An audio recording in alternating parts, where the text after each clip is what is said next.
Chapter 101. Even Lu Hongtao has been taken away. How can we protect these small minions? Lu Li slept peacefully. Day and night passed, and another morning arrived. He Luo, at the central base, emerged from his bed, ate a piece of bread, and hurried off to work. Before reaching the Ministry of Foreign Affairs, He Luo received a call from his superiors, asking him to come to a conference room for a meeting. He hurriedly turned and headed for the conference room, not the large one from yesterday, but a smaller one. Pushing the door open, it was empty. As he gotten used to it, He Luo found a seat in a corner. After 9 o'clock, the meeting attendees finally arrived. The 10 seats were perfectly filled. The chairperson's first words were directed at He Luo. This meeting will discuss everything regarding the purchase of supplies from Lu Li, quantity, price, shipping, and so on. Everyone nodded, looking at He Luo, the only one with Lu Li's laptop. Let's just video chat. It would be better if we could discuss it face to face, someone said. He Luo hesitated, wondering if Boss Lu was awake at this hour. With that thought, his hand trembled as he dialed the number. Startled, he instinctively tried to cancel the call, but someone nearby saw it and quickly said, Hey, it's connected. Huh? He Luo fumbled, lifting his laptop. His face appeared on the screen, and in the upper right corner, a small area depicted Lu Li. The person next to him clicked on the small area of Lu Li's screen to enlarge it, filling the entire laptop page. Seeing this, He Luo synced his laptop with the main conference room screen. In an instant, Lu Li's delicate face appeared on the wall screen.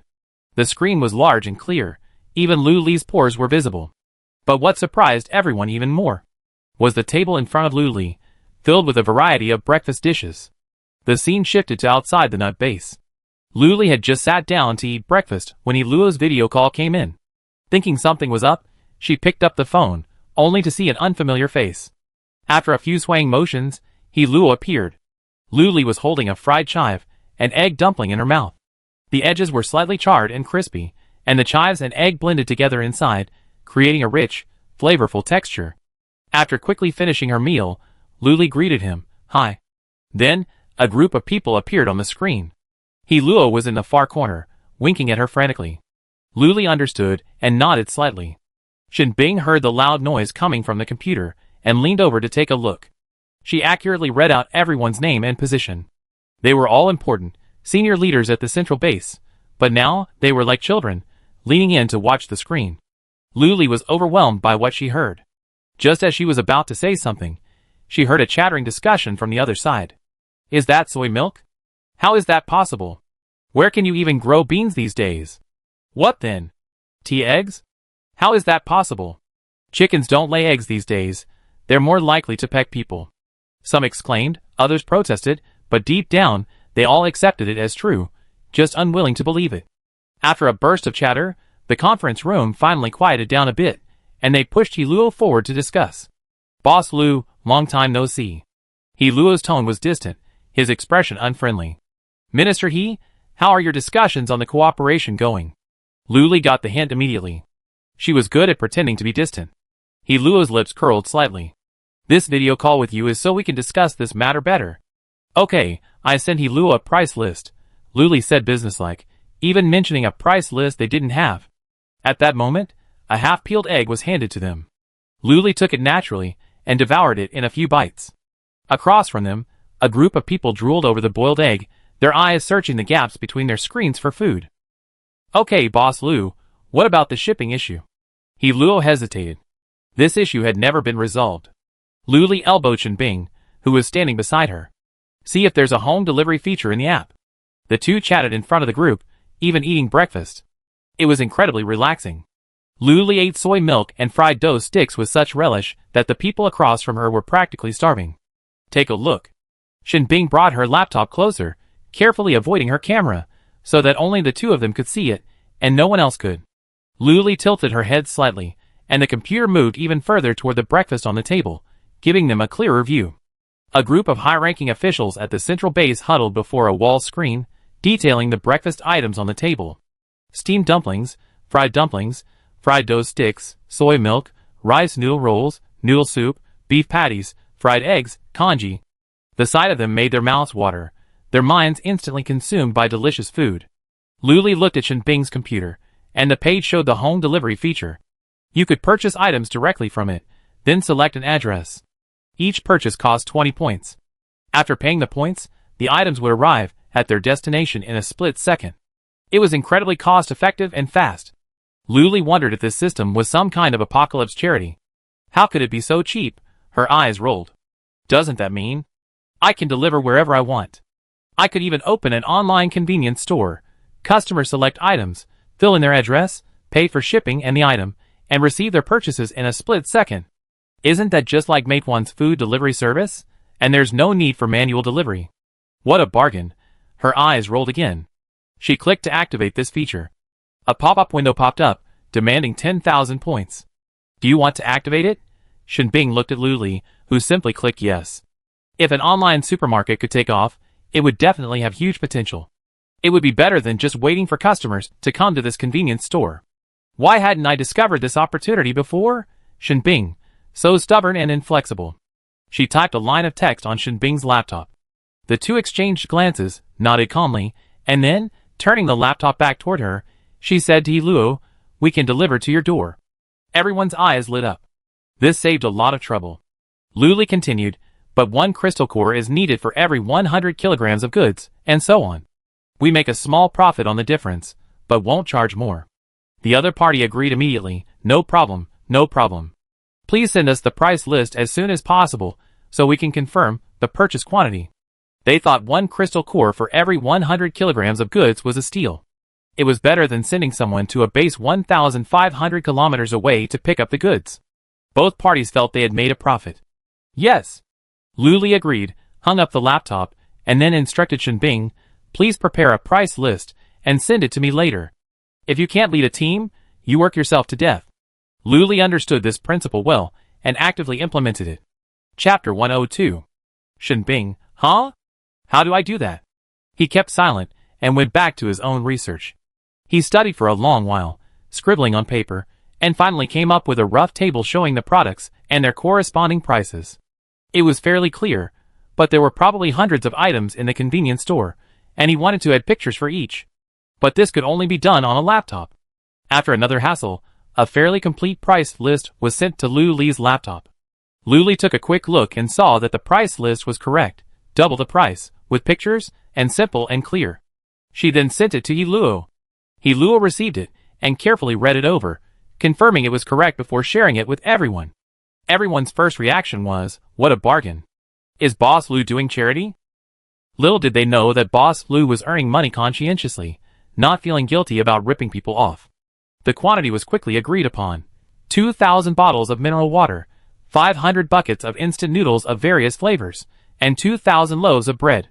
The order wasn't large or small, and when the order arrived on Lily's laptop, she was discussing the online supermarket with Shinbing. "What do you think?" Lily asked. After all, Shinbing was in charge of the convenience store, and he did most of the work. Her job was just talking. "Okay." Shinbing agreed. He wanted to support her in everything she wanted to do. So the two of them worked together on this online supermarket, a feature already available in Lily convenience store. The process was similar to opening an online store in the 21st century. Upload product photos, set prices, and shipping costs, all by yourself. It was quite simple. When she was making the price list earlier, the photo prices had already been planned, ready to use. Working together, the two quickly completed the program, essentially a mini program that allowed direct ordering. Luli tried it out herself first, buying a bottle of mineral water. If you're unsure of the exact address, you can use the location directly. Soon, an unopened bottle of mineral water appeared on a nearby table, along with a printed receipt. Customer Luli, order time 11:35. Item, 1 mineral water. Tear off the receipt to confirm delivery. Luli Convenience Store welcomes you back. Order number 254507080001. Luli tore off the receipt, and the mini program on her laptop immediately displayed order completed. It looked quite professional and legitimate. She exchanged a glance with Shinbing, who was standing beside her. Smiles gradually spread across their faces. Luli said, "I sent it to Chu Lixing to try." She then sent the link to the online supermarket's mini program to a small group chat with 4 people: Luli, Shinbing, Luo Mu, and Chu Lixing. Since optical computers also require crystal cores to purchase, not everyone has them, and naturally, the 5 little brats didn't have them. After forwarding the message, she tagged Chu Lixing and Luo Mu, asking them both to test the app.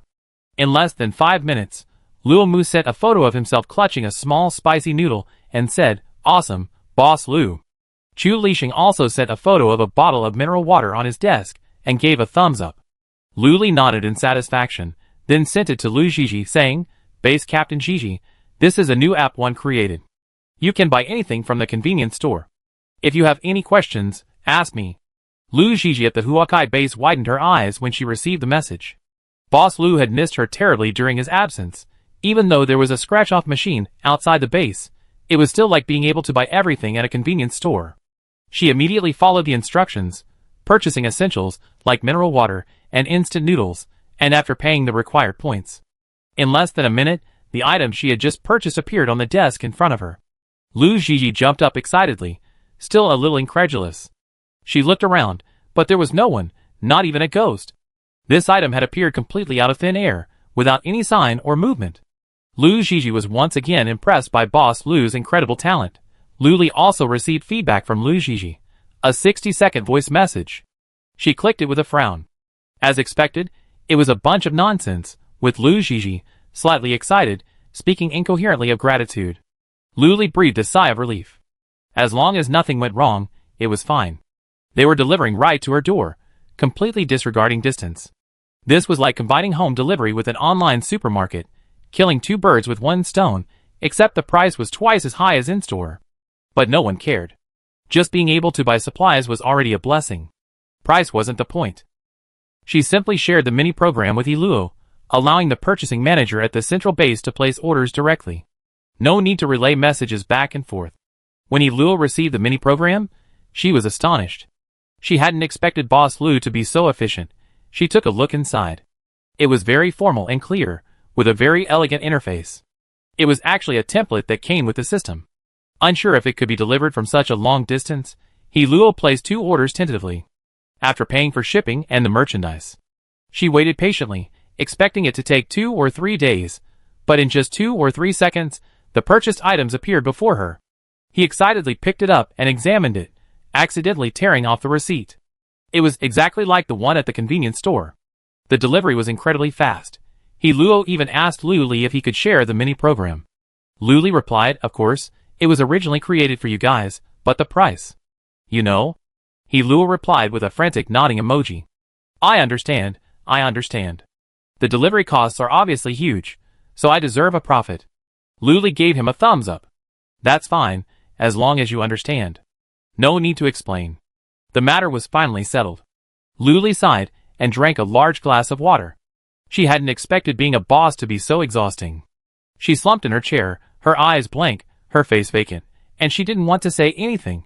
Shen Bing sat next to her, glancing at Lu Li several times, wanting to speak but holding back. It was noon, and the group gathered at the table again for lunch. Luo Mu's happiest time of the day was eating. He spent the rest of his time helping out at the convenience store. While not tiring, it was certainly boring. Only during mealtime would he truly revel in his energy. He exclaimed excitedly, "Boss Lu, you're amazing. You even came up with this." Lu Li accepted the compliment and related to the system, "You're amazing. You have everything." The system smiled. "There are still many features to be developed." The system would say this every time it updated. Lu Li thought she was just exaggerating, but she never expected it to be true. With patience and research, there are indeed many useful and affordable features. For example, this online supermarket, home delivery, scratch-off machines, the super lotto, and so on. Lu Li couldn't wait to see what new features she could develop. She was just a little girl who loved nurturing herself.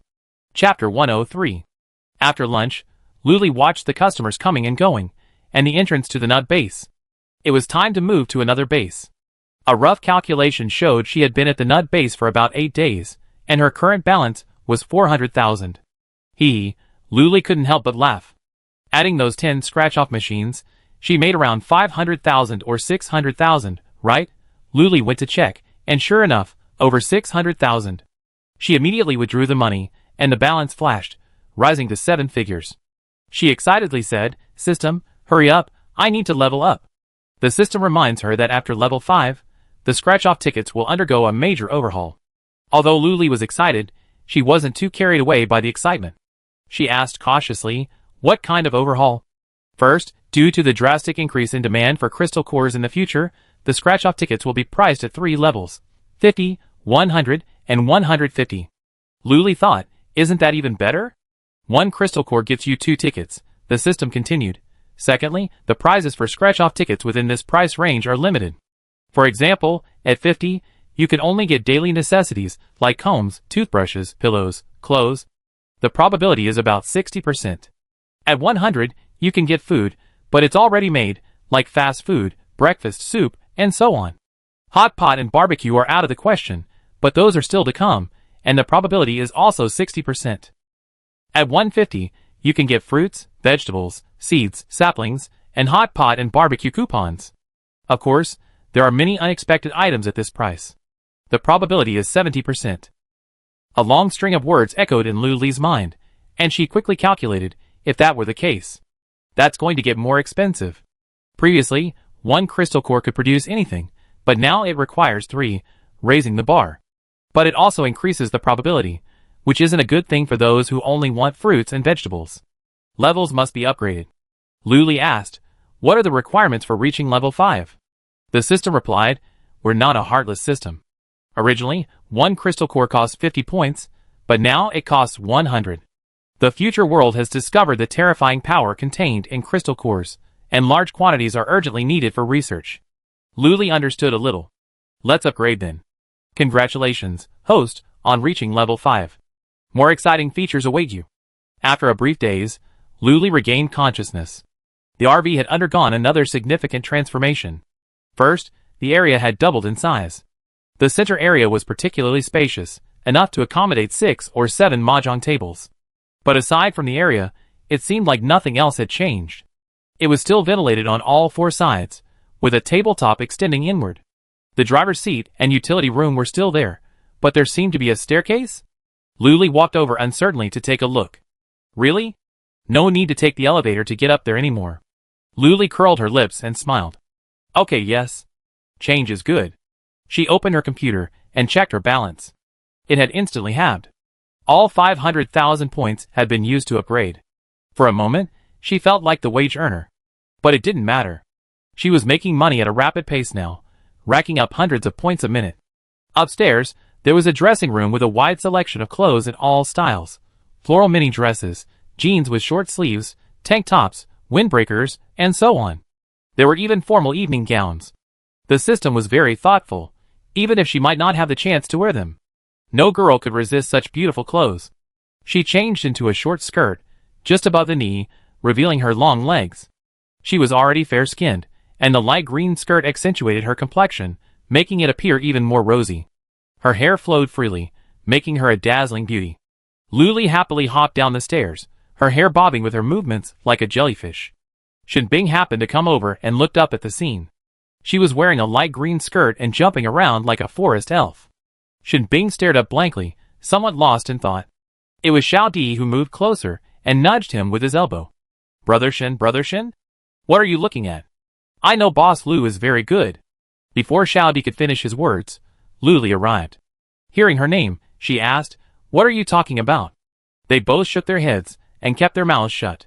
Luli glanced at the two of them, then turned and left, her skirt fluttering like a blooming flower, a faint fragrance lingering around her. Shinbing lowered her head, clenched her fists slightly, and regained her compliments. Luli stood behind the lottery machine, entering numbers for customers. Almost every customer, male or female, praised her. She was beautiful and bright, as radiant as a flower in a post-apocalyptic wasteland. Luli also took advantage of the crowd to announce a new scratch-off lottery game, starting tomorrow. She had also edited the rules and shared them in all the groups. Since that was the case, Luli planned to stay at the Nut Base for another day before leaving for the next city the day after tomorrow. Over dinner, Luli announced this decision, seemingly a discussion, but more of a notice. Chu Lixing listened, silently raised his hand, and asked, what about the guests in my hotel? Sure, good question. Luli thought for a moment and said, go back and ask. If they're still renewing their lease, explain clearly that we're moving to a new city. Those willing to renew can move with us, and those who don't, just ask them to check out. Chu Lixing agreed. That was all he could do. Shinbing was completely unfazed and simply followed. Wherever Boss Lu was, he would be there. On the other hand, after finishing a large bowl of soup, Luomu excitedly asked, "Which city are we going to?" Luli opened the current map of Yan country. They were in Luoding City, located in central China. Next to it was Jichuan City. It sounded nice, so they were going there. She said, "Jichuan City?" Luomu clapped his hands excitedly. "Great." Luli looked over, puzzled. "You know it well?" Luomu said, "No." Luli rolled his eyes. "Then why are you so excited?" Luomu simply felt a change of pace. Finally, he wouldn't have to see that damn nut farm anymore, and he felt especially happy. After dinner, Luli bought 5 scratch-off lottery machines and placed them outside the RV. He told the remaining customers that they would be moving the next day. If they still wanted to buy scratch-off lottery tickets, they could do so from the machines. If they wanted to buy items from the convenience store, they could use the mini program posted in the group chat. It was actually quite convenient, but there were still cries of grief. They hadn't expected the happy moment to be so short-lived, and Boss Lu was about to leave. A girl sniffled and couldn't help crying softly, her shoulders swaying in a way that was particularly noticeable. Luli looked over and saw that her face looked familiar. She came every day, even when the nut base was closed at first, and she had good luck, so Luli had some impression of her. Luli hated seeing women cry, it just hurt. He called her over and asked, "Why are you crying?" Chapter 104. The girl's nose was red from crying, and I felt pity for her. She choked out a sob. "When I think about never seeing Boss Lu again, I'm heartbroken." Luli helplessly held her forehead and comforted her. "It's okay. I'm not coming back. Why don't you stay at a hotel? We can see each other every day." At this point, the girl cried even harder. "I can't afford it." She was only a first-level psychic. Killing zombies wasn't difficult, but it was definitely not easy. And with Boss Lu's arrival, everyone's enthusiasm for killing zombies was at an all-time high. She couldn't kill them even if she wanted to. If she arrived too late, all she see was a pile of dead zombies, the kind with their heads gouged out. Luli choked. There was nothing she could do. She could only offer comfort again, then buy a lottery ticket. What if you win the grand prize tomorrow?" The girl's eyes lit up, and she said firmly, "Okay, then buy one." She believed that Boss Lu's words must be blessed, and perhaps they could really change fate. She called out a string of numbers, and Luli entered them into the machine. She handed the ticket to her and said, "Take good care of it, don't lose it." The girl nodded vigorously, holding back her tears, wiped them, and returned to the base. No matter how much the crowd wailed, Luli would have to leave too. They were all just passing through her, and everyone knew that. After a while of wailing, they sadly went home. The next day arrived. Luli, thinking this was her last day at the nut base, rose from bed at 8 o'clock, hugging her 2 cats as she went downstairs. As soon as she reached the first floor, she heard a low chatter outside. "Is Boss Lu up yet?" "I don't know." If she hasn't, keep her voice down so she doesn't disturb her sleep. As soon as they finished speaking, a sound like a rolling shutter sounded overhead. They looked up and met Luli's smiling eyes. They heard her say, "Get up. You're so tired squatting. How come you're up earlier than me?" Her voice was incredibly pleasant. Not too early, they said awkwardly, dusting themselves off and standing up. They always felt that Boss Lu was like a deity sent from heaven, kind yet unapproachable. There was always a subtle sense of distance between her and everyone else, but everyone thought that was normal. If she were close to her brothers, would she still be considered a deity? And so began the busy morning. The 2 kittens hopped around wherever they could find a place to rest, probably bored from staying upstairs for so long. Xiao Di and Zhang Ting toiled in an orderly manner, each doing their part and working in perfect harmony. The convenience store was still bustling with people. The first floor, roughly the size of a modern RV, housed a dozen or so shelves neatly arranged, each overflowing with merchandise, ready for customers to choose from. Over at the Dawn Hotel, since Luli announced her departure yesterday, all 40 rooms were suddenly fully booked. They truly couldn't do without Boss Lu. It wasn't closing at noon today, operating as normal. Luli saw a car pull into the nut base. It was a familiar scene, but it wasn't the familiar Luo. Not long after, the car pulled out of the base again, heading towards the RV. Luli began to wonder, could it be another important figure from the central base? Or perhaps the newly appointed head of the nut base? She didn't have time to dwell on it. The car, just 100 meters away, arrived in an instant, parked steadily not far from the RV. Luli watched as a woman emerged from the car. In the sweltering heat, she wore a windbreaker and a long skirt underneath. Her long, jet-black hair flowed carelessly behind her head, her dress and skirt tangling and lifting slightly as she walked. Her hair swayed slightly with her steps, and Luli suddenly thought of the phrase, "walk with the wind." She was a woman with a powerful presence, not young, but not old either, perhaps in her early 30s. Luli loved looking at beautiful women, and he never took his eyes off her as she approached the RV. The woman approached Luli and introduced herself directly. "My name is Jiang Nan, and I'm the new director of the Nut Base. Boss Lu, please give me your guidance." She then extended her hand, hovering in the air, waiting for Luli to speak. While not a stunning beauty, she had her own unique features: single eyelids, a high nose bridge, and thin lips, a combination that created a certain allure. "My name is Luli, the owner of the lottery shop." "Hello." Luli extended his hand and shook hers. Luli felt a thin layer of calluses on her palms and let his gaze rest on her. Her skin was a healthy tan. Jiang Nan released her grip and rested her hand casually on the table, clearly relaxed. She continued, "Tomorrow, the base will be renamed Jiang Nan Base. Could you, Boss Lu, add a light computer? I'd like to collaborate with you in the future." She spoke directly, as if chatting with a friend. "Okay." Luli agreed. They added the light computer, not forgetting to give her a note: "Base Director Jiang Nan Base." Jiang Nan lowered her gaze, staring at the scratch-off lottery ticket in silence for a moment, then looked at the customer happily scratching nearby. She glanced at the long line of scratch-off machines again, her eyes flickering as she pulled out a few crystal cores and placed them on the table. "I scratched too, Jiang Nan said. Before she was transferred to the Nut Base, she'd seen The Legend of Lu Li and the lottery shop on her laptop. It was so fantastical, so magical. She didn't believe there really was a scratch-off lottery ticket that could give away anything. If there was, it must be God, dismayed by everyone's hardship, who sent a small deity. Jiang Nan began scratching. The first one was filled with "Thank you for your patronage." Unsure of why, she scratched the second one, and a small pattern appeared. It had to be said that the scratch-off lottery experience was the most thrilling. You always anticipate the prizes. Of course, the outcome was also thrilling. You could win nothing, or you could become rich overnight. Such was fate. Luli went about her business, and Jiang Nan, imitating the customers around her, threw her scratch-off lottery ticket to the fortune cat. Soon, the fortune cat spat out 5 pomegranates, each bigger than her fist and looking incredibly sweet and juicy. Jiang Nan collected the seeds in her space with surprise. Her first reaction was similar to Yi Luo's. "Can these pomegranate seeds be planted?" She admitted she was a bit obsessed. It's easy to be obsessed. Once you scratch once and win a prize, you want a second and third. Besides, such prizes are priceless in the apocalypse. She was wealthy enough to buy 5 more tickets and scratched out an apple, a comb, and a plate. The winning rate was decent, though the odds for fruits, vegetables, and other foods were slightly lower. This was her conclusion after 15 minutes of scratching. About 2 out of 10 people would win fruits, vegetables, and other foods, while 3 or 4 would get daily necessities. 1 would also get a crystal core, and the rest were just the unlucky ones. Jiang Nan cut her losses in time, refraining from scratching any further.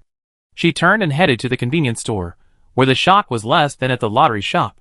Chapter 105. After all, I seen it online, and had a pretty good idea of what they sold there. It would have been nice if they had some fruits and vegetables. These days, a single green leaf is harder to find than a star in the sky. Luckily, the lottery shop has popped up. Even though I knew what I was looking for, I couldn't help but crave these instant noodles, snacks, and cookies. She accidentally filled several shopping baskets. The little boy at the door smiled and asked her to come back next time. Then she went to the hotel, but didn't stay. She picked up a colorful flyer, which only made her more astonished. I couldn't imagine how impressive it would be if Boss Lu's business model took off, and how many people would envy it. But I also heard that Boss Lu was so powerful that ordinary people couldn't even get close to him, and that the lottery shop even had a protective shield. Jiang Nan was stunned all the way, and only recovered when she returned to the Nut Base. No, the Jiang Nan Base. Luli leaned languidly on the table, shaking her legs, and quipped, "Things are going to change at the Nut Base."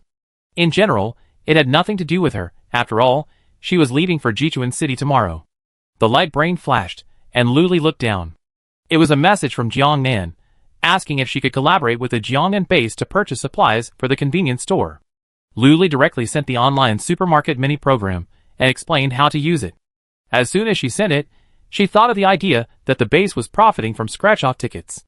This must be avoided. The mini-program was originally created to benefit the survivors. If there were people deliberately driving up prices, how could that be?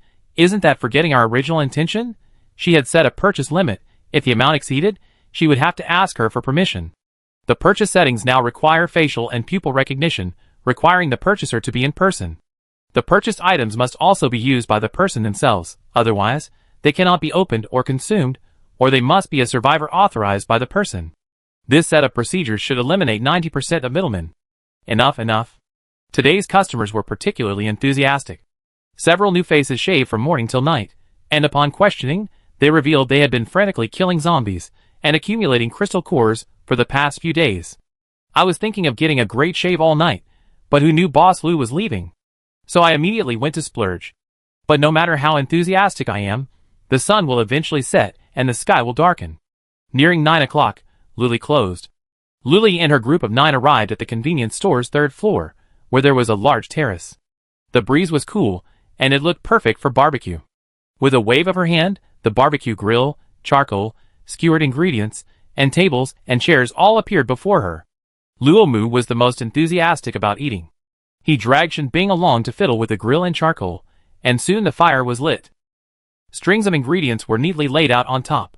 Luomu, a white towel wrapped around his neck, occasionally flipped the skewers, brushed them with dipping sauce, and sprinkled them with cumin. His movements were skillful and proper. If it weren't for the apocalypse, one would have thought they were eating barbecue at a street stall in the civilized world.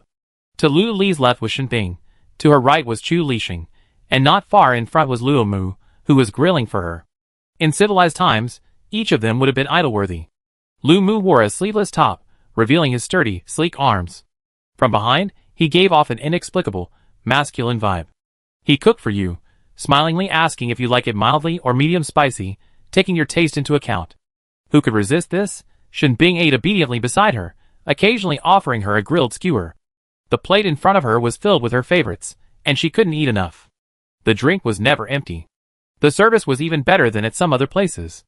As for Chu Lixing, he was mainly there for the sake of decoration. The three of them together were truly a delight to behold.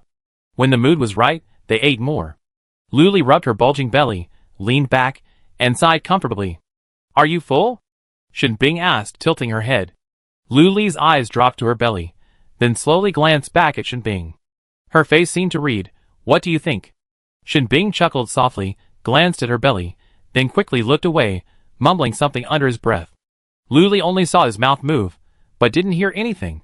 Before the party ended, Luli urged everyone, "Don't get up too early tomorrow. We get up whenever we want and go to Jichuan City." "Yeah!" Luomu cheered. The men had all been drinking, and their spirits were high. The usually reserved Chu Lixing blushed, but he remained silent as he poured himself a drink. Luomu boasted loudly, holding Chu Lixing in one hand and Shinbing in the other. The three of them sat side by side, swaying unsteadily. Shinbing was still relatively sober, but she was unable to care for two people, so she had to go along with the rest. Luli, wanting to laugh, used his laptop to capture the three people swaying silhouettes. The motion made the image a bit blurry, and the dim light in the dark night created a unique atmosphere. After the shoot, Luli returned to the RV, leaving the terrace to the three of them, washing up and going to bed. The next day, since she didn't have to get up early, Luli slept until 10 o'clock. When she woke up, her head was still fuzzy, a rare moment of relaxation. She sat for a moment, lost in thought, and then lay back down. Ah! Luli let out a long sigh. She was lying down playing with her laptop, scrolling through the human social area and reading the comments under her posts. It was quite fun. Many people wanted Luli to go to their base. She posted another post, saying she was about to go to Jichuan City to wait for her little ones. As soon as the post was posted, it became a trending topic again. Some people even started a poll. Guess which base in Jichuan City Boss Lu would go to? Jili Base. Wanchun Base. Jixian Base. Jichuan City is smaller than Luoding City. There are 3 bases recognized by the central base. Jili is the largest, Jixian is the smallest, and Wanchun is medium-sized. So, the Jili base had the most votes. In less than an hour, a full 50,000 people had voted. The remaining 2 were slightly less impressive, but they still had 20,000 to 30,000 votes. Luli was stunned at a glance. "You guys are so impressive. You're even deciding my itinerary. If I'm going, I go to the smallest one. Luli sent a message to the 4-person group chat. Are you all up yet? Let's grab some food and get ready to go. He also sent a message to Luo. I'm going to the Jixiang base. Don't go to the wrong hotel if you're checking in. The other 3 quickly replied, and within minutes, there was a knock on the door. Luli opened the car door. It was Shenbing, dressed in casual clothes. Her hair looked freshly blow-dried, fluffy and soft. Shenbing was outside the car again. She was slightly taller than him, so she couldn't help but reach out and ruffle her hair. Shenbing froze, frozen in place, her head held at the same angle she'd just been raised, not daring to move. Luli ruffled her hair twice, as if petting a puppy. Then he withdrew his hand, clenched his fist, and coughed softly to mask his embarrassment. Chapter 106. Can you break this habit of wanting to touch fur whenever you see it? Are you awake over there? Luli turned and asked. Yes. Shenbing's ears blushed slightly, as she followed her into the RV. Her hair was a bit messy from being swept by her, but she didn't feel like tidying it up. Even though the place was spacious and large, Shenbing felt a slight sense of suffocation and unconsciously glanced towards her. She was wearing cute, thin bunny pajamas, with long ears drooping on either side of her hood. Her hair looked uncombed, casually draped, yet soft and shiny, making her look even more ethereal. Shenbing stared for a few seconds, afraid of being caught, so she didn't dare to look any further, only glancing over from time to time. What are you eating? Luli, crossing her legs, one hand on her ankle, the other on her laptop, looked up and asked, meeting his deep gaze. Luli pouted. What's this kid looking at? I know I haven't washed my face, and there might be eye mucus, but there's no need to be. Are you looking so intently? Shenbing shuddered and immediately said, wontons? Sure. Luli ordered 2 bowls of wontons, and they began to eat face to face. The skin was thin and soft, and the filling was thick and delicious. Luli ate each wonton in 2 bites, not even letting it cool, swallowing it with a sizzling slurp. Shenbing deliberately slowed down to wait for her, finding it adorable to watch her eat, and gulped down another mouthful. Even 1 bowl of wontons wasn't enough. Just as they finished, Chu Lixing entered through the open car door. He glanced at the large bowls in front of him, vaguely making out what was in them. He said, greedily but stubbornly, What are you eating? The implication was, it smells so good. I'm hungry. I want to eat too. Luli rolled her eyes at him. Men just love to say one thing and mean another. She placed another order. Here. As soon as she finished speaking, Luomu arrived with his 5 little kids, and the RV instantly became lively. She counted the people, and gave each of them a bowl of wontons. After everyone had eaten and drunk their fill, Luli took the driver's seat. Setting the destination to Jixiang base, she pressed the start button, and the RV slowly started. It wasn't bumpy at all, perfect for enjoying hot pot. Luli leaned over the window to peer under the RV. She noticed the RV's wheels weren't even extended, it was completely suspended, about half a meter above the ground. Wow, is this also one of the upgraded features? Luli exclaimed. It looked like a spaceship. She looked at the convenience store and hotel not far away. They were also suspended half a meter, moving with the RV. How sophisticated. Luli leaned one hand on the windowsill, watching the rapidly receding scene outside. The original high-rise buildings, long uninhabited, had lost their popularity and maintenance, and were gradually crumbling. Some buildings were left with only half their foundations, while others were covered in mutated plants, as if parasitized. From time to time, you could see a few dull-witted zombies, wandering aimlessly, waving their arms, ready to devour at any moment. The RV was bustling with activity. Luomu was organizing a poker game, and it was clear he loved it. But he was the type who was both novice and playful. His face was covered in long white paper strips, and there was nothing in front of him. Even Dadong had 2 or 3 crystal cores in front of him, truly at the bottom of the food chain.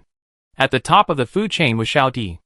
Unexpectedly, she had a stern face, and was a master at landlord. Everyone was her nemesis, and the piles of crystal cores before him were driving Luomu red-eyed. Come on, come on! I don't believe it! Luomu shouted. Shenbing tapped him on the head, lecturing him, What are you still doing? We're already at auspicious base. Luomu awoke as if from a dream. Huh? We're here so soon. I haven't had enough fun yet. The note taped to his face twitched twice, a touch of irony.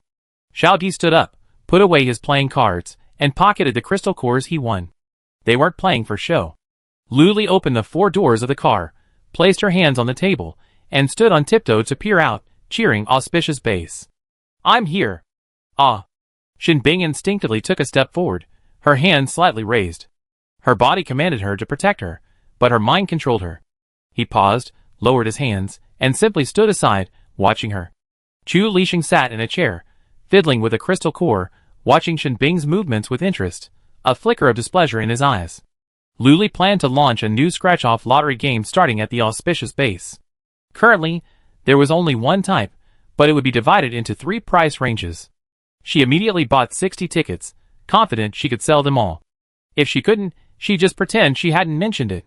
To let everyone know she was at the auspicious base, she even posted on the human social network. You're at the auspicious base, come quickly, we're waiting. She even included her real-time location. I added Lu Li as a follower, and immediately received the message, jumping to comment. Ah, why is Boss Lu at the auspicious base? It would be so lucky if he didn't come, what a coincidence. I'm right here at the auspicious base. Boss Lu, wait for me, +1. I be right here as soon as I put on my shoes, wait for me, +2. Ah. I be right here after I change my clothes. I have to see Boss Lu with a fresh look. Wait for me, +10086. Lu Li smiled with satisfaction. Ah, the charm remains. Meanwhile, the guests staying at the Dawn Hotel woke up to find themselves in a completely different place. It was like a complete transformation. Auspicious Base was the closest base in Jichuan City to Jiangnan Base, but it was still 700 or 800 kilometers away. They were completely oblivious, as if they had just woken up from a bizarre dream and were there. Amazing, the gates to the Auspicious Base had been tightly closed, but in less than 10 minutes, they slowly opened. Dozens of residents came running out, cheering from afar, Boss Lu, we're here. Lu Li waved back, completing a perfect 2A run. At the very end was a young man on a bicycle. His attire was distinct from the other residents, and gradually, the man on the bicycle surpassed the majority, and became the first customer. He dismounted gracefully, tossed his long bangs, and trudged over to Lu Li, introducing himself. Hello, Boss Lu. I'm Zhao Duoqian, a humble captain of the Jixiang base. He extended his hand, dangling it openly before her, his nails barely clean. Lu Li's mouth twitched. Why was this man speaking so elegantly, yet his name smacked of money? Hello, Lu Li said perfunctorily, not wanting to shake hands at all. She only wanted to shake hands with a sweet, soft-spoken young woman or a tall, handsome, muscular man. This slightly greasy young man, forget it. Welcome, Boss Lu, to the Jixiang base. Everyone, a warm welcome. Zhao Duoqian suddenly raised his voice. Chapter 107. Lu Li was startled, then saw dozens of residents clapping their hands enthusiastically. They were so enthusiastic, they didn't even care about their hands anymore. That wasn't the end.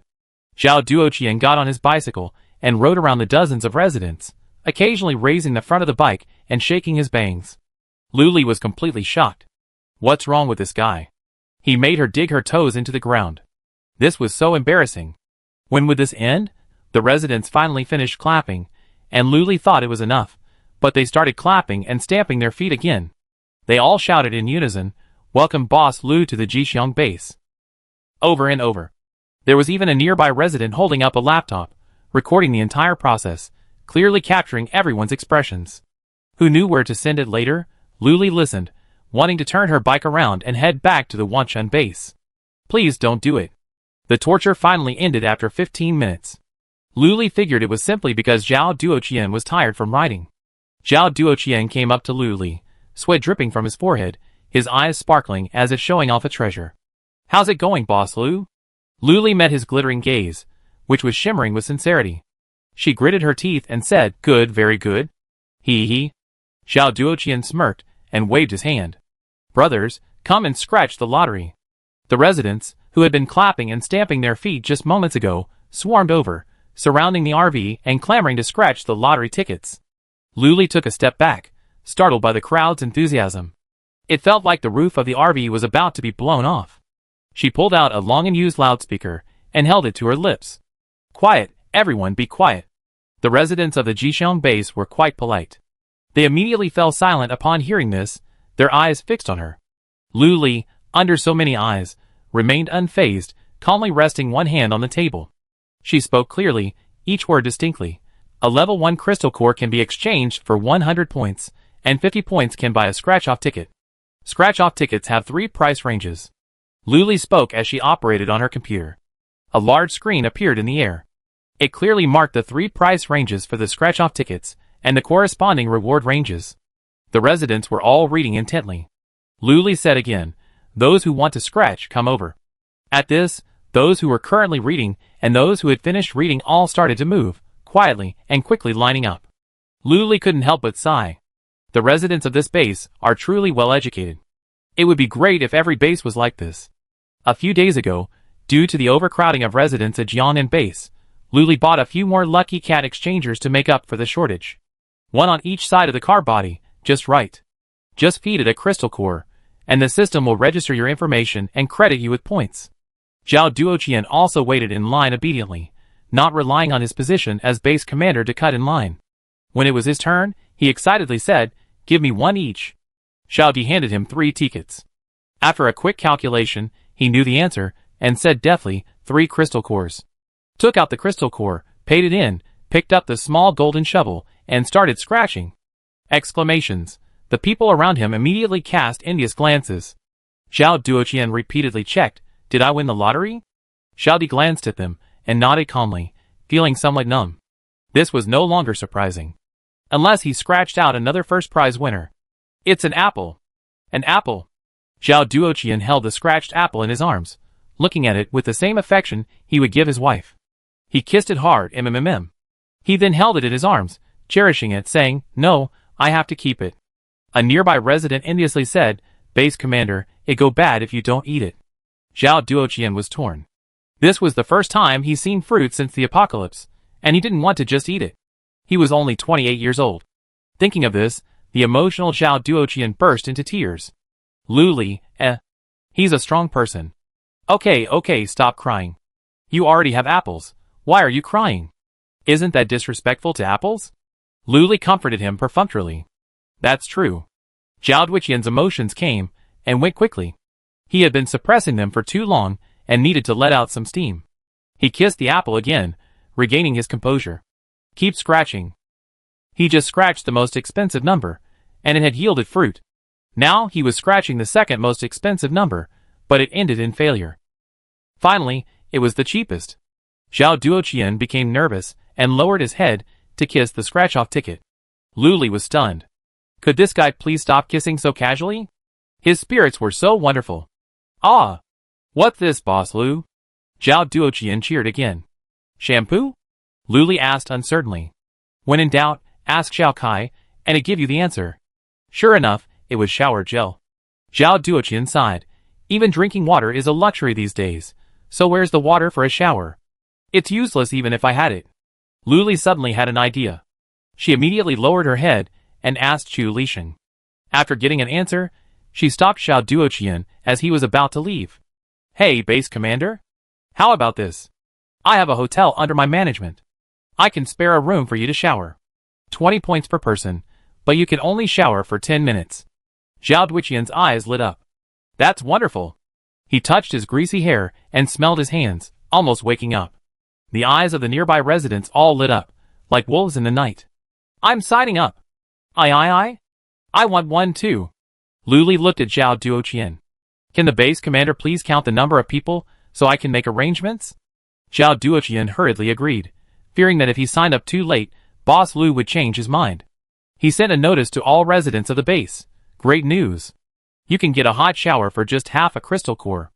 Anyone interested, please sign up. Zhao Duoqian was incredibly well-liked and approachable at the base. Everyone liked him, and he practically responded to his call. The main thing was, it was fantastic. It wasn't expensive, and you could enjoy a hot shower without any reservations. Who wouldn't want that? Who doesn't have a crystal core? As a result, a huge number of people signed up. Upon hearing the number, Luli discussed freeing up 2 more rooms. But even so, the line stretched into tomorrow. Luli hadn't expected such rapid acceptance upon arrival at the auspicious base. Half of the 60 scratch-off tickets were quickly sold. As the day wore on, Luli, seeing everyone's continued enthusiasm, didn't mention closing. I'm just a little sleepy. Hey, what's that? It looks like a giant fireball, blazing at speed, heading towards the RV. What's going on? Luli subconsciously activated the RV's protection mode. After reaching level 5, the radius expanded to 20 meters in diameter, prohibiting anyone from using supernatural powers inside. Even if the protection mode wasn't activated, there were still protection mechanisms. Luli was the absolute ruler, and no one could harm her here. After activating it, Luli felt relieved, knowing that all customers were within a 20-meter radius. She squinted her eyes leisurely as she watched the approaching fireball. Chapter 108. Only when the fireball got closer did I realize it was a fucking fireman. He was screaming as he ran. Behind the fireman was a group of men, each one looking menacing, as if they were staging a battle royale. Stop! Don't run! If you run again, I break your legs when I catch you. The murderous aura contained in that roar intimidated most of the customers. Luli watched the fireman run into the protected area and immediately activated the highest protection mechanism, prohibiting outsiders from entering. The fireman ran a few meters in, not forgetting to look back. Seeing that the group was blocked a few meters away, he slowly stopped. The surrounding customers dispersed, fearing they would be in trouble. Within a few breaths, a clearing appeared, and he became the focus of everyone's attention. The fire on his body gradually dissipated, revealing his true appearance: messy short hair with some scorched ends. The small face was pale, only the lips were rosy. His features were delicate and beautiful, with red lips, white teeth, and a red nose, giving him a sense of brokenness. Luli's breath hitched. This was what it meant to be pitiful. Outside the shield, the pursuers seemed to be frantically slapping the air, their faces fierce, their eyes poisonous. I wished I could transform into a pair of invisible hands, snatch that person out, and give him a good beating. You son of a bitch! Get out! I count to 3, and I spare your life if you come out now. The leader roared, his words threatening. If they hadn't had this wall and could have come straight in, their momentum would have been even stronger. Now, they seemed a bit outwardly strong but weak. The fireman seemed to have noticed, and he flung a slight challenge at them, winking and making faces, without any of the panic he felt at being chased. Luli helplessly held her forehead. Is this a foolish beauty? You already escaped, and you're still so provocative? What if I'm even more lovable? Just as she was thinking this, the man turned and smiled at her, revealing his perfectly white teeth, complemented by his crooked eyes. Luli was struck. Is this the sweet guy? Too sweet, too much. Forgive him for being so stupid. You little bastard, get out here. Get out here. They continued to roar and attack, but they couldn't get in. The fireman observed them for a long time, only to be reassured that they couldn't get in. He then ran over to Luli. Luli was already high up in the RV. The fireman, his hair slightly charred from the burns, looked up at her and smiled. Her eyebrows were curved, her lips were red, her teeth were white, her face was luminous, and the corners of her eyes were slightly red, as if she had been severely bullied. Thank you for saving me. The fireman thanked him sincerely, his smile never faltering. Luli smiled back and shook his head gently. It's okay. Looking at his all-too-clean face, a flicker of doubt crossed his mind. That's Boss Lou, right? The leader outside suddenly said. Luli ignored him. He wouldn't be kind to anyone who bullied a foolish beauty. The leader continued, Please, Boss Lou, hand him over. I give you a crystal core.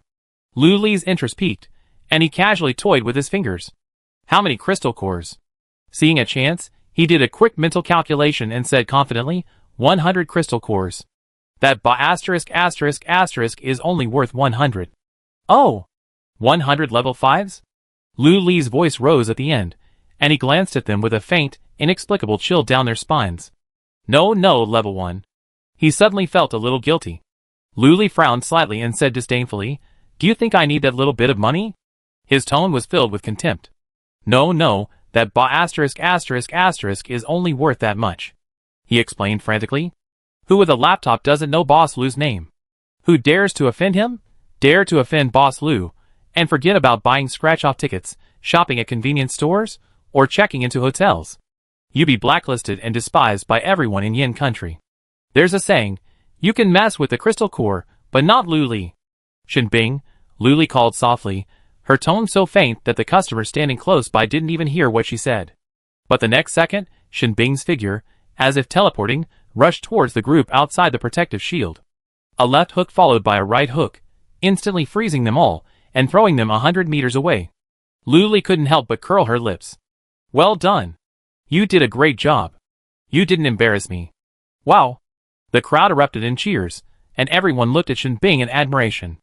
The person involved, having finished his work, brushed off his clothes, like a peerless master whose fame and achievements were hidden. Shinbing finished her work and turned around.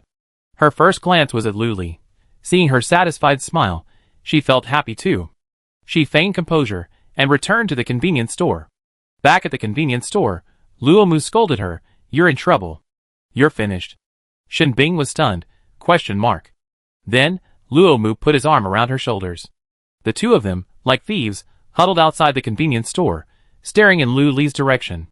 "Look, that man!" Luomu pointed at the fiery figure, even though the flames were now gone. "I see. What's wrong?" Shinbing didn't understand. Luomu was so disappointed with her.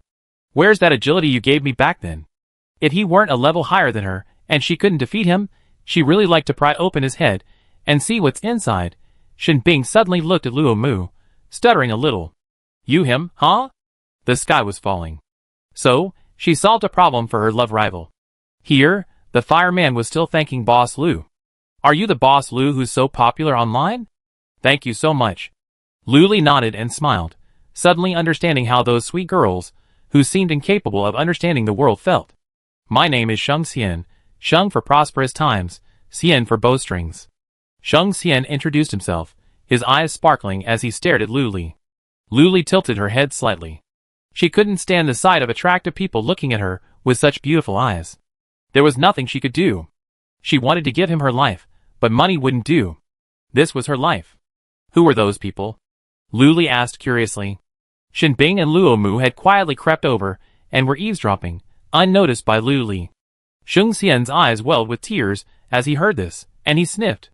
"They're from the Geely base." I. He seemed to be struggling to speak, his face flushed, but he couldn't get the words out. Luli offered guidance and comfort, handing him a piece of paper. It's okay. They can't get in. Don't be afraid." Shinbing looked at Luli in surprise. She had never been so gentle with him before. Should she cry too? Sheng Xian took the paper and simply pressed the corners of his eyes and under his eyes, choking back a sob. "I'm a pet from the Geely base. I'm used to please those bigwigs. They were going to send me to the central base today, but I didn't want to, so I took this opportunity to escape." Goodness, Luli observed him. He was indeed handsome. Even crying quietly didn't seem effeminate. The corners of his eyes and the tip of his nose were red, details that elicited pity, as if they had been carefully trained. No wonder. Chapter 109. No wonder. Even a woman with such strong willpower like me was seduced. Luomu leaned over to Shinbing's ear and whispered, "This man is a tease." Shinbing was silent, heartbroken, wondering when she should cry. "Ah." Luli sighed. Why couldn't everyone just stand together and live a good life? Why did they have to resort to all this fancy messed up stuff? Although she kind of liked it. But this absolutely shouldn't happen. "Are you a psychic?" Luli continued to ask. "Yes, a second-level fire psychic," Sheng Xian said, a small flame rising from his palm. No wonder he was a fireball when he ran over, it was to protect himself. "Do you have a crystal core? Go get a room over there and get some rest. As long as you don't leave, they can't hurt you." Luli pointed towards the Dawn Hotel. With all 40 rooms fully occupied and accumulated earnings reaching 100,000 points, the Dawn Hotel now boasts a sprawling 80 rooms. There are now 40 single rooms, 30 double rooms, and a new triple room type has been added, but there are only 10 of them. Sheng Xian looked toward the gleaming Dawn Hotel sign, then glanced at the sack of crystal cores in the space, shaking his head in embarrassment. No, I left in such a hurry that I forgot to bring them." Sheng Xian bit his lower lip, its color pale, as he spoke with embarrassment. "Here, I lend you a few. Remember to return them." Luli produced 10 crystal cores. Sheng Xian eagerly extended his hands, and the crystal cores clattered into his palms. He simply looked at Luli. "Thank you, I return them," Sheng Xian said stubbornly and firmly, turning and leaving. Luli finally understood why domineering CEOs all liked innocent girls. A truly stubborn little white flower, who wouldn't want to protect her? She couldn't help but sigh. Shinbing, beside her, finally couldn't help but say, "There's something wrong with him." Lumu added, "A big problem." Luli glanced at the two of them. "Do you think I don't know? Is it time to play the long game?" "Silly brother." She tapped their foreheads. Luli wasn't short to begin with, only about 1.70 meters tall, while Shinbing, and Luo Mu were both over 1.85 meters tall. She could touch their heads with a slight stretch of her hand, which didn't seem out of place. It was just that her aura was even more powerful. It looked like a sister disciplining her two ignorant brothers. The two nodded dumbly, their eyes lighting up as they gazed at Lu Li with admiration, praising her in unison. "It's still Boss Lu." Lu Li chuckled softly. "Silly." Sheng Xian took the crystal core Lu Li had given him, and checked into a single room at the Dawn Hotel.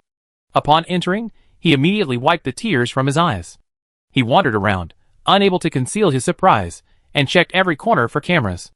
Although the Dawn Hotel had been constantly updated with new guests, no one had tacitly agreed to post overly detailed photos online. The photos Luo had taken previously were only circulated among the senior leadership of the central base. Sheng Xian took detailed videos and photos, and sent them to one of the contacts on his computer. The reply came quickly: "Be careful and avoid exposing yourself." After receiving the reply, Sheng Xian deleted the message, along with the videos and photos on his computer. Lu Li closed up her stall and invited everyone to eat. Since today was their first day at the Jixiang base, Luo Mu was clamoring to celebrate. She knew what the boy was thinking at a glance. He was craving something delicious again. Go ahead, Lu Li thought, knowing full well. It was either barbecue or hot pot. This guy wouldn't have any other ideas. Lu Mu, hearing this was a good opportunity, excitedly exclaimed, "Hot pot! Hot pot!" He felt that eating hot pot together with a group felt like home. Okay, I satisfy you," Lu Li said, her hands busy as she placed an order for 12 servings of hot pot. She tried her best to satisfy the handsome guy's requests if she could. He smiled happily, and she watched with delight. The group of 9 skillfully began to eat, some ordering their dishes, some waiting, some chatting, a harmonious atmosphere. Sheng Xian lived on the 3rd floor, with a balcony facing the RV, but he didn't dare go out. He stayed inside, observing through the French windows. Seeing them gathered around the table, everyone beaming with contentment, he couldn't help but clench his fists. He felt resentful yet envious. Why, by what right, did they live so well, and the ingredients, filling the long table to the brim? Every plate of vegetables was so fresh and juicy, and there was even so much meat. There was barely any space left, and the sight of them made him hungry. It had been ages since he had a full meal, yet he envied their laughter and joy. He took his room card, left the hotel, and passed the RV on his way to the convenience store. Even though Shen Bing and Dadong were both eating, there were still a few customers browsing the shops, all very conscientious. There was nothing he could do about it. Points would automatically be deducted the moment he left the store. Okay, these days, convenience stores have purchasing rules written on the wall at the entrance. First, then go in and select your items. If it's not enough, just give more. Lottery shops, convenience stores, and hotels all use points these days. After selecting your items, just walk out. The bill will be automatically deducted, making it impossible to avoid paying. Shen Bing rarely leaves the store. Sheng Xian bought some instant noodles and biscuits, planning to eat at the hotel. When he passed the RV again, he stared eagerly. He walked very slowly, as if captivated by the steaming hot pot. Lu Li looked up and happened to meet Sheng Xian's eager gaze. He even swallowed. He was thin and looked pitiful, as if he had never had a good meal. Everything was just perfect. Lu Li had no doubt that even high-level psychics like Shen Bing and Chu Lishan would be surprised and greedy when they first saw so many ingredients. Such an expression was normal, but Lu Li was not a saint who would give alms to every poor person. She said nothing, averting her gaze and lowering her head to continue eating the beef roll Shen Bing had passed her. Sheng Xian's pace was slow, but the distance was short. In just a few minutes, he returned to his room. After closing the door, he sighed deeply, deeply convinced that Lu Li was extremely difficult to conquer. Lu Li was also discussing Sheng Xian with Shen Bing and the others. What do you think is wrong with him? She had known something was wrong with Sheng Xian from the moment she saw him. His behavior was somewhat deliberate, revealing his immaturity. As he had said, he was trained at the Geely base to be a male concubine to please the powerful. And his escape today on the way to the central base was also quite reasonable, as long as one ignored the fact that the escorts were blind. And then, he seemed to be running towards this direction, not seeking help from the base, but coming here instead. He also looked broken and bullied. Who was he trying to seduce? All this made Lu Li suspicious. Chapter 110. Too teasy. Luo Mu commented. Perhaps they're targeting you. Shen Bing said cautiously. Yes. Chu Lishan agreed, quickly scooping up the last shrimp from the pot. Luli actually thought. As long as she's willing to put in the effort for me. Luomu looked up. What about us? Luli said lightly, we counter each other's moves. He's just a man, not worth a fuss. They complimented him mindlessly, great. Luomu finished his praises, scooped the shrimp from the pot with a slotted spoon, and soon stood up, exclaiming, where are my shrimp? A quick glance revealed a pile of shrimp shells beside Chu Lixing's bowl. The others had less than half as many. Luomu's mouth pursed, and he went to Lu Li to complain. He sat down pitifully, pinching the hem of Lu Li's sleeve with one hand. He said, Boss Lu, look at him. He eats so much and doesn't even leave any for you. That's too much. It might not work on anyone else, but Lu Li was completely taken advantage of by the handsome guy's coquettishness. She curled her lips slightly. Even though she knew he was pretending, she still felt secretly pleased. She reluctantly nodded, okay, I buy it for you. It's good that he put in the effort for me. Luomu beamed instantly, grunting at Chu Lixing, who ignored him, not even glancing at him. But his goal was to eat the shrimp, and now that he had achieved that, he was happy. Sheng Xian boiled water, soaked noodles, and squatted on the dark balcony, gazing at the warm RV. Their laughter was so loud that it irritated Sheng Xian, yet he couldn't bear to leave. Watching them happy made him feel like a living person, yet he also felt like a mutant rat in the gutter, spying on others' happiness. Sheng Xian stayed on the balcony for as long as the hot pot meal lasted, squatting until he was tired and simply sat down on the floor. He watched them leave the RV one by one. Lu Li did something, and the RV slammed shut, obscuring the view from inside. But soon, the lights on the second floor of the RV came on, then went out again after about an hour and a half. Sheng Xian figured Lu Li might have fallen asleep. He sighed, stood up, stamped his numb feet, and returned to his room. Lying in the soft, warm room, filled with a faint fragrance, Sheng Xian stared at the ceiling, unable to fall asleep for a long time. The sun rose as usual, and Sheng Xian woke early, having barely slept. It was hard to settle down in such an unfamiliar environment. He stood on the balcony, his hands resting on the railing, looking at the still-closed RV. Sheng Xian changed into some ragged clothes and went out, intending to kill zombies. Outside the Jixiang base were a series of industrial areas. There were still quite a few zombies, though their structures were a bit complex. When Sheng Xian returned, the lottery shop and convenience store were both open. His eyes lit up, and he trotted off to the RV. He ran straight to Lu Li, carefully pulled 2 crystal cores from his pocket, wiped them on his body, and placed them on the table. Boss Lu, I return the 2 crystal cores to you first. I get the rest as soon as possible, Sheng Xian said firmly. Lu Li sat behind the lottery machine and looked at Sheng Xian. His clothes were tattered, even with several holes. But the placement of the holes was curious. A tear at the left collar, just revealing his delicate, white collarbone. There was also a hole just below his left breast, neither too big nor too small. The clothes were loose, and if he moved a little too much, it was quite suggestive. And there was an irregular hole just above his belly button, revealing the thin flesh beneath. It was a short-sleeved shirt, the right sleeve ripped, revealing a sleek arm. Quite scheming, quite alluring. But paired with his innocent expression, his eyes bright as he held the crystal core to you, it didn't seem scheming at all. Instead, it evoked pity.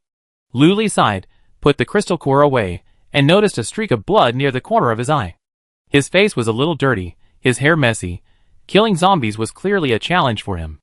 It reminded her of that meme. A dog goes hunting, comes back filthy, carrying a sack, with the caption, Mom, I'm back. Oh my god, I was so caught up in the hole earlier that I didn't really notice. Lu Li handed him 2 wet wipes, and pointed to the corner of his left eye. Wipe it. Sheng Xian took the wipes, and tried to wipe the corner of his eye, but he missed the spot. Lu Li looked a little anxious.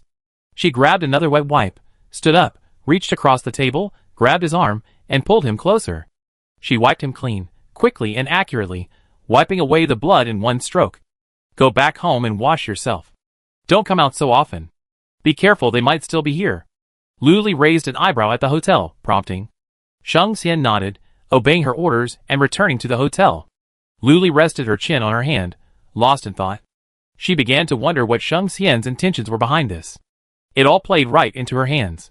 Knowing she liked handsome men and was very tolerant of them, she sent this poor, handsome little guy specifically. And then what? How? Make me fall in love with Sheng Xian? That wasn't likely. She liked handsome men, but she wasn't stupid. She didn't want to be a lovesick person. She could just be a vase, But she couldn't fall in love with him. Forget it, I won't think about it anymore. It's a waste of brain cells. Zhao Duoqian came again and greeted her warmly. Boss Lu, good morning. How many days do you plan to stay at the Jixiang base? When they earned 100,000 points, Luli wouldn't say anything, simply saying, I'm not sure yet. I create a Jixiang base group.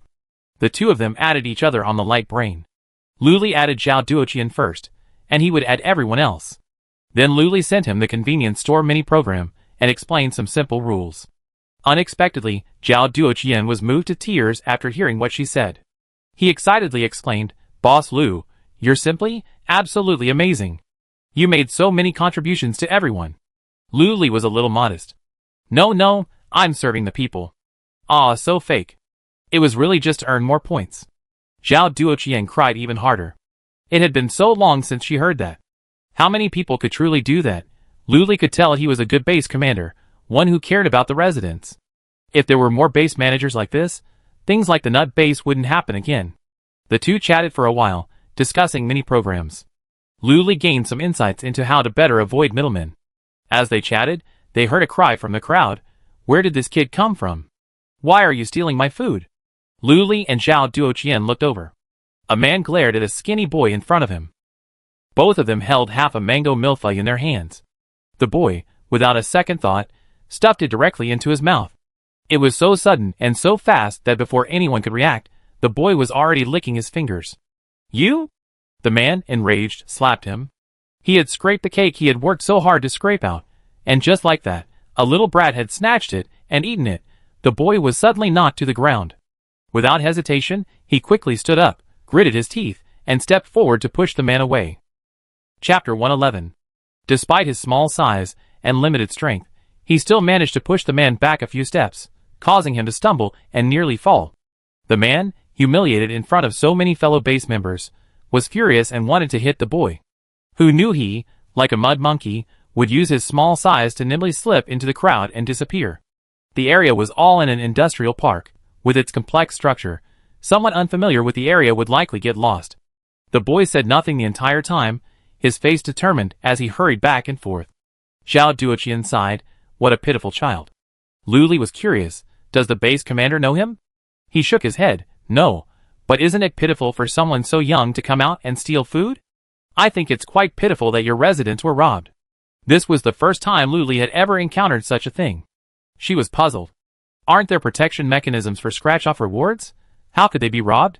She asked the system, but the answer was, I don't know, host. Perhaps this child is the chosen one. Luli couldn't believe that anyone could be an exception to the system, but the facts before her forced her to believe it. Luli didn't want to dwell on things she couldn't understand. It was a waste of time and energy. The system also found it strange. In all its years at work, it had never encountered an exception. It desperately wanted to investigate the little boy, but reason told it not to interfere with human development. It had to give up. At lunch, while the group was having lunch together, Luli said, I really want to go check out that industrial park. In fact, she was interested in the little boy and wanted to see if she could find him. Shenbing looked up. The industrial area was enormous, roughly the same size as the Jixiang base. In civilized times, there were many factories here, producing everything from daily necessities and cosmetics to baby strollers and light bulbs. Luomu was puzzled. Why go there? I've been there, and it's not fun, it's so winding. I go with you this afternoon. Shenbing said calmly, is the store closing? Luli nodded. It's closed. Give Xiao Di and the others a half day off this afternoon to rest up. Lumu looked at Luli, then at Shenbing, then lowered his head and ate his meal, silent and quiet. After dinner, Luli eagerly packed her things, as if she were going on a trip. She packed everything, including food, toys, and daily necessities, filling a backpack. The backpack eventually landed on Shenbing's back. Luli told Xiao Di and the others, let's go back to the convenience store. Don't worry about this. The highest security mechanism was activated, preventing anyone from entering or destroying the place. The two of them set off, entering the park through the nearest gate, which was overgrown with weeds. The walls, the cracks between the bricks, and the roofs were all covered in weeds, each one enormous. Luli looked left and right, feeling a sense of wonder, as if she had entered another Lilliputian world. This was her first time leaving the lottery shop since arriving in the apocalypse. The plants were enormous, some blocking out the sun. The sun shone through the gaps between the leaves, casting patches of light on the ground. Shinbing was in charge of clearing the weeds ahead, and Luli followed closely behind, looking left and right. Suddenly, a rustling sound came from the grass to the right, and countless possibilities flashed through Luli's mind. Her mind tensed instantly. Shinbing protected her behind her, condensing ice into a blade, and pushed aside the weeds, revealing the original appearance inside. It was a litter of kittens. The mother cat arched her back, shielding her kittens behind her, her eyes fixed fiercely on the approaching kittens. Luli breathed a sigh of relief and patted Shinbing's arm. It's okay, it's okay. Unable to bear the sight of the kittens in such plight, she bought a bag of cat food and a pile of cat noodle strips, and placed them at her feet. The two quickly left. The mother cat then cautiously emerged, sniffed the cat food, and tore the packaging apart with her mouth. The cat food spilled onto the floor. She immediately turned around, escorting the kittens out to eat the food. The kittens ate happily. Luli and Shinbing hid behind the broken wall, peering through the cracks between the holes. A faint smile crossed their faces. The mother cat was clever enough to drag the uneaten cat food and cat noodle strips into the weeds and hide them there. The two looked around for a while before continuing on. Luli was fascinated by everything here. Didn't they say there were no plants? Why are there so many here? Shinbing explained, these plants are at risk of mutation. They can attack people if they mutate. Be careful. Ah. Luli understood. As soon as she finished speaking, a leaf floated onto Luli's shoulder. She was about to pick it up to examine it, but Shinbing swept it away. Huh? This is also a mutated plant? Luli unconsciously took a step back. She knew very little about the apocalypse, so it was best to listen to Shinbing's advice when out and about. Just in case. Shinbing was cautious. Yeah. Luli agreed. The two of them tacitly stepped lightly, being extremely cautious. In fact, Shinbing had been infected by Luli. Luli whispered, "What is that?" At the same time, she patted Shinbing's arm, then held onto it, naturally covering it with her entire hand. Shinbing froze, her gaze fixed on the spot where her finger pointed. It was a swaying little red flower, a truly adorable little red flower. No green leaves, only 5 bright red petals. The center pistil had eyes, a nose, and a mouth. Just imagine, isn't it terrifying? The flower stalk sat stuck in the soil, swaying as if it were about to reach Grandma's bridge. It stood out against the weeds, and Luli spotted it immediately. As they watched the little red flower sway, Luli suddenly felt sleepy. She longed to sleep. Thinking of this, her head tilted, and she fell directly onto Shinbing's arm. Shinbing didn't dare move. Her head stiffly tilted to the right, her hands resting loosely on his arm, her head resting defenselessly against it. Her eyes were closed, her breathing was steady, and her face was calm and gentle, as if she were asleep. Shinbing hesitated for a moment, then reached out his left hand and patted her chubby little face. The touch was exquisite.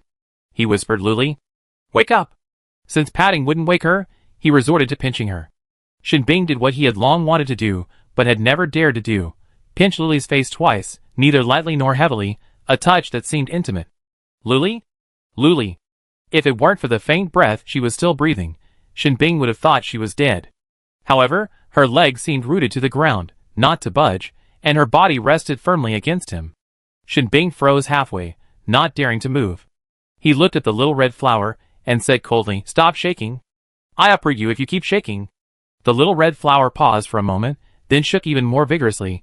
Its eyes narrowed into curved lines, as it shook furiously and vigorously. Shinbing looked away, no longer looking at it. The little red flower had a hypnotic effect. Staring at it for too long would cause one's mind to wander, and fall into a deep sleep. The person next to her was a living example of this. He had never seen such strange plants anywhere else. Chapter 112. He raised his left hand slightly, and a milky white icy mist swirled around his palm, gradually solidifying into a solid mass, like a bottomless icy abyss, so thick that even a glance would cause frostbite. "Count to 3, Shinbing whispered softly, not to remind Little Red Flower, but to give herself a break. Shinbing spoke coldly, 3, 2. Before she finished counting, Little Red Flower stopped swaying. The cloud of icy mist, larger than itself, hovered over its head. Even at a distance of a palm, it was enough to make it tremble. Little Red Flower trembled but said stubbornly, all right, I wake her up now, all right." "Seriously?" Shinbing was stunned, a flicker of surprise in her eyes. This flower, after becoming a spirit, could actually speak human language? Well, If even humans could become zombies, and plants and animals could mutate, it wouldn't be surprising if it could speak. A minute later, Luli slowly awoke, but only slowly opened her eyes, her body still leaning against Shinbing. She felt numb all over. It felt like countless tiny needles were pricking her. Shinbing's voice drifted in and out of her ears. Luli, are you okay? I'm fine. Luli opened her mouth but didn't, only mumbling silently in her heart. Luli? Shinbing saw she didn't say anything, only blinking, looking rather unimpressed. He looked at Little Red Flower again and said coldly, 3. Little Red Flower shuddered, covering her face with 2 petals, and explained, it takes time, it takes time. As expected, Luli raised her right hand slightly, and the numbness seemed to subside a little, but it was still uncomfortable. She didn't want to move, and her body felt like it had just been taken out of the refrigerator. Numb and tingling, incredibly heavy. After about 5 minutes, Luli was able to move her body again. Then, her legs gave way, and she fell to her knees. Shinbing quickly scooped her up. Sitting face to face, Shinbing didn't dare overstep her bounds, simply wrapping an arm around her waist to prevent her from falling. Sit, Luli said with difficulty. Huh? Shinbing, not quite hearing, leaned closer. Luli repeated, sit on the ground. Just saying that was emptying her. Shinbing understood and helped her sit on the ground, which was covered in a mess of weeds.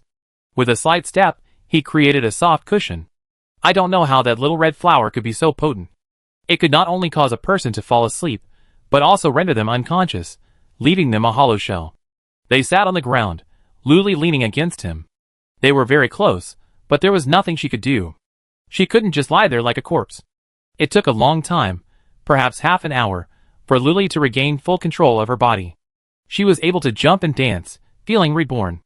The first thing she did was to get up and give the Little Red Flower a light kick, covering her eyes and cursing, I told you not to use that lousy ability on me. Ah. The Little Red Flower sighed softly, seemingly enjoying herself. Shinbing and Luli looked over, both in disbelief. Unconvinced, Luli knelt down and gently fanned the Little Red Flower's petals. In return, the Little Red Flower swayed with pleasure, its eyes narrowing slightly, as if it wanted more. Strange, do flowers have masochistic tendencies? Shinbing also knelt down curiously, staring at the Little Red Flower, feeling a secret pleasure in her heart, as if she had found a kindred spirit. He also reached out to pinch the petals, but the Little Red Flower dodged with a deft twist. Such a hypocrite. Unconvinced, he reached out again, but she dodged again. Luli took an interest and tried to play with her petals as well. Instead of dodging, she leaned forward and wrapped her petals around her fingers, feeling soft and cool. It was like a cold, heartless little snake wrapped around her fingers, yet somehow intimate, a snake that wouldn't bite. Bitch. Shinbing cursed softly. The Little Red Flower ignored him, and simply clung to Luli's fingers. 1 petal wasn't enough, she wrapped all 5. Shinbing then worried her petals might be poisonous, and frantically tried to pry them free. It's okay. Luli reassured him. The first time the Little Red Flower's petals had wrapped around her, a connection had suddenly grown between them. She could sense that the Little Red Flower held no ill will towards her, and that it had put her to sleep to protect herself. But he couldn't touch Shinbing, who was at the 7th level, so he could only try to confuse her. Shinbing fell silent. Even a flower's feelings were hypocritical. Ka Yin deeply hurt. Luli played with the Little Red Flower for a while longer, then stood up to leave, never forgetting her true purpose. But the Little Red Flower clung tighter and tighter, clearly unwilling to let her go. Her eyes wrinkled into wavy lines, as if she was about to cry. Why don't you come with me? Luli asked tentatively. He didn't expect her to agree. The next second, the Little Red Flower emerged from the soil. Without any tangled roots, only a slightly curved stalk supported its 5 petals. The Little Red Flower was very clever, using its stalk as a leg, and with great springiness, it leaped onto Luli's shoulder in a few bounds. The feeling was strange. Unlike Xiaolu and Nana, the Little Red Flower was so light that her presence was almost imperceptible. But there was a connection between the two, a connection that grew stronger the closer they got, as if it could read her thoughts. The Little Red Flower seemed perfectly docile on Luli's shoulder, its petal coiled up, and it sat down in this strangely shaped position. Will you follow me? Luli asked again. Lest she be brought to the human world and become unaccustomed, something catastrophic might result. The Little Red Flower nodded vigorously, its petals rubbing affectionately against her ears, tickling them. This behavior clearly expressed its feelings. Okay, Luli agreed. Then she would take responsibility for this flower. The system was truly curious. It seemed as if the host possessed some magical power that attracted the attention of plants, animals, and even zombies. Or perhaps, like her, the mother cat had unconditionally trusted the cat food she gave her, and even this rare, hypnotic little red flower had a special regard for her. And when the zombie first crossed over, it had an unintentional thought. Her blood tasted sweeter than that of ordinary people. While it couldn't scan other human bodies, it could certainly scan its own host. The system then scanned Lily from head to toe, inside and out, and its conclusion was shocking. It quietly destroyed the data, pretending it had never happened. Lily, with the little red flower on her shoulder, and Shin Bing continued walking forward. The two of them, the flower, even discussed names. Lily, always respectful, took the initiative and asked, Wah, what name do you want? The little red flower pondered for a moment, then said firmly, Wang Ba. Lily chuckled and teased, Where did you hear that? That's not good. Try another one. No, I want this one. The little red flower, hearing this, became even more determined, unwilling to consider it any further. Chapter 113. Luli had no choice but to comply, teasing her, Wang Ba. Wang Ba, what are you doing? Wang Ba, Suddenly, it felt unpleasant. She stammered, Actually, one day, two men were passing by and I overheard them chatting.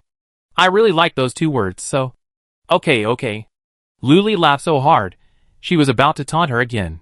Shin Bing's expression suddenly grew serious, and she quickly shielded Luli behind her.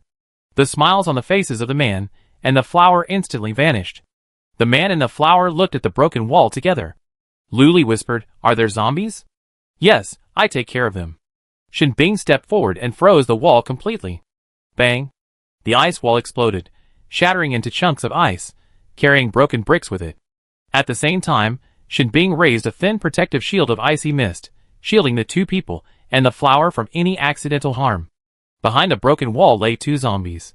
Even Luli, a novice, could tell at a glance that they were high-level zombies.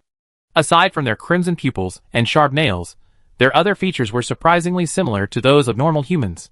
Luli couldn't help but wonder, if zombies also evolved to the highest level, would they be just like humans? Completely losing their zombie characteristics would be too dangerous. What if zombies infiltrated the base? Level 4 and 5, Shin Bing whispered. Can you protect yourself? Luli quickly ordered a pistol from the store. Although he couldn't use it, it would be useful for self-defense. Once he left the RV, it was as if he had lost all support and patronage, becoming a completely ordinary person. He also ordered several quick-use abilities from the store, such as speed, useful for escape, or intelligence, useful for analyzing better escape routes and methods. She nodded, Okay, go ahead and fight. Shin Bing glanced at her worriedly, but his mind raced back to her speed at the nut base. Was that a superpower? Slightly reassured, he added several layers of ice mist shields around the man and the flower. Unless they were higher level, they couldn't break through. Then, he took a few steps forward and engaged the two zombies. Level 5 is a watershed. Whether zombie or human, reaching level 5 represents a qualitative leap. Furthermore, zombies' advancement is even more difficult than humans, and naturally, their strength is also greater than that of similar level abilities. Shin Bing struggled a bit, but managed to manage. He froze the level 4 zombie first, buying himself some time. But for a level 4 zombie, the ice could only slow its movements for 2 or 3 seconds. That was enough. In just 2 or 3 seconds, Shin Bing's ice blade had severed the 5th level zombie's left arm. But unexpectedly, while Shin Bing was grappling with the 4th level zombie, the 5th level zombie picked up the arm and pressed it back down. Luli was stunned. A severed arm could be reborn? No! It was pressed. This was outrageous, ridiculous. Come on! Shin Bing, come on! Luli couldn't see the scene outside clearly through the thin icy mist, so he shouted instinctively. This was like a shot of stimulant, instantly filling Shin Bing with fighting spirit. He used the same trick again, creating an ice prison to trap the 4th level zombie. This would be more difficult to escape. He had trapped the 4th level zombie for nearly 5 seconds, and the battlefield was usually changing rapidly. The 5th level zombie's left leg and right hand were severed, chopped to pieces by Shin Bing's controlled ice blade. He doubted he could reattach them, but his abdomen, scratched by the 5th level zombie, bore 4 deep bloody wounds. Bright red blood, mixed with the zombie's pungent green virus, slowly flowed down, revealing the severity of his injuries. Not only was his abdomen wounded, but the sleeve on his right shoulder was also torn, nearly ripping his entire arm off. The battle was fierce, and Lu Li's cheers were enthusiastic, but suddenly, she heard a faint cracking sound behind her. Lu Li turned quickly to see a zombie lying on the ground, munching on the ice mist. She happened to meet its crimson eyes. She shuddered and took a step back, her back resting against the edge of the ice mist. The cool touch instantly refreshed her. Anyone below Shen Bing's level could not destroy the ice mist. Lu Li knew this, but why was the zombie eating? It made a crunching sound, like it was gnawing at her skull. Her scalp tingled. It's okay, it can't get in, Lu Li consoled herself. But she watched helplessly as a small hole was gnawed through the ice mist at the bottom, and the zombie's sharp claws jutted out, as if probing. Lu Li unhesitatingly summoned her strength, closed her eyes, and stomped down, letting out a furious roar. Who?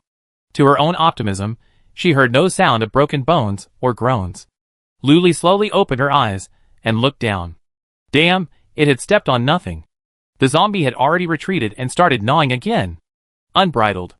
It showed no regard for Boss Lu. Lu Li's scalp tingled and goosebumps spread all over her body as she listened to the crunching sound. As the zombie extended its claws again to probe, she stomped on it again. All her strength was concentrated on that foot, and a remarkably pleasant and crisp snapping sound echoed. Lu Li quickly looked over and, as expected, half a nail had been crushed to the ground. Her confidence instantly surged. A small red flower stood on her shoulder, its 5 petals swaying, both encouraging her and hypnotizing the zombies. But it seemed this trick had no effect on them. She was now level 5, and could only purchase abilities corresponding to her tier. The zombies outside the ice fog inevitably let out a scream, gnawing at the mist faster, the wiser ones no longer reaching in.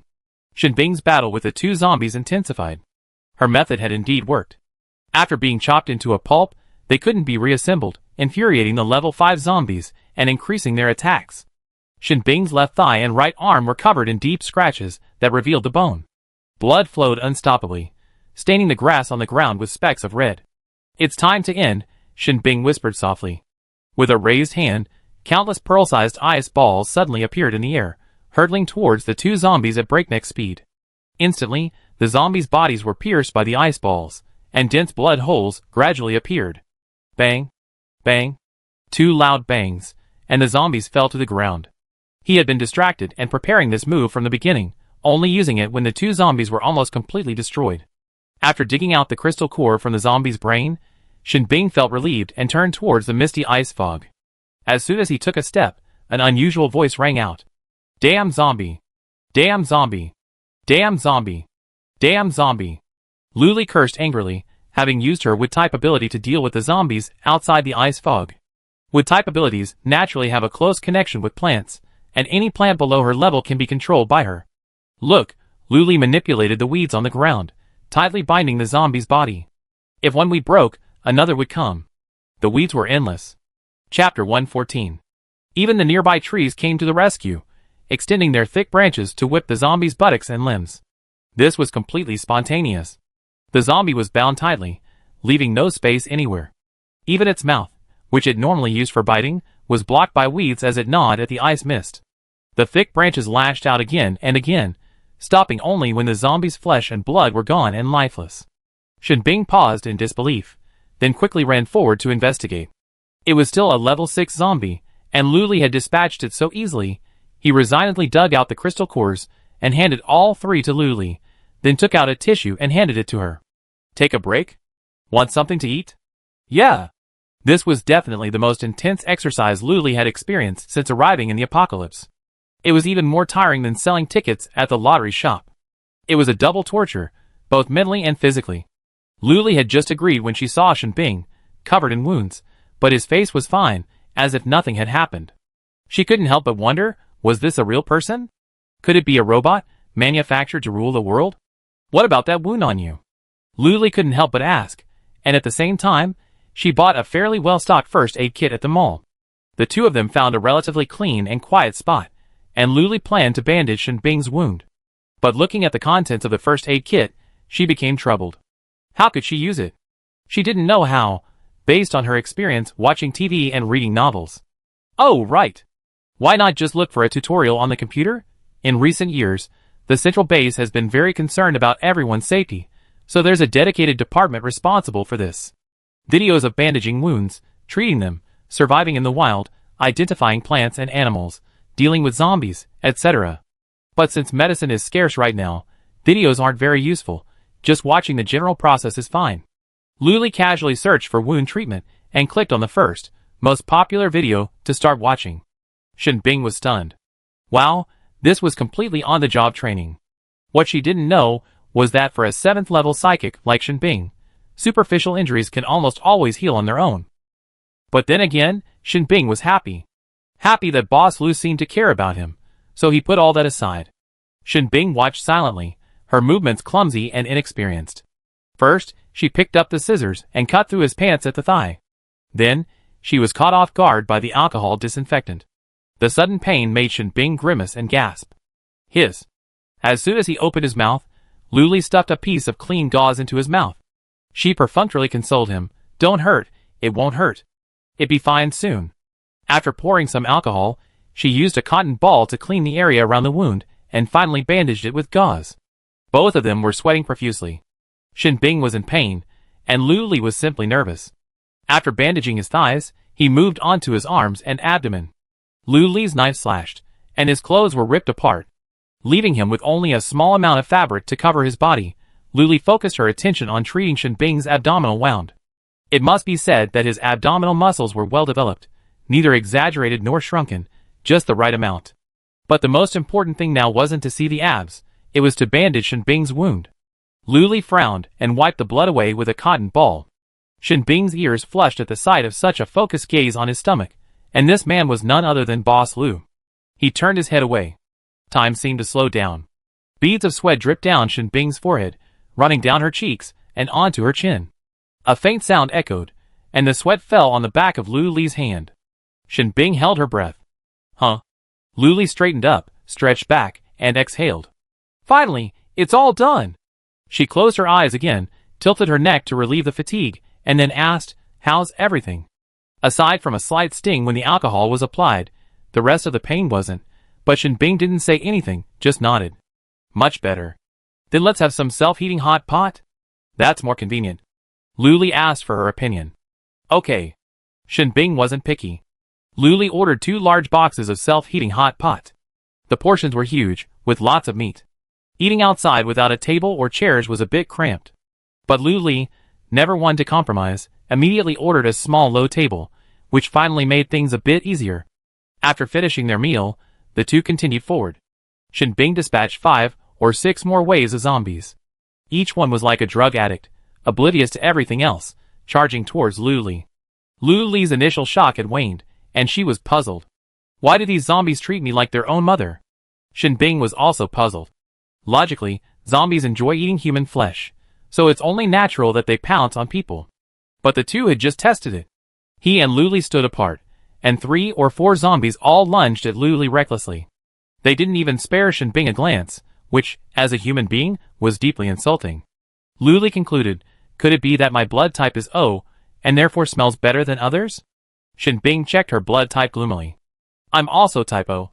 That's because I'm a girl. Girls tend to smell better, while boys.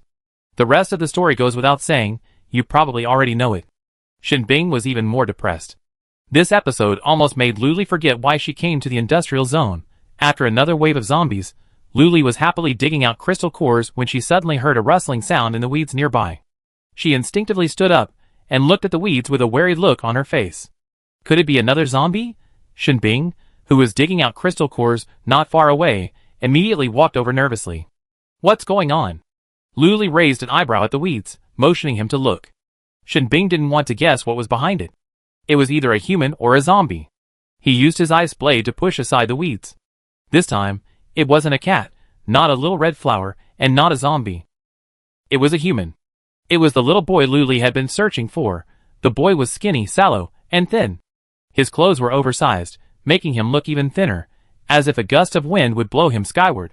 Despite his thinness, one could still see that his features were righteous. It was a strange feeling. Luli's eyes lit up. She quietly poked Shinbing in the waist, winked at him, and then looked back at the boy. Shinbing frowned, puzzled, and whispered, Want him? Take him back? Luli nodded vigorously, like a scientist absorbed in research, who had found their beloved guinea pig. She desperately wanted to take this boy home and study him thoroughly. Why was he an exception to the system? Why? Shinbing was puzzled. Don't worry. In this emergency, Luli didn't bother explaining anything further. Luli looked at the boy again and was surprised to find, knock. He's gone. Look for him. Shinbing and Luli quickly split up to look for him, one on each side. Chapter 115. Little boy, where have you been? Don't go. I have something delicious. Luli shouted. She wanted to pull out a loudspeaker and shout, but she was afraid it would attract waves of zombies. An idea flashed through her mind, and she remembered the little boy stealing someone else's cake that morning. She immediately stopped shouting and stopped moving, finding a clean spot to sit down. She pulled out a juicy apple and a bucket of steaming hot pickled cabbage and beef noodles. Let's eat. The aroma wafted from miles away. Luli deliberately let out exaggerated delicious sounds. Anyone who had experienced the apocalypse would be overwhelmed by the scene. Behind a nearby wall, the little boy peered through a small hole, his mouth drooling. His eyes were filled with desire, and his stomach growled uncontrollably. He quickly covered his stomach to quiet it down. The little boy sighed and tried to turn and leave, but his legs felt like cement, stuck in the ground, making it impossible to move. Though young, he was precocious, constantly reassuring himself to hold back, not to try. Be careful not to get beaten to death by this seemingly gentle, yet actually fierce sister. He had seen her ruthless killing of zombies in the shadows. Luli finished a whole bucket of instant noodles, then the apple, and glanced around, but still nothing happened. She was surprised. Are children so capable of staying still these days? If she hadn't eaten a full meal in 800 years, she would have rushed over to smell such delicious instant noodles. Could the little boy not be here? Luli thought so. So they moved to another place and ate some delicious odin. They had just killed wave after wave of zombies and were already hungry. Such flavorful, translucent radish. So delicious. Wow, what is this? A lucky bag. There's even fish roe in there. So delicious and pretty. Wow, this is sausage. And what is this? Kelp knots. So delicious. Luli made exaggerated expressions and spoke in exaggerated language, just like some 21st century food streamers. She couldn't bear to look at it herself, but to the little boy, he was like, what is this? Is it really that delicious? What should I do if I can't resist it? With this thought, the little boy rushed out and was right in front of Luli. Their eyes met. Luli's eyes were filled with surprise. She knew this trick would work. Who could resist such delicious odin? The little boy's eyes were filled with hunger. He was so hungry. Luli was about to say something when the little boy snatched the disposable paper bowl away from her. Her defensiveness hadn't yet risen, and she was holding it loosely. The little boy jumped and stretched out his hand. Just like that, it was snatched away so eloquently. When Luli reacted, she only saw the boy's back as he curved around the wall. She hurriedly ran after him, calling out, Shinbing, this.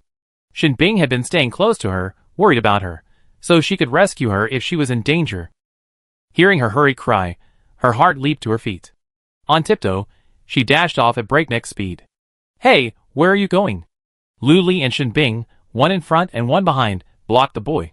The boy looked forward, then back at the odin in his hand, which had spilled a lot of soup. Having made up his mind, he grabbed everything, stuffing it all into his mouth, radish, kelp knots, and lucky bag. He stuffed his cheeks full, chewing and swallowing furiously while still stuffing more. Luli was anxious. Take your time, don't rush. This is all for you. His posture made Luli afraid he'd choke, so she stepped forward to stop him. The little boy took a step back, his eyes warily fixed on the two men, his back pressed against a wall. It seemed there was no escape. He felt a sense of despair, unsure of what the two adults were up to. He only knew he had to survive. And before surviving, he had to eat. He couldn't starve to death. Thinking of this, the little boy's hands and mouth kept moving, constantly stuffing odin into his mouth, his eyes fixed on the two men. Luli stopped, asked Shinbing to stop as well, and then squatted down to talk to the little boy, who was 5 meters away. Don't worry, I'm not here to hurt you. Seeing they didn't approach, the little boy shoveled his bowl of odin even harder. The runny soup stained his clothes, but he didn't care. Hearing this, the little boy glared at Luli through the empty paper bowl and uttered a loud paw at her. Then he ducked down, slipped through the hole at the bottom of the wall, and fled. Luli's eyes widened. She stood up, trying to catch him, but she jumped too quickly and blacked out. She stumbled back down. Shinbing hurried over and squatted beside her. Are you okay? Luli hugged her legs, fists on her knees, and shook her head gently. Let's go back. We won't be able to catch this kid in one day. Okay. Shinbing, always compliant, helped her up. Are your legs numb? After squatting for so long, Boss Lu seemed a little too frail. No. Luli refused to admit it, remaining stubborn. Shinbing suppressed a laugh and supported her for a moment. After Luli recovered, she gently pushed him away and said stubbornly, I'm ready. Okay. Shinbing chuckled softly, her eyes gentle as water, as if she wanted to drown the person before her in a gentle embrace. The road was complicated, and the two of them hadn't memorized the way when they arrived, so they wandered here and there. By chance, they finally found their way out. Seeing the RV again, Luli felt as if she had seen the light of day again. Finally back. Luli slumped in his chair and sighed deeply. The world outside is too dangerous. I better stay in the lottery shop until I grow old. Shinbing nodded in agreement. He had grown to his current level through the struggles of the apocalypse. For an ordinary person, survival would be 1,000 times more difficult. Their eyes met, and they asked in unison, what about that little boy? How did he survive? Shinbing also sat down and expertly poured herself a glass of water. He probably has supernatural powers. Luli nodded. That's right. Otherwise, how hard would it be for an ordinary child to grow up in the wild? She sighed again. After a short stroll, time flew by as the sun slowly set. Luli sent a message in the group chat inviting them to dinner. Everyone jumped at the news. Lu Mu asked curiously, what did you two do this afternoon? Shinbing glanced at him, then at Luli. She remained silent, concentrating on eating. I won't tell you. Luli took a moment to reply while eating, but she wasn't really hungry. After all, she'd been eating all afternoon, including instant noodles and an apple after the hot pot. She finished half a bowl and couldn't eat any more, but adhering to the principle of not wasting, she asked Xiao Di, is that enough? I give you some? Chapter 116. Luli ate fairly cleanly, seemingly obsessing over something, nibbling from the edges. There was still more than half the rice left in the bowl, and after scraping off the surface, it was still edible. But Xiao Di, who had just filled a large bowl with rice, and was planning to eat a hearty meal, fell silent upon hearing this. The next moment, Shinbing took the bowl from her hand, and she heard him whisper, eat Boss Lu's. Don't waste it. Okay. Xiao Di took Lu Li's bowl. She had never been bothered by such things. Before, when there was no food to eat, everyone scrambled for it. Who cared? After finishing her meal, Luli fell into a daze again. It was mainly because she was too tired today. She exercised too much. She got up, showered, and fell asleep as soon as she hit the bed. She had a very strange dream. In it, she was with a little boy from the day before, alone in a desolate field. But the next moment, a massive army appeared before them, weapons pointed at them. Greed and murderous intent etched on their faces, they shouted, follow us if you know what's good for you. They refused and turned to run. They ran and ran, chasing each other until they reached a cliff, where Lu Li and the little boy leaped without hesitation. The weightlessness startled Lu Li out of bed. She touched her forehead and was drenched in sweat. She sat there in a daze, her mind racing through scenes from her dream. How could I have dreamed of such a terrifying thing? We're being chased by so many people. Where's my system? Where are Shinbing and Luo Mu? We're just running away, completely powerless to resist. It's irrational. Luli grew increasingly angry as she thought about it. She felt like she couldn't possibly be so hunted, could she? She honestly asked, I'm doing okay. And benefiting the survivors. Where else could one find such a kind person? Although the probability was extremely low.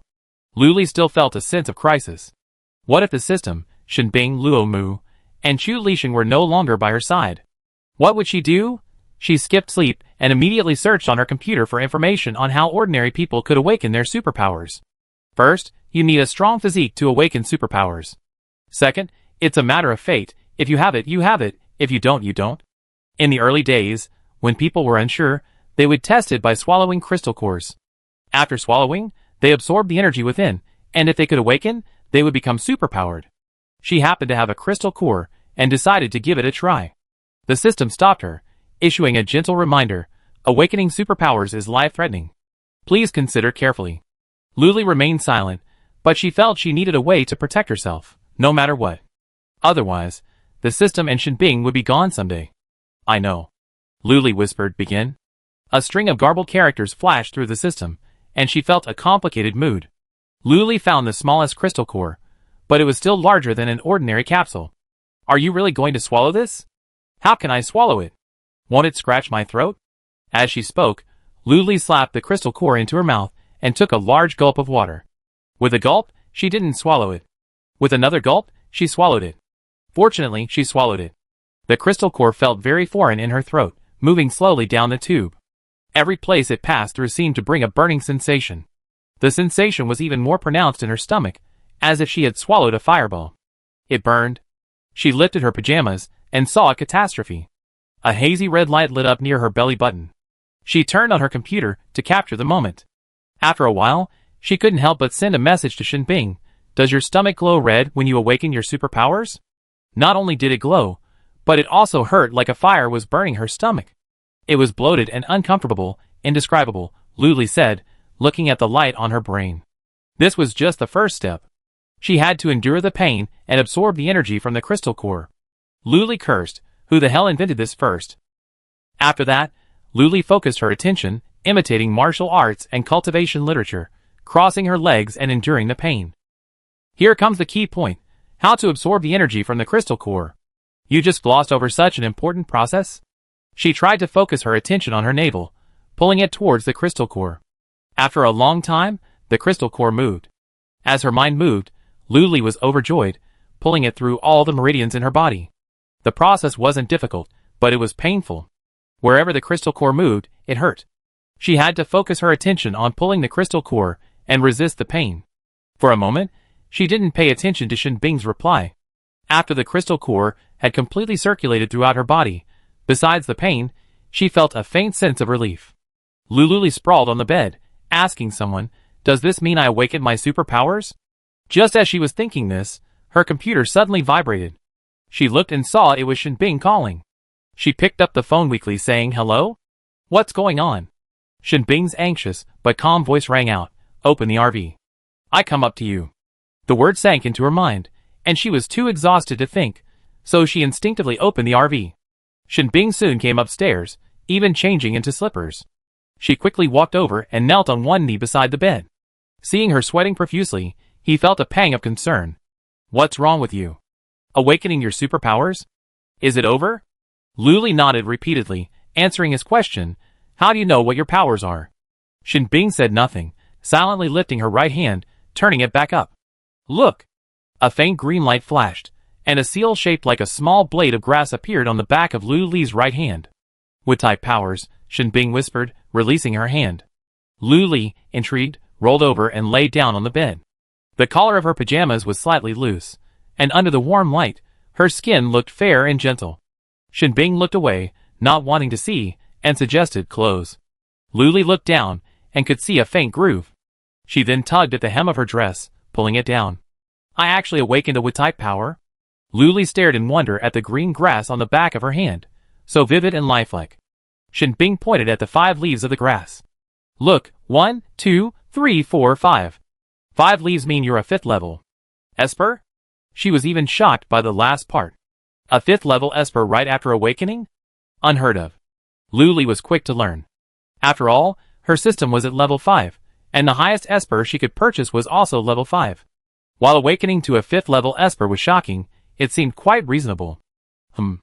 Luli agreed indifferently, examining the grass on her hand. The more she looked at it, the cuter it seemed, the more she liked it. Wang Ba had followed her upstairs, hopping over sleepily and standing directly on the bed. He squinted his eyes, carefully examining the grass, then jumped on it with a venomous gesture. Its 5 petals completely covered the 5 leaves. Luli pushed Wang Ba aside. Move aside. Huh? 1, 2, 3, 4, 5. You're also a level 5 plant. Wang Ba proudly straightened up and nodded reservedly, his expression a bit dignified. So what?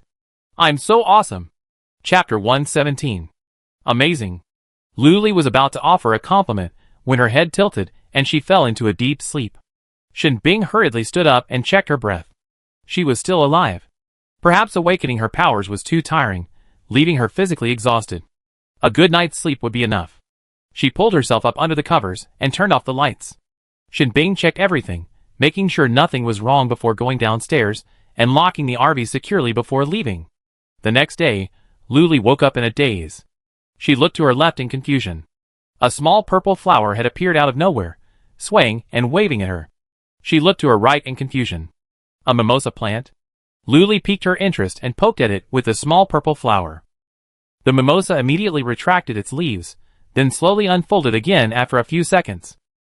After repeating this over and over again, the mimosa grew tired and stopped shrinking. Let it go! You can fiddle with it all you want. Luli rolled over on the bed, laughing. It felt like her feet had kicked something strange. She stood up and looked. Oh wow! Half the bed was covered with mountain turtles, taking up the entire lower half. Wasn't that a wood-type ability she awakened? It felt like she awakened a plant summoning technique. How could the mountain turtles be retracted? The next second, half the bed of mountain turtles receded like a tide, vanishing in the blink of an eye. Mimosa, disappear. Luli commanded the plant in her right hand with a rather childish air. As expected, the mimosa completely shrank back into her palm, a strange, tingling sensation. Little flower, disappear too.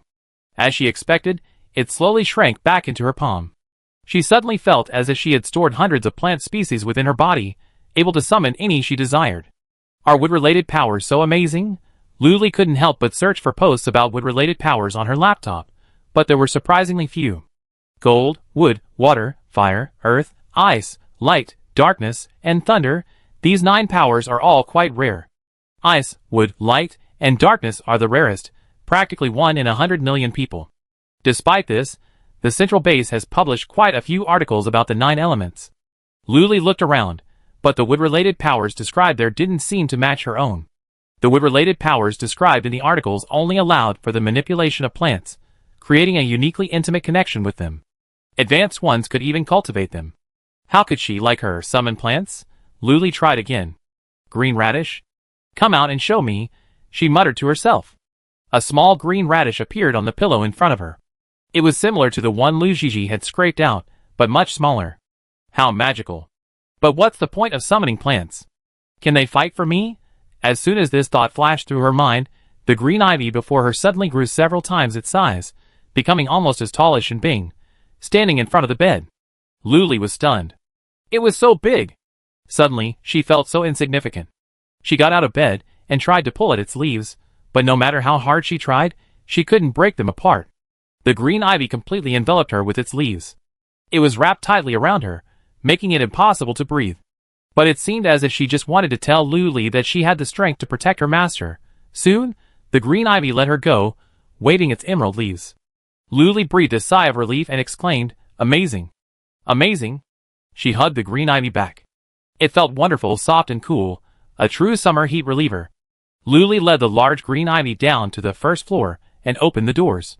Shinbing just happened to be coming out of the convenience store. She glanced over, startled, and quickly rushed forward, using the tabletop as a support to jump into the RV. Meanwhile, the green ivy was frozen solid. Luli was once again stunned. What are you doing? I summoned this plant. Let it go. Shinbing, huh? No one told me. He hurriedly thought it. The green ivy's leaves drooped, looking wilted and pitiful. Luli quickly soothed, It's okay, it's okay. Brother Shinbing, you're so naughty. He didn't forget to touch the green ivy's leaves. Instantly, the green ivy glowed, as if it hadn't been the one that had wilted earlier. Now it was Shinbing's turn to be stunned. She quietly pulled Luli aside. Can you only summon one? Or... Before she finished her words, a small, adorable money tree appeared in Luli's palm, resembling a model. Soon, the money tree shrank, replaced by the mimosa. Luli even offered it to him, boasting, Want to try it?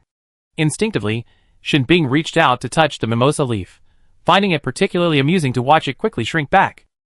But the next moment, 2 blushes appeared on Shinbing's face, and he blushed from face to heels, like a whole, cooked shrimp. What's wrong with you? Are you hot? Luli spoke to him. Shinbing's blush deepened at the words, and he gently lowered his eyes, then couldn't help but glance at Luli quickly, his lips curling slightly. He covered his face with his hands, turned his head away, and turned sideways, unwilling to face her, extremely shy. Luli curiously reached out to poke his arm. It was warm, unlike before, when he was as cold as a refrigerator. She walked around to him, and was about to speak when she saw Shinbing shyly running away, covering her face. Ah! Could the mimosa's ability be to make others shy? Okay, it's not very useful, but it's better than nothing. She put the mimosa away and sat down to drink some water. A minute later, Shenbing returned, her lips pursed and her expression odd, looking rather awkward. Luli had thought that if he didn't mention it, she'd just pretend it never happened. After all, Shenbing was a man who cared about his reputation. But Shenbing asked seriously, "Is it the mimosa's ability?" Puff. Luli couldn't help but spit out a mouthful of water, spraying it all over Shenbing. She laughed and pulled out a tissue to wipe it for him, saying apologetically, "Ha ha ha, sorry." Shenbing fell silent and took the tissue to wipe it herself. She wasn't trying to help him wipe the water. She was clearly taking advantage of him. He stopped talking about it, his answer already in mind. Thinking back to the scene just now, a faint smile played on his lips. After the two of them had finished laughing, Shenbing said seriously, "Luli, it's best not to let strangers know that you possess wood-type abilities, especially the fact that you can summon plants." Luli had a slight idea. Her ability was so different from ordinary wood-type abilities that it would undoubtedly arouse suspicion and perhaps even recreate the scenes from her dream. Isn't this a vicious cycle? She wanted to awaken her abilities because of a dream, and then she was targeted by villains who wanted to take her abilities away. The thought was terrifying, and Luli suddenly broke out in a sweat, her forehead covered in sweat. No, what was going on with that little boy? Shenbing took a piece of paper and gently wiped her sweat.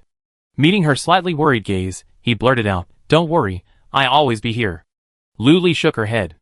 No one will always be here. Relying on yourself is the best way. Chapter 118. Although dreams are often contradictory, Luli felt that the very fact of dreaming was a warning to him, and he must be prepared just in case. A resident from the auspicious base happened to arrive to buy a scratch-off ticket, interrupting the two of them. Luli breathed a sigh of relief, adjusted his mood, and went back to business. The customers who came to buy scratch-off tickets continued to arrive, but Luli noticed Shang Xian among them. Suddenly, his head ached. He was still there, and he had forgotten to deal with him. Should Shenbing kill him outright? Or capture him and torture him to find out what he was doing here? Forget it. Let's not act rashly. The others haven't revealed their true intentions yet. Just as he was thinking this, Shang Xian squeezed out of the crowd, pulled out 2 crystal cores, held them in his palms, and said with a beaming smile, "Boss Lu, here's yours." "Okay." Luli agreed calmly, took them, and put them away. Shang Xian was acutely aware of her change in demeanor. His eyes darkened, and without a word, he walked away dejectedly, his back revealing a sense of desolation. Luli followed her gaze, and for a moment, she wondered if her suspicions were wrong. Someone was so pitiful, yet she still thought so poorly of them. Pooh, Luli interrupted her thoughts. Look, Shang Xian's honey trap and self-torture scheme worked. Shang Xian returned to his hotel room and lay spread-eagle on the bed, his palms slightly sweaty. Boss Lu, suspicious of him, opened his laptop and sent a message. His thin body slowly curled up into a ball, his arms clasped around himself. His teeth chattered, cold sweat formed on his forehead, his eyes squeezed shut, and he muttered unconsciously, "Give me the injection, please, please." A few minutes later, there was a knock on the door. Chu Lixing stood outside, one hand in his pocket. "Is anyone there, Shang Xian? I left a towel at your door." He set down his belongings and turned to leave, but suddenly stopped, leaning over the crack in the doorway to eavesdrop. A faint noise could be heard from inside, and Chu Lixing's face changed. He kicked the door open, and after taking in the scene inside, he fell silent. Shang Xian lay unconscious on the bed. His right arm had been lacerated by a sharp blade, leaving deep wounds visible to the bone. The blood flowed profusely, a blinding sight. Not only that, but his left arm and thigh bore similar wounds. His chest rose and fell only faintly, as if he would expire at any moment. Without pause, Chu Lixing pulled out his medical kit and a dose of hemostatics from his spaceship. After injecting him, he began bandaging the wound. The hemostatics seemed to have little effect on Shang Xian. Chu Lixing continued bandaging as he continued to bleed. He was afraid Shang Xian would bleed to death before his wounds were even treated. He couldn't let someone die in his hotel. It would have a terrible impact. He sent a message to Luli, asking her to come to 312 immediately, and then he focused on treating Shang Xian's wounds. Chu Lixing's strength seemed to have hurt Shang Xian, and he was surprisingly able to regain consciousness briefly. "Manager Chu, there's no need to save me. Someone like me isn't worthy of these medicines," Shang Xian said weakly. Just saying these few words brought a thin layer of cold sweat to his forehead. Chu Lixing, disinclined to listen to his rambling, pulled out a piece of gauze and stuffed it directly into his mouth. Lu Li heard this as soon as she entered the room, and saw his rough movements. Lu Li stood at the door, hesitant to go in. The white sheets were almost completely soaked with Sheng Xian's blood, a rather eerie sight. Sheng Xian, pale and frail, lay on the bed, his hair drenched in sweat, at the mercy of others. She bought a bottle of mineral water and took a long gulp, but she still felt thirsty and kept swallowing. Seeing such a bloody scene for the first time, Lu Li leaned against the wall and moved closer to Chu Lixing. "What can I do? Is there anything to stop the bleeding?" Chu Lixing asked. Lu Li immediately rummaged through them all, her mind focused solely on saving him. She bought the top-rated hemostatic pill, crushed it in her palm, and fed it to him with water. He was now unconscious and unable to swallow on his own, so Lu Li bought him a special aid for this purpose. As expected, after rolling his throat a few times, the hemostatic pill was swallowed, and the effect was remarkable, slowing the bleeding until it stopped. "Huh. Now, bandage the wound," Chu Lixing said. Lu Li was quite familiar with this task, having just treated Shen Bing that afternoon, so she was quick to the task. The two of them bandaged Sheng Xian's wounds in silence. Afterward, they leaned against the wall to rest. Lu Li rolled her eyes, feeling like a nurse. She'd been busy treating wounds all day, and in her haste, she hadn't checked the price of the hemostatic pills. She was shocked when she saw them. 10,000 points a pill. Sheng Xian had to pay for it. Unknowingly, the unconscious Sheng Xian had taken on a heavier debt. The two of them were leaning against the wall, resting their eyes. The atmosphere was quiet. Suddenly, Sheng Xian, lying on the bed, moved his fingers and slowly opened his eyes. "Save me." The words escaped Sheng Xian's lips, and perhaps due to the dryness and itchiness of his throat, he began to cough violently. Chu Lixing resigned himself to his fate, got up, grabbed a bottle of mineral water, and roughly fed it to him, causing him to choke again. The newly bandaged wound had successfully opened with the noise. Lu Li hurried over and pushed Chu Lixing aside. She fed him a hemostatic pill, which had an immediate effect. Seeing that he was still so weak, she gave him another pill to replenish his qi and blood. Soon, Sheng Xian's complexion brightened, and his aches and pains began to ease. Lu Li exchanged a glance with Chu Lixing, and she said sternly, "Sheng Xian, no more self-harm. No matter the reason, your life and health are paramount." He lay in bed, looking at her serious yet gentle face, a complex mix of emotions, a wave of guilt welling up within him. But the next second, Lu Li changed the subject. 3 pills cost a total of 30,000 points. You can convert them yourself. For the cost of treating the wound, let's just say 10,000 points. That's 40,000 points. Remember to return it. As expected, it was the familiar Boss Lu. Sheng Xian's lips curled up slightly, and he couldn't suppress his joy. Doesn't this mean he has another reason to pester Boss Lu? Did you hear that? Why are you hurting yourself? Lu Li waved his hand in front of him, asking with a hint of concern. Sheng Xian hesitated, his hesitation only arousing Lu Li's curiosity. Pressing the two, Sheng Xian said, "This is the poison the Geely base gave us. It attacks periodically, and we must take the antidote regularly." I escaped. Lu Li understood, and so did Chu Lixing. They sighed together, and their minds filled in a lot of inferences, completing the story.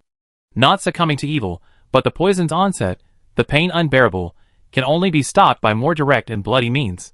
"So what are you going to do next?" Kaori asked. Chapter 119. Even resorting to self-harm to resist the poison, he refused to seek help from the people at the Geely base. Lu Li wavered slightly. Could she be mistaken? Sheng Xian gave a wry smile. "What else can we do? This is the only way. If we don't take the antidote for a long time, the toxins in our body will only accumulate. The consequence is nothing less than death, or a painful death." Everyone expected it, and for a moment, the atmosphere fell silent again. Sheng Xian struggled to turn sideways, his back to the two of them. His voice was muffled, his hands tightly clutching the bedsheets as he whispered, "Thank you, Boss Chu and Boss Lu. I returned the points." This was a disguised way of getting rid of them. They were all adults, and they understood that vulnerability wasn't something they wanted to show others. Lu Li and Chu Lixing left one after the other. In the hallway, they sighed together, "Let's go eat." Only when they reached the RV did Lu Li ask, "Why are you in Sheng Xian's room?" He asked for a towel, and I brought it to him, Chu Lixing explained. "Don't we have robots?" Lu Li was puzzled. Chu Lixing was lazy. but he had a lot of crystal cores and had thoroughly researched all the basic functions. Now, robots were used to deliver items to guest rooms. Simply input the room number and place the items the guest needed. It just ran out of battery. Chu Lixing was also puzzled. How could this be such a coincidence? It was urgent, and I hadn't thought about such details. Only after Lu Li's reminder did I realize something was wrong. The robot was charging in the hotel lobby, so Sheng Xian would definitely see it when he went upstairs. Not long after returning to the room, he asked for new towels and toothbrushes. The previous ones were soiled, so Chu Lixing naturally went up to deliver them. They finally caught up. The two exchanged glances, each seeing shock in the other's eyes. Goodness, Sheng Xian is such a cunning brat. Lu Li cursed, feeling a pang of heartache just moments ago. The poison is real, and it's also true that the effects will come if you don't take the medicine on time. But the only thing that's not true is that he should have the antidote, but he's not taking it, Chu Lixing analyzed. Cultivating male favorites, and sending them to curry favor with powerful figures is not uncommon in the apocalypse. To prevent them from escaping, they're fed a slow-acting poison that makes their lives worse than death when it takes effect. Lu Li pondered. Things were so complicated. Did Sheng Xian really have a purpose for approaching her, or did he just happen to escape here? But these events seemed so seamless. Escaping, asking her for help, the poison taking effect, self-harming, and then having her see and be moved to help. It was just such a coincidence. Shin Bing arrived at the RV and saw the two of them so close together, whispering. She couldn't help but feel a pang. He immediately leaned over. What's wrong? What happened? Squeezing himself between the two of them, Lu Li recounted the entire story, and after listening, Shin Bing decisively said, it was intentional. Why? Lu Li looked at him, frowning. How could he be so certain? Shin Bing analyzed the situation, and the general reason was similar to what Lu Li had imagined. Everything was too coincidental. It was as if this was a setup specifically targeting Lu Li. Lu Li listened intently, nodding repeatedly in agreement. It was exactly what he had imagined. Finally, Shin Bing warned, Boss Lu, don't fall for it. Limit your contact with him. Or maybe you could take advantage of his trick. Luo Mu continued, then exchanged a glance with Shin Bing, waiting for praise. Shin Bing slapped him on the back of the head. Are you stupid? Isn't this just letting Boss Lu walk into a tiger's den? We don't even know who's on the other side. She was scolding her silly brother, but Lu Li listened and played along, drawing out the real mastermind. It was a good idea. Lu Li put her hands on her hips, and said proudly, it's decided. The playful Shin Bing and Luo Mu, and the silent Chu Lixing all looked at Lu Li, and exclaimed in unison. Play along, Lu Li said firmly. Shin Bing opened her mouth to dissuade her, but was interrupted by Luo Mu's cheers. Boss Lu is wise. Lu Li raised an eyebrow at Luo Mu. Tell me, little Mu, what do you want to eat tonight? Shin Bing stopped talking. Few could change Lu Li's decisions. Chu Lixing always respected the fate of others, and supported Boss Lu, letting him do whatever he wanted. After all, there was a 7th-level Ice-type Esper behind him, and with him, an 8th-level Esper, their strength was not to be underestimated. After the meal, Shin Bing couldn't help but ask, Boss Lu, what do you want to do? How do I need to cooperate with you? Lu Li waved her hand, don't worry, I haven't figured it out yet. Take your time. Sheng Xian should be the one anxious. Everyone left one after another. Lu Li stood in the RV, unconsciously looking up at the Dawn Hotel. The wall facing her was almost completely occupied, brightly lit, and at first glance, it looked like a residential complex. Some people who rent long-term have the leisure to tidy up their rooms, and the green plants they scrape off are placed on the balcony to keep them healthy. Lu Li closed the RV, and went to room 312 of the Dawn Hotel. She knocked on the door, leaning against the wall in thought, waiting for it to open. After a long time, the door finally opened. Sheng Xian stood before her, wrapped in a thin blanket, his hair disheveled and his face pale. Boss Lu, is there something wrong? Sheng Xian didn't move, simply standing there talking to her. He seemed to be too weak to stand, and leaned against the table nearby. Let's talk inside. Lu Li took a step forward, and Sheng Xian took a step back, stunned. Soon, Sheng Xian plopped down on the bed, and Lu Li stood before him, one taller than the other, their eyes meeting in midair. At that moment, Sheng Xian wondered, now that his crime had been exposed, should he commit suicide by poison? He clutched the freshly changed sheets, his fingertips white from the pressure, but his expression remained calm. He asked innocently, Boss Lu, is there something wrong? In fact, the sheets were nearly torn. He loosened his hands and quietly smoothed out the wrinkles. Luli stepped back, reached for a nearby chair, and sat down. He crossed his legs expertly, his hands resting on his knees, as familiar as if he were at home. Shang Xian's breathing became slightly irregular, but quickly recovered. His pure eyes followed Lu Li's movements. Their eyes were now at the same level. Lu Li observed him, impressed by his calm demeanor and lack of nervousness. She lowered her gaze slightly, catching a glimpse of his hand hidden behind his back. Then, she casually glanced around the room, lingering for a moment on a corner. She said gently, "It's nothing serious. I'm here to bring you some medicine."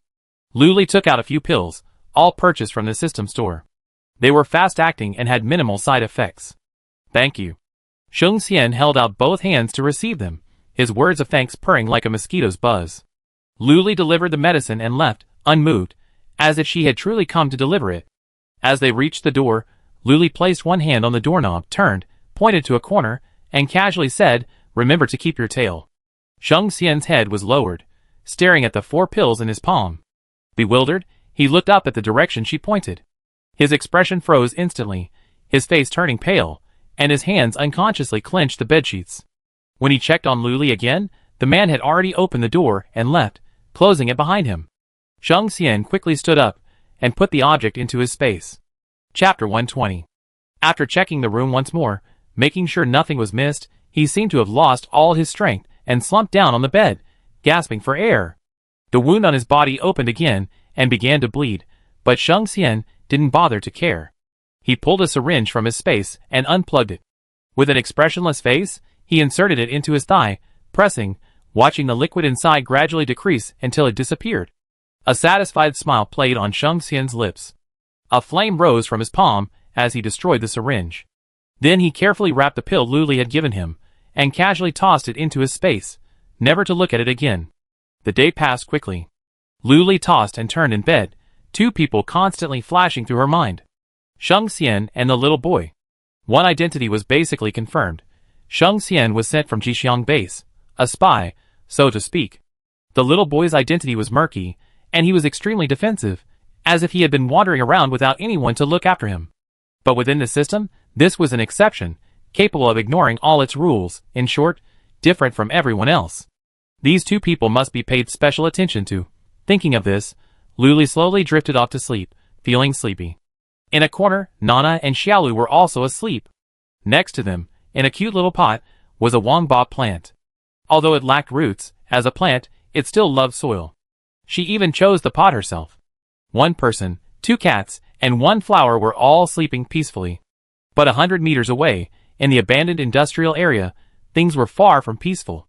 Dozens of high-level zombies gathered together, all speaking zombie language, each one roaring with excitement. And behind these zombies, on the steps, a zombie sat cross-legged in a large chair.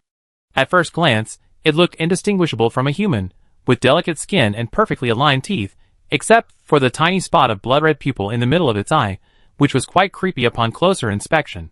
He reclined in a soft, comfortable executive chair, his hands casually folded in front of him, his eyes closed, dozing. Down the stairs, the zombies were discussing fiercely. If Lu Li were here, she would surely have understood and been horrified. A female human came over today. Did you see it? Yes. Old 5, Old 10, and Old 11 were killed. It was so tragic. That human smelled so good. I really want to take a bite.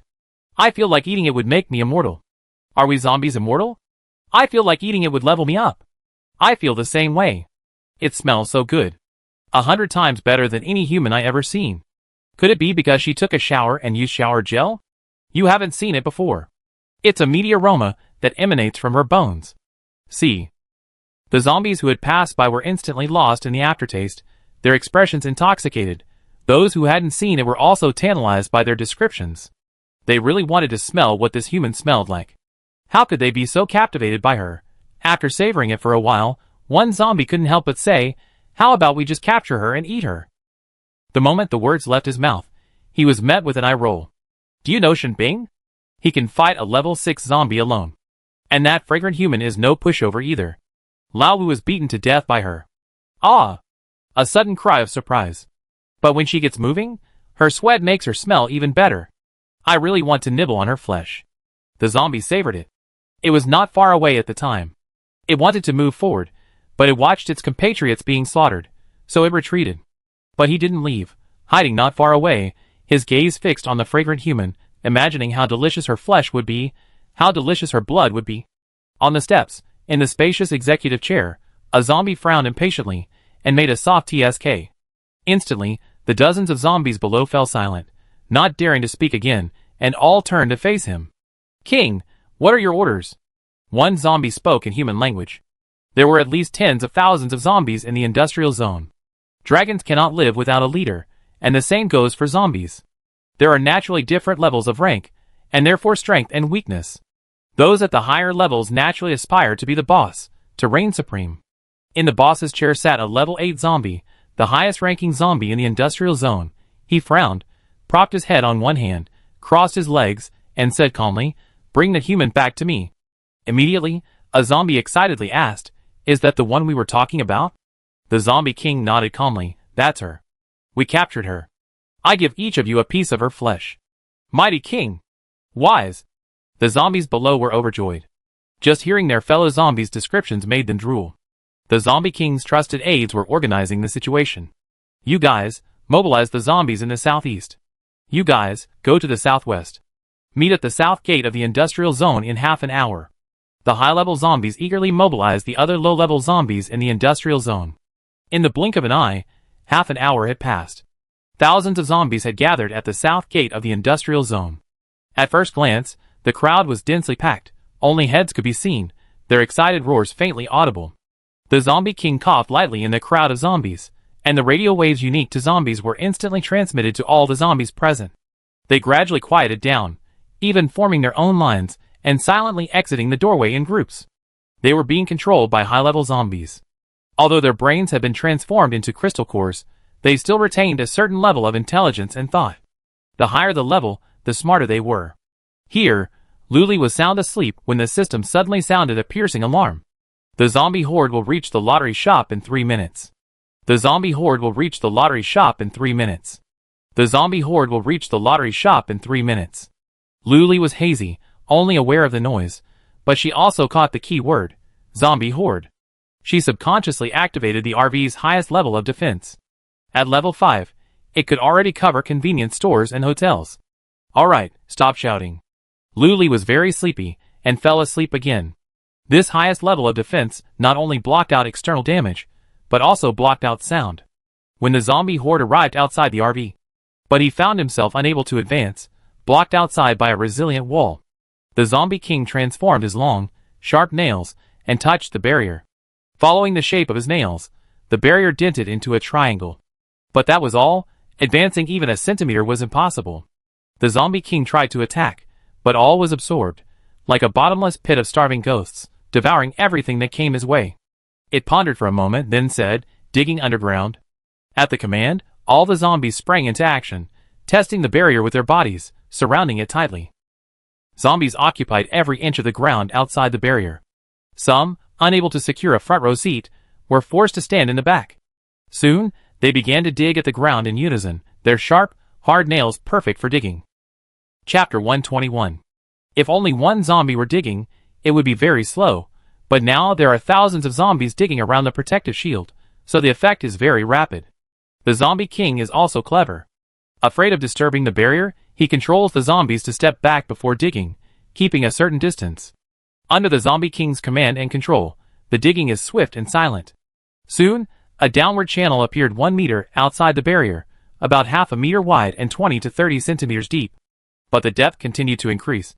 The zombie's speed should not be underestimated. The zombie king stood not far away, his hands folded across his chest. The fingertips of his lower hand tapped unconsciously, his head lowered, as if in deep thought. In reality, he was establishing a connection with each zombie, so that he could suppress and control them at an absolute level. Perhaps the zombies' greatest advantage is their tirelessness. As long as their crystal core remains, they always have the energy to work. In the latter part of the night, the trench deepened and deepened, even turning toward the RV. Another hour passed, and the zombies successfully crossed the barrier and reached the ground inside. Now, they only needed to break through the ground to complete the first step of their plan. Luli and the others were still sound asleep. Perhaps only Sheng Xian was suffering from insomnia, staring at the ceiling, pondering the meaning of her last words before leaving. He lay in bed, drowsy, hearing a noise outside. He cautiously rose and approached the French window. What he saw was a shocking scene. Countless zombies had completely surrounded the RV, the hotel, and the convenience store. Some zombies had broken through the ground not far from the RV, while others were entering through the trench outside. Everything seemed perfectly in place. Sheng Xian covered his mouth to prevent himself from making any sound, unable to believe what he was witnessing. He quickly lowered his head and tapped something on his laptop. He quickly sent a few messages, then took a photo and sent it to the other party, fearing they wouldn't believe him. The Zombie King also entered, still standing in the middle of the zombie swarm with his arms folded across his chest, as if he had sensed something. It glanced sharply toward the third floor of the hotel, its gaze fixed precisely on a balcony. But it was pitch black. Nothing could be seen clearly. The Zombie King withdrew his gaze, tapped his temple with a fingertip, and frowned slightly. Sheng Xian held his breath, and the moment its gaze reached him, he quickly disappeared behind the wall. He didn't dare show his face again. There seemed to be high-level zombies inside, aware of his presence and energy fluctuations. He had no choice but to crouch down and dim the laptop. He realized the other party hadn't replied. He must have been sleeping too soundly. Sheng Xian worried. If you're sleeping so soundly now, you might actually die later. He had no other options. He dared not move, not even out the door, fearing the zombie would detect his movements. But he had to move. Sheng Xian had never seen anything like this before. At the Geely base, he usually underwent grueling training. An idea flashed through his mind. The situation was urgent, and without time for reflection, Sheng Xian retrieved something from the space and gripped it tightly. Then he opened the balcony door, strode out, and hurled the grenade with all his might. He didn't even have time to see how the grenade would impact the ground. He quickly turned and headed back to his room. As soon as he stepped in, his body was uncontrollably launched into the air, flying backwards, a sense of weightlessness taking over. Sheng Xian closed his eyes tightly, already envisioning his fate, but he landed safely on the ground, meeting the Zombie King's gaze directly. Unexpectedly, the grenade didn't fall to the ground, but was caught by a high-level zombie and swallowed directly. It began to crunch, and Sheng Xian was stunned and took a step back in fear. The Zombie King tilted his head slightly, sizing him up, then stepped forward and sniffed at his neck. Sheng Xian tensed, not daring to breathe too hard. He tilted his head and closed his eyes as the Zombie King approached. He thought he was going to bite him to death, but instead, the Zombie King simply sniffed him and retreated in disgust. Take him away. The Zombie King covered his nose and waved his hand in disdain, while the zombies pulled Sheng Xian away. Only after Sheng Xian was dragged away did the Zombie King lower his hand from his nose.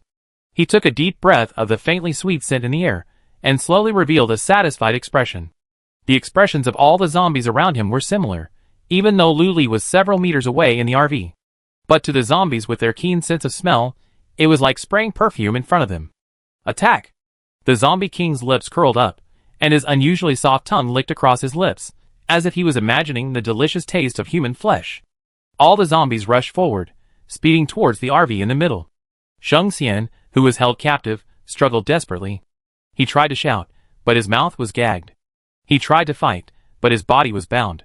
What's more, he was being guarded by two high-level zombies, making him impossible to defeat. Boss Lu could only hope for the best.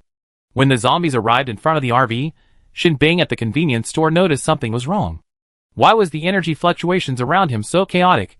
He rubbed his eyes, sat up, and draped himself in a thin blanket as he walked to the balcony. He looked out. A swarm of zombies. Shin Bing suddenly woke up, concealing his presence. He returned to the convenience store, woke Luo Mu, and simultaneously turned on Chu Lixing's laptop. He then notified Lu Li in the RV. Perhaps it was because the RV's soundproofing was too good, or perhaps Lu Li was just too sound asleep. It wasn't until Shin Bing called that Lu Li awoke. She was grouchy and asked, "Hello? What's up?" Shin Bing spoke quickly and sternly, "There's a zombie horde outside. Stay hidden and don't come out." "Huh?" Lu Li rolled over in shock, falling off the bed. He hurriedly scrambled back to his feet. He reached the window, cautiously parting the curtains a bit to peek out. His first sight was the towering Zombie King.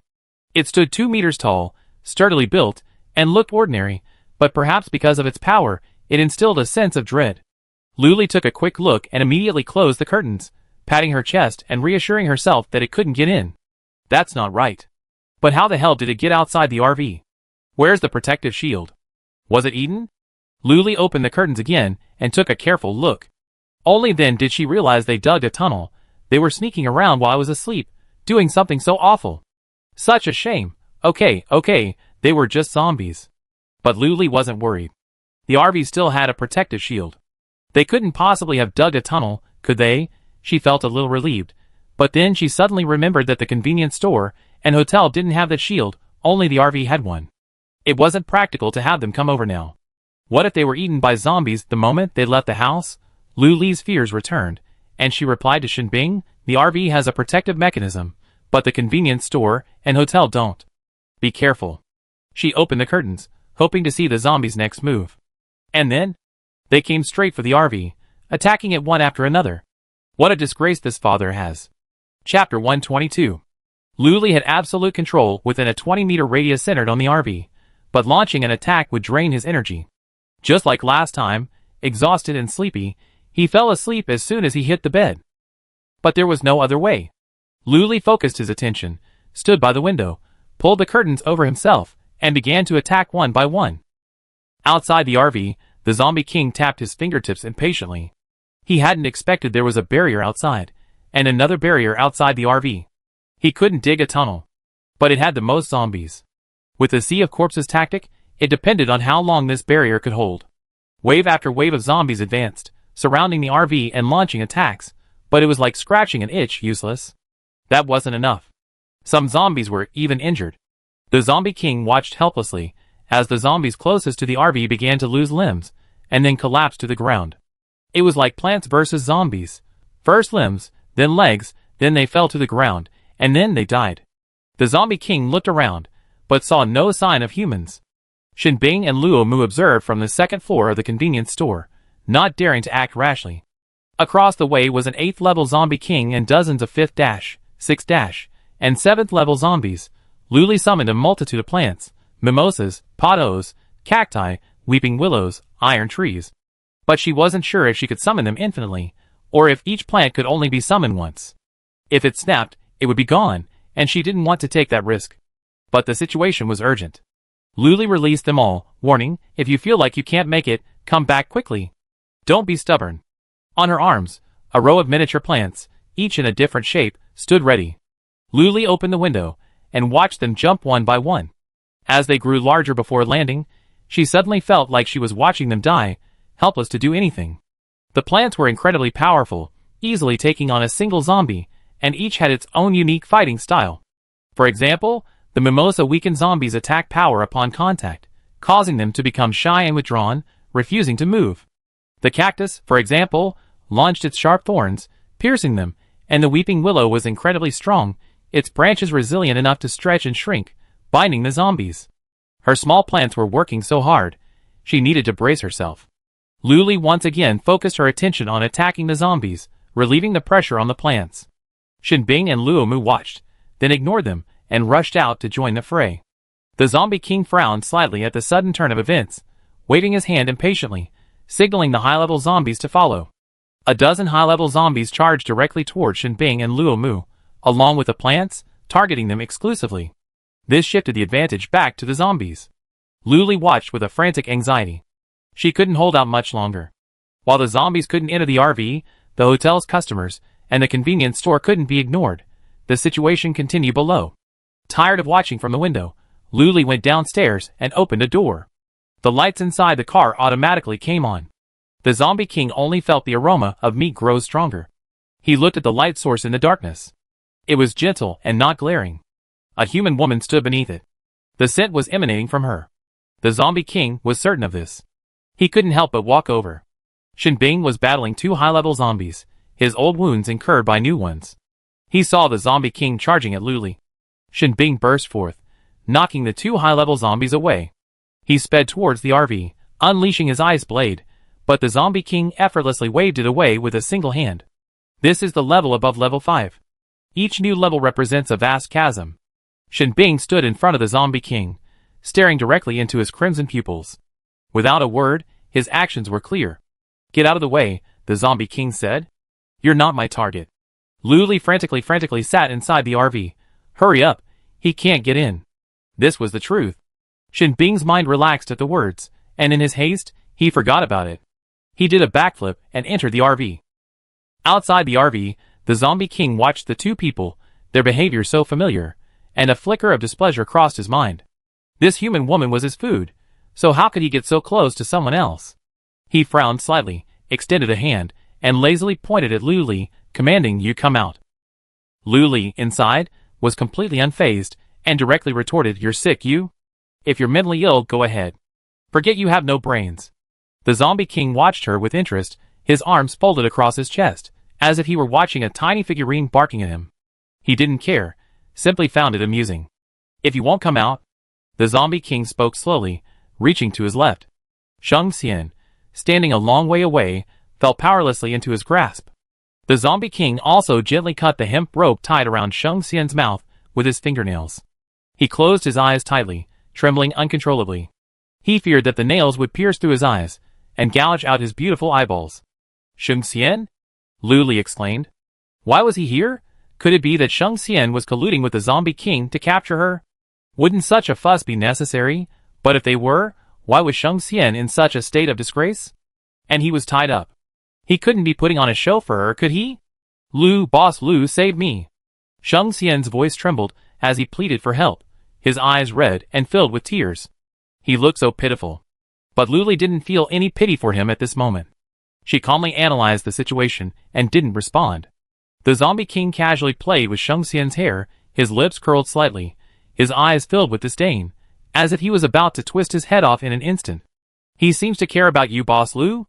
The zombie king knew immediately that this human woman was the Boss Lu they were talking about. Cared?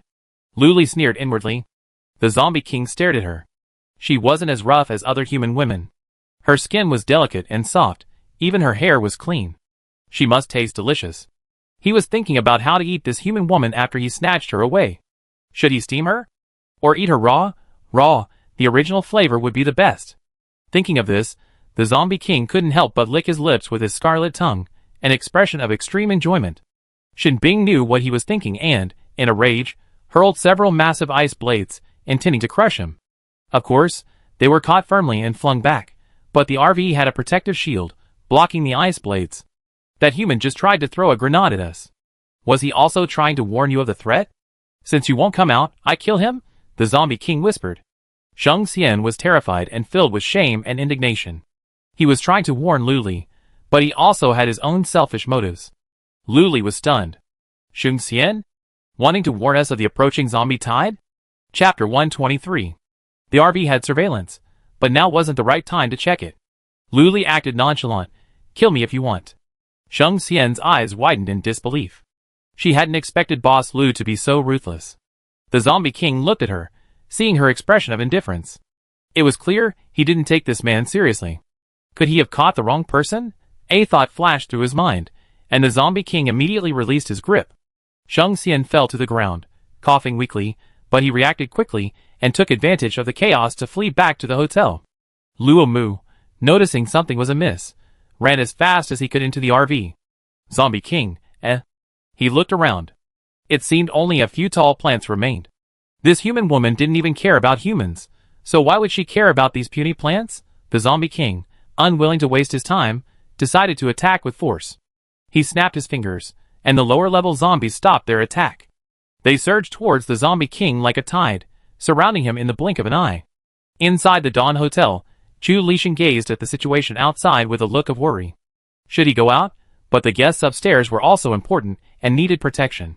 After some deliberation, Chu Lixing decided to go out with them. As soon as Chu Lixing stepped out of the hotel, the zombie king sensed his presence. She frowned and sneered. He extended his hand, pointing at them one by one, saying nonchalantly, Level 8, Level 7, Level 6, you think you can handle me with that? Be smart. If that human woman comes forward, I'd let you go. And what about us? A powerful roar rushed over like a rocket. Outside the layers of zombies, Zhao Duoqian, leading hundreds of psychics, strode towards them. The zombie king turned with disdain, eager to see who would dare. At that very moment, Chu Lixing launched an attack at the zombie king. He was also an extremely rare elemental user. Lightning. It's just that few knew about it. The sky was instantly torn apart by a pair of invisible hands, followed by a blinding flash of light and a deafening roar. The lightning bolt, like a giant silver snake, darted through the air, instantly illuminating the world. The silver snake, as if it had eyes, emerged from the rift and charged directly at the Zombie King. It was so fast that the Zombie King was struck before he could even turn. Several lightning bolts, one after another, struck the Zombie King, igniting puffs of white smoke with a hint of burnt smell. 8th level versus 8th level, their strength was equal. It all came down to who would give in first. This lightning bolt seemed to have initiated a second battle. Shinbing and Luo Mu quickly engaged in a battle with the high-level zombies, and the psychics brought by Zhao Duoqian also joined in. The low-level zombies consisted of Lu Li and the plants she summoned, and for a moment, the situation was delicately balanced. Even Little Red Flower contributed her own strength, cheering them on. Chu Lixing had been keeping an eye on the Zombie King's condition. As the white smoke gradually dissipated, he was struck back into his true form. The tangled hair, the long, pointed nails, the crimson lips and eyes, the sharp teeth, every detail told everyone that this was a true zombie. Another bolt of lightning struck, but the Zombie King blocked it, only to be caught off guard by an icy blade from the side. It struck the Zombie King squarely in the abdomen, and he spat out a mouthful of thick, dark green blood. Puff! His piercing eyes swept over to Shinbing, who was not far away. With a soft chuckle, he suddenly accelerated and rushed towards her. Shinbing built an ice wall for himself, and Chu Lixing prepared to help him stop the Zombie King. Unexpectedly, the Zombie King made a sharp turn and rushed towards the RV. Lu Li was still concentrating on eliminating the lower-level zombies. Unnoticed, the Zombie King was already close. Fortunately, the RV had a protective shield, so his fists could not penetrate. The Zombie King was getting anxious. The closer he got to the human woman, the stronger the aroma of her flesh became. The food was right in front of him, but it was blocked by a transparent shield, making it impossible to eat. The feeling of helplessness was imaginable. He refused to believe that the RV had no loopholes. The Zombie King circled the RV, and Shinbing and Chu Lixing rushed over. The three of them engaged in a fierce battle, displaying a dazzling array of moves. It seemed that the Zombie King was at a disadvantage. Luo Mu also joined in, occasionally disrupting the situation. Without the Zombie King's command, the combat effectiveness of the low-level zombies plummeted. The other higher-level zombies were less intelligent, and their command was a mess. This gave Lu Li and Zhao Duoqian an opening, and most of the low-level zombies were wiped out in the blink of an eye. Daybreak arrived. The hotel soundproofing was excellent, so the sleeping guests weren't disturbed. But he still had to get up, and upon leaving, he saw this scene. 2 to 3 meter tall plants were battling the zombies, employing a variety of powerful techniques. They could knock out a low-level zombie in seconds, and move on to the next without hesitation. The customer stood at the hotel entrance and swallowed. What was going on? He suddenly took a step back, watching the willow branches flash by. A low-level zombie's brain was precisely strangled, and in a breath, its brain matter splattered, almost splattering all over the customer. The customer shuddered and quickly closed the hotel door, looking out through the glass. Later, another customer approached and saw him acting furtively. I couldn't help but crouch against the door like him, stealthily asking, "What are you looking at?" Customer 1, startled, patted his chest and pointed outside, "I'm so scared. There are zombies outside." Customer 2, doing the same, crouched against the door and stared. After a few seconds, he said righteously, "How can we just watch? We should go help." "You go, I'm not going to die." Customer 1 was very self-aware. Okay, I stay here with you." Customer 2 also deflated. In the RV, Lu Li was nearly exhausted. Her head was groggy, and she felt like she was going to fall asleep any second. A rough estimate suggested she had killed nearly 1,000 zombies. Luckily, she was at level 5, otherwise the number would have been significantly reduced. She held her head up, forcing herself to stay awake, summoning more plants while buying pills at the mall. After taking a refreshing pill, Lu Li felt much better, her mind instantly clear, but her body was still exhausted and she wanted to sleep. Outside the RV was now a botanical garden, with all kinds of plants in bloom, flowers, grasses, and trees, large and small, each one in its own proper form. The low-level zombies had been mostly wiped out, leaving only a few high-level zombies lingering. They came with such force, but were defeated. The Zombie King had used all his strength, barely fending off the attacks of the three, but Shinbing and the other two were no match, all suffering minor injuries. Luli surveyed the devastated scene. Not a single low-level zombie remained, but a few high-level ones remained, not a threat. She waved her hands and shouted, "Enough, enough, stop fighting." She could see that Chu Lixing and the other two weren't even close to the zombie king, only to find themselves tied. This revealed the power of the zombie's rank. Chapter 124. Luo Mu was already exhausted. Upon hearing this, he assumed the dust had settled. He quickly left the battlefield and rushed back to the RV, collapsing into a chair. Bleeding from several wounds, Luli walked over and thrust a hemostatic pill into his mouth. Over there, Shinbing and Chu Lixing had also separated themselves from the zombie king. Shinbing said, "This will only lead to mutual destruction. Leveling up is difficult for everyone. Do you want to continue fighting? Or stop here?" The zombie king, clutching his severed arm, glanced at the two men before him with a disdainful sneer. He looked at Luli under the warm light of the RV, a flicker of greed in his heart. "Unless you take her away, I will not let this go." The zombie king straightened up, his cold, crimson eyes fixed on Luli. Chu Lixing and Shinbing shouted in unison, "Don't even think about it." "Excuse me, why are you taking me away? Do we know each other well? Isn't that too presumptuous?" Luli raised her hand to question, instantly drawing the attention of the two men and the zombie. The zombie king glanced at her and explained with rare patience, "I want to eat you, that's all." Luli would never imagine it was a romantic affair between a man and a woman, but rather the zombie's most primal desire for humans, to devour you alive. She shuddered and shielded herself, glaring at the zombie king with a malicious look. "Don't even think about it." Luo Mu, having recovered, stepped forward and shouted, "Get out of here. Don't you see how many brothers you still have?" He also had some self-awareness. Unless every psychic present risked their lives to fight, the outcome would be a mutually destructive one. Besides, zombies can self-destruct. If he went crazy and did so at all costs, the consequences would be disastrous. The zombie king glanced around, seeing only a few high-level zombies remaining. He snorted coldly, unconcerned. "Zombies, you could have as many as you wanted." But he was seriously injured at the moment, unfit for battle. Once he recuperated, he'd take the human woman back to his lair. "Retreat," the zombie king commanded, and the few remaining high-level zombies immediately followed. They were so fast, they vanished in a flash. Xiao Duoqian, still apprehensive, walked to the RV inside. "This is definitely the toughest zombie I ever seen. I didn't expect it to be so close to Jixiong base." "Ah." Luli sighed. Who knew she'd been sleeping so soundly when the zombie king noticed her? She said sincerely, "Captain Zhao, these crystal cores are yours. Thank you for your assistance." To be honest, Zhao Duoqian's shout touched her heart. He unhesitatingly mobilized the base's psychics to help, and no one complained. Of course. The guards discovered the zombie tide, and immediately notified me. I then realized they were targeting Boss Lu. We had to lend a hand. Zhao Duoqian looked ready to go through fire and water, and Luli was truly touched.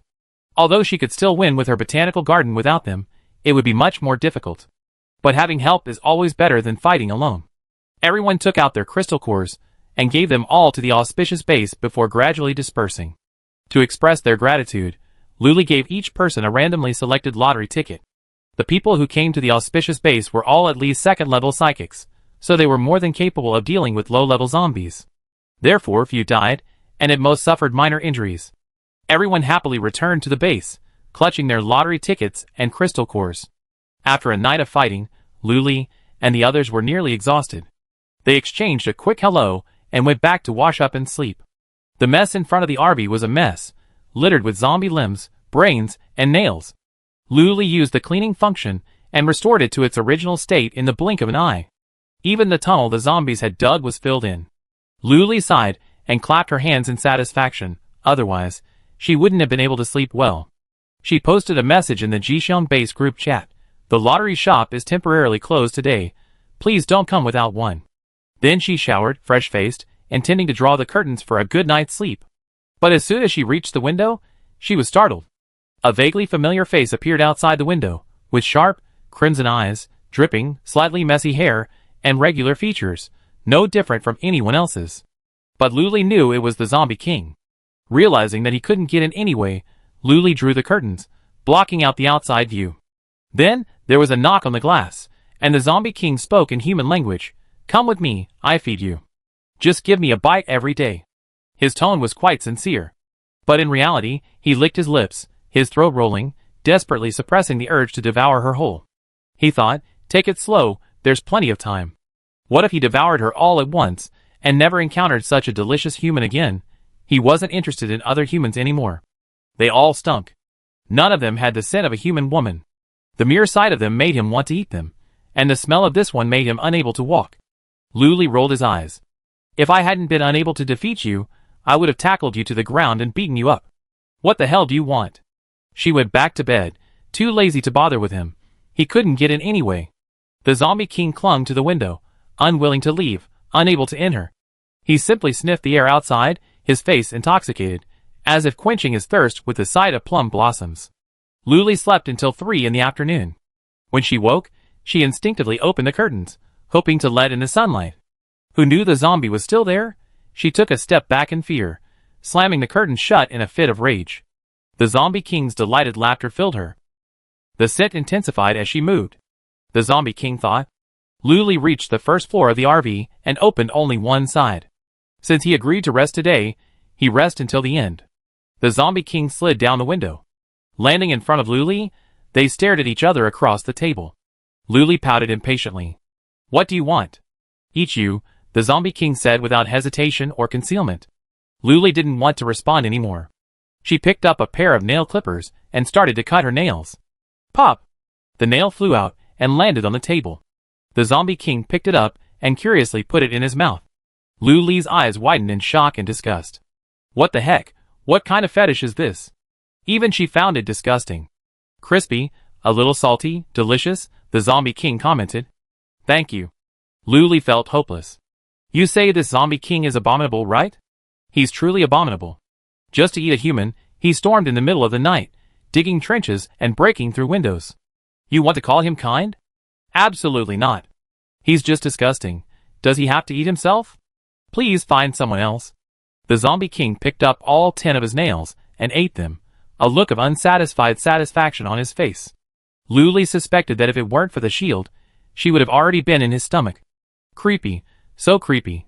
Suddenly, the small wound on the zombie king's face healed rapidly, and the frostbite on his exposed grayish-white skin also slowly healed. Chapter 125. The zombie king stared at Luli with gleaming eyes, making her tremble with fear and clench her fists. He hadn't expected that every little detail of this human woman could possess such powerful properties. It could actually heal his wounds, and a strange energy flowed through his body, slowly but effectively repairing his body. It was only brief, lasting only 2 minutes. But it was just a fingernail. If it had been flesh. The zombie king eagerly reached out to grab Luli, but was blocked by a transparent, soft covering. He was desperate to experience that feeling again. The zombie king roared at Luli, his expression ferocious. Luli, annoyed by what she saw, closed the car's doors, out of sight, out of mind, completely blocking out even the sound.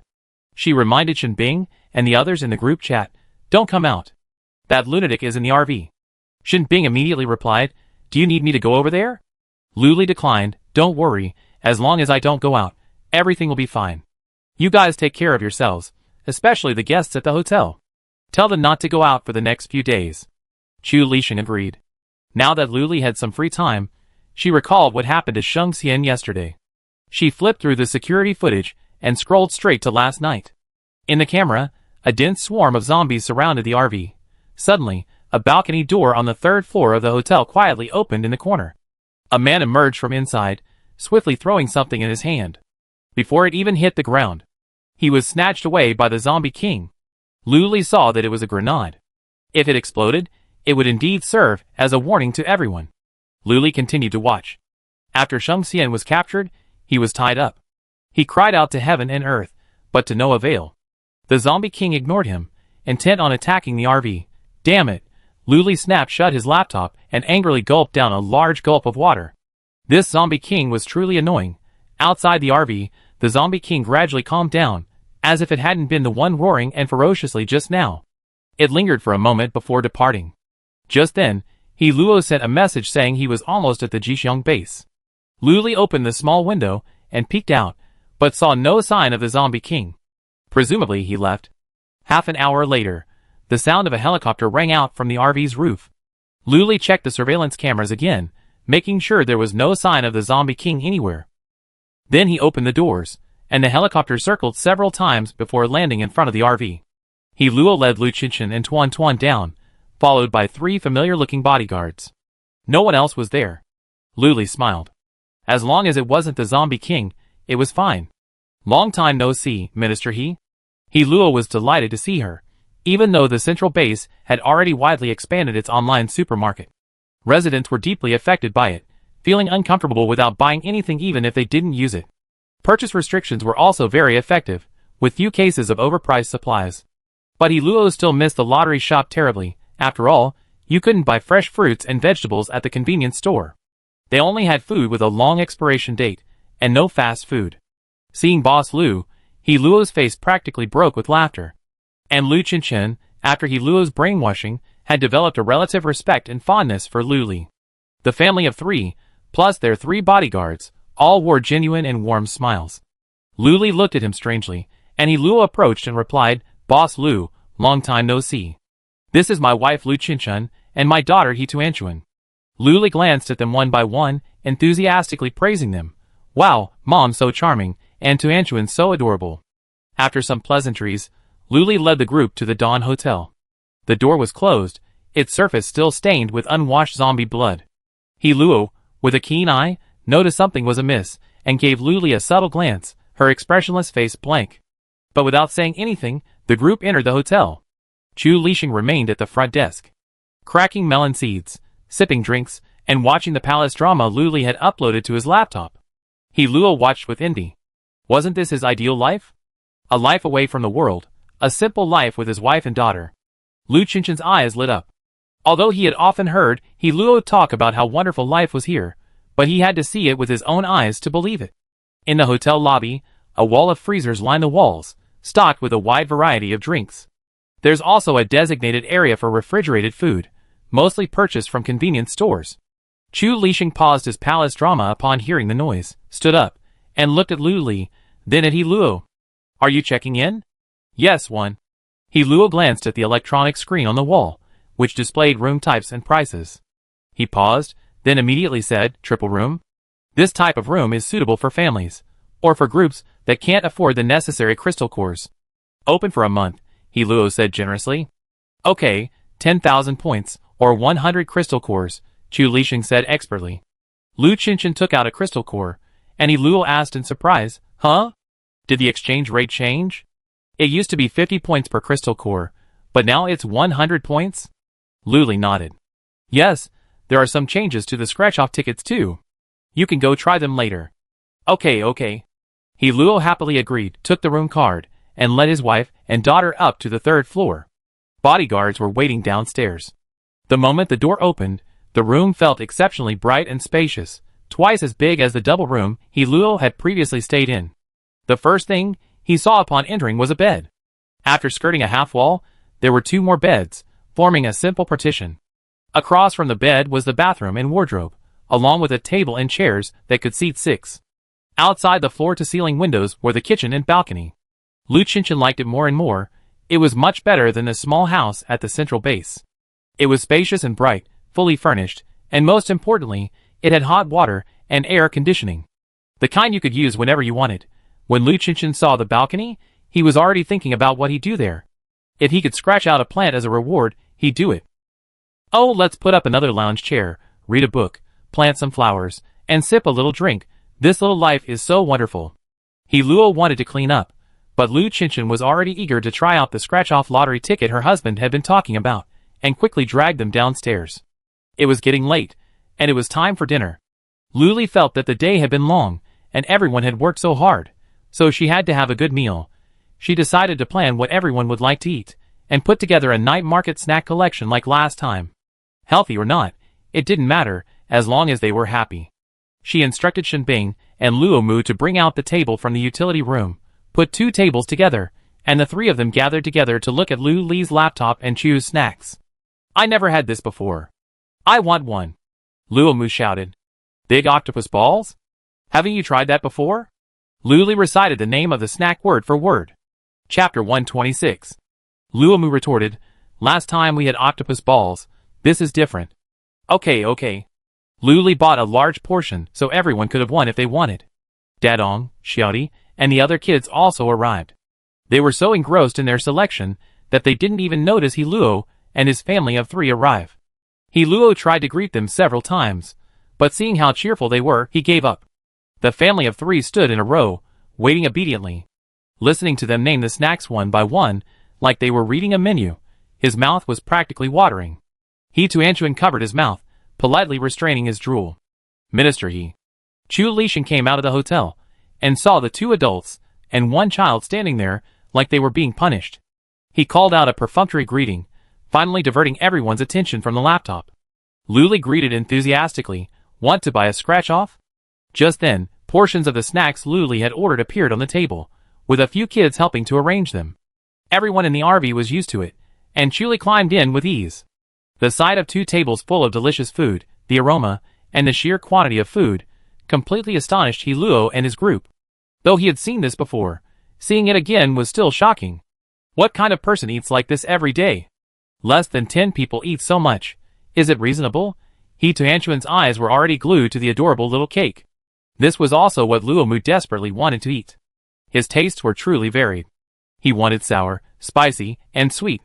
His gaze was so intense that Luli could hardly ignore it. Tuanchuan was so adorable. Luli turned and cut the cake into several pieces with a knife, giving one to Tuanchuan. Luomu was still shouting from behind, "I haven't taken a picture yet." "Here, eat it." Luli bent down and handed it to Tuan Tuan. Tuan Tuan looked eager to eat, her saliva already watering for the umpteenth time. But she had been brought up to be very polite. She looked at her parents first, got their approval, and then took it with both hands, saying, "Thank you, sister." "So good." Luli chuckled. She just liked well-behaved children. Those naughty ones should be fed to zombies along with their parents. Luo stepped forward. "Yes, let's play scratch-offs." Luli hadn't put out the scratch-offs all day and had announced that they were closed. Luo and his group were the first customers of the day. Since scratch-offs now come in 3 price ranges, Luli bought 20 of each on her first day at the Jixiang base, and now they're all scattered. However, each scratch-off ticket had a price tag in the upper right corner. Luli took 3 and placed them on the table. "Take your pick." Luo understood the process, so Luli didn't explain any more. The aroma behind them was too tempting to wait. Luli turned and quickly took a few steps to sit down. The food was neatly arranged, a truly pleasing sight. Everyone waited for her to take a seat, and no one, greedy for food, stopped eating. She habitually took a photo on her laptop, including each snack and each person. Lu Mu's expression was the funniest. He stared at the giant octopus balls in front of him, his eyes nearly popping out of his head. As soon as Luli said, "Eat," he immediately scooped one into his bowl. It was indeed a giant ball, each half the size of Luo Mu's fist. He dug in with his chopsticks and took a deep bite. The texture was rich, with several juicy, tender octopus legs inside. It was simply delicious. On the 2 tables, there were all sorts of snacks: stinky tofu, wolf-tooth potatoes, grilled cold noodles, grilled sausage, boneless chicken fillets, pan-fried buns, jianbing, a type of jianbing, roasted potato skins, chicken wings wrapped in rice, and so on. With dishes catering to everyone's tastes, there wasn't a single dish Luli didn't enjoy. Although Luo and his group were several meters away, outside the RV, the aroma wafted over them irresistibly, filling their nerves. Scratch! Scratch! What if you could scratch out something delicious? Luo tried to block out the aroma, leading Tuanchuan's little hand forward. Holding her to look at the scratch-off tickets on the table, Luo pointed to the most expensive one and said, "Tuanchuan, pick a few." Tuanchuan instinctively picked up a few, and the family of 3 began scratching. The 3 bodyguards, unrestrained, also took out their own safe crystal cores to scratch as well. The scratching outside was bustling, and the eating inside was even more frenzied. Fortunately, the RV maintained a constant temperature, otherwise they would have died of the heat. Lu Qinshan looked at the scratch-off tickets in her hand and sighed, "All thanks for your patronage." "Where's Tuanchuan? Have you finished scratching?" Tuanchuan finished scratching the last stroke, glanced at it with her wide eyes, and realizing she couldn't understand it, she handed it to her mother. She could vaguely make out it was a pot, but she couldn't quite make out the details. She imitated Luo and stuffed it into the fortune cat's mouth. After a moment, a small card was handed out. Luo's heart began to pound at the sight of it. This is definitely a huge reward. With his heart trembling and his hands trembling, Luo took it and saw 2 hot pot coupons. "Oh my god! Lu exclaimed. Although the hot pot coupons were for a fixed set meal with fixed ingredients, this was still a fortune. What? Lu Qinshan knew this reward was something special. He leaned over to take a look and read out the words, hot pot coupons. The two exchanged glances and thrust the small card into the lucky cat again, choosing to redeem it once. 5 seconds later, a large table and 8 chairs appeared before their eyes, followed by portions of ingredients raining down from the sky. They're all the kind you can cook right out of the pot. Very convenient. The pot's already boiling, so you can sit down and eat right away. Come on, sit down, Luo called, taking his place first. Lu Qinshan and Tuan Tuan also sat down next to each other. Under Luo's gaze, the 3 bodyguards sat down flattered. The 6 of them were beaming. They hadn't expected Tuan Tuan to win the grand prize with just one scratch. Thinking of this, Lu Qinshan cupped Tuan Tuan's face and gave him a kiss. Tuan Tuan, you're awesome. We have hot pot. Tuan Tuan was also delighted. He had just had a small cake, which wasn't enough to fill him up. The aroma of the hot pot wafted over, and his stomach began to growl. Luo served the dishes, and the 6 of them fixed their gazes on the pot, their hearts and eyes filled with anticipation. It's done. Luo first helped Lu Qinshan with a piece of beef, then Tuan Tuan, then said, you guys eat more too, there's a lot of food here. It was indeed a lot. The table was overflowing, the dishes fresh, more than enough for 10 people. At this, everyone started eating heartily. They had initially thought they could eat less this time, so they could have more for 2 or 3 meals. In the RV, Luo Mu, drunkenly, began his drunken confession again. His handsome face flushed, his blonde hair a mess. He stretched out a hand, his body swaying, as if he had been brutally abused by his master. He glanced at Shen Bing, then at Lu Li, and said, Boss Lu, you know Shen. He was halfway through his words, when Shen Bing immediately covered his mouth, and gave him a warning look. Chapter 127. Lu Li was waiting for him to tell the truth. She looked at Shen Bing in confusion, and glared at him. Why are you covering his mouth? He's drunk and likes to talk nonsense. Shen Bing explained, her hand still tightly covering his mouth. Lu Li nodded, her face brimming with excitement. I know. It's because I know that I want to hear what he has to say. Whoa. Luo Mu shook his head and struggled, his face flushed red, as he glared at Shen Bing resentfully. Shen Bing knew exactly what Luo Mu was going to say with her toes, and she was determined not to let him say it. So she quietly pressed his acupoints, and Luo Mu's head tilted, and he fell directly into Shen Bing's arms. He's drunk. I help him go back to bed. Shen Bing hurriedly helped Luo Mu to his feet, fearing he would wake up in the next moment. Seeing he was genuinely drunk, Lu Li waved him off. All right, be careful. Then she whispered, really? You shouldn't drink, yet you still drink so much? You only finish your words halfway. Halfway, huh? You're keeping us on suspense. Chu Lixing sat next to her, listening to her ramblings, his lips curling up. Without those 2 annoying people, Shen Bing and Luo Mu, he felt much happier. Chu Lixing, help me get a Shengambo. Just as she was feeling happy, Lu Li's gentle voice echoed in her ears, handing her her own small bowl. Her voice was always so gentle, so soft, it made you feel like a spring breeze, and you couldn't help but want to calm down and listen to what she was saying. Chu Lixing used his serving chopsticks to pick up the largest Shengambo, and placed it in her small bowl. He also picked up one for himself, and when he turned his head, she was already eating, her mouth slurring from the scalding juices. She flipped a Shengambo in her mouth while fanning herself with her hands, a futile attempt to cool down. This exaggerated gesture, when performed by her, actually seemed endearingly playful. Chu Lixing was practically dying of laughter, chuckling as he poured her a glass of iced drink. Lu Li expertly took a sip, and instantly cooled down. She sighed, refreshing. Chu Lixing stifled a laugh, his shoulders trembling as the words "she's so cute" flashed through his mind.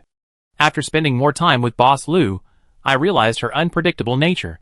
With customers, she was warm, generous, and gentle. With enemies, she was ruthless, yet always offered a way out. With people like Minister He, she was polite, talkative, and a little distant. With acquaintances, she was cute, childish, genuine, and quite funny. Chu Lixing was stunned when these 4 words flashed through his mind. A recent drama he watched mentioned, if you think someone is beautiful, that's normal, but if you think someone is cute, you're done for. 28-year-old Chu Lixing wondered, how could this be? His thoughts were quickly interrupted by Lu Li. She nudged his arm with a cup and said matter-of-factly, pour more. The drinks were beside him, and Chu Lixing took the cup and poured her a full one. As Shen Bing approached the RV, the image of the two of them chatting and laughing caught her eye. Her first reaction was, surprisingly, that their backs looked quite good together. Then, jealousy welled up, and she glanced down at her own slightly thin frame. Then, looking at Chu Lixing's strong, broad shoulders, which gave him a sense of security, she felt a sense of relief. She needed to start training. Before, she'd been too thin because she hadn't had much to eat, but from killing zombies every day, she still had a thin layer of muscle. Now! Must train. Boss Lu likes a good figure. Shen Bing was full of ambition. He stormed into the RV and plopped down across from them. They gave him a strange look, but ignored him and continued their conversation. Shen Bing, sipping wine on the side, perked up her ears. Oh. Chu Lixing was talking about his past. TSK, what's there to say? Isn't it just being number one on the list for several years? Is that something to be proud of? And he can't even defeat a level 8 zombie, huh? The usually reserved and quiet Chu Lixing had been led astray after 10 days here. He became even more talkative when he drank, but he kept his composure. Lu Li had also drunk a lot, but now, he wasn't at all dazed or sullen. He just smiled and listened. He even clapped at the climax. Shen Bing was jealous. He racked his brains, thinking of something to say, but it seemed he had none. His story was simpler, unlike Chu Lixing's, who had traveled nearly every corner of Yin country and reached the 8th level through genuine hard work. He, however, was different. He relied on natural talent, barely practicing, and had reached the 7th level without much effort. Thinking of this, Shen Bing felt more balanced. She listened quietly to his boasting, her eyes never leaving Lu Li across from her. She was gentle when quiet, and her smile was bright and generous, making it impossible to look away. The small night market ended with Chu Lixing drunk, and Shen Bing helping him back home. The little brats had already gone back to bed, exhausted. Lu Li collected the leftovers from the table. The RV now had a one-touch cleaning function, so dust and trash were no problem. She ignored the 2 tables, and simply closed the 4 sides of the car, preparing to go upstairs and relax. He Luo and his group enjoyed their meal to the fullest. They returned to the hotel shortly before leaving. Tuanchuan was still burping uncontrollably, clearly overfed. Back in their room, Tuanchuan happily placed the small, uneaten succulents he had shaved tonight on the balcony. Inside, Lu Qinshan, rubbing her stomach, which hadn't been full in ages, couldn't help crying. He Luo sighed, knowing exactly why she was crying. He put his arm around her shoulders, comforting her. Why are you crying? Better days are still to come. Just enjoy yourselves. The two had endured much hardship and setbacks over the past few years to reach their current position. Lu Li disliked playing coy with strangers. He Luo was the only person in the central base who had direct access to Lu Li, and his status had risen accordingly. Lu Qinshan nodded in agreement, but she was secretly planning to kill zombies when she had free time and buy more nutritious food for her daughter. The two of them snuggled together, smiling as they watched Tuanchuan chatting with Duo Sui on the balcony. Their hearts warmed. The days were getting better and better, and they felt more and more hopeful. Upstairs in the RV, Lu Li emerged from her shower and glanced at the tightly drawn curtains. For some reason, a slight unease welled up in her heart. She hurried to bed and tucked herself in under her small blanket. She knew that without the RV's protective shield, an 8th level zombie could crush her to death with a single finger.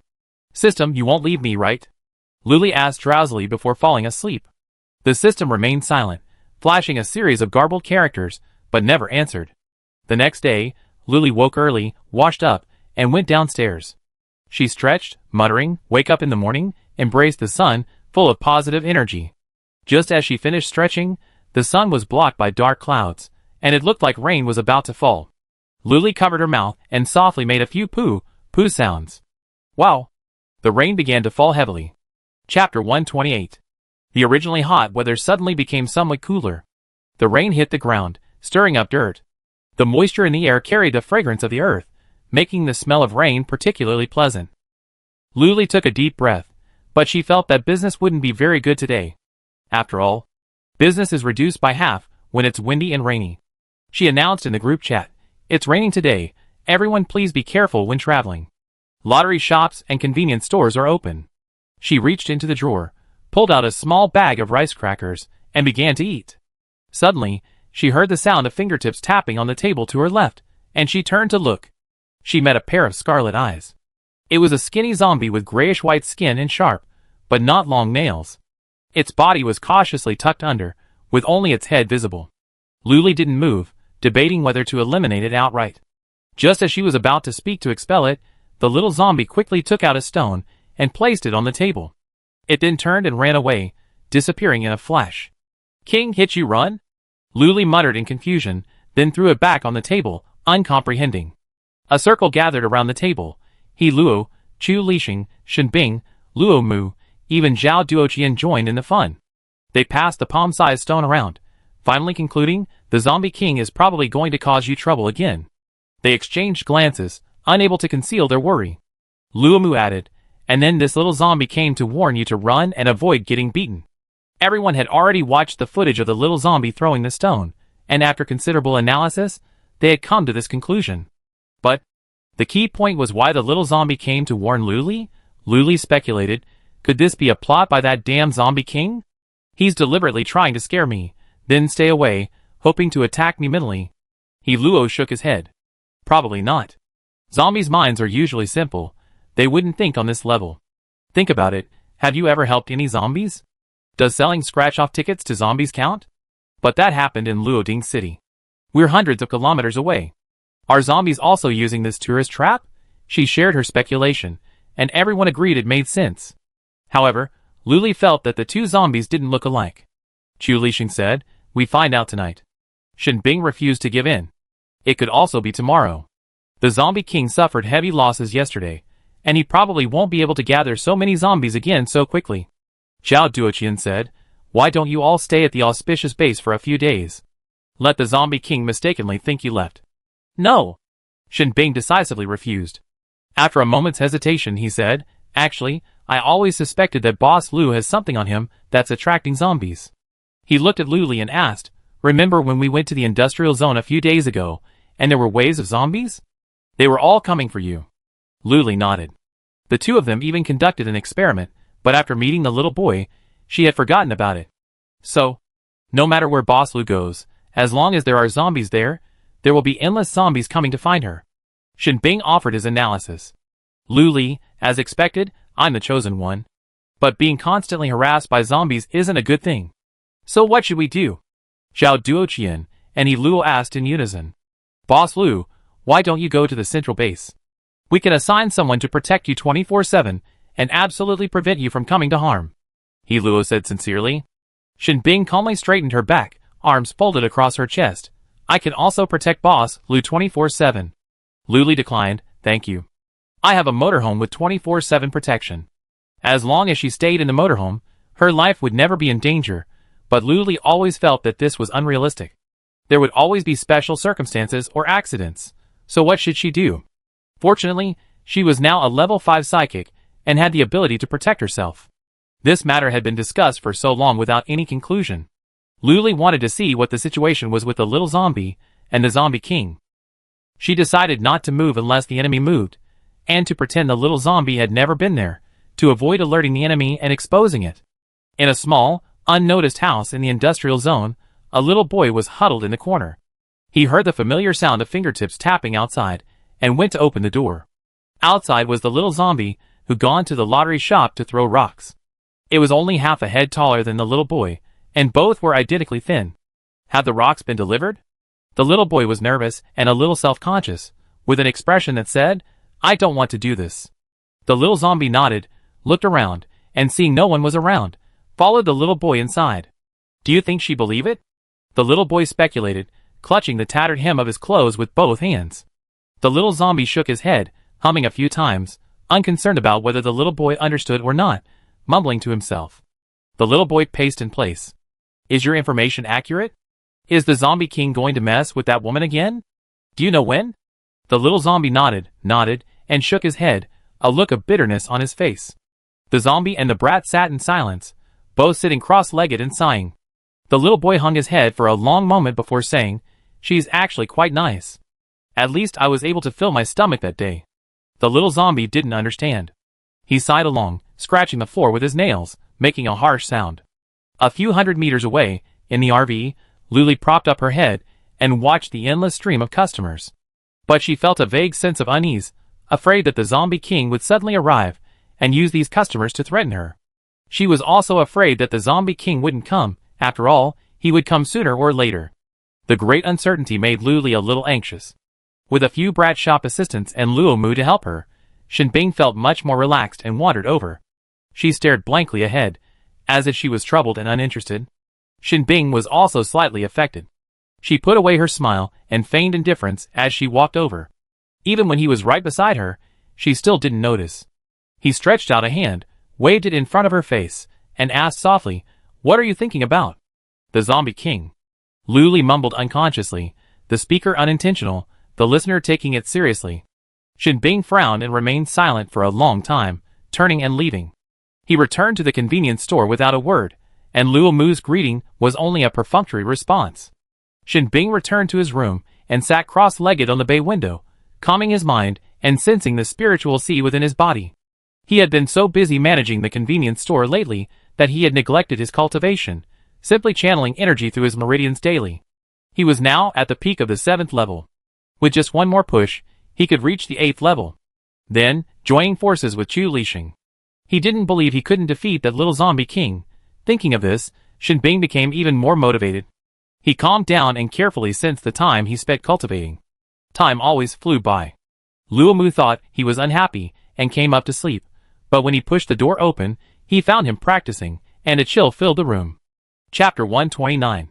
Luomu thought he'd come up to sleep out of frustration, but when he pushed the door open, he found him practicing. A chill filled the room. He rubbed his arms, his teeth chattering. As he approached, he discovered he entered a deep state of meditation. This was a rare state of cultivation. The longer he stayed in it, the more profound his experience would be upon emerging. Luomu didn't dare disturb him.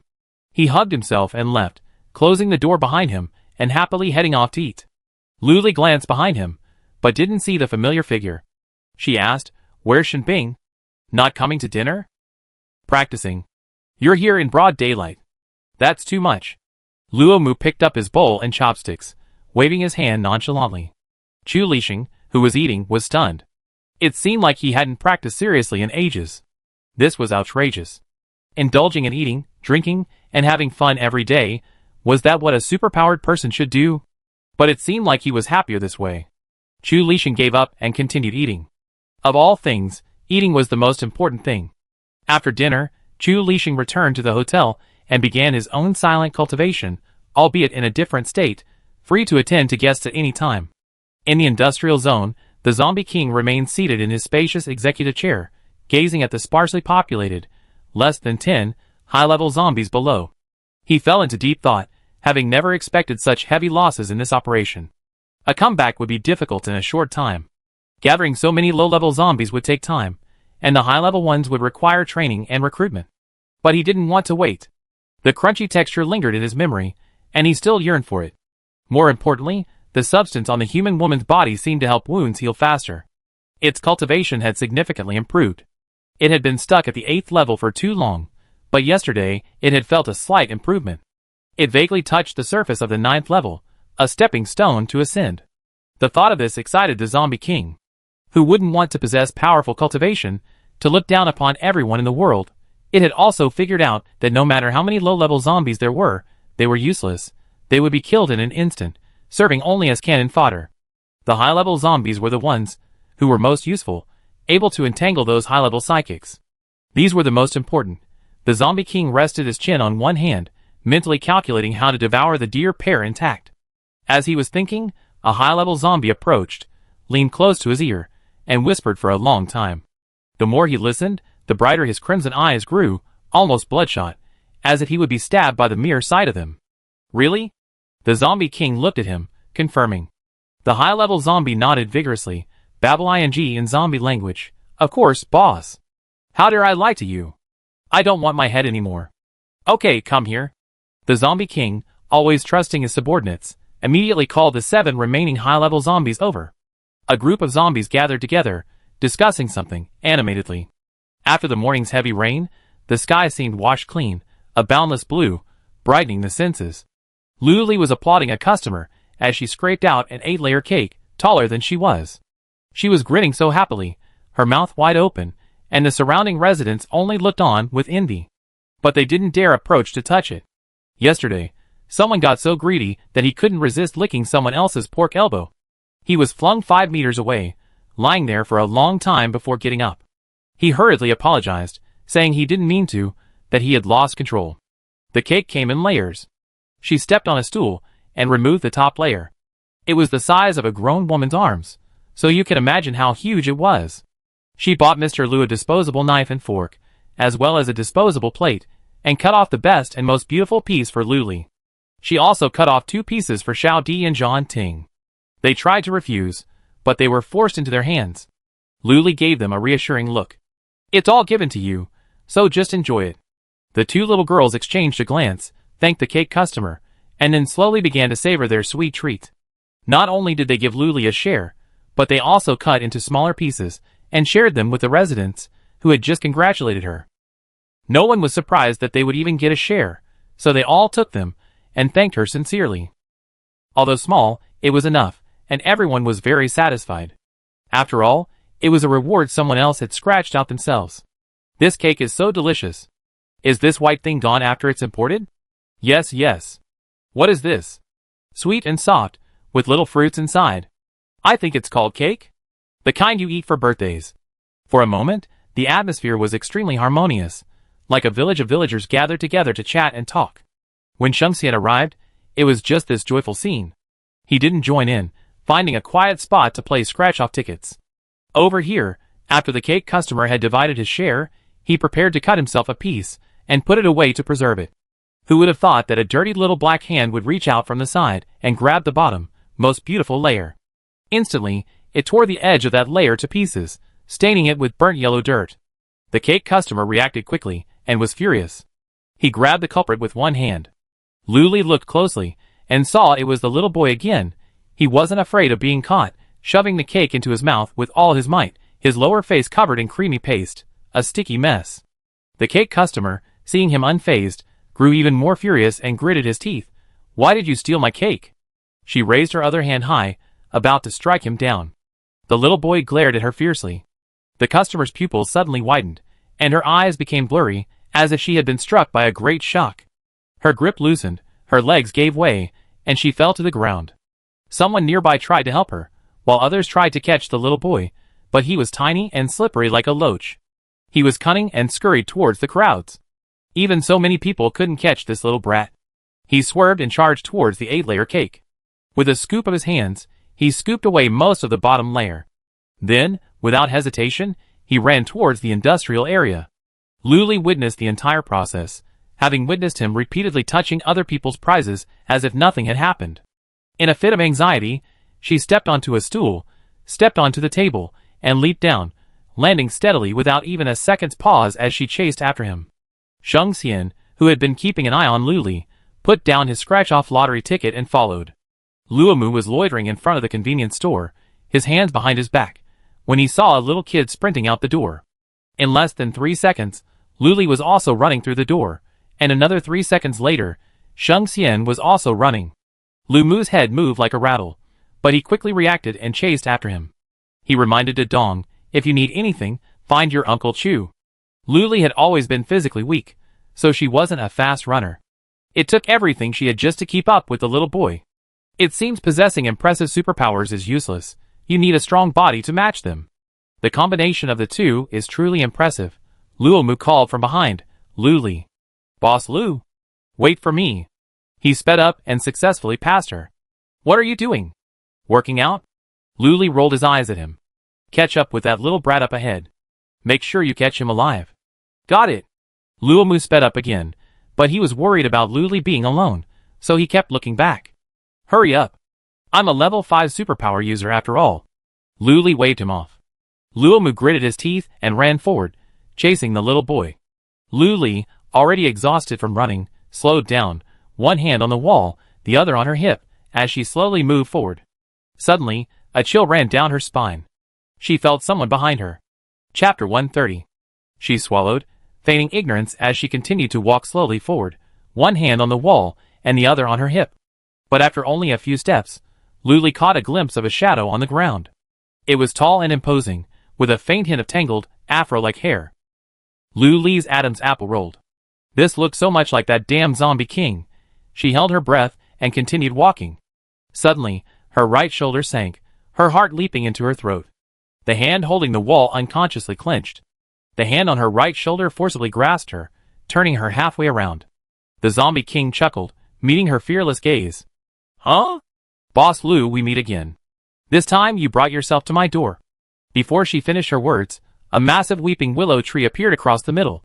Completely blocking the zombie king's view, Luli ducked, freeing herself from the grip. A branch of the weeping willow wrapped around her slender waist. He flung her over the wall, twisting her ankle as she landed. The pain was excruciating, but she couldn't afford to lose.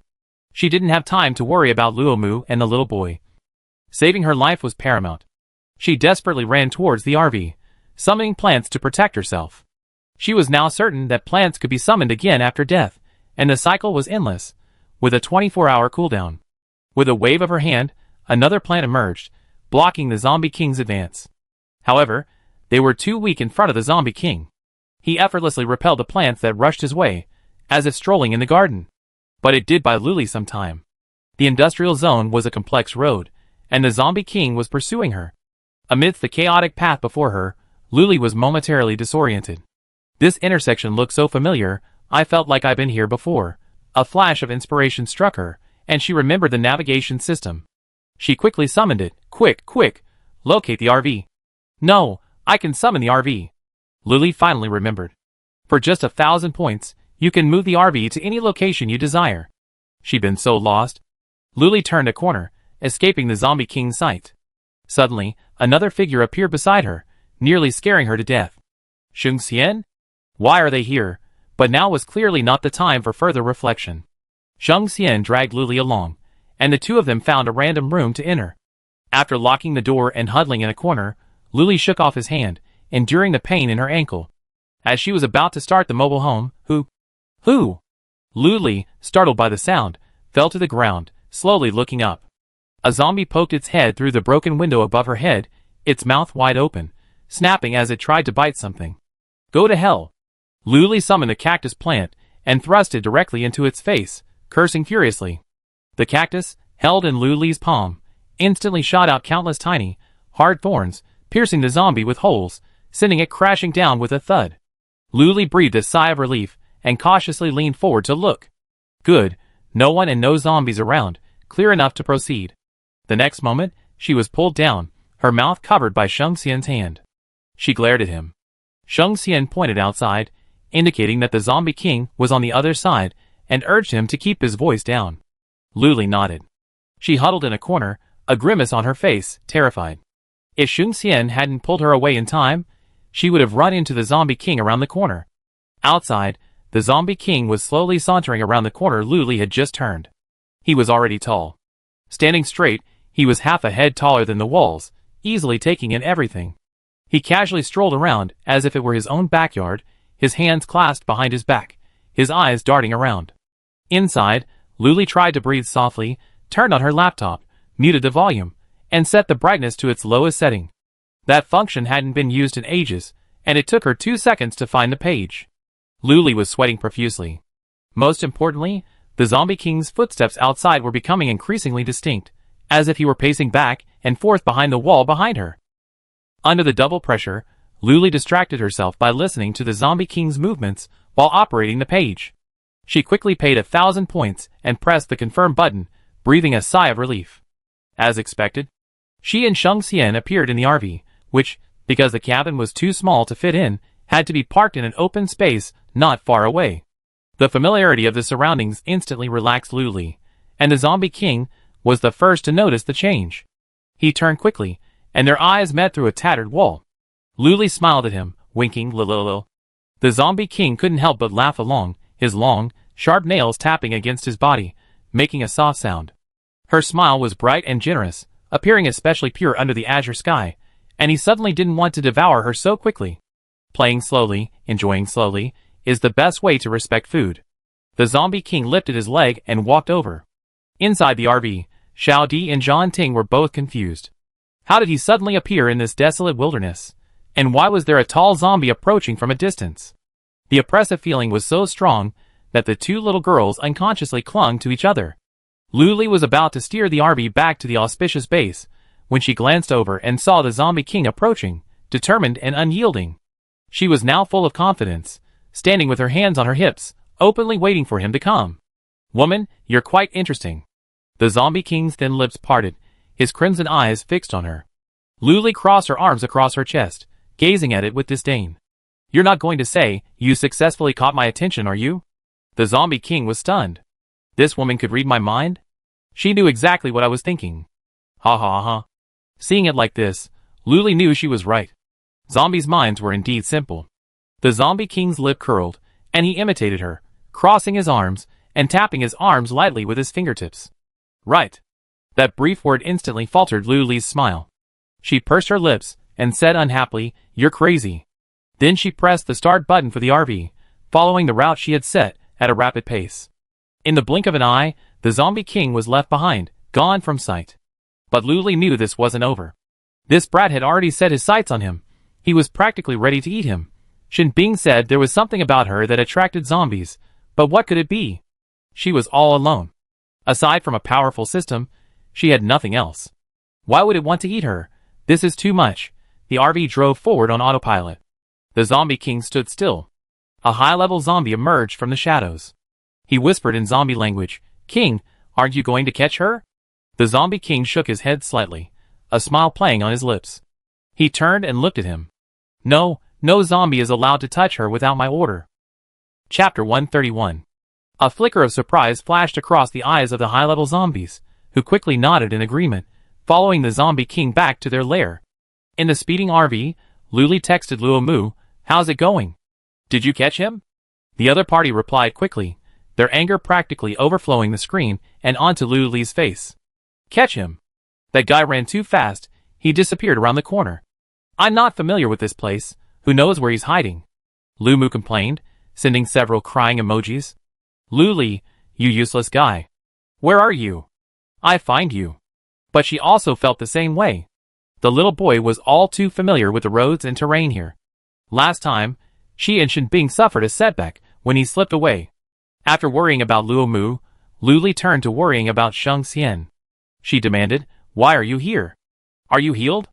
She was referring to the injury she sustained during the zombie wave the night before.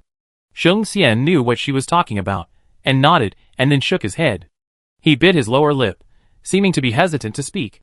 Luli was already annoyed and had no time for his acting, so she was about to scold him when he said, in a voice filled with care and tenderness, "Does your ankle still hurt? How about applying some medicine?" It would have been fine if he hadn't mentioned it, but once he did, Luli felt the pain piercing her. "Oh, it hurt so much." Luli bent down to take a look, gently pulling open her trouser leg. Her ankle was red and swollen, like a big plump red steamed bun. Sheng Xian pulled out a soft ointment from somewhere. It was almost gone, and the back half was flat. It must have been squeezed countless times to get to its current state. He carefully unscrewed the cap, squeezed a little into his palm, rubbed it until it warmed, and gently applied it to Luli's ankle. Luli instinctively recoiled, wondering if the ointment was poisonous. This person had bad intentions. Sheng Xian, unaware of her thoughts, began to massage her slowly and gently. Luli grimaced in pain, instinctively grasping his thin shoulders to distract himself. Sheng Xian groaned, his hands moving without stopping. In just a minute, both of them were sweating profusely. "It's done." Sheng Xian released her ankle and slowly stood up, tucking his hands behind his back as he whispered. Her skin seemed incredibly delicate. Sheng Xian's mind flashed back to the sensation he had just felt, and he quickly stopped himself. Luli looked at her ankle again. The swelling had visibly subsided, the ointment was working. "Where did you get this ointment?" Luli asked curiously. Could an ordinary person have such an effective ointment? Sheng Xian screwed the cap back on as if it were a treasure, storing it in his memory. He then slowly said, "Back at the Geely base, I was always getting beaten. Then a noble person gave me this ointment." Luli watched his actions. He was very gentle, treating the ointment like a loved one. Yes, Sheng Xian was a very gentle person, very attentive and considerate. Luli listened to him speak in a low voice, but his expression remained calm, as if he were accustomed to it. "Okay, pity again. Then why are you here?" Luli continued, the pain in her ankle noticeably lessening. "I was buying scratch-off tickets and saw you rushing out. I was afraid something might happen to you, so I followed you out," Sheng Xian explained anxiously. He lowered his head, his hands unconsciously tugging at the hem of his shirt. He would occasionally glance up at the seated Luli, fearing she would get angry. What a legitimate excuse, leaving no excuse for anger. Luli's punch was like hitting cotton, fruitless. She turned around, her back to him. She sighed heavily and waved, "All right, sit down. Standing is inappropriate." Shang Xian finally took the seat farthest from her, only taking up a third of the chair, sitting very straight. Luli steered the RV and found Luo Mu. He looked at her with a scowl, his face drooping, his spirits clearly low. She wanted to laugh. "Oh, you didn't catch him? Who are you showing off like this?" Lu Mu grinned at that, a cute and innocent smile, paired with his bold blonde hair, like a large dog wagging its tail at you. "What?" Luli reached out and touched his soft hair, feeling the touch between her fingers, and asked with a raised eyebrow. Lu Mu hunched his shoulders, a strange feeling flashing through him. When he looked at Luli again, his emotions were mixed. He shook his head, the curve of his lips remaining. His grimace had been purely out of fear of Boss Lu picking on him. TSK. Luli ignored him, clapped her hands, and looked ahead. Auspicious base lay just ahead. The RV had been moved, and naturally, the convenience store and hotel had been taken with them. No matter the circumstances, all three were tied together. The consequence of the instantaneous departure was that a large group of bewildered customers were left behind. They even wondered if Boss Lu had run away. Why hadn't he returned after almost half an hour? Most importantly, when the convenience store was moved, the customers who were shopping inside were also moved out. They watched helplessly as the three buildings receded into the distance, their half-filled shopping baskets left behind in the convenience store. The cores were all charged. But the goods weren't delivered. The residents looked at each other in bewilderment, yet deep down they still believed Boss Lu wouldn't do such a thing. Even Zhao Duoqian had heard about it and rushed out of the base, only to find it completely empty. He first tried to calm her down, then assured her that Boss Lu wouldn't run away. Perhaps she'd gone on an emergency. The specific date of her return was unclear. Base commander stopped speaking for her. That's right. If this isn't absconding with the money, then what is? I just charged 10 cores and was planning to buy something. What should I do with my cores? Who's going to compensate me? Zhao Duoqian raised both hands and pressed them down. I understand how you feel, but you have to trust Boss Lu. She's been here for a few days. Has she swallowed anyone's cores? That wasn't the case, but the RV, the convenience store, and the hotel vanished as if they had legs. This is hard to believe. Just as everyone was arguing, a resident exclaimed, "RV. Boss Lu is back." The few busybodies from earlier immediately fell silent. After all, Boss Lu really had the points. What if they offended him? He wouldn't be able to use scratch cards, buy things, or stay in a hotel. What would happen? The RV slowly came to a stop, and residents swarmed over. Luli was about to explain. They all started talking, each one of them extremely concerned. "Boss Lu, where have you been? Boss Lu, are you okay?" "Yes, we were worried." "I'm glad you're okay." "What happened, Boss Lu? Do you need help?" "I'm a psychic." Luli swallowed her explanation. As expected, those who understand don't need explanations. She shook her head, her gaze sweeping over everyone. Some of her concern was genuine, some was fake, but it didn't matter. Luli rested his hands on the table, his demeanor naturally commanding. "Thank you for your concern, everyone. I'm fine. You can continue as usual." Hearing this, Zhao Duoqian breathed a sigh of relief. He was truly worried something might happen to Boss Lu. Finally, there was a glimmer of hope. He couldn't let it vanish like this. Chapter 132. The residents didn't seem too concerned. As long as the three shops were back, they continued their scrambling with fury. Luli had no other needs but to eat 3 meals a day. She'd been delayed at lunch because of this incident, and now her stomach was complaining. She ordered a bowl of noodles with a fried egg for herself and sat down to eat when she looked up and saw Shang Xian was still there. She struggled with her decision, but ordered him one too.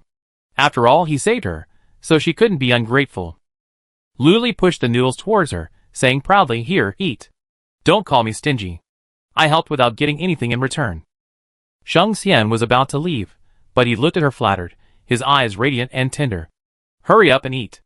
Luli lowered her head, stuffing her mouth with the fried egg, avoiding his alluring gaze. "Thank you," Shang Xian muttered. Only after sitting down did he realize the noodles were different from Luli's. The bowl itself was much larger, topped with the same fried egg, several fragrant spare ribs, a few meatballs, and vibrant greens. It was a deluxe version of the noodles. Sheng Xian was reluctant to eat it for a moment, secretly taking a picture with his laptop before slowly digging in. Luomu went back to change and came over. His mouth dropped open at the sight of the noodles. Luli rolled her eyes and ordered a bowl for him as well. Luomu compared them and started yelling, "Why is his meaty?" Luli snapped, "Shut up. Do you usually eat less meat?" Not really, but Luomu just felt bad. Why was he, an outsider, eating better than him? No, he had to tell Shenbing this news, to make him unhappy too. After finishing their meal, they both began to daze, their minds wandering unconsciously. Sheng Xian ate the slowest, and after finishing, he quietly left. After a long pause, Luli said, "Tell me, why didn't you catch up?" Luomu was dazed, his thoughts barely brought back to him. His voice was flat and emotionless. There were zombies blocking our way. I had to fight them and chase people. At this point, Luomu regained his composure, abruptly stood up, his hands flailing, and angrily declared, "Those zombies were the same level as me. I couldn't defeat them. And there were 2 of them. I didn't want to fight it, but it just kept on getting me." And just like that, in a blink of an eye, the little brat was gone. Okay, don't rush." Luli frowned at him, tugging at his arm and pinning him back down. Why zombies again? That made sense, since there were already a lot of zombies in that area. Luli once again chalked it all up to coincidence, but the mystery in his mind grew. Why did the little boy suddenly appear? Because he knew there was something delicious there, and he was hungry, so he decided to try his luck and run. She chased him because she wanted to know why he was an exception to the system, and Luomu followed because he wanted to protect her. Sheng Xian too? And the sudden appearance of the zombie king, the high-level zombies who stopped Luomu, and the little zombies who threw rocks to remind her, was it all just coincidence? Ah! Luli wailed inwardly. How could there still be so much intrigue in the apocalypse? My little brain can't wrap its head around it. Boss Lu, why do you look so unhappy? He Luo led Lu Qinchin out, planning to go to the convenience store to buy some food. Nothing. Luli subconsciously waved in response, and when she realized it was He Luo, she smiled at him. She suddenly remembered something, and called He Luo over. The couple got into the RV. Seeing her mysterious expression, she thought something big was about to happen. Are there any kind zombies? Luli pondered for a moment, then seemed to think the question was a bit silly, and even laughed out loud. He Luo stared at Luli with a "What do you think?" look, his lips twitching as if he were about to laugh at her. Finally, he said seriously, "No." Then, feeling that wasn't quite right, he added, "So far, no such cases have been found at the central base." Oh. Luli mentally agreed. The little zombie was most likely being sent by the zombie king to spread false information and deliberately trick her. What a treacherous zombie king. He Luo knew what she was asking and soothed her. Don't worry too much, Boss Lu. It's almost certain they were being directed. When humans become infected and become zombies, their brains transform into crystal cores. They lose their human thoughts and emotions, becoming monsters that crave only human flesh and blood. Only through continuous training and becoming advanced zombies can their appearance and thoughts gradually resemble those of humans. Some researchers have suggested that this is a cycle. Luli was stunned. There was so much to learn. In short, the little zombie was being directed. I understand. Thank you, Minister He. Luli nodded in agreement, offering a casual thank you.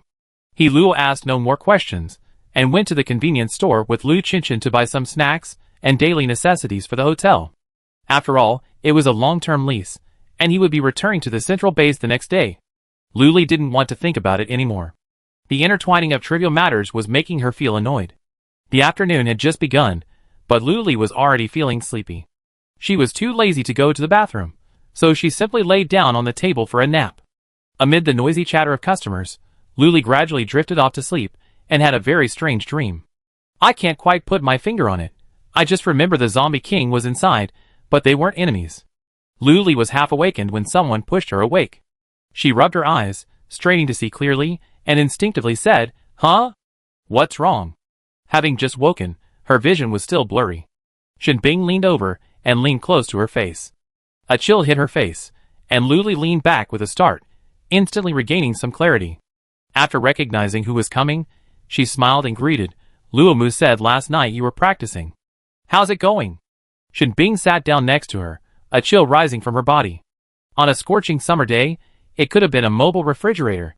But the RV felt neither too hot nor too cold. Suddenly, A large block of ice appeared next to her. Luli rubbed her arms, uncomfortably. He held out his hand, palm facing upward. An 8-story ice tower hovered above his palm, small and adorable, and it even spun. Under the sunlight, every angle reflected a different radiance, a dazzling array of colors. 8th level, Shinbing said calmly. For him, it was just a matter of time. It all depended on whether he had the time to practice. Lu Li's mouth dropped open. Wow. He let out a long, drawn-out sigh. Amazing. Just like Chu Lishan. Shinbing's smile froze for a moment. She felt annoyed by the man, but her praise brought her smile back. This morning, Lu Li recounted the story of the Zombie King and the little boy. The two of them engaged in a lively discussion, the atmosphere quite harmonious. Shinbing and Lu Li had similar ideas. The little zombie was under orders, and the little boy's presence was probably a coincidence. After all, he had come to steal food before. The Zombie King appeared there, perhaps because he happened to be nearby and had sensed Lu Li's presence and come looking for her. Chapter 133. Another coincidence. Lu Li was completely overwhelmed. Was everything he'd been through recently a coincidence? The little boy, the Zombie King, Sheng Xian. She didn't quite believe it, but she didn't have many clues. Lu Li's head ached, and she grimaced. Countless thoughts raced through her mind, something flashing through her mind, but she couldn't grasp it. Don't worry. We're still here. We can solve any problem together, right? Shinbing propped his head up with one hand and tilted his head to look at her. It was as if his youth had faded overnight, and he had matured considerably. Lu Li nodded in agreement, also tilting her head to look at him, casually gazing up and down. Shinbing felt a little uncomfortable being stared at. He froze, not daring to move, letting her gaze linger. Strangely, this kid's aura had changed since reaching the 8th level. Before, he was a pure boy, but now, he was somewhere between boyish and manly. There was a different vibe. How should I put it? He was even more charming. Not bad, Lu Li praised. What good? Shinbing asked nervously, her Adam's apple tightening. She sat up straight unconsciously, her hands hanging naturally, unsure of where to place them. You? Lu Li said briefly, her lips curled slightly, as she tugged at the short-sleeved shirt he'd been wearing for so long. Dress nicer next time. You're my man after all, you can't embarrass yourself. Ever since opening the convenience store, Shinbing rarely wore that black cloak, unless she was out and about. Okay. Shinbing's ears blushed slightly as she agreed. My man, I'm Boss Lu's man? Shinbing chuckled softly, as those 3 words swirled in her mind. It was truly delightful. Lu Li gave him a strange look, but didn't take it seriously. People are strange, after all. She wasn't afraid of the Zombie King, but the uncertainty made her anxious. As evening approached, the Zombie King arrived with a swagger, familiar with the place as if it were his own. Lu Li wasn't afraid of him attacking her, especially since there were still customers. The Zombie King passed by the customers and walked straight towards Lu Li, not even turning. His eyes seemed to be masked, now not scarlet, but a faint black. He stared at her intently, not even looking at the road. Under normal circumstances, such a tall and imposing man approaching her without hesitation might have tempted her, but not in the apocalypse. This was the Zombie King, coming to devour you. Lu Li kept this in mind. The Zombie King was tall and strong, so even though he was only a few steps away, he quickly reached Lu Li. Boss Lu, long time no see. The Zombie King greeted her seriously, standing straight and raising his right hand in a symbolic wave. Lu Li stopped laughing. This person, no, this corpse, what was he trying to do? She quickly looked him over and was surprised to find that not only had his eyes changed, but his nails had also become much shorter and neatly trimmed. His once arrogant and flamboyant afro had become smoother, and his clothes, seemingly from nowhere, didn't fit him well. But overall, he looked like a human again. What are you doing here? Lu Li's expression and tone were neither friendly nor kind. The Zombie King was stunned, clearly unsure of how to respond, but his mouth spoke faster than his brain. To eat you. He blurted out the 3 words, his eyes vacant. Lu Li tilted her head slightly and glared at him. Are you serious, Tai Tai? The Zombie King waved his hand. No, I scratch it off. He then, with a veiled expression, casually picked up a ticket, which happened to be the most expensive. Lu Li was speechless. You almost have those words carved into your face, and you're still scratching it off? Scratch it, you zombie. She glared at him and blurted out, 10 crystal cores. Crystal cores? A flicker of confusion flashed in the Zombie King's eyes. He looked at Lu Li with some anger, then at the customers around him, pulling crystal cores from his pocket as skillfully as if they were air. These were all dug out from his fellow human beings, the human equivalent of the heart. And they were trading them so brazenly, the Zombie King was at a loss for words. He felt an urge to kill every customer around him, and then summon all the nearby zombies to eat them. A zombie carnival party. The thought flashed through his mind, but he met Lu Li's clear eyes, and instantly suppressed it. Never mind. Boss Lu was too fragile. What if he fainted from shock after seeing the scene? You don't even have 10 crystal cores and you're still a king? If you don't have any, get out of here and don't bother me. Lu Li crossed her arms, her face filled with impatience and sarcasm. The Zombie King felt strangely ashamed by her words, but remained confident. No, what else will do? Lu Li rested her hands on the table, slowly surveyed him from top to bottom, and asked with interest, You? What else can you offer? The Zombie King fell silent. But asking him to trade for crystal cores was beyond his ability. Silence was golden. Lu Li impatiently tried to dismiss him, but the Zombie King glanced furtively at the resident scratching off a lottery ticket nearby. He leaned sideways, carefully lengthened his nails, and then snapped them off with a snap. Zombie nails can grow back even after breaking, and they carry viruses that can infect humans, making them incredibly sharp. Will this work? The Zombie King couldn't think of anything else to use. Okay, put it in. Lu Li stepped back, motioning with his chin to give the nail to the lucky cat. Be careful though, what if it scratches and turns into a zombie? The Zombie King was a bit clueless and didn't notice, obediently putting it in. He only heard the lucky cat announce, Wang Yang, 800 points. Lu Li's eyes widened. She vaguely remembered that the last zombie's nail could only be redeemed for 100 points? Could this be the Zombie King's true strength? The Zombie King looked at Lu Li, not quite understanding what points meant, and asked, puzzled, Is that enough? Enough, enough, enough. Lu Li was in a bad mood, his smile gone, and he said enough 3 times in a stern manner. I want this one. The Zombie King picked up the scratch-off ticket he had chosen long ago. Lu Li pulled up a chair and sat down, propping his chin up to see what he could scratch out. The first one was empty, and the Zombie King, who could still read, tossed it aside. He asked curiously, How many of these can you buy with 800 points? He pointed to the most expensive scratch-off ticket. Lu Li's eyes rolled. He had no intention of selling him anything, but he couldn't chase him away or beat him. A good meal wouldn't be bad, Lu Li said loudly. One. He was right, but still confident. The Zombie King had no idea what was going on. He didn't know if it was expensive or cheap, and for a moment he didn't even notice that the customer next to him had bought 2 50-point scratch-off tickets for just 1 crystal core. He nodded, turned sideways, out of sight, and broke off all 5 of his nails and gave them to the lucky cat. Lu Li felt a little sorry for the little lucky cat. He was either eating the crystal core or the zombie nails. Ah! Chapter 134. This time, the points were 4,000. Lu Li casually pulled 4 and gave them to him, saying brazenly, Here, go play. The Zombie King saw her smile, and for some reason, he felt like smiling too. But as a zombie, he didn't have the rich and varied emotions of humans, only the simplest joys, sorrows, anger, and happiness. He only knew that he was feeling a bit happy. Perhaps buying Boss Lu's scratch-off tickets would make her happy? Would a happy Boss Lu taste more tender? Smoother? More fragrant? The Zombie King thought so, and the pure smile on Lu Li's face was even more pleasing to the eye. More smiles, better quality meat. He began scratching off the tickets, putting the ones that said thank you for your patronage on one side, and the ones with designs on them on the other.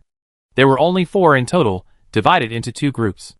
Lu Li was keeping a close eye on him, afraid he might go crazy and kill everyone present. Here you go. The Zombie King handed the only one with a design to Lu Li. Lu Li took it, and saw that his nails were clean and round. Even the gaps between the lines were neat. I wonder if this was intentional, or if this zombie was just that tidy. She took it and looked at it. The pattern was a house, and she couldn't tell what it was. But she had a vague feeling of foreboding. Her instinct told her not to claim the prize, but once it was scratched out, it would be locked. If you don't claim it within 3 months, the system will automatically transfer the prize to you. It made perfect sense. If you hide your head, you be cut, and if you stick your head out, you be cut too. Lu Li gritted her teeth and shoved the scratch-off ticket into the lucky cat. The next second, the lucky cat spit out a small card, and Lu Li felt like the sky was falling. She searched for it, wondering if this zombie had scratched out the first prize. She picked it up with a nervous look, wondering if it was the first prize she had won. Everything went dark. Oh well, the words bass in her. It? A zombie? Scratched out a bath center? What the hell is this? What is it? Asked the zombie king Wang Yang, glancing at the small card, but the angle prevented him from seeing anything. Luli was torn. If she redeemed the card, it would mean this damn zombie king was bound to her. A bath center couldn't be more than 10 meters away from a lottery shop. If he wanted to run it, he had to be there. After such a long, intense time together, Luli was worried about her safety. The system, seeing her brain was about to explode with thought, reminded her that if they were bound, they would become superiors and subordinates. A subordinate could never harm a superior, but the system remained silent, leaving her to figure it out. A vague thought flashed through Luli's mind, but she didn't catch it. With a sudden thought, she said decisively, "Bath center, do you want to exchange it?" A question mark gradually formed over the zombie king's head. What was a bath center? A place for bathing? A bathing center needed a special center? It had been so long since the apocalypse, so long as he'd been a zombie, that Wang Yang had completely forgotten what this thing was for. But he subconsciously said yes. It sounded like a good thing, and if he didn't want it, he wanted it again. Luli thought it over and gave up. She lazily picked up the lucky cat and walked around the RV. Preparing to find a place for the bath center, the RV was currently to the left of the Dawn Hotel and the right of the convenience store. Then, behind it, not in front. The RV had to face the base gate. The zombie king followed her movements, curious, almost revealing his crimson pupils. Before he could even reach Luli's side of the car, he saw the Maneki Nico's mouth gape. It was larger than Luli herself, and then, as if she'd eaten too much, she coughed and vomited a building. It was taller and larger than the nearby Dawn Hotel. Its exterior was remarkably simple and modern, perfectly square and square, like the water cube.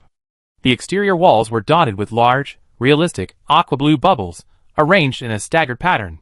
It looked very upscale, and it was obvious it was a place for water play. "Let's go in and take a look," Luli offered. She was from the South in the 21st century and had never experienced a bathhouse, but she had heard a lot about bathhouses in the North. Entering, she found a spacious and bright lobby. To the right was a lounge area with comfortable sofas. There was also a row of refrigerators against the wall, stocked with a variety of drinks. There was also a buffet area along the wall, offering a small selection of fruit and a larger selection of meals, including but not limited to fried rice, stir-fried vegetables, and pastries. To the left was the bathing area, which was divided into men's and women's areas. Luli entered the bathing area and took a look. It wasn't particularly fancy. There was only a shower head, with a constant flow of tap water, adjustable hot and cold. The bathing area also provided changing rooms, disposable towels, bath towels, combs, and so on. In the corner were several elevators, but the screens were dark and inoperable, and they couldn't reach the second floor. I guess they need to be unlocked before they can develop new features. But for now, these were enough. I could shower, eat, and rest. It was pure paradise. The zombie king followed Luli wherever she went. His attention wasn't on the bathing center at all, but on Luli herself. As they got closer, the aroma of her flesh intensified, like a piece of roasted, cooked, and moving meat. He couldn't help but smell it, couldn't help but imagine what it tasted like, yet he had to fight to control himself. He had no time to distract himself from the bathhouse. Until Luli stopped, 2 meters away, and turned to ask, "How was it?" "Huh?" the zombie king said instinctively, his face bewildered. "How was it?" "Her?" He nodded repeatedly. "It must be delicious." He swallowed inopportunely, irritating Luli. She turned and walked away, regretting the thought of exchanging her reward for a zombie who only cared about eating her. The zombie king reacted, caught up in a few steps, and grabbed her wrist.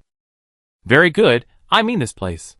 Of course you're delicious too," he explained hurriedly, his strength strong enough to pull Luli upright, bringing them face to face. Luli shook his hand off and sneered, "It's fine. It's yours. Good or not, it's yours anyway." "Mine?" the zombie king asked again, uncertainly. "Give me this place?" "Yes." Luli didn't want to narrate those crappy rules, nor did she care if he was running the business properly. Other people's winnings were theirs. Besides, she thought the zombie king was unruly. Whether he wanted to or not was another matter, but he probably wouldn't want to be controlled and might even quit. Unexpectedly he asked, "Then what should I do?" Luli's thoughts were shattered by this, and for a moment she didn't know what to say. "Do you want to teach me?"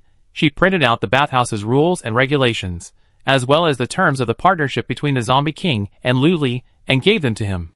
They included the rules that the bathhouse couldn't be more than 10 meters away from the lottery shop, and the profit margin was 2:8, among other important rules. He said perfunctorily, "Read it yourself." With so many words, he must be impatient to read them. Chapter 135. The next second, the Zombie King's action shattered Lu Li's thoughts. He found a sofa, familiarly seated, and began reading line by line. Is this still the same Zombie King who commands tens of thousands of zombies? The lottery shop truly possesses magical powers. No matter who enters, they will obey the rules. What she didn't know was that the Zombie King simply wanted to use this opportunity to get close to her, to keep her well, to watch over her. When the time is right, he'd devour her in one gulp. The Zombie King truly couldn't bear to read so much, but he pretended for a minute before rising. He approached Lu Li, who was wandering around, and said seriously, "I understand." Lu Li looked at him suspiciously. Did he really understand? Who cares? She nodded and said seriously, "As long as you understand." She snatched the 2 sheets of paper from his hand and glanced at them. It was actually quite simple. These days, bathhouses only let you take a bath. Afterward, you can sit and rest and eat some fruit, but there's a time limit. For example, spending 22 points gets you a bath and a rest break, limited to 30 minutes. Only a small portion of the buffet is open, and there's no fruit. For 88 points, you get a bath and a rest break, limited to 1 hour, during which the entire buffet is open. Lu Li felt that most people came in just to have a good meal. Would they care about the bath? She both cared and didn't care. She had previously discussed with Zhao Duoqian about group bathing, and the number of people signing up wasn't high. But if they paired it with a meal, Lu Li felt it would be even more enticing and might become a hit. She had just counted. The men's and women's bathing areas could each accommodate a maximum of 50 people at a time, for a total of 100. The unlocking requirements are probably similar to those at a hotel. Earning a certain number of points unlocks the second floor and more features. Qianqian is looking forward to it. She's heard those bathhouses in the north have everything: movie theaters, buffet restaurants, hot springs, mahjong rooms, massage parlors, steam rooms, and ear cleaning. You can even stay overnight. Oh my god, that's so exciting. Lu Li has been in the apocalypse for so long, and she's still never had a massage. But, will the massages be given by real people or robots? Or by skilled workers, like those from the 21st century? We can only find out if we continue unlocking. Lu Li took interest in the bathhouse and patted his arm, saying, "Good job. I'm rooting for you." She pulled her hand back, then realized she was the Zombie King. The disguise was excellent. Both of them were stunned. They exchanged glances before quickly looking away. Lu Li gave a dry laugh and left the bathhouse first. The Zombie King took 2 quick steps, following her to his left. He could tell Boss Lu was quite interested in this place, so he asked, when would be a good time to open? Lu Li quickly replied, "Tomorrow. You can finish it up tonight, and it would be best if you could make a place to sleep. By the way, do you have a laptop?" Wang Yang shook his head blankly. A laptop? Why would a zombie need that? She had forgotten that this was a zombie leader, disconnected from human society. Lu Li went to the mall and bought the cheapest laptop for just 888 points. The functions were largely the same. It was just a new model and an old one. It looked like a watch. She handed it to the Zombie King. "Here, put it on. It has the Bath Center software, and you can operate it." The Zombie King clumsily took it with him, studied it for a while, and then, under Lu Li's guidance, registered his own account and added her as a friend. Lu Li felt a sense of disconnection. She had become a colleague and a long-term companion, but at the same time, she felt a certain excitement. This kind of opportunity was rare, and a secret pleasure was growing within her. Then, Lu Li showed him how to use the Bath Center software. Clicking on it revealed a floor plan of the entire first floor. Long pressing a sofa allowed him to move it, etc. The food and fruit on the buffet table could be purchased through the software, the difference being that the latter had purchase limits, while the former had no restrictions. The Zombie King was a quick learner and quickly figured out the basics of the software, but he made no changes for now. After opening, he would review customer feedback and make improvements. Lu Li didn't care about these matters. After all, it was nominally his shop, and how he operated it was his business. As the sky darkened, Lu Li pursed her lips and prepared to return to the RV. It wasn't good to be alone with the Zombie King for too long. She waved at him, dismissing him. "Fine, you can have fun here. I'm going back now." With that, she turned and left, and the Zombie King followed. Who knew she would walk faster and faster, as if pursued by demons and monsters? Luli walked out the door, striding forward without stopping. The Zombie King stopped at the door and watched her go. As they approached the RV, Luli subconsciously glanced back and happened to meet the Zombie King's pale black eyes. Too far away, she couldn't see clearly. She only vaguely sensed a sense of loneliness and desolation about him, like a family member anxiously awaiting their return. Impossible, Luli denied it in her heart, but she couldn't help but stare a few more times before shaking her head repeatedly. Pooh, pooh, pooh, if your compassion doesn't have a place to go, just feed it to the dogs. Luli climbed into the RV, walking with her head lowered, almost bumping into the oncoming Luomu. She opened her mouth to curse, but he got there first. You? You actually summoned the Zombie King. What are you trying to do? Luomu stuttered excitedly. Clearly, everyone had seen the sudden appearance of the building behind them, even the lively conversation with the Zombie King. This was the same zombie that had wanted to eat Luli before, even unleashing a wave of zombies to attack the RV. Everyone knew what was happening, and there was no time to avoid it, so why would they even approach? Shenbing sat nearby, feigning indifference, but she wished she could cut off her ears and press them against Luomu to eavesdrop. Luli felt a little guilty of being preempted, but she didn't show it. Instead, she lectured him. Do you understand my strategy? She pushed him away with a look of disdain. If you don't understand, go play somewhere else. Don't get in my way. There's no such thing as strategy, it's all fate. Who knew a zombie could scratch out the grand prize? She sighed, looking displeased. Luomu leaned closer. So what bathhouse is his reward? Luli nodded with relief, seeing that he had finally caught on. Luomu said, oh, in a half-understood tone. Will he have to stay here forever? What if he loses control and eats us all? I can't beat him. Luli rolled her eyes at him. Shut up. Luomu obediently shut up and gave Shenbing a look, urging him, hurry up. Don't you have a lot of questions?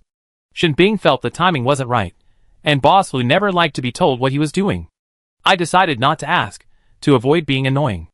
It was lunchtime, and Chu Lixing arrived. His first question was, want to get a discount for the bathhouse staff?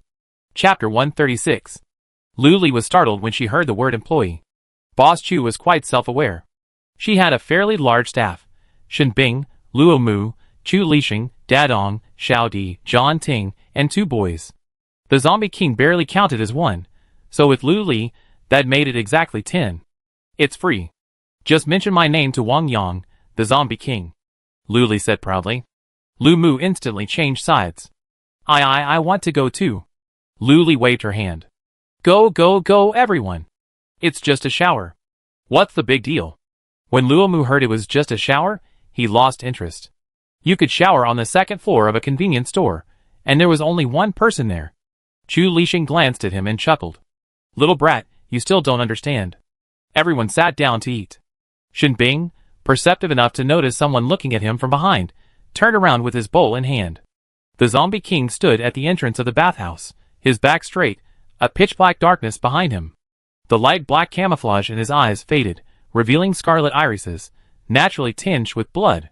He stared at Luli in the RV, occasionally glancing at the others before quickly looking away.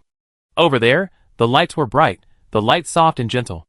A table of people happily enjoyed dinner, laughter wafting through from time to time. He tilted his head, peering into the pitch-black hall, sighed silently, turned, closed the door, and returned to his lair. Luli paid little attention to what was going on there, her mind preoccupied with food until she finished eating and glanced at the bathhouse. She realized the lights were all off, and there didn't seem to be anyone inside. Could he be hungry too? Looking for something to eat? The thought flashed through her mind, but Shenbing's call brought her back to her senses, and the group resumed their animated conversation. In the bustling industrial area, the Zombie King turned left and right, entering a building with familiarity. To the left of the entrance were 2 iron cages. If Luli were here, she would have recognized them instantly. One held the little zombie that had thrown stones at her that day, and the other held a little boy she hadn't been able to catch several times. Both the man and the zombie were imprisoned in small iron cages, their mouths stuffed with sackcloth, their hands and feet tightly bound. Unable to speak, they could only mumble. The boy's dazed mind instantly cleared as he saw the zombies enter, and he struggled with all his hands and feet.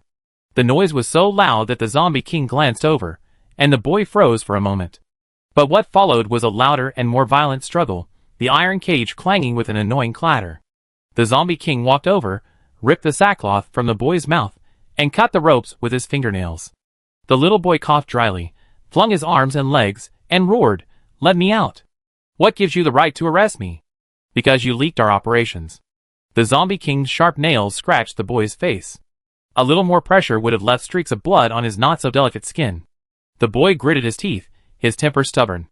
"Since you're going to kill her, what does it matter if I leak the information?" "Huh?" The Zombie King raised an eyebrow, surprised. He remembered his subordinates talking about the relationship between the two. It wasn't exactly incompatible, but it was definitely not harmonious, and they had even clashed. This little brat had switched sides so quickly, and even brought one of his compatriots along with him. Really strange. If you're so stubborn, why are you cooperating with us? The Zombie King sat down cross-legged, his height equal to his. The little boy shook his head and snorted, "If you hadn't threatened me with Little Sang, I wouldn't have listened to you." Little Sang was the little zombie in the cage next to him, skinny and small, looking young. At the mention of his name, Little Sang banged his head against the cage in response. "You too?" The Zombie King's eyes flickered between the man and the zombie, suspecting various possibilities. Brothers, relatives. "He's my friend," the little boy said proudly. Speaking of which, he and the Zombie King had met a few times, but they kept to themselves and had never met face to face. In his eyes, the Zombie King, while brutal, wasn't completely unreasonable or uncommunicable. That's why he dared to speak so arrogantly. The Zombie King choked. Could humans and zombies actually be friends? And the Little Sang he was talking about was just an ordinary first-level zombie, supposedly without a mind of his own.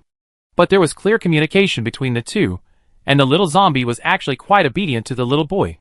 Seeing the Zombie King fall silent, the little boy began pounding on the cage again, making noises and yelling, "Let me out." Even the little zombie next to him started pounding on the cage, insensible to pain and tireless. "Stop pounding. Stop pounding. Are you stupid?" The little boy hurriedly stopped him, looking at the green blood oozing from his forehead with heartache. Zombie blood is green, and humans who come in contact with it are very likely to become infected. The little zombie slowly came to a stop, green blood continuously flowing down his face, his entire face covered in blood. "Does it hurt? I told you not to be impulsive and listen to me." The little boy, distressed and angry, blurted out his words. The little zombie shook his head, gritting, and casually wiped the blood from his face, looking even more creepy. The Zombie King watched the two interacting obliviously, and could tell they had a very close relationship. The little boy was genuinely distressed. It was strange that humans would actually befriend zombies, and that the zombies would actually accept it. The little boy ripped off a piece of his clothes and threw it to the little zombie through the gap between the cages, saying urgently, "Wipe it off quickly." The two cages were quite close, within arm's reach. The little zombie picked up the rag and perfunctorily swiped it across his face twice. The Zombie King didn't want to watch any longer, feeling it was ridiculous. He stood up, glanced at them, and said coldly, "Let's go, you or him? Discuss it yourselves." Secret thoughts welled up in his mind, wondering just how far the relationship between humans and zombies could go. The little boy anxiously asked, "Can only one?" His hands unconsciously gripped the bars of the cage tightly. The Zombie King hummed softly, his arms folded across his chest, his composure at ease. The little zombie and the little boy fell silent. They exchanged glances and said in unison, "Me." "Him." The little boy pointed at himself, and the little zombie pointed at the little boy. The Zombie King sneered. "I thought it was so good, but this is it. You surrender even in the face of life and death, right?" He sowed discord again, saying regretfully to the little zombie, "Then you can stay here and watch your dear friend having fun outside. But I won't keep you for long. I just can't stand the idea of humans and zombies getting along." "What's wrong with that? It's absolutely impossible. Humans are nothing but zombie food." The little zombie ignored him. Even the little boy didn't argue, only urging, "Let me out." The Zombie King slowly crushed the chains, opened the door, and said condescendingly, "You're free." Chapter 137.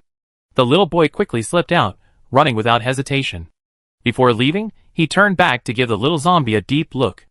As soon as he took a step forward, he heard the little zombie's painful wail. The little boy paused, his face conflicted. He gritted his teeth, and continued running. "Damn Zombie King. I thought too highly of you. You're such a badass." He was a level 2 speedster, so he was incredibly fast.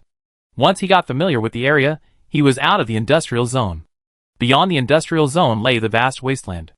In the distance lay the Jixiong base. The RV stood out between the two, its warm yellow lights ablaze, like a lone beacon in the darkness. The little boy took a breath and sped towards the RV, reaching Luli in one breath. Luli was about to close the RV and go to sleep when she saw a familiar little figure running towards them. After recognizing who was coming, Luli said unhappily, "What are you doing here? Are you hungry again?" The little boy was stunned, his heart warming, but now was not the time to feel that warmth. The little zombie was in imminent danger. He anxiously climbed onto the table, straining to reach her. "Please help me. My friend's been captured by that zombie king." Luli's eyes narrowed, a vague flash of something passing through her mind. She quickly grasped it and asked sharply, "Your friend? The zombie who threw the rocks?" The little boy hadn't expected her to notice so quickly, and his face faltered for a moment before he nodded with difficulty. Instantly, the fog in Luli's mind seemed to be lifted by an invisible hand. "So that's it. So that's how it is. Let's go!" Luli said decisively. Bracing herself on the table with one hand, she jumped from the RV and landed smoothly. While running, she kept the four sides of the RV closed. Luli asked the little boy to lead the way, and the two of them ran in the direction he had come from. Didn't Luli ever stop to wonder if this was another trap? What if this little brat was bait again? Having been fooled once, would he be fooled a second time?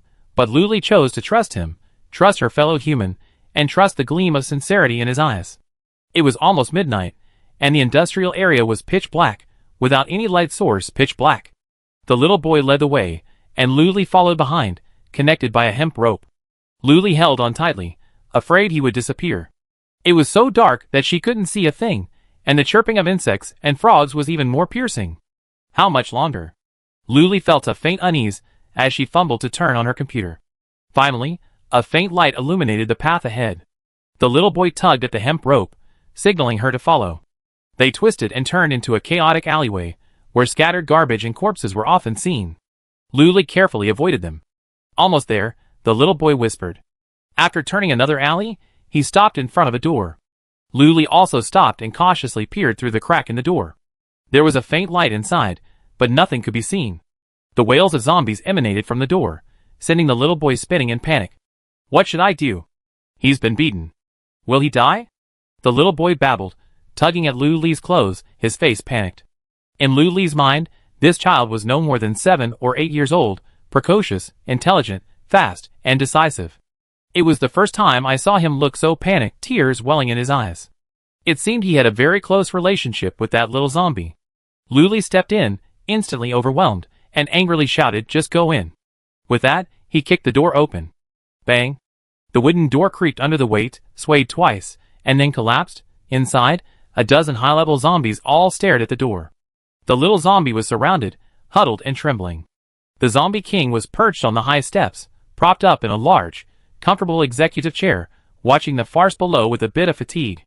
Hearing the noise, he lazily opened his eyelids to see who was coming. It was Luli and the little boy. Wow, they came so quickly. He became interested, shifting his hand to support his head, adjusting his posture slightly, his lips curled slightly, his crimson eyes fixed on the newcomers. "Boss Lu, what brings you here?" The zombie king crossed his legs and spoke nonchalantly. What a cliched opening line. Luli curled her lips and said straight to the point, "Give me that little zombie." The little boy stood beside her, his eyes anxious, glancing at the little zombie from time to time. Blood was slowly seeping from many parts of its body, and it curled up on the ground, as if it had been tortured and abused. The zombie king chuckled and said indifferently, "Why? Why do you care? Just give it to me when I tell you to." "Why all that nonsense?" Luli said impatiently, full of momentum. The zombie king choked, and the dozen or so high-level zombies below were stunned. How dare someone speak to the king like that? What a fool. The zombie king had been trying to tease her, but now he found it even more amusing. Ever since he became the leader of all the zombies in Jichuan City, no one had dared to speak to him in that tone. They were all extremely respectful. He raised his brows and slowly stood up. Not at all. His tone was tinged with arrogance and paranoia. The high-level zombies had never seen the zombie king in this state, and with this tone, and for a moment, they were somewhat surprised. Their eyes flickered between the zombie king and Luli, inexplicably watching the show. Luli didn't bother to waste time talking. Using her speed ability, she rushed directly to the little zombie and scooped it up without a word. The little boy, seeing this, rushed forward, shielding Luli and baring his teeth at the surrounding zombies. The high-level zombies were unsure of the Zombie King's attitude and, for a moment, didn't know whether to intervene. They only dared to glance at the sullen Zombie King on the steps. He maintained his same lazy posture, silent, his face gloomy, as he watched Luli's actions. He didn't say another word until she scooped the little zombie up in her arms and swaggered out with the little boy. The wooden door had already been kicked in, its other half creaking and teetering. Luli kicked it again, and it collapsed under the weight.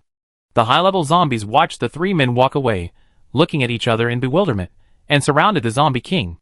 Just letting them go? That's right. We finally caught those two brats. Without those brats, how can we threaten Boss Lou? If we can't threaten Boss Lou, and if we can't catch Boss Lou, how can we eat her? As soon as this zombie finished speaking, the Zombie King kicked it, sending it to its knees. The Zombie King looked at it displeasedly, then sat up straight, resting his elbows on his knees, and warned, I told you not to go after her. If I find out, you all know what will happen to 13.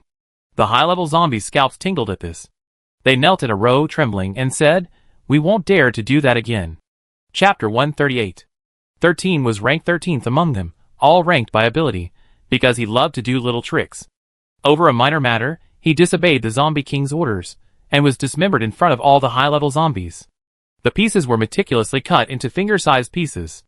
The entire process took about 3 hours, and the high-level zombies had to watch the entire process. 13 was still alive, but mentally suppressed by the Zombie King, unable to move. They endured the visual shock while listening to 13's painful wails. The process was extremely bloody and lengthy. This incident also gave everyone a new understanding of the Zombie King: absolute obedience. The Zombie King disliked disobedient zombies. One zombie asked cautiously, King, what about them? The Zombie King stood up and slowly adjusted his sleeves. I have my own arrangements. You don't need to worry about it. A series of responses.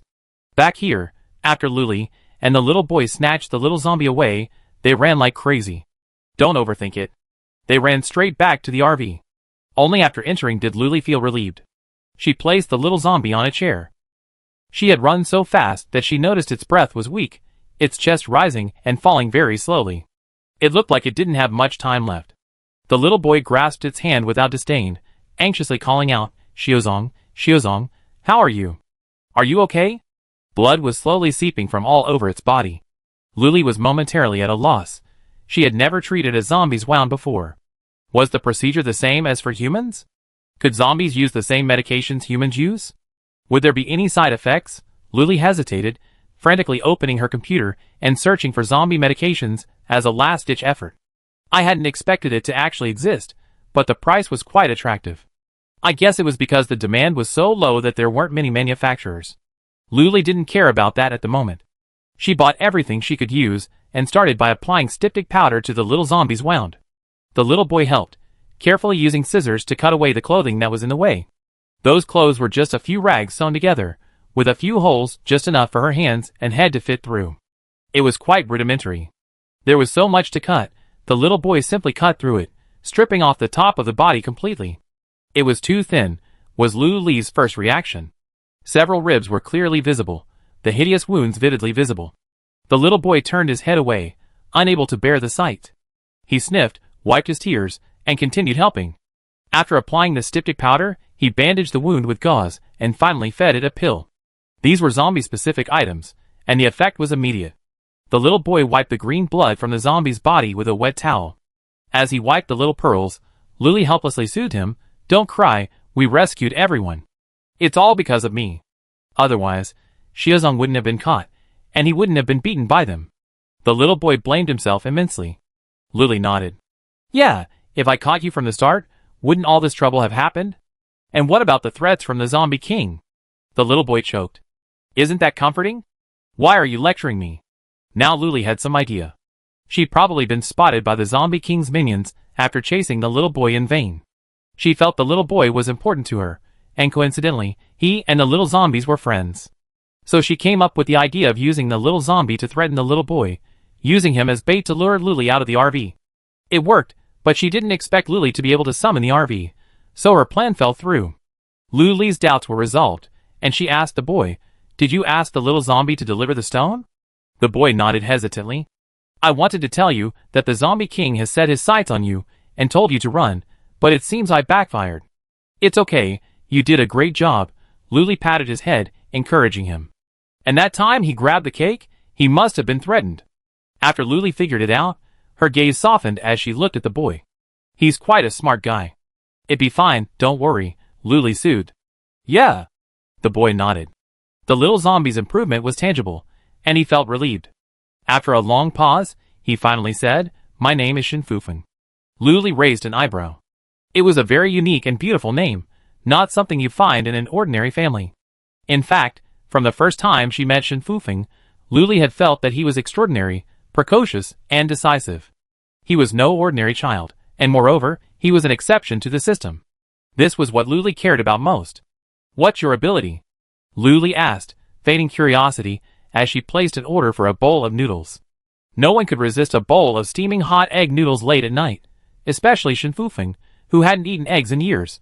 He glanced at Luli, and after receiving her approval, he eagerly dove in, devouring the food voraciously. Luli, unhurried, poured him a glass of warm water. After he finished, she looked at him curiously.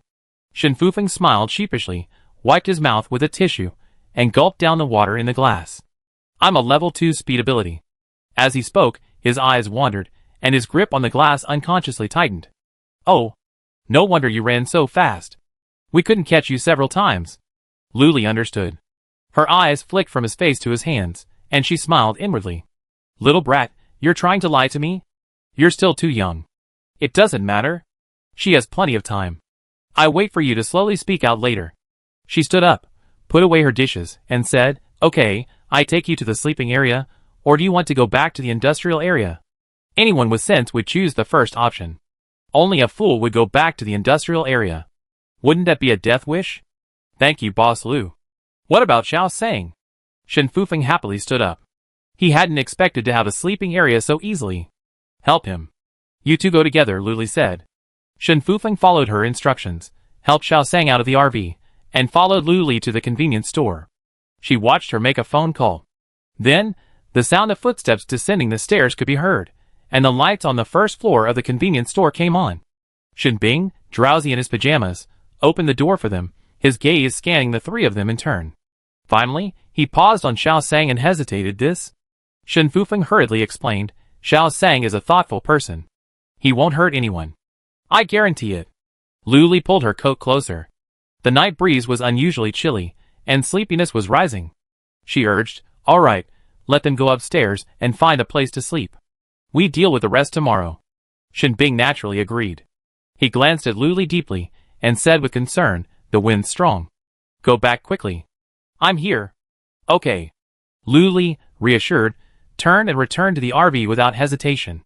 Shinbing went to the room of Dadong and the other three brothers, woke one of them, and said to Shinfufeng, Stay here for tonight. This zombie will sleep with you. Chapter 139. Thank you, brother. Shinfufeng thanked him, helped Xiao Sang to bed, and apologized to the boy who had woken him. After a while, everyone successfully got to bed and fell asleep. In the Dawn Hotel, a room facing the RV was pitch black, with no lights on. Sheng Xian leaned against the balcony railing, watching the entire process with a piercing gaze. The little boy arrived, and Luli went out with him. A long time later, he returned with another person. Did something happen? As an outsider, Sheng Xian didn't understand, but he was curious. He recorded the entire process, amplifying their expressions.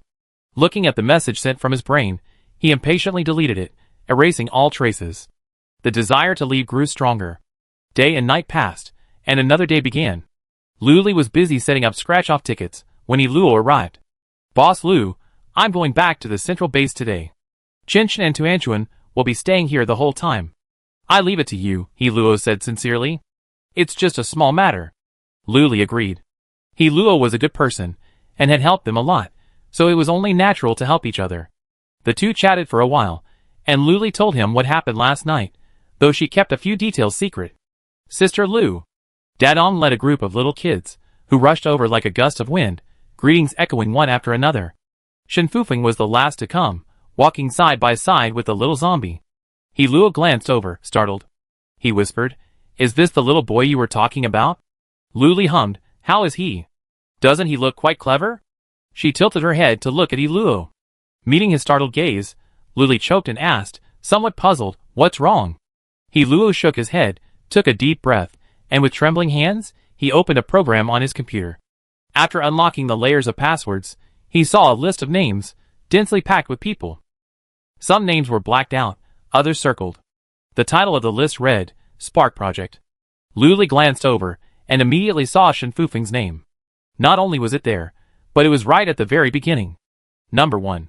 Lu Li couldn't help but wonder, who were the people on this list? What were their identities? Luo didn't say anything. He turned slightly to avoid the other's sight, and quickly found Shen Fufeng. Clicking on his name revealed his profile, photo, and other information. Luo read through it line by line, comparing gender, name, date of birth, and so on. From time to time, he glanced at Shen Fufeng, who lay silent in the RV. The photo in the information showed Shen Fufeng at age 3. Now he was 7, for years later, and he had grown considerably. But his overall appearance remained unchanged, and a closer look revealed that it was the same person. The Shen Fufeng in the RV was the Shen Fufeng from Number 1, the grandson of Elder Shen, a powerful figure at the central base, who held 80% of the military power. He recognized him instantly because he looked so much like Elder Shen, their eyes mirroring each other. Thinking of this, Luo shuddered, shut down his computer, and glanced cautiously at Lu Li. She maintained her calm and gentle expression, likely unaware of his subtle movements. With Elder Shen's grandson here, what should he do? Should he take him back, or let him continue living here, unaware of the situation? But he quickly considered Elder Shen's current predicament. He was surrounded by enemies on all sides, with several factions vying to divide his military power. Countless eyes were fixed on Elder Shen. Now was definitely not the right time to take Shen Fufeng back. One careless move, and he become a hostage. Luo paused in thought, his brain cells nearly exhausted. When he looked up again, the 6 brats had already finished their breakfast. Shen Fufeng, having arrived later, sat alone across from him, a small figure with a large bowl. He sat with his back to Luo, slurping his noodles. Although his expression was unclear, one could still sense his happiness. Luo immediately made up his mind to let him stay here, in this last vestige of paradise.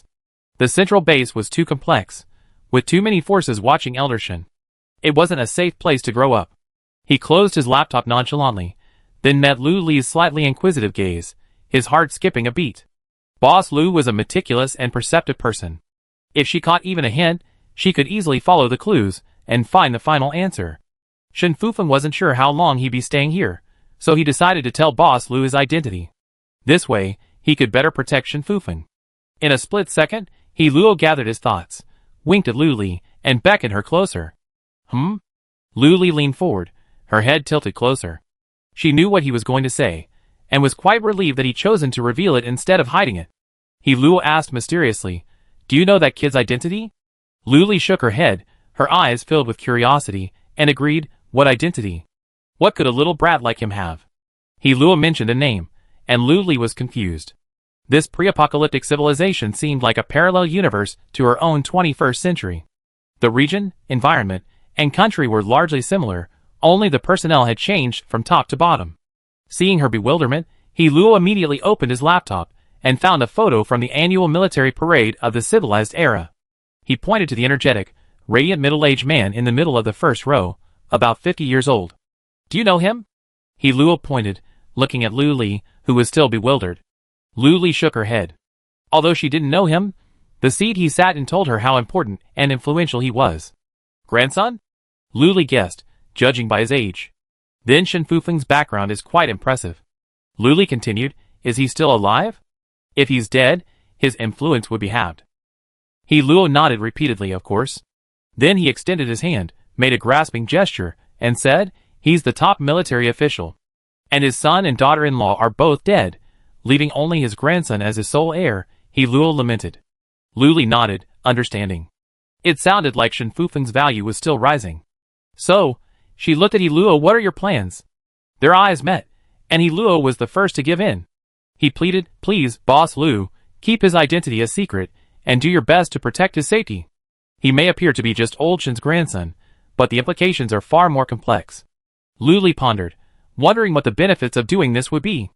It was obvious directly controlling someone's lifeline, but she didn't really care. Forget it. Just consider it a good deed to accumulate merit. Besides, Shen Fufeng was still an exception in the system. This aspect needed further exploration. Okay. Lu Li readily agreed. Boss Lu, you're so righteous. Luo's sincerity was so strong that his eyes burned as he looked at her. Lu Li waved her hand dismissively. It's just a small matter. Just an extra pair of bowls and chopsticks. Chapter 140. This image of doing good deeds without leaving a name was deeply imprinted in Luo's mind, and he resolved to learn this rare quality from Boss Lu. Shen Fufeng happily ate his noodles, unaware that his fate had changed in a few words. Luo said goodbye to Lu Li and agreed to meet again. Lu Li waved back and urged him to be careful. He hoped to be in good health and well-being by the next meeting. Shen Bing had also arrived, just in time for this informal farewell. She waved perfunctorily and sat down to wait for her meal. Lu Li watched Luo enter the hotel and sat down next to Shen Bing, sighing subconsciously. What's wrong? Shen Bing asked immediately, turning to look at her with concern, causing all the children at the table to look at Lu Li. They all asked, Sister Lu, are you okay? What happened? Shen Fufeng said nothing, but her eyes were filled with concern and worry, and Lu Li felt a sudden warmth in her heart. Coming to this strange world wasn't without reward. At least she gained these friends. Lu Li smiled and shook her head. She didn't intend to tell anyone about Shen Fufeng's identity, keeping it to herself. Shen Bing looked away, clearly unconvinced by her words that she was fine, but he wouldn't question what Boss Lu wouldn't say. Hi. My dear little ones, what are you having for breakfast? Luo Mu's cheerful voice drifted closer. Dadong replied obediently, shredded pork noodles. And a fried egg? Luo Mu scurried over, plopped down next to Shen Bing, grabbed the untouched noodles in front of him, and began to eat without hesitation. You? Shen Bing, helpless and habitual, instinctively glanced at Lu Li, her bright eyes a pitiful expression. Luo Mu, you're going too far. Lu Li cursed perfunctorily, pushing Chu Lixing's share onto Shen Bing. Shen Bing burst into laughter, and then Chu Lixing, no one's speaking up for me. Breakfast ended amidst laughter and chatter. Shen Fufeng glanced left and right. No one asked who he was, nor did anyone cast questioning glances. It was as if he lived here for a long time, completely integrated. This feeling made Shen Fufeng feel relaxed. The next moment, his hair stood on end. He clenched his glass tightly, staring intently in one direction. It was the Zombie King. He had changed his clothes today, wearing a black shirt and black pants. He was 2 meters tall, muscular, and built like a perfect clothes hanger. Though he looked like a leisurely stroll, he was actually quite fast. In a few breaths, the Zombie King had arrived at the entrance of the Bath Center. He unlocked the door with his fingerprint, and both sides opened. The lights inside came on, and the entire hall was suddenly bright. Lu Li walked over and discussed today's opening with him. They both pretended yesterday's events had never happened. Do we need an opening ceremony? Or are we just going to open and welcome customers? Lu Li asked. It seemed as if the previous 2 openings hadn't involved any grand ceremonies. They just casually opened and started business. The Zombie King paused to think. What kind of opening ceremony? Lu Li rolled his eyes. You can do whatever you want. Or maybe you can see if there's such a service on your computer. The 2 of them researched it together, and sure enough, there was a one-stop opening service, from setting up the venue to cutting the ribbon. This is it. The Zombie King chose the cheapest option, only 888. It was cheap, but it had everything you needed. Lu Li glanced over the product description. It was rudimentary in the 21st century, but quite grand in the apocalypse. There were even dragon and lion dances, flower baskets, balloons, and even inflatable arches. Very thoughtful. Okay, Lu Li agreed. But the problem was, the Zombie King didn't have a crystal core. It could be said that he never bothered with crystal cores before. High-level zombies would bring him whatever he needed. But now, he needed a crystal core. He couldn't just let high-level zombies kill low-level zombies, could he? An idea struck him. He shut down his computer, stood up, and said, I'll be out for a minute. I'll be back in half an hour. Lu Li, confused, watched him leave. She herself wasn't idle, wandering around the bathhouse. The buffet was stocked with fresh food and fruit daily, and after midnight, it was replaced. No food was left overnight. She grabbed some sliced watermelon and a small bag of Tiger Tooth crisps, found a sofa, and sat down to eat. Half an hour later, the Zombie King returned as promised, beaming with joy, a sign of good things to come. Seeing him open his laptop, Luli unhesitatingly placed an order for another one of 1888's one-stop opening packages. Wow, his value shifted after just one trip. After placing the order, a flash of white light flashed before their eyes, and the two were whisked away from the bathhouse.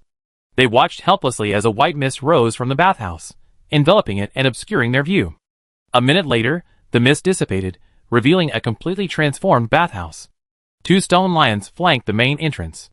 Tall and majestic, they held two round iron balls in their mouths. In front of the entrance stood 2 rows of flower baskets, each as tall as a man, vibrant and festive. Not only that, a red carpet was rolled out in front of the gate, extending all the way to the RV.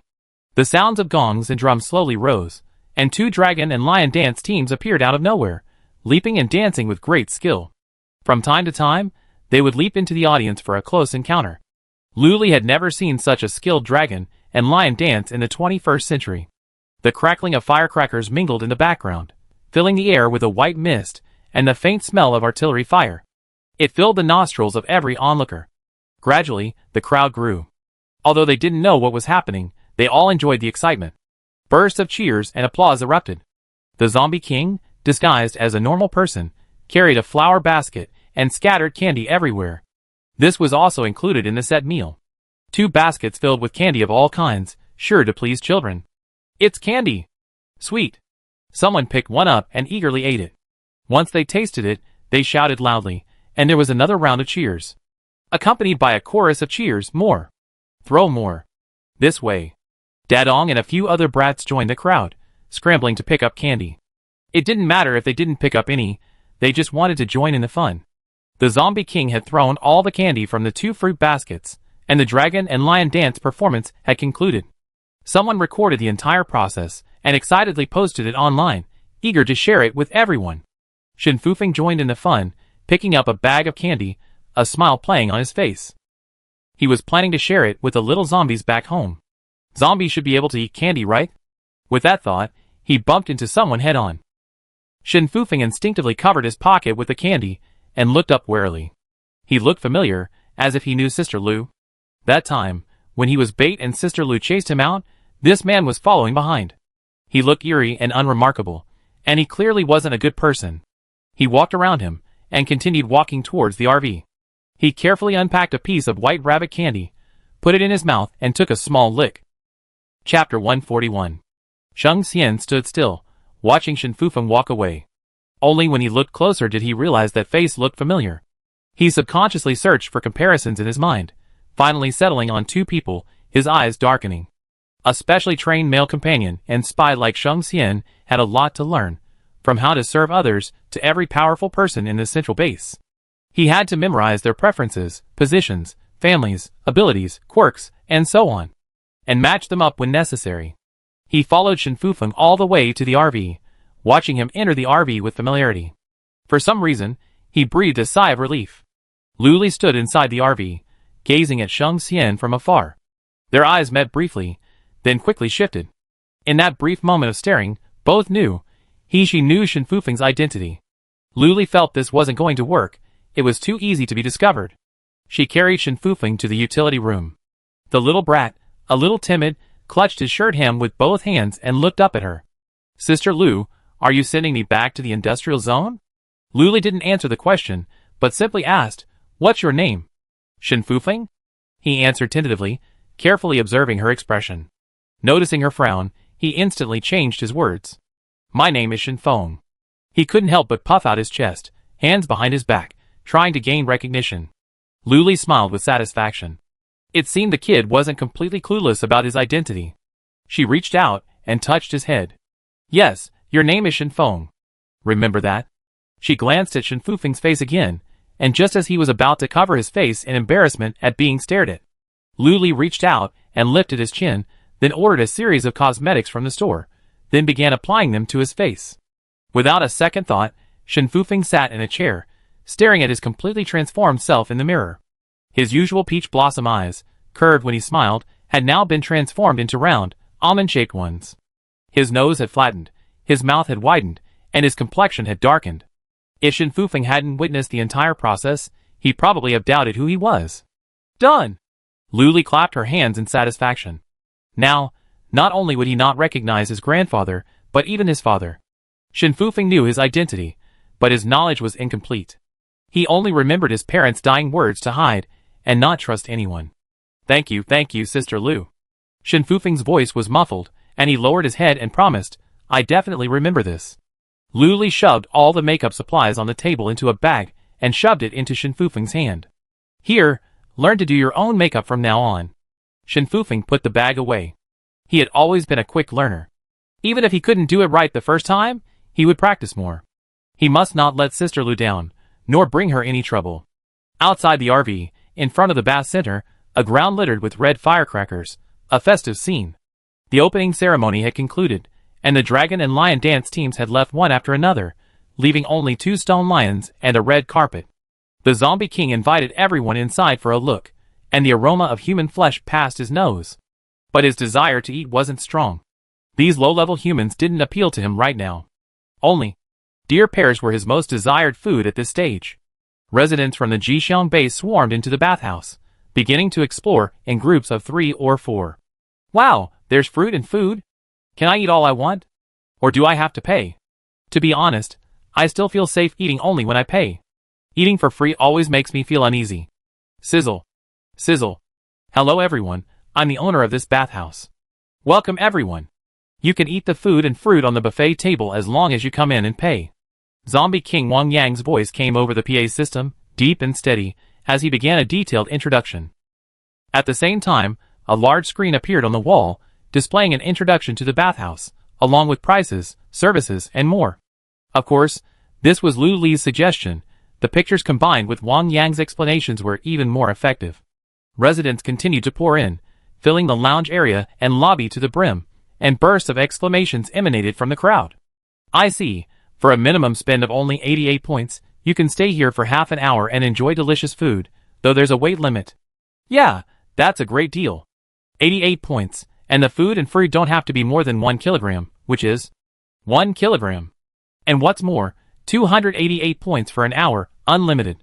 Is this boss doing charity? He's got such a great deal. Little did they know, this is also an included service at the bathhouse. Zombie King can subscribe to the buffet for a month by topping up 1,000 points each month. They refill when they run out, and replace them the next day, among other services. It's a great deal. Someone was already impatiently shoving their way to the front desk, and Zombie King, who was manning the counter, said, Boss, I take the 288 point first. 288, just 3 crystal cores. Ever since Lu Li arrived at the Jixiang base, everyone's interest and desire in hunting zombies has been greatly aroused. The bathhouse's user registration system is similar to that of a hotel. Enter your name, scan the computer, and choose a package. You then be given a number plate, which serves as a timer and queue check. When a spot becomes available, the plate will light up, signaling your turn.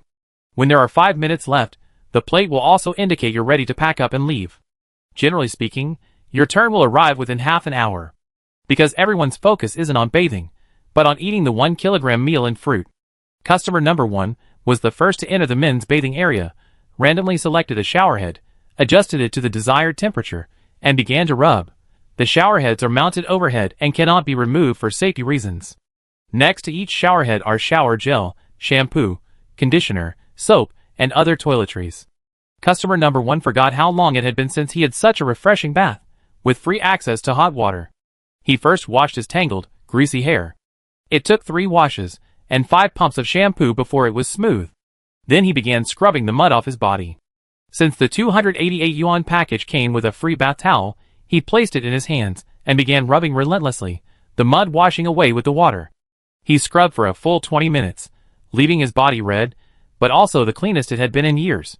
People gradually stood under the showers nearby, some shy, others generous. But once the hot water hit them, all emotion vanished. He just wanted a comfortable, hot bath. The Zombie King sat at the front desk, processing each customer's package. He was a little hesitant at first, but he became quite adept as he got used to it. Just as he was busy, the announcement suddenly came. Customer 0023 has exceeded the limit by 1 minute. Please choose to renew or leave. Chapter 142. The Zombie King opened the customer page and entered 0023 to find this person's information. He waited while processing other customers, waiting to see if he needed to extend his time or something. Time ticked by, and Wang Yang was so busy he almost forgotten about it. The announcement repeated, "Customer 0023 has exceeded his time by 10 minutes. Please leave immediately." The Zombie King slowly rose from his chair. His trousers were too short, so he put his hands on his hips and stamped his feet. He glanced at the customers in the lounge area, all of whom looked at each other in bewilderment. Who on earth would be so bold as to pull such a stunt in Boss Lu's shop? 0023. The Zombie King shouted, feeling a strong sense of pressure. He didn't want to make a scene on the first day of business. He hoped this person would have some self-awareness and step forward. The hall gradually fell silent, leaving only the ticking of the second hand on the wall clock. 0023. The Zombie King tapped his fingertips on the table and shouted again, his eyes searching fiercely. The customers in the lounge couldn't help but shout, "Who is it? Get out of here and stop embarrassing yourself here, okay? That's right, we're all from the same base. You just have to behave yourself when everyone laughs at you. Yeah, it's Mr. Lu's first day at his new shop. Can you please stop doing such a riot?" 10 minutes past the time limit, the number plate started beeping. Here. Someone pulled a green number plate from under the sofa, a flashing red light. The surrounding residents murmured, "Where's that person? Where did he go? Whoever doesn't have the plate is the real deal. How uncultured. Doing something like this? What a disgrace to our Jixiang base. I suggest you blacklist them." A thin man nonchalantly placed his hands on the back of a sofa near the door. His hair was still slightly damp, dripping with water, and there were pastry crumbs at the corners of his mouth. Then, with his hands in his pockets and a glance around, he calmly walked out the door. As his left foot stepped out, the announcement began to beep, "Customer 0023, please stop and pay the overtime fee." Instantly, all the customers in the hall turned their gazes toward the door, fixed on the man about to leave. "Stop!" one of the residents shouted angrily. The thin man shuddered and took off running. The Zombie King raised his hand, and the man had only taken 2 steps when his body uncontrollably fell back, his hands and feet still flailing forward. "Crystal core," the Zombie King said coldly. He gripped the thin man's neck, not applying too much force, just a gentle squeeze to prevent him from falling. But the chill emanating from behind him frightened him, and he struggled desperately, his arms and legs thrashing wildly. The more he struggled, the tighter the Zombie King's grip tightened, gradually suffocating him, his scalp numbing. He was a level 2 psychic, after all, but he was powerless against the boss, like a mayfly trying to shake a tree. "I give it to you, isn't that enough? Let me go!" The thin man. "Okay." The Zombie King, upon hearing this, released him. The thin man's legs went limp, and he fell to the ground, gasping for air. Several crystal cores, and a few bright red cherry tomatoes rolled out of his pocket. The other customers, watching, cursed, "You're so bold. You even stole fruit. You're so bold." They didn't dare take or eat more than they wanted, fearing it would leave a bad impression and get them banned next time. The thin man, catching his breath, immediately explained, "What? This is what I didn't finish. Who would believe that? No one." His sign was green, signifying his 88-piece meal. The fruit and food combined made up 1 kilogram. He finished it in no time, so how could there be any leftovers? Besides, the amount consumed was recorded on the number plate. The all-green sign indicated the quota had been used up. The evidence was clear, leaving no room for excuses. The Zombie King reached out and picked up the crystal core and cherry tomatoes from the ground. "Go away. If you do it again, it won't be so easy." The Zombie King mercifully sent him away. Under normal circumstances, he wouldn't be so good-tempered. It was the first day of business, and he didn't want to cause any trouble. The thin man scrambled out. The Zombie King tucked the crystal core into a drawer, wiped the cherry tomato twice, and popped it into his mouth. "Continue." The Zombie King sat down and continued processing. The customer at the front desk was stunned, and only reacted after being nudged by the customers behind him. I want the 288 combo." With trembling words, he pulled the crystal core from his pocket. He carefully placed it on the table, and followed the instructions Wang Yang had given. The power Wang Yang had just displayed was terrifying. Grabbing people and objects from midair was beyond the reach of even low-level psychics. Everyone was cautious and followed the rules. Until noon, nothing like that happened again, and business was booming in all 4 shops. Lu Li, enjoying a rare moment of leisure, slumped in a chair. Glancing left, she saw the bustling Dawn Hotel. Looking right, she saw the convenience store bustling with people, each one emerging with a satisfied smile. Looking further back, she saw the bathhouse, a steady stream of customers entering, filled with anticipation and curiosity. Luli contentedly leaned back, legs crossed. On the small table beside her sat milk tea and a plate of sliced fruit. She sipped her milk tea, then a small bite of watermelon, watching the people around her, several shops operating simultaneously. The owners were all handsome men, and 80% of their earnings went to themselves. She sighed, this is life? She then opened her laptop and opened the online supermarket app. Orders were being placed every minute. Ding! The 100,000 point achievement for the lucky base has been achieved. Do you want to install a scratch-off lottery machine? The system prompted a friendly reminder, and Luli mentally agreed. Oh, I unknowingly lit up another base. How boring. A flash of white light revealed a row of 2-meter-tall, rectangular machines outside the RV. Everyone, thinking it was just another new feature, scrambled to take a look. The operating instructions were on display. On closer inspection, they realized it was a scratch-off lottery machine. Customers exclaimed in delight, yet also with a touch of regret.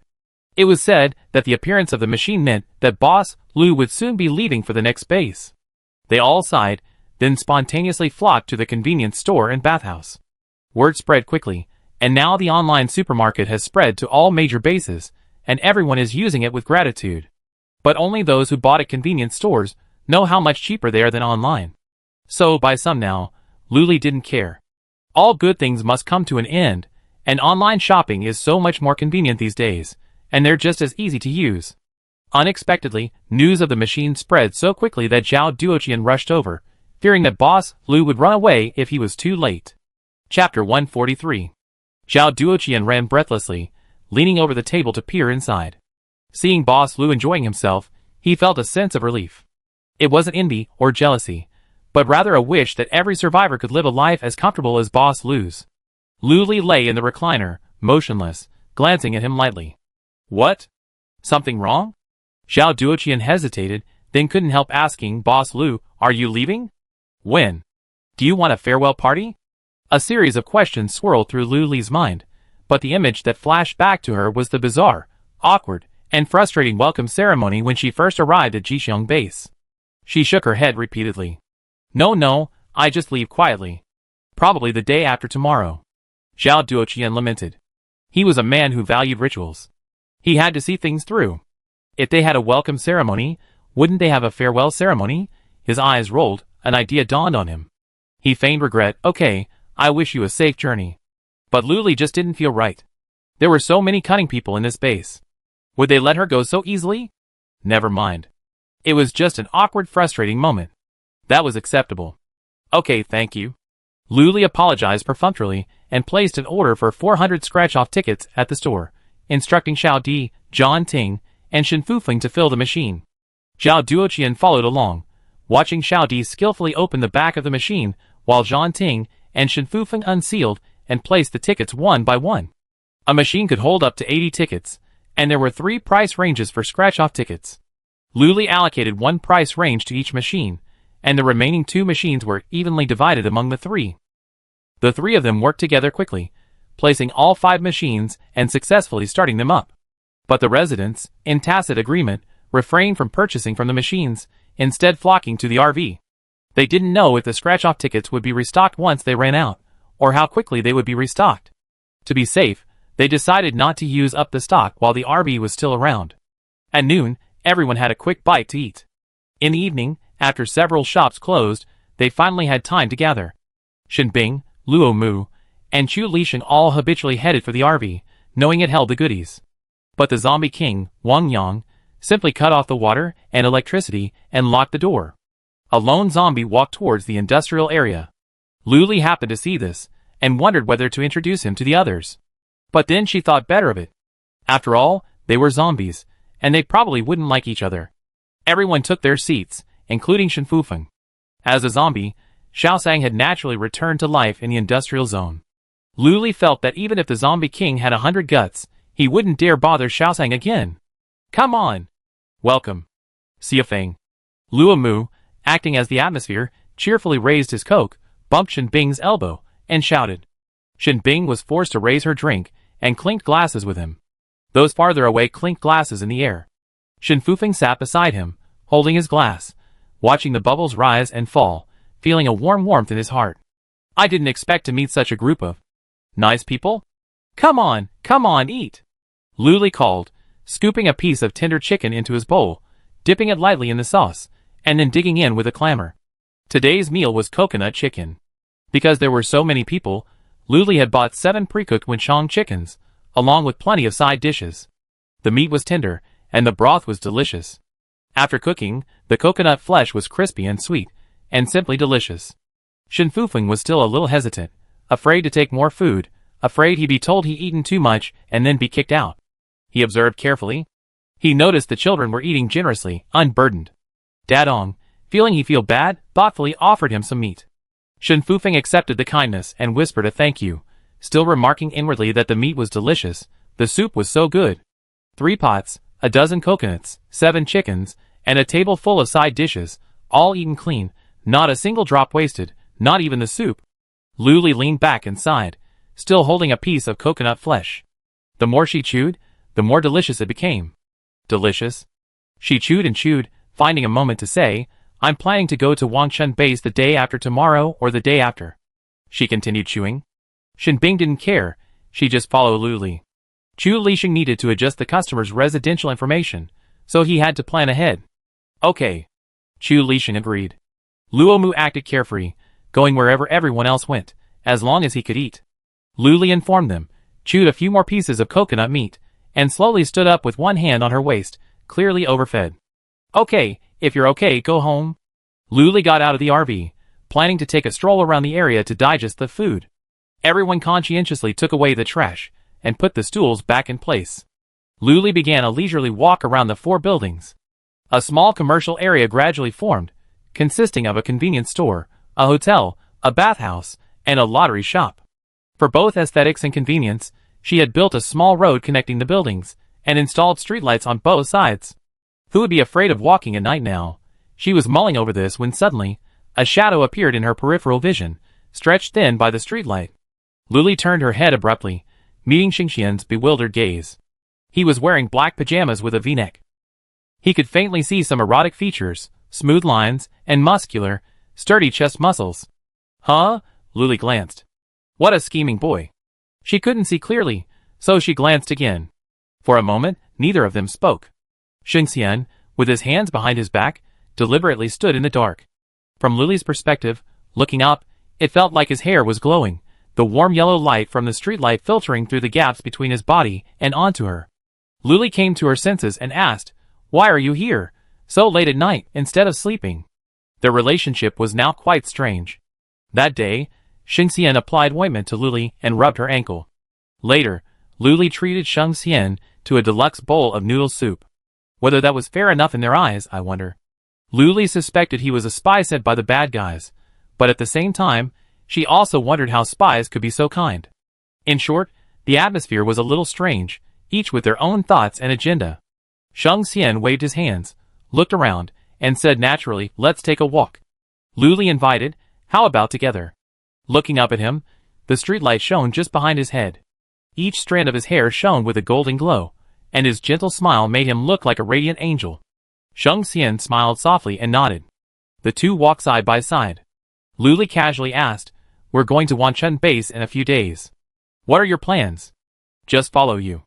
That's fine. Xingxian blurted out the words, then realized something was wrong. He spoke the last 2 words softly, fearing to offend. Chapter 144. Gay Luli was silent, but her strong social skills made her say, Okay, that's a good choice. The two of them walked around the 4 buildings again, and Luli had built a path and installed streetlights around the outermost area. After all, they could just keep going. On the 2nd floor of the convenience store, Luomu was washing up when he glimpsed 2 people leisurely walking down the path through the crack in the window. He leaned against the glass, his eyes wide open, trying to see clearly. Oh my god, it was Luli and Xingxian, talking and laughing. He instinctively wanted to take a picture to tell Shenbing, but for some reason, a slight sour feeling lingered in his heart. Luomu waved his hand, dispelling this slight feeling. With his bubble-soaked hands, he took several photos, and quickly sent them to Shenbing. He quickly washed himself, put on his pajamas, and just as he opened the bathroom door, he saw Shenbing coming down the stairs with an expressionless face. Wait, wait, wait! Luo Mu buttoned up his pajamas and hurriedly reached out to him, asking him to slow down. Shin Bing ignored him and kept walking. Even after they were out of the convenience store, Luo Mu hurried over, grabbed his arm, and pulled him back. With that look on your face, someone who didn't know would think you were going to kill Sheng Xian. Luo Mu stopped him. I'm going to kill him! He pulled out his shiny kitchen knife. Under the street light, the white light reflected back at Luo Mu's face. Startled, Luo Mu quickly pulled his hand down, whispering, Hey, hey, hey, stop being impulsive. They're just chatting. Look at you. Do you think you can control Boss Lu? It was like a bucket of cold water poured over Shin Bing, instantly sobering her up. He explained, Sheng Xian isn't a good person. What if? What good guys, bad guys? Lu Li had seen the two men arguing from afar, and as he and Sheng Xian were walking down the path, they just happened to hear the last part. Shin Bing and Luo Mu froze, still tugging. Luo Mu held Shin Bing's knife-wielding hand with one hand, trying to pull him back with the other. Shin Bing, holding the knife in one hand, clenched his fist with the other. Their posture was rather odd, as if they were fighting. Lu Li glanced over, a flash of white passing before her eyes. She frowned and asked Shin Bing, What are you going to do with the knife? Clang! The knife fell to the ground.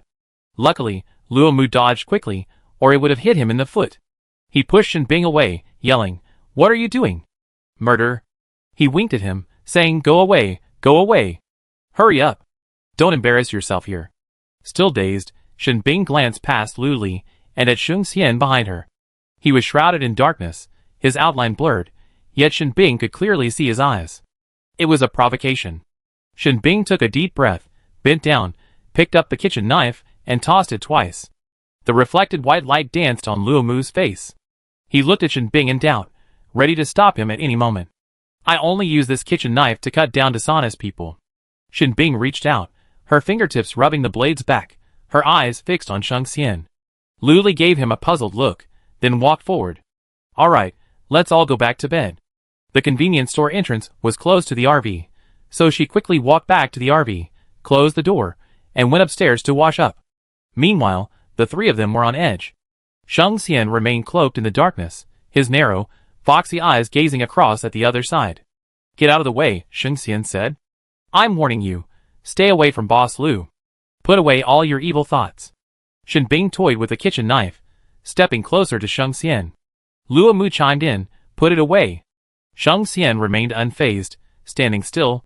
He sneered, You control everything, but how can you control Boss Lu's heart?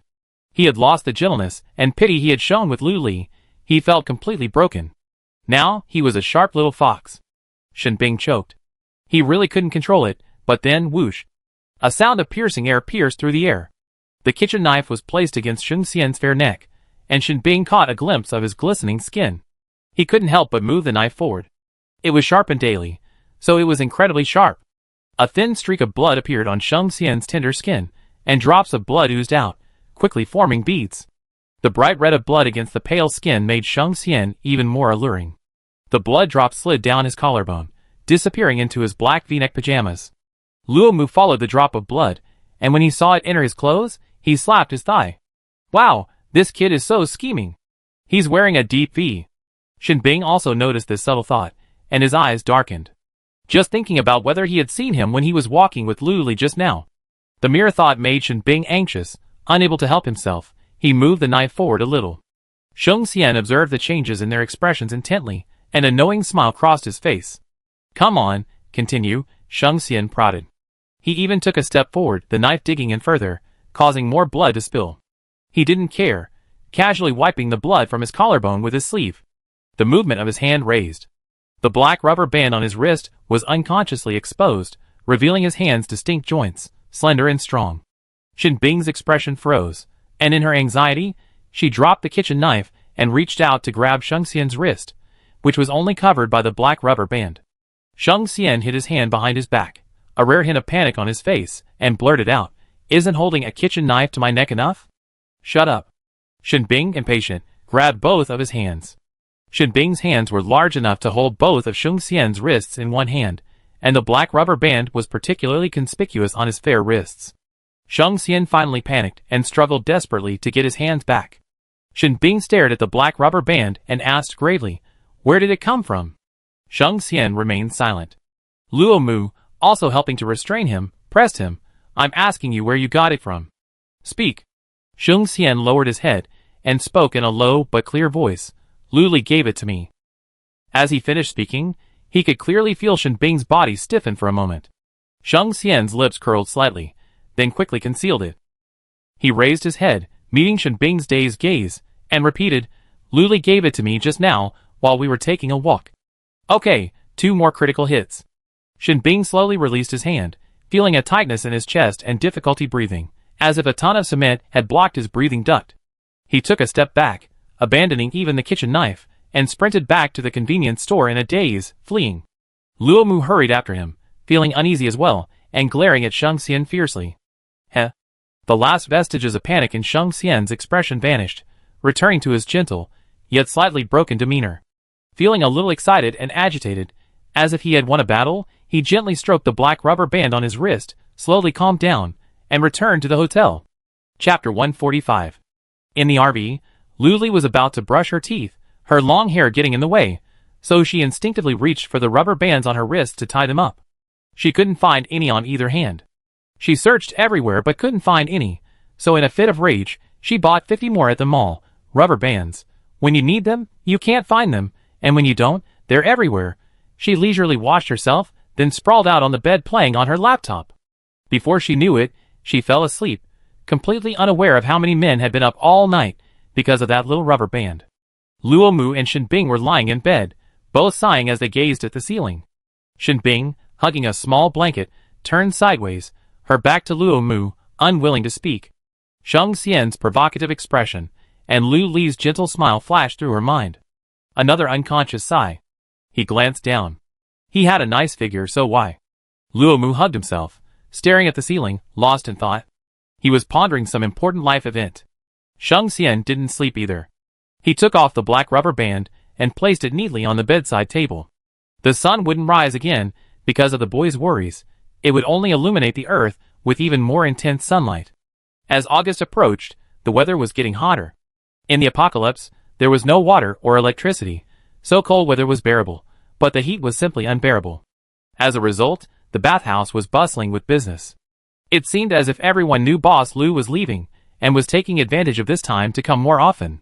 What's more, there was free air conditioning, and with an 88 yuan meal, you could get some fruit. Perfect, this meant. The Zombie King was too busy. He had to register every customer's information and issue number tags. The bathing area was out of disposable towels, and they had to get more from the warehouse. I couldn't find the time to look for a solution in the software or ask Boss Lu for help. It wasn't until Lu Li, hands behind her back, strolled through the streets like an elderly man that she realized how incredibly popular the bathhouse was. The lounge area was packed with people. Sofas, chairs, even the floor, anywhere there was room for people was packed. She stole a peek at the women's bathing area. Wow, there were people under every shower, sometimes more than one, and there was a whole crowd in the waiting area nearby. It was so hot, everyone wanted to take a bath, and the price was really affordable. She strolled back to the front desk, frowning as she passed the lounge area. It was so dirty and messy. Not every customer has good manners. Some people eat cherry tomatoes and then toss the leaves, thinking they're scattering flowers. And the banana peels too. With so much walking around, they're practically smeared into the tiles. They're practically like specimens. Oh, Lu Li was such a pain in the ass. She tiptoed carefully to avoid the peels. She reached the front desk, placed one hand on it, and gently tapped the table. The Zombie King looked up at her. In just 2 days, Lu Li felt like he was starting to feel like a regular. This wasn't okay. I had to keep working him like a slave to stop him from wanting to eat me. It's tiring, but it's good to be a little tired. When I'm tired, I can't think about these things. The Zombie King's eyes lit up, and he suddenly stood up, bypassing the front desk and heading straight for her. Lu Li, who was so fast, didn't even have time to react before he had a firm grip on her shoulder. She instinctively closed her eyes. Hurry up, go help the front desk. The Zombie King pushed her, held her shoulder, and sat down. Lu Li was bewildered. In front of her was a computer. Looking up, she saw customers queuing. Then, in the blink of an eye, the Zombie King had vanished. Boss Lu, I like the 288 set meal. The customer took out a crystal core. Okay. Lu Li replied instinctively, placing the core on the scanner and entering the customer's information. She pulled a number plate from a nearby drawer. "Here, go wait." After giving it, she realized how she gotten started. Before she could even complain, customers arrived one after another, leaving her no time to think. 10 minutes passed before the Zombie King returned, also drenched in sweat, and plopped down next to her. "Okay, I do it." Luli stood up, offering him her seat, and stood herself. "Where were you?" "Restocking the toiletries." The Zombie King was so busy that he could only find time to answer. Luli felt the bathhouse needed improvement. How could the Zombie King, the only laborer, handle it? But calling in the higher-level zombies was even more unrealistic. They weren't like the Zombie King, who possessed normal human thoughts and intelligence. What if they lost control and started craving humans? She simply took the Zombie King's laptop, without a password, and went straight into the Bath Center app. She scrolled through the app until she found the employees section. You could indeed buy employees, and they were robots, which avoided conflict and made them just do their bidding. Really nice. "I bought it?" Luli turned the screen to show him. Wang Yang hummed, not sure if he saw it. "Go ahead." He had a bit of a bossy vibe. When he paid, he could see his balance. It was quite a bit. Counting it up, it was 6 figures. Wow, no wonder he was so generous. But where did he get all those crystal cores? Luli didn't dwell on it. After paying, she clicked Summon Now. A beam of white light brought the employee over. The robot was short, about 1.6 meters tall, with arms and legs, and was plump and white, like a person in a panda costume. Its face contained a screen that could change expressions and set commands. Luli studied it for a while, then connected it to the Zombie King's optical computer, imported the bathing center's floor plan, and assigned it daily tasks. Clean up. Replenish the bathing area's toiletries. As soon as the tasks were set, the robot employee sprang into action, a broom in one hand and a shovel in the other, its legs transforming into wheels as it trotted at lightning speed. Starting at the entrance, it cleverly avoided customers, shouting, "Please be careful, I'm sweeping. Please make way, I'm sweeping." Everyone watched in amazement as it quickly swept the rest area's trash into a corner, then opened its lid and shoveled the garbage in. A resounding burp followed, and a mechanical voice said, "So full, so full." With a clang, the broom and shovel fell to the ground, and the robot went into a resting state. The electronic screen went dark. Luli raised her legs to look over, and the next second, the screen lit up, revealing a crude smiley face. It raised its hands, stretched them twice with great force, and put the broom and shovel away. It then took out the mop, which seemed to never need water, and began mopping the floor. Soon, the tiles in the entire hall were mopped clean, spotless. Luli wanted to give it a thumbs up. It was a robot, and its speed was remarkable. Just as she finished her praise, the robot went into another resting state, this time for a longer period. Until someone said the shower gel was out in the bathing area, and the robot, as if summoned, lit up with a swish of light, its legs transformed into rollers, and it scurried to the warehouse, then back to the bathing area. The Zombie King also saw this, and breathed a sigh of relief. He looked up at Luli's relieved eyes and said, "Robots need to be charged too." Chapter 146. Then she pulled out a scale from behind her like she was pulling out a treasure. It only looked like one. Luli said, "When the robot runs out of battery, it stand up on its own.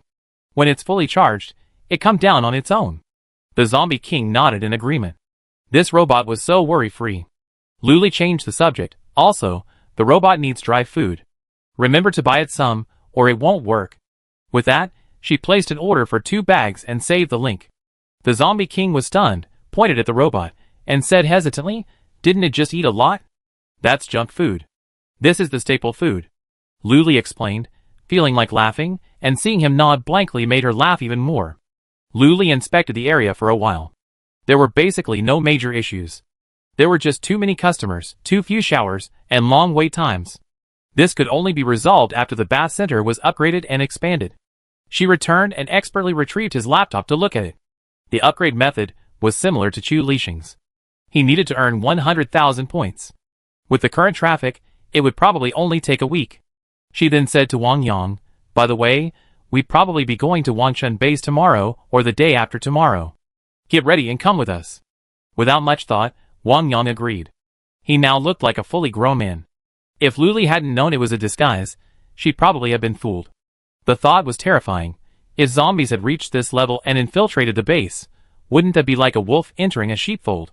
Lu Li left, and Wang Yang fell into a brief silence. His nose twitched slightly, the sweet scent of her body still lingering around him, distracting him. Boss? Boss? I want to renew my lease. The customer tapped the table, and the zombie king snapped back to his senses, instinctively responding, okay.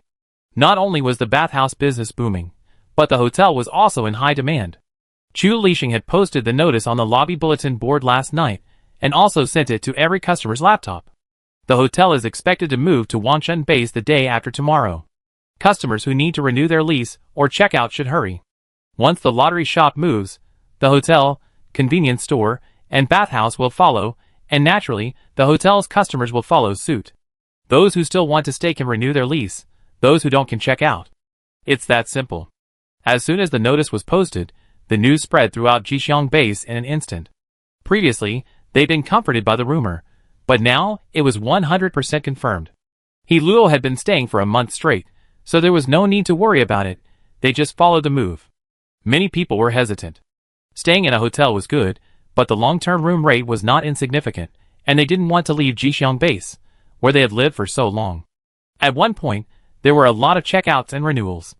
Fortunately, the system was comprehensive, Chu Lixing was an expert, and the one-touch room cleaning feature kept things running smoothly. The convenience store also experienced a peak in business. Even people at the base, who rarely ventured out year-round, were clamoring to shop at the convenience store. It was packed, and the shelves were repeatedly cleared. Fortunately, after upgrades, the convenience store's first and second floors had doubled in size. The first floor was now neatly stocked with shelves. Along the wall stood a row of large freezers filled with yogurt and beverages, divided into sections for daily necessities and food. 7 more rooms were added to the second floor. Shenbing, Luo Mu, Xiao Di, Zhan Ting, the 2 little boys, Dadong, and Shen Fufeng. That took up 5 rooms, and there was 1 more bathroom, so there was no need to fight over washing. Today was truly busy. Everyone worked from morning until sunset. Only after confirming that they would leave the next day, not the day after, did the customers reluctantly leave. Lu Li was probably the one with the least time. Now she didn't have to manage the lottery shop much, just making up the tickets each day and thinking about what to eat for lunch and dinner. Xiao Di and Zhan Ting were doing very well these days. They were doing the lottery, selling tickets, and collecting crystal cores, with clear divisions of labor. Occasional mishaps were no big deal. When Shenbing and Luo Mu dragged their exhausted bodies onto the RV, Lu Li was watching a variety show, eating watermelon, and laughing heartily in the air conditioning. The two glanced at each other, each gazing with envy. This kind of enjoyable, ordinary life. That's exactly what they wanted. Luo Mu shamelessly dragged over a recliner and lay down beside Lu Li. Grabbing a clean fork, they ate a piece of icy watermelon together. Glancing at Shenbing, who was still standing there awkwardly, Luo Mu waved at him with a look of dismay. Lu Li noticed and glanced up, her expression frozen in shock. Shenbing was wearing a black shirt, the top 2 buttons undone, casually open, revealing his delicate collarbone. Between them, a silver necklace adorned the space. Below, nothing was visible. Lu Li vaguely remembered his muscular biceps, and guessed he had a good figure. The shirt was casually tucked into his pants, highlighting his lean waist and a pair of long, powerful legs. This outfit was good. Much of the youthfulness had faded, giving him a touch of maturity. Shenbing with a youthful air, or a Shenbing somewhere between youth and maturity, both had different vibes, both very handsome. Lu Li regained consciousness, pushed Luo Mu aside, and beckoned, "Don't stand there, come sit down." Lu Mu? ? She stood there pitifully. She cursed inwardly. Slutty man, all he knows is these little tricks to seduce Boss Lu. But she loves these little tricks the most. He had no choice but to bring a small stool and squeeze in, then began to eat watermelon, while listening to the two of them talk. After Shenbing sat down, he still felt a little awkward, his hands feeling awkward. Perhaps it had been so long since he wore a shirt, they felt constricting and uncomfortable. But seeing Lu Li's eyes suddenly light up, it was worth it. She strangled him to death. After he sat down, Lu Li looked him up and down again, her gaze settling between his legs. Perhaps it was the pants that were making it particularly noticeable today. Lu Li looked away, unable to suppress a smile. Shenbing was confused. Recalling her playful look just now, and then thinking about where her gaze was resting. He glanced down, instinctively closing his legs and sitting up straighter. One hand, still draped over his legs, made it even more obvious he was covering himself. He tugged at his pants, his ears reddening. What are you two doing? Luomu was curious, his curiosity itching. What do you care? Shinbing stuffed a piece of watermelon into Luomu's mouth, firmly gazing at him. Uncomfortably, she adjusted her sitting position and hugged a pillow.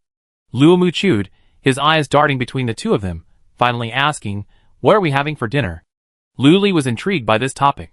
She'd been lying in bed all afternoon and hadn't come up with anything. Finally, an idea struck her, only to be interrupted by Shinbing. "What do you want to eat?" Luli looked at him, then glanced at Shinbing. Her eyes, like radar, automatically shifted downwards, spotting a pillow. Good boy, she caught on pretty quickly. Chapter 147. The three of them discussed what to eat for dinner for 5 minutes. When Chu Lixing came over, the three of them were chatting animatedly. He suddenly interrupted. "I vote for the pig stomach chicken." Luomu wailed. "Didn't we just have coconut chicken yesterday? And chicken again today? How are you going to let the chicken survive?" "One vote for the pig stomach chicken." Luli silently raised his hand. +1. Shinbing followed suit without hesitation. Luomu, standing alone, glared at him and cursed, "Traitor." Luli stepped in to take charge, not trying to smooth things over. All right, let's have the pig stomach chicken." Shinbing's lips were about to curl up when Luli said to Luomu, "I listen to you tomorrow." After that, she reached out and ruffled his blonde hair. Luomu's heart suddenly blossomed, and he no longer fretted over this trivial matter. He nodded repeatedly, okay. For some reason, he glanced at Shinbing with a hint of guilt. Seeing Shinbing's composure, he breathed a sigh of relief. Then he realized, what was he feeling guilty about? Boss Lu belonged to everyone. Not just him. At the table, everyone was preoccupied with their own thoughts. Shinbing, hugging a pillow, lowered her head, lost in thought. Luomu, a little excited, occasionally stole glances at Luli. Chu Lixing remained silent as always, fiddling with his laptop, flipping through the guest check-in information. Move aside, be careful, it's hot," Luli called out. The people who had been sprawled, propped up, and playing around on the table moved aside, clearing their belongings. The large table was instantly tidy. The next second, 3 steaming pots, padded with heat-proof pads, appeared on the table. Inside were a milky white broth simmering with chicken and pork tripe. One pot contained chestnuts, another contained red dates and goji berries. Beside the pots, a few side dishes were placed. The aroma of freshness permeated the air, lingering around everyone's nose. The bubbling pot, coupled with everyone's anticipation, was strangely heartwarming. After taking her seat, Luli first helped herself to a piece of the tenderest chicken thigh. It was the most tender, chewy, and flavorful of the chickens. No need for dipping sauce, each bite elevates life. Come on, eat more meat, so you can grow taller," Luli muttered as she helped the little kids with their meat. Shinfufeng, upon hearing this, immediately grabbed 2 more pieces and buried his head in his food. He needed to grow taller and stronger, so he could protect Boss Lu. Luomu eagerly approached with his bowl, blinking his eyes. Luli was about to give up and concentrate on eating. Still, he stood up and scooped him a bowl full of meat and pork tripe, muttering, eat more." Shinbing held the bowl, fingertips touching the rim. She tried several times to emulate Luomu's shamelessness, but failed miserably. Luli sat down again, sipped the soup, and sighed contentedly, "It's delicious." After finishing the chicken and pork tripe, they added the side dishes. No one liked to waste food, so even though they were full by the end, they still had to finish their meals. Everyone finished eating, incredibly satisfied. Luli slumped back, casually glancing toward the bathhouse. At some point, the lights had gone out and the doors had closed. Luli looked away. Everyone cleared their dishes and put them in the dishwasher in the utility room. The pot for the pork tripe and chicken and the side dishes were brought when they ordered, but their own dishes were purchased later, so they had to be washed and reused. After cleaning up the place, everyone left one after another. Luli was full, but she didn't want to move, so she stayed on the first floor. Sheng Xian arrived soon after. Surprised to see the lottery shop open, he pulled 30 crystal cores from his pocket. "Boss Lu, here's yours." Luli straightened up from her recliner, peered over, and said perfunctorily, "Leave them there." She lay back down again.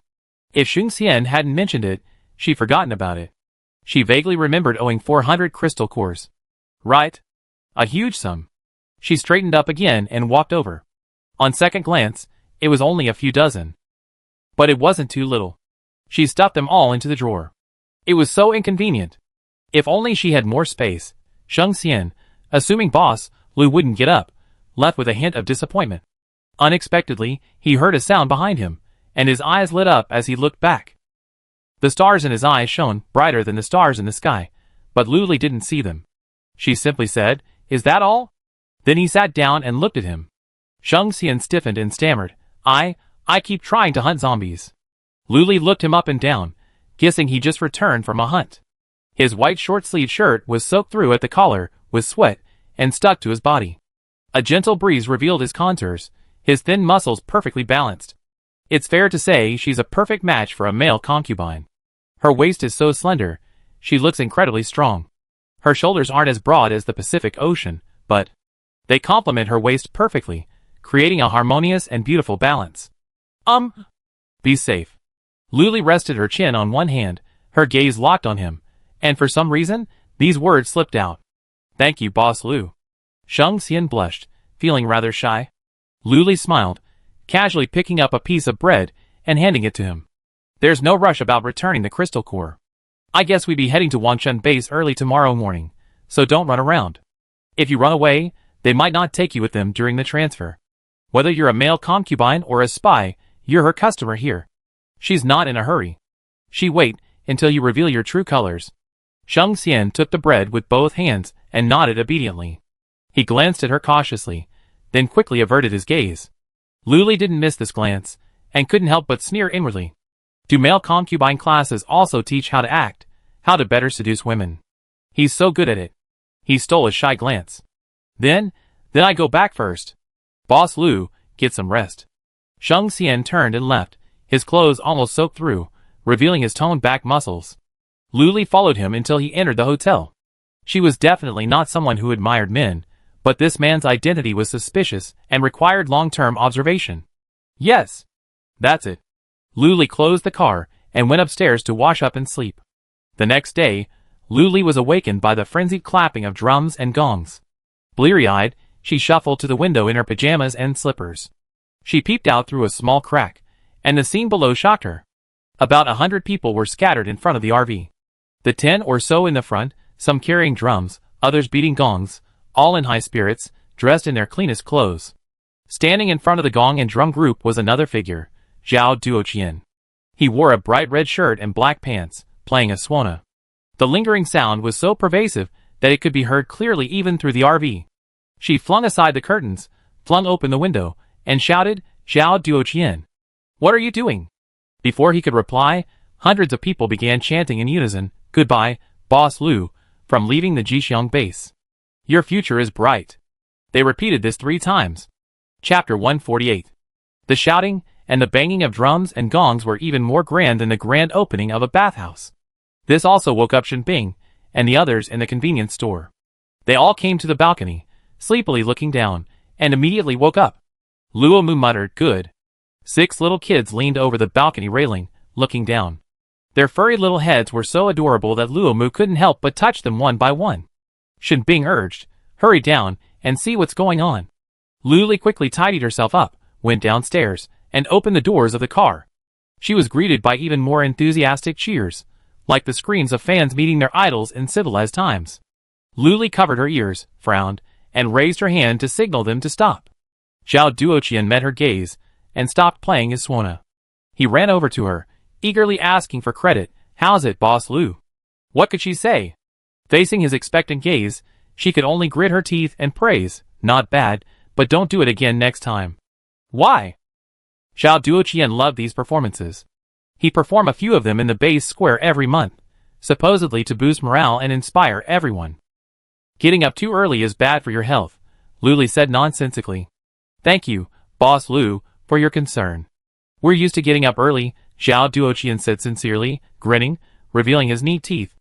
Luli sighed, meeting his sincere gaze. She knew he wanted to give her a proper send-off, but wondered if it was too early, or if he was afraid she'd run away if she arrived too late. Suppressing her thoughts, Luli invited, "How about breakfast together? After breakfast and a short rest, we'd be almost ready to hit the road."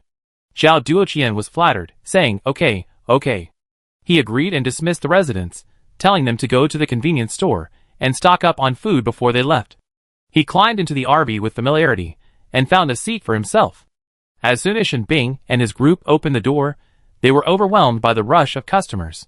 Before they could even think, their bodies were already going to work. In the RV, Zhao Duoqian and Lu Li were already enjoying a delicious breakfast. Today's meal was rice noodle rolls and xiaolongbao. Zhao Duoqian took dozens of full-scale photos of both before he began to eat, tears welling in his eyes. Lu Li was used to it. She only known Zhao Duoqian for a week, and she already seen him cry no less than 4 times. He was incontinent. She casually pulled a tissue over and offered it to him, perfunctorily comforting him. "Why are you crying? Better days are still to come." Zhao Duoqian cried politely, took the tissue, wiped his tears, and eagerly resumed his meal. After a while he said, "Hey, you don't understand. This is about respecting food." Lu Li remained silent, finishing her breakfast amidst Zhao Duoqian's quiet sobs. After a long pause, Zhao Duoqian said, "Boss Lu, are you going to Wanchun Base?"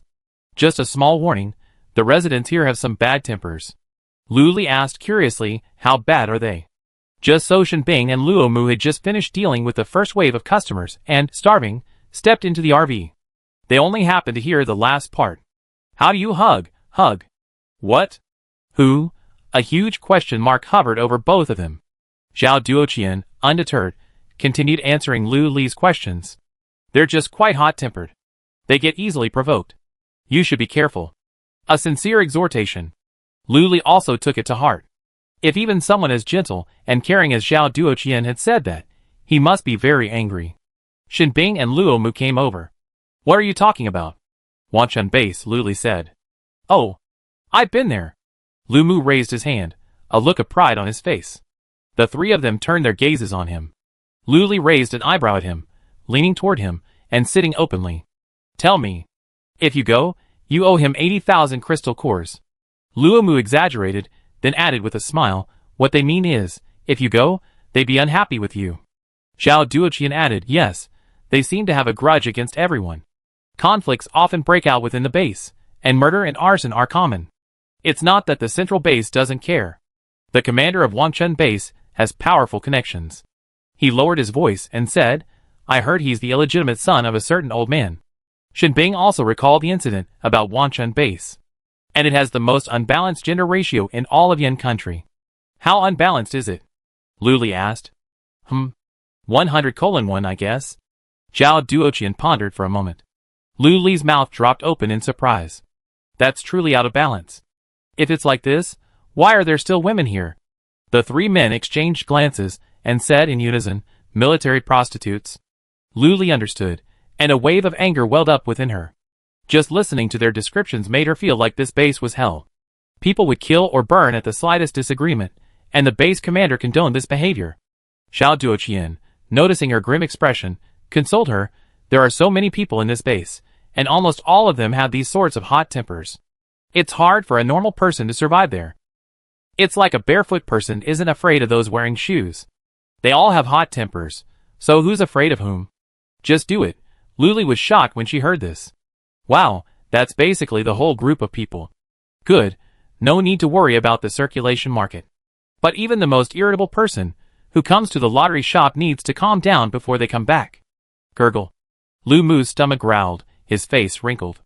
Lu Li served them both rice noodle rolls and xiaolongbao, and Luo Mu immediately smiled and began to devour them. "All right, Captain Zhao, we should go." Lu Li stood up and said slowly, a gentle smile on her face. Zhao Duoqian felt reluctant to leave. The end of the world is dangerous, and after leaving, he didn't know if he'd see her again. Will he still be able to scratch lottery tickets at the lottery shop, buy instant noodles and ham at the convenience store, or take a bath at the bathhouse? Tears welled up at the thought. Zhao Duoqian sniffed and choked out, "Take care." Lu Li sighed inwardly at his tears. Wouldn't not crying make her seem cold and heartless? But she couldn't cry. Ever since arriving in the apocalypse, they've been traveling and stopping like this. The longest they stayed was at the Nut Base, where they spent about 10 days. She patted his shoulder comfortingly and said, "Don't cry. We see each other again." Shen Bing and Luo Mu, holding dumplings in their mouths, looked up at them, then exchanged glances, then ate their breakfast peacefully. After a moment of sadness, Zhao Duoqian calmed down, looked deeply at Lu Li, and wiped his tears as he got out of the car. "Wait," Lu Li called out to him. Zhao Duoqian turned around, And what caught his eye wasn't Lu Li's bright face, but a large fruit basket. It was colorful and beautiful, each fruit so juicy, as if saying, "Come and eat me." Lu Li struggled to hold it, so she took 2 steps forward and thrust it directly into his arms, urging him, "Take it." Chapter 149. Zhao Duoqian instinctively took it. It was quite heavy, requiring him to stretch his arms wide to fully embrace the basket. The fresh fragrance of the fruit filled Zhao Duoqian's face, and his emotions surged as he took in the aroma. He couldn't help but feel like crying again. "Stop! Don't cry!"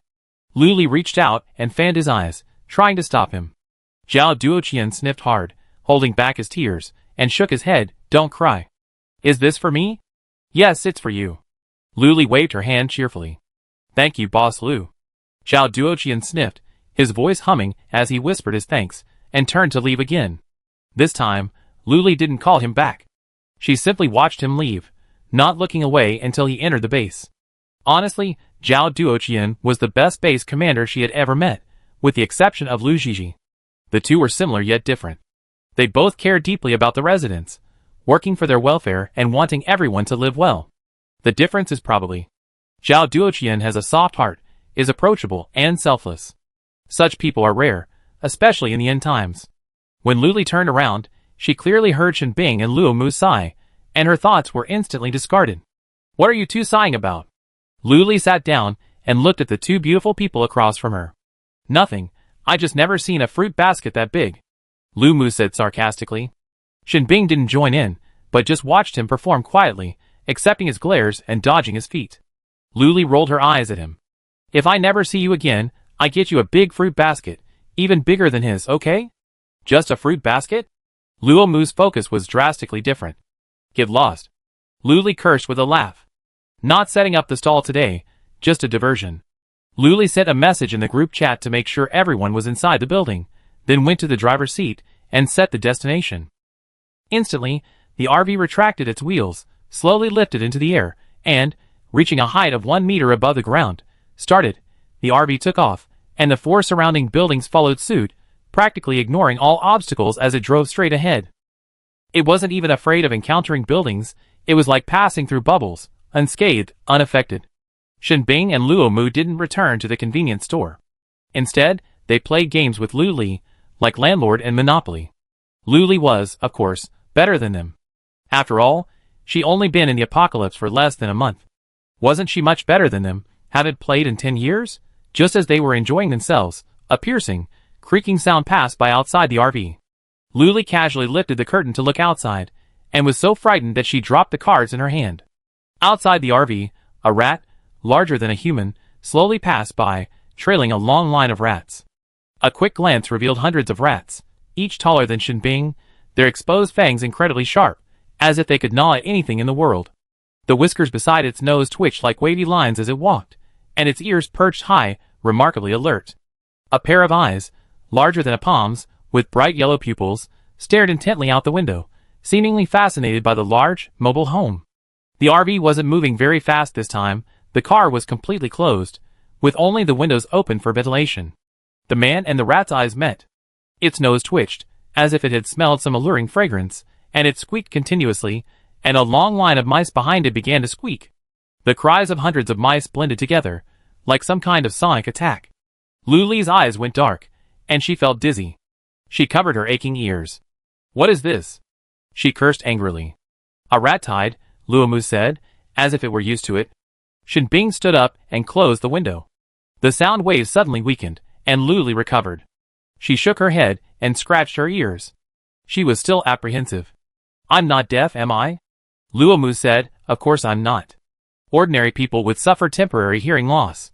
Shen Bing moved to the driver's seat and adjusted the speed. "There's no need to confront the rat horde head-on. Let's just speed up." "Yes, these rats are very cunning. They often come in groups. Their claws and teeth will chew through anything steely." Lu Li naturally listened to these two apocalyptic elders. Besides, grown rats are terrifying and hideous. Whoosh! The RV picked up speed. The Rat King's nose twitched, his whiskers waving like wavy lines. His yellow pupils stared intently at the RV's departure. His mouth gradually widened to the side in a smile, the corners of his mouth reaching his ears. Exposing a gaping maw, he lowered his front legs and followed on all fours. The rats quickly caught up. They were incredibly fast, and had great jumping ability. Their tails were thicker than a grown man's thigh. With a flick, they swept the abandoned car on the roadside away. Luli glanced back, his eyes widening as he exclaimed, "They're catching up." Shinbing and Luo Mu exchanged glances, their understanding vaguely forming. They discussed privately that the zombie king had been harassing Luli because of the scent of her blood. The expressions of the other zombies reflected this fact. Even some mutated plants and animals, like the Overlord, showed a particular fondness for Luli. He was currently fast asleep on the second floor, and usually enjoyed looking down from Luli's shoulder. So, when these rats passed by Luli, they also smelled her flesh and blood, but it seemed Boss Lu was completely unaware of the properties of his own blood. Luo Mu sat next to Luli.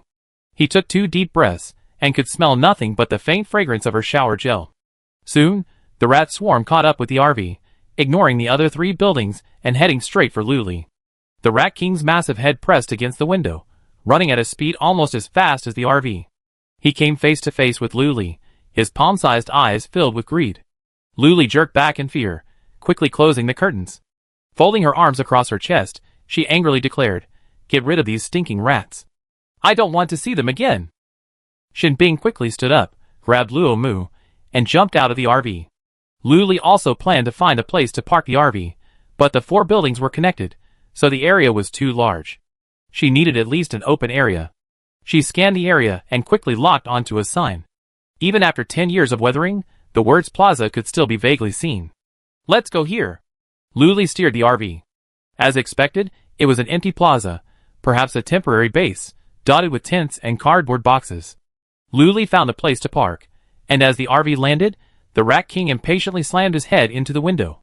One of his eyes was larger than Luli's face, bulging and looking like it was about to pop out. "Get lost." Luli cursed, quickly standing up and summoning plants like weeping willows, then activated a 20-meter protective shield. Chapter 150. She cautiously opened the window a bit to observe the situation outside. The weeping willow was incredibly powerful, and in an instant, it had the enormous rat firmly tied up. The bound rat squeaking, its plump legs struggling helplessly in the air. The other rats, receiving the signal, swarmed over to help, baring their sharp teeth and gnawing at the willow branches. The willow, feeling pain, extended even more branches to bind the rats. The sunflower frantically fired its melon seed bullets. The target was right in front of them, no need to aim, just swish, swish, swish. Squeak, squeak, squeak. The rats struggled feebly, nearing death, their cries growing increasingly piercing. After a while, the dozen or so rats were riddled with holes from the sunflowers, and the numbing cries finally died away. The Rat King paused, and Shinbing, thinking something was amiss, quickly retreated, pulling Luo Mu along. The 2 watched helplessly as the Rat King's stature ballooned, expanding. Originally only 2 meters tall, it was now 4 meters. Its tail was thicker than a human's. If it were lashed out, they couldn't imagine how many days it would have to stay in bed. "Where's that Chu Lishan?" Luo Mu asked. "Go get him. I take care of the Rat King." Shinbing's eyes were determined. He flexed his wrists. After reaching level 8, he used his supernatural powers well. Luo Mu turned and ran without a word. This Rat King was even higher in level than him. Was he going to stay here and be cannon fodder? Before Luo Mu could knock on the hotel door, Chu Lishan came sprinting towards them. Luo Mu felt relieved. He could just deal with the small rats. The big boss should be dealt with by someone more capable. The small rats weren't very high in level, and the plants had already dealt with them. Luo Mu's intervention was just the right thing to do to finish them off. The corpses of hundreds of rats lay scattered across the square. With each dead rat, the Rat King's strength grew, eventually reaching a height of 6 meters. Luli, inside the RV, watched in amazement. She had suddenly developed a fear of giants. Shinbing and Chu Lishan hovered in midair, their eyes level with the Rat King. They exchanged glances and nodded. With perfect coordination, they launched their weapons from both sides, simultaneously blasting ice blades and lightning towards the Rat King. A sharp, piercing cry escaped from its mouth. The ice blades and lightning paused for a moment before striking the Rat King again, even faster. After a series of crackling sounds, the Rat King's 2 sides looked drastically different. The fur on the left side was singed, while the fur on the right was covered in ice fragments. It raised its head to the sky in anger, its front claws slightly shorter, and it pounded its chest like a rattle. Luli stared, eyes wide open, as Shinbing and Chu Lishan launched their attack again, regardless of the rat's chirping. The Rat King had learned his lesson this time, chasing after each person. Several times, Shinbing was nearly killed by its claws. Chu Lixing took advantage of this opportunity to silently brew a massive ball of lightning. Ziz! A crackling sound echoed above him. It was a lightning ball 2 meters in diameter, swirling with whirling electricity. Chu Lixing's hair blew in the wind. He reached out, and the lightning ball, as if equipped with radar, pursued the Rat King directly. Shinbing glanced back, thinking it was time. He expended all his energy to build an impenetrable ice fortress to protect himself from accidental damage. The Rat King's eyes were powerful, but they weren't working well. He spent a long time trying to locate Shinbing, unaware that danger lay just behind him. Boom! The lightning ball met the Rat King, instantly enveloping it with electricity. A piercing chirping sound arrived late, but it was still there. Puffs of black smoke billowed out, and even from a distance, Luli could smell the roasted rat. Sniffing, it was quite fragrant. Shinbing climbed out of the underground ice fortress and hopped away. After a while, the electricity died, revealing the Rat King's charred corpse. It lay on the ground like a small hill. With the Rat King dead, the mutant animals that had been suppressed by it fled in droves.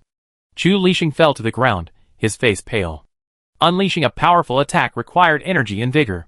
Shinbing supported him as they walked towards the RV. Luomu eagerly ran over, waving excitedly, "Are you two okay?" As he approached, he noticed their pale faces. Luomu was suspicious. Just a rat could do this to 2 level 8 Esperians? At this, their faces paled even further, and they became unusually harmonious, not bothering to pay attention to Luomu. Luomu also helped Chu Lixing. The 3 of them walked side by side towards the RV. Luli stood at the door, smiling at them. The 3 of them boarded the RV one after another, and collapsed onto the sofa. Luli stood in front of them, bewildered, and asked, "Aren't you the top human fighters? You beat yourself up like this by fighting a mutant rat?" Shinbing's face was pale. Feeling the energy slowly returning to her body, she wondered if she had been too lazy recently. Chu Lixing calmly analyzed that mutant rat is very powerful, equivalent to a level 8 human esper. The sound waves it emits have a mental impact on humans. Yes, Shinbing agreed, trying to save face. "Oh, but you two are both 8th level espers." Luli raised an eyebrow. "One should always be prepared for danger. We underestimated the enemy. The evolution of plants, animals, and even zombies is far more powerful than we imagined." Chu Lixing stated the facts. "Indeed," Luli said. "Are humans the only ones left behind by evolution? Among their peers, humans can't defeat zombies, or mutated plants and animals." Shinbing seemed to want to change the subject. She opened her computer, and pulled out the latest map of Yen Country. The map of Yen Country resembled a rooster, and at the heart of the rooster, a 5-pointed star represented the central base.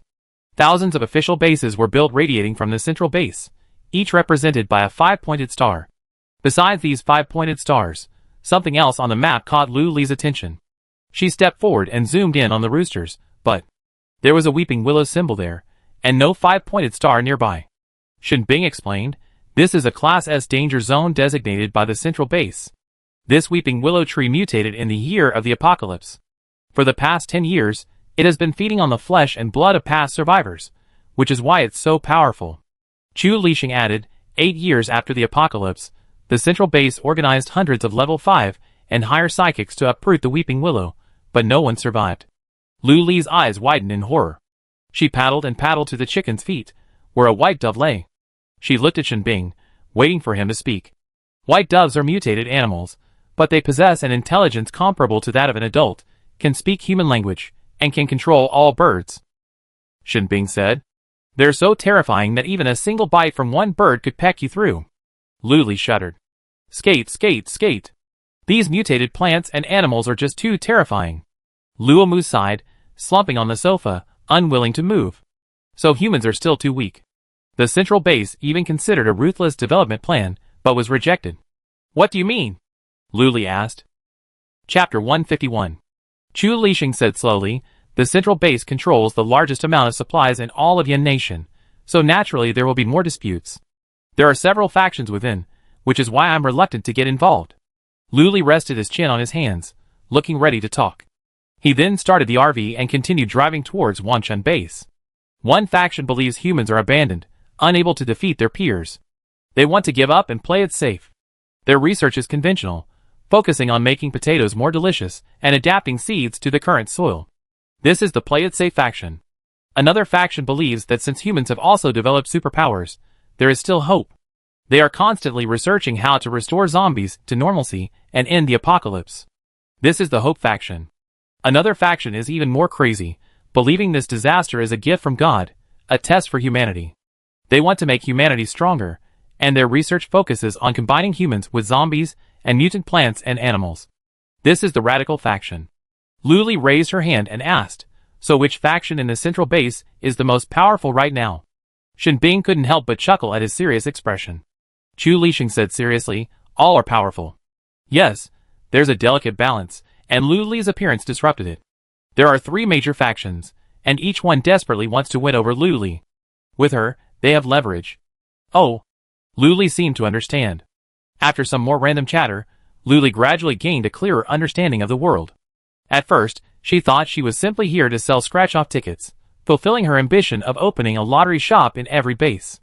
She had always been indifferent to the world, believing she was only here to do business. But gradually, she got to know Shinbing, Luo Mu, Chu Lixing, Lu Zhizhi, Xiao Duoqian, He Luo, Xiao Di, Zhan Ting, Dadong, Shin Fufeng, and others. She felt a sense of belonging, a sense of home. If the system asked her now whether she wanted to go back, she would probably hesitate. What would she do? Continue being a 996 office worker? Receive a pittance of 4 or 5,000 yuan a month? She might as well be here, Boss Lu, running a lottery shop, eating and drinking well every day, surrounded by so many handsome men. Life was simply too good. Aside from the occasional danger and the unknown, it didn't seem like much. But it was exciting and cool, wasn't it? Back in her 21st century, she could brag about it forever. Luli suddenly saw the light and decided to strive for greater success and greater brilliance. Watching her gloomy expression turn to brighter, Shinbing couldn't help but feel happy. As long as she was happy, that was all that mattered. Then do you know which faction is behind Wanchun Base? Luli had a vague idea of the answer as she asked. Radicals. The 3 men across from her said in unison. Luli pondered, they're indeed radical. The group chatted about all sorts of things. When the RV arrived at their destination, they consciously found a spot large enough to accommodate all the buildings. That was in front of Wanchun Base. Almost every base has a wide, flat area in front of it to accommodate future expansion needs. As soon as they stopped, Luli opened the car, ready to see what the rumored violent Wanchun Base looked like. Be careful. Shinbing's exclamation came from behind her. She subconsciously closed her eyes and activated the RV's maximum security. The next second, a chill washed over her. She slowly opened her eyes, only to be greeted by a group of ice sculptures. A rough count revealed a dozen or so, weapons in hand and ferocious expressions on their faces, as if they were about to smash the car. Luli's eyes widened. What's going on? She reached out to poke the nearest ice sculpture, and it fell to the ground with a clang. Chu Lixing stepped forward to observe and said, "They're all from Wanchun Base." "So what are they doing? They're not trying to kill me, are they?" Luli speculated. "You guessed right." Shinbing's voice was steady, tinged with displeasure, and his sharp eyes swept over them. "Kill them all?" Luli glanced at him. "Are you a red bean paste bun?" Shinbing's tense face suddenly relaxed, and she couldn't help but tilt her head to smile. "Thaw them," Luli said, snapping his fingers and summoning some plants. They stood beside the people at Wanchun Base, 1 plant per person, staring intently at them. Shinbing waved her hand, thawing them. They shivered with the cold, their eyes still closed, rubbing their arms, unable to react for a moment. Until someone exclaimed, "Look! Outsiders!" That single word instantly woke the dozen or so people, and they all looked toward the RV. The people inside were sleek and clean, staring at them with a look of spectacle. Looking at themselves, disheveled and slovenly, jealousy, envy, and hatred welled up in their hearts. "Kill them! What are these? Mutated plants? Never mind. Grab this RV first." As they took a step forward, the mutant plants that had been watching them gathered their strength, piercing the people with a sunflower spear and strangling them with a weeping willow. Mimosa pudica poisoned people to death. Green ivy clung to them until they suffocated. In an instant, over a dozen people perished in various ways. Luomu clapped his hands. "Brilliant, Boss Lu." Luli waved his hand lightly. "It's no big deal. The main thing is, you killed someone, okay?" After being in the apocalypse for a while, he gradually became more open to killing people. At other bases, you probably get a few stern words. But at Wanchun, it's as easy as stepping on an ant, Shinbing said. Their words clearly expressed their disdain for Wanchun. Lu Li was no exception. Hearing these stories so often, his impression of them had soured. Moreover, he'd only been here less than half an hour, and the residents were already shouting and calling for violence. How could this be? They didn't deal with the pile of corpses, they simply pushed them aside with the branches of the weeping willows, forming a small, impressive hill. We were delayed by a swarm of rats on the way, and arrived at Wanchun around noon. There was no one guarding the gate, let alone coming out. Lu Li looked around for a moment. He heard that Wanchun base was even larger than Jixiang base, but why was its gate so shabby? It looked even worse than Xinxing base. When in doubt, eat first. Go get the kids to eat. Stop working. Lu Li instructed Luo Mu. That morning, the men from Jixiang base conducted a final sweep of the convenience store and lottery shop, nearly clearing out their inventory. 6 little brats spent the entire morning stocking the shelves. Lu Mu went there eagerly. Lu Li glanced at Shinbing. Don't we have automatic stocking? Why don't you use it? Shinbing said proudly, that won't work. If I do, those brats will have nothing to do, and will be pestering me all day. Find them something to do. Good brother. Have you ever thought about awakening their superpowers? Lu Li rambled on, rambling as he looked at what to have for lunch. Chapter 152. Shinbing was stunned. It wasn't that he hadn't thought about it, but after awakening his superpowers, the responsibilities and dangers he faced increased accordingly. He didn't want to. But he couldn't protect them forever. Lu Li's words woke him up. Lu Li, seemingly just casually bringing up the topic, asked, What would you like to eat? Claypot rice? Chu Lixing asked tentatively. Eating so much delicious food at Lu Li's place always brought back memories of the delicacies of civilized times. Okay. Lu Li agreed. The suggestion made her want to eat too. She was also considering whether she should teach them to cook for themselves someday. Ordering takeout all the time would get boring. She ordered 10 servings of claypot rice, the kind that came with their own clay pot. The toppings varied, but they were all generous. Luo Mu got on the bus, followed by a string of children. He called out, come on, sit down. One for each, don't fight over it. Like a kindergarten teacher, Lu Li wanted to laugh watching them. The youngest among them was 7 years old, and every one of them was incredibly obedient, even calling her sister Lu sweetly. Shen Fufeng had been here for 2 or 3 days, but he still couldn't break his bad habit of eating from his own bowl while looking at others. He was so hungry in the past few years. Now he's much better, and he doesn't grab food so quickly. On his first day, when the 6 little kids gathered for breakfast, Shen Fufeng couldn't resist grabbing a steamed dumpling from Dadong. Lu Li scolded him, saying earnestly, I definitely make sure you're well fed in the future, blah, blah, you've been hungry for too long, so don't eat too much at once. Shen Fufeng knew it was for his own good, so he suppressed the urge to grab food from others. Lu Li mixed her clay pot rice, mixing the garnishes with the rice until it was a soy sauce-colored mess. It was a feast for the eyes, the aroma, and the flavor. Luo Mu, envious, began mixing as well. The others saw this and began to follow suit. Shen Fufeng had already eaten a third of his meal before he began mixing it. Only after he finished did he realize how delicious it was. While they were eating, someone suddenly appeared outside the RV. They were handsome and well-mannered, unlike the other bases, which looked so slovenly. But as they got closer, Lu Li could still smell a rotten odor, like the stench of socks that had been washed but left unopened and aired for 6 months. Lu Li frowned subconsciously, put down her chopsticks, and fanned her nose with her hand. The toilet is bursting. Why is it so smelly? She looked around. Shinbing, sitting next to her, wrinkled her nose and glanced around. She couldn't detect any foul odor, only her fragrance. Chu Lixing sat across from her, glancing at the men behind Lu Li, who were looking at him with hostile intent, but didn't warn her. Lu Li happened to have her back to the base gate, completely unaware of the sullen expressions on their faces. Hey, what are you talking about? A voice behind her caused Lu Li to turn around in confusion. She delicately tucked a grain of rice from the corner of her mouth into her mouth, and asked suspiciously, What are you doing here? The faces of the men outside the RV were grim, and one of them said impatiently, What do you think we're doing here? Are we here to use your restroom? Lu Li shook her head, pointing outside with her chopsticks, and said calmly, If you need to use the restroom, do it here. But be careful, if your breasts are too small, don't let them out, or you embarrass yourself. This remark struck a nerve, and he exclaimed excitedly, Who are you calling small? Your breasts are small. Luli stood still, gazing at him with disdain. Finally, her gaze settled between his legs, and she sneered, "You have small eggs and a small penis, yet you still talk a lot." All the men present couldn't help but laugh, then glanced down quietly, feeling relieved. The man, anxious and furious, wanted to take off his pants to prove himself, but he didn't dare, because they were indeed small. His accomplice beside him was also trying hard to stifle laughter. Luli waved her hand impatiently. "Get out of here. Stop bothering me." Shin Bing imitated her wave, instantly freezing the men into giant ice balls.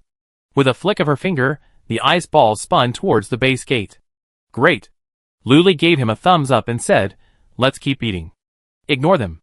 People like them can go play somewhere else." Normally, Luomu would have echoed excitedly at such moments, but now, the table was silent.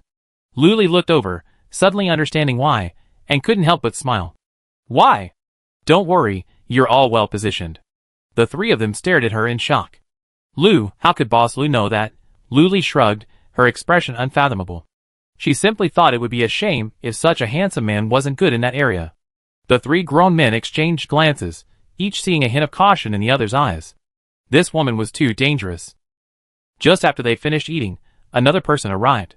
They had been incredibly arrogant, but after seeing the pile of corpses, they calmed down a bit. Luli, perched on a high stool, eagerly awaiting a customer, smiled automatically at the sight of them. "Are you the famous Boss Lu, Luli? Are you selling scratch-off tickets that promise to reveal anything? Is it true? I don't believe it. I only believe it if I can scrape out fruit." Luli rolled her eyes, expecting him to say something grand. "Just a small piece of fruit? That's no small feat." But Luli said irritably, "Believe it or not. Don't you even go online? It's going viral online, and even people from the central base have come out to confirm it's true." But these people are still living in their own world, so Luli didn't bother explaining. "Hey, look at her, she's getting angry." "That's right, if you can't scrape it out, then you can't scrape it out. After all, fruit is pretty rare." Xiao Di walked over from the sink next to the utility room, holding a plate of freshly cut fruit.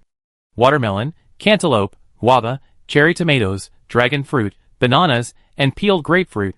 She calmly placed the plate of fruit on the table, invited Zhang Ting and Luli to join in, and wiped her hands with a piece of paper. "Holy crap, look at that. Yes, fruit?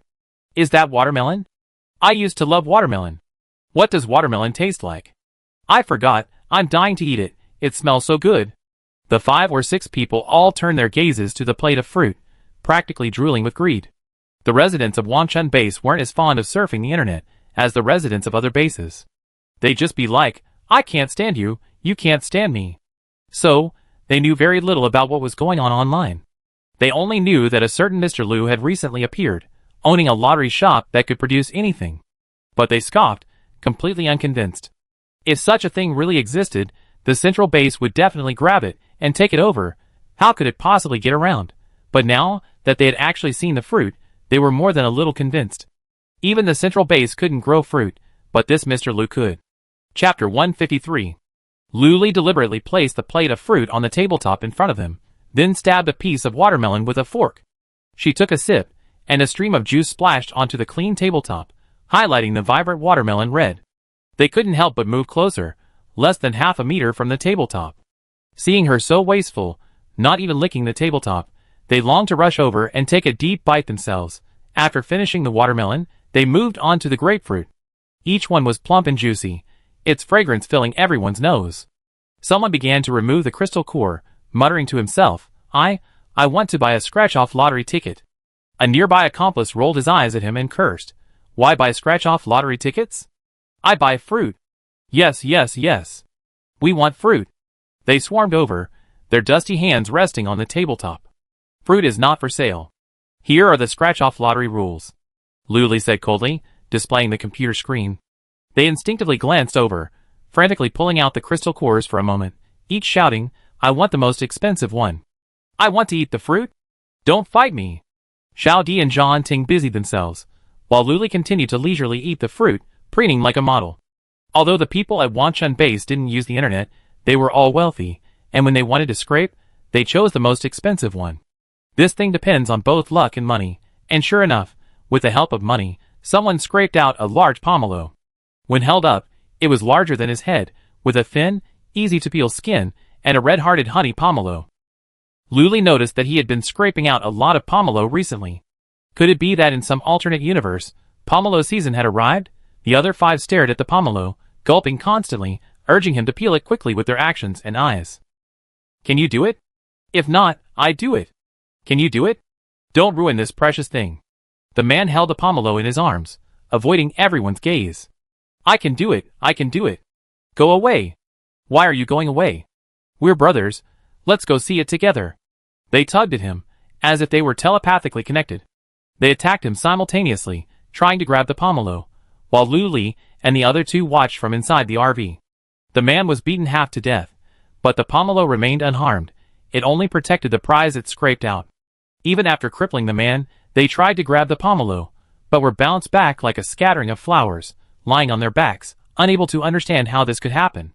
Unwilling to give up, one of them stood up and continued to try to grab the prize, only to suffer the same fate, being repeatedly deflected, even further away. But they were psychics after all, so it wasn't a big deal. Luli pretended to shout, "Stop fighting. You can't get it." But they ignored him and kicked him again. "It's okay if you can't get it. We can't eat it, and neither can he." Luli, that makes perfect sense. I couldn't argue with that. They didn't want to scratch anymore. Seeing others win was more painful than winning themselves. Infuriated, they turned and headed back to base. The abandoned comrades huddled on the ground, sweating and breathing weakly. Luli didn't bother to care, only sighing softly. Why should you share what others scraped out with their crystal cores?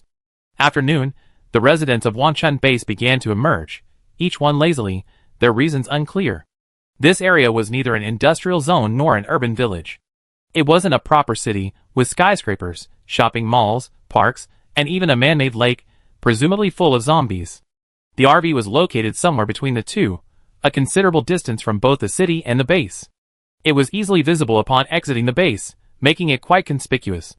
As expected, someone came to ask, "What are you doing here?" Xiao Di patiently answered, and Luli pondered patiently whether to hang a sign on the RV that read, "Luli Lottery Shop." That would make it easily visible. That made sense. Luli immediately searched the mall and quickly customized a sign. It resembled a holographic screen, flashing periodically with 5 large characters, "Luli Lottery Shop." It perfectly matched the overall style of the RV and perfectly matched her high-tech, mysterious image. The newly arrived group eagerly began to scrape, but Luli paid no attention. She just wanted to avoid causing trouble. She continued to use her laptop, and clicked on the Luli Lottery Shop membership page. You wouldn't know until you see it. It was shocking to see the lottery shop already had tens of thousands of members, and the biggest spenders were the residents of the nut base. They probably spent the most money because they stayed the longest. She thought about the membership systems of the 21st century, and wondered what they had. Hers was too simple. You could only top up points and check your balance, not even buy scratch-off tickets. She researched it for a while, and decided to set it up so that each scratch-off ticket you bought would earn you 1 point. Points could be used to offset points earned from scratch-off tickets, and could also be redeemed for items in the points mall. For example, 88 points could be redeemed for an apple, 99 points for a grapefruit, and so on. After turning off the computer, she heard a quarrel outside the RV. Luli sighed and frowned, looking over. I clearly picked this one just now. Bullshit. It was clearly me. 2 grown men were arguing over the ownership of an unopened scratch-off ticket. What was there to argue about? Did they both have clairvoyance and knew this one would win the jackpot? Luli propped up her chin and changed her posture to watch the show as the 2 continued to argue, pushing each other. Let go! I want this one. Why? I saw it first. I want it. I want it. I want it. I want it. Luli was tired of hearing this back and forth. She leaned back and continued eating her fruit plate. The Wanchun base truly lived up to its reputation. In just a few hours here, I personally killed over a dozen people, witnessed a one-sided fight, and now witnessed another quarrel. Compared to other bases, it was far more violent, as if there was an invisible cloud of gunpowder floating above them. With every breath, they inhaled gunpowder, storing it within their bodies, causing everyone to ignite at the slightest provocation. Swish. The scratch-off ticket was torn in half. The 2 of them were stunned, subconsciously glancing at Luli, who was calmly eating her fruit. Luli blinked and looked at her. Luli curled her lips and held out her hand to them. Pay me back 5 crystal cores. She said it casually. The scratch-off ticket only had 1.5 crystal cores, and she asked for 5. The two of them were furious. They suddenly stood in unison, their chests puffed out, their faces serious, and they were about to curse. Lu Li's words silenced them. Otherwise, she pointed at the pile of corpses nearby, you end up like them. Their gazes followed her finger, landing on the pile of bodies. At first glance, they saw someone they knew. They leaned in for a closer look, discussing it in detail. Isn't that someone? The base commander's nephew. Really? Do you know him? He's from the field operations department. He's also a relative. Of course I know him. He's always showing off, relying on his aunt being the field operations director. Chapter 154. The two seemed to have forgotten about the compensation and chatted for a full 10 minutes. Lu Li, leaning over the table listening to gossip about the base, felt a little tired and drank a glass of water, unable to resist a light cough. Ugh! They jumped, frightened, and plopped down on the ground, looking up in shock. They met Lu Li's smiling eyes and heard her angelic voice. Compensation, thank you. The two glanced to the right, meeting the unblinking eyes of the base chief's nephew. They screamed in fear, pay, pay, pay. We pay. As they spoke, they hurriedly pulled crystal cores from their pockets. They scattered them all over the floor, and there was no time to pick them up as they rolled away. Lu Li rolled her eyes, boring. Then she sent Xiao Di to collect the crystal cores. It must be said that this pile of corpses did have a certain deterrent effect. I don't know what the two returning customers said, but the subsequent customers were quite obedient. Each of them scraped their own items, occasionally snapping a couple of photos of the pile of corpses on their laptops. Even when they gathered to discuss, they spoke in hushed tones. Most of their efforts yielded nothing. They turned their gaze towards the deserted convenience store, disdain filling their hearts. What era is this? Are there still convenience stores? What kind of things are they selling there? Is it edible or usable? Skeptical, they walked in and were greeted by a dazzling array of shelves. At first glance, the various goods were neatly arranged, with entire shelves filled with instant noodles of varying flavors. Other shelves held baskets tilted at a 45-degree angle, each containing a variety of snacks categorized by category. Next to them was a row of upright freezers filled with beverages like mineral water, cola, Sprite, lemon tea, and iced black tea. There's also a whole row of freezers filled with ice cream, frozen dumplings, glutinous rice balls, steamed buns, and more, ready to heat and eat. Next to the front desk are 3 microwaves, which can be used to heat up food for just 2 points each. There's also a kettle for instant noodles, also for 2 points each. After all, the water and electricity in the convenience store are unlimited, so it's just a small expense. As customers enter, they're dazzled by the sheer variety, their first reaction being an itch to grab something, to get something for free. Dadong was standing at the door. They walked in openly, casually picking up items, examining them, and then putting them back down. As they walked around, the more they looked, the more they couldn't resist. They wanted to eat so badly. A man walked around the corner, looked around, and after confirming that no one was around, he picked up a bag of small twisted dough sticks, opened it, and poured it into his mouth. Before he could even begin chewing, he was lifted into the air, his mouth automatically opening. The small twisted dough sticks in his mouth flew out, curling up and hitting him. Ouch! He clutched his forehead where he had been hit, blood oozing out. The next second, he was thrown out of the convenience store, permanently blacklisted. Who kicked me out? He lay on the ground, wailing, rolling left and right, unwilling to give in. The caramel taste of the twisted dough sticks still lingered in his mouth. He scrambled to his feet and charged in. But he couldn't even get his foot in before he was flung back again, landing in the exact same spot. Unconvinced, he charged again, only to be flung back again. And again, only to be flung back again. The 5th time, he was flung back. He lay on the ground, clutching his hands, staring up at the sky, sighing silently. Could it be that he could never get in again? I want to eat the twisted dough sticks. I want instant noodles with ham. I want water. I know I was wrong. The customers inside watched him being flung back again and again, as if there were a springy wall at the entrance. They were horrified. Oh, how could he bully me? But they couldn't say a word. Anyone who could toy with someone through the air was at least a level 5 psychic. After all, their base leader was only level 6. He couldn't afford to offend. With this previous experience, everyone was extra cautious, occasionally stealing glances at the few kids standing guard inside. Could it be the one at the door? Or the one at the front desk? Are kids that powerful these days? I couldn't sense any energy fluctuations coming from them. Could they be so powerful they could hide? The customer shuddered, obediently wandering the convenience store, their expressions of shock evident. At the same time, they were filled with awe. Who on earth could possibly have found all this food? And it was still so fresh. Could it be that woman in the brand new RV, looking so young and bright, possessed such power? Has she hooked up with some mysterious tycoon? But what tycoon in this world could possess such power? Impossible. Absolutely impossible. They didn't believe it in their hearts, but the facts before them forced them to believe it. That woman must have had extraordinary abilities, procuring so much mineral water, instant noodles, and drinks. A man was furtively stuffing snacks into his pocket as he shopped, and to conceal his presence, he also added some cheap items to his shopping cart. After selecting his items, he carried his light shopping cart to the counter. How do I check out? Shen Fufeng, standing on 2 cardboard boxes, barely reached a considerable height above the counter. He pointed at the fortune cat and said, "Just drop a crystal core in. One first-level crystal core is worth 100 points." This man had carefully selected his items. These were the cheapest spicy noodles, a small bag of Kiss Burn, costing 1 point. He took 2 bags and also bought a bag of cucumber-flavored potato chips for 15 points, for a total of 17 points. He asked confidently, "That's all I need." "You don't need 100 points. Just give it to me." Clearly considering Shen Fufeng's youth, he felt he could easily be bullied.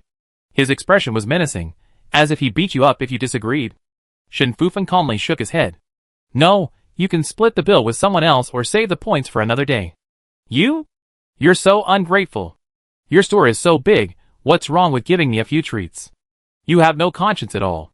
The man, enraged, pointed at him and cursed. Shen Fufeng remained calm, unfazed by his words, though his words were a bit harsh. "You have a lot of conscience? You're just feeding the dogs. If you don't pay, get out of the way, and don't block the people behind you." Shen Fufeng retorted sharply. "I've seen this kind of person before. They just love taking advantage of small things, and they feel justified in doing so." The man actually went away, angrily throwing his basket and storming out. As soon as his left foot stepped out of the convenience store door, the alarm started beeping. Alarm, alarm. Customer Lin Feng didn't pay. Alarm, alarm. Customer Lin Feng didn't pay. Alarm, alarm. Customer Lin Feng didn't pay. It repeated 3 times, so loud that the entire convenience store could hear it clearly. There were people in the convenience store who knew Lin Feng, and when the alarm went off, everyone looked towards the door. Shen Bing was sunbathing on the 2nd floor balcony. When she heard the alarm, she jumped from the 2nd floor. Landing right in front of Lin Feng, Shen Bing stretched her neck and raised an eyebrow, saying, "Take it out." Chapter 155. Lin Feng guiltily withdrew his left foot. He didn't know how they discovered it, but he couldn't admit it. What if he threw it back and forth like that idiot before? It would be so embarrassing. He couldn't do it. Lin Feng straightened his back and pursed his lips angrily. "What are you asking me to take? My basket is right there. What do you want me to take?" He pointed to the lone shopping basket next to the counter, which contained a few scattered items.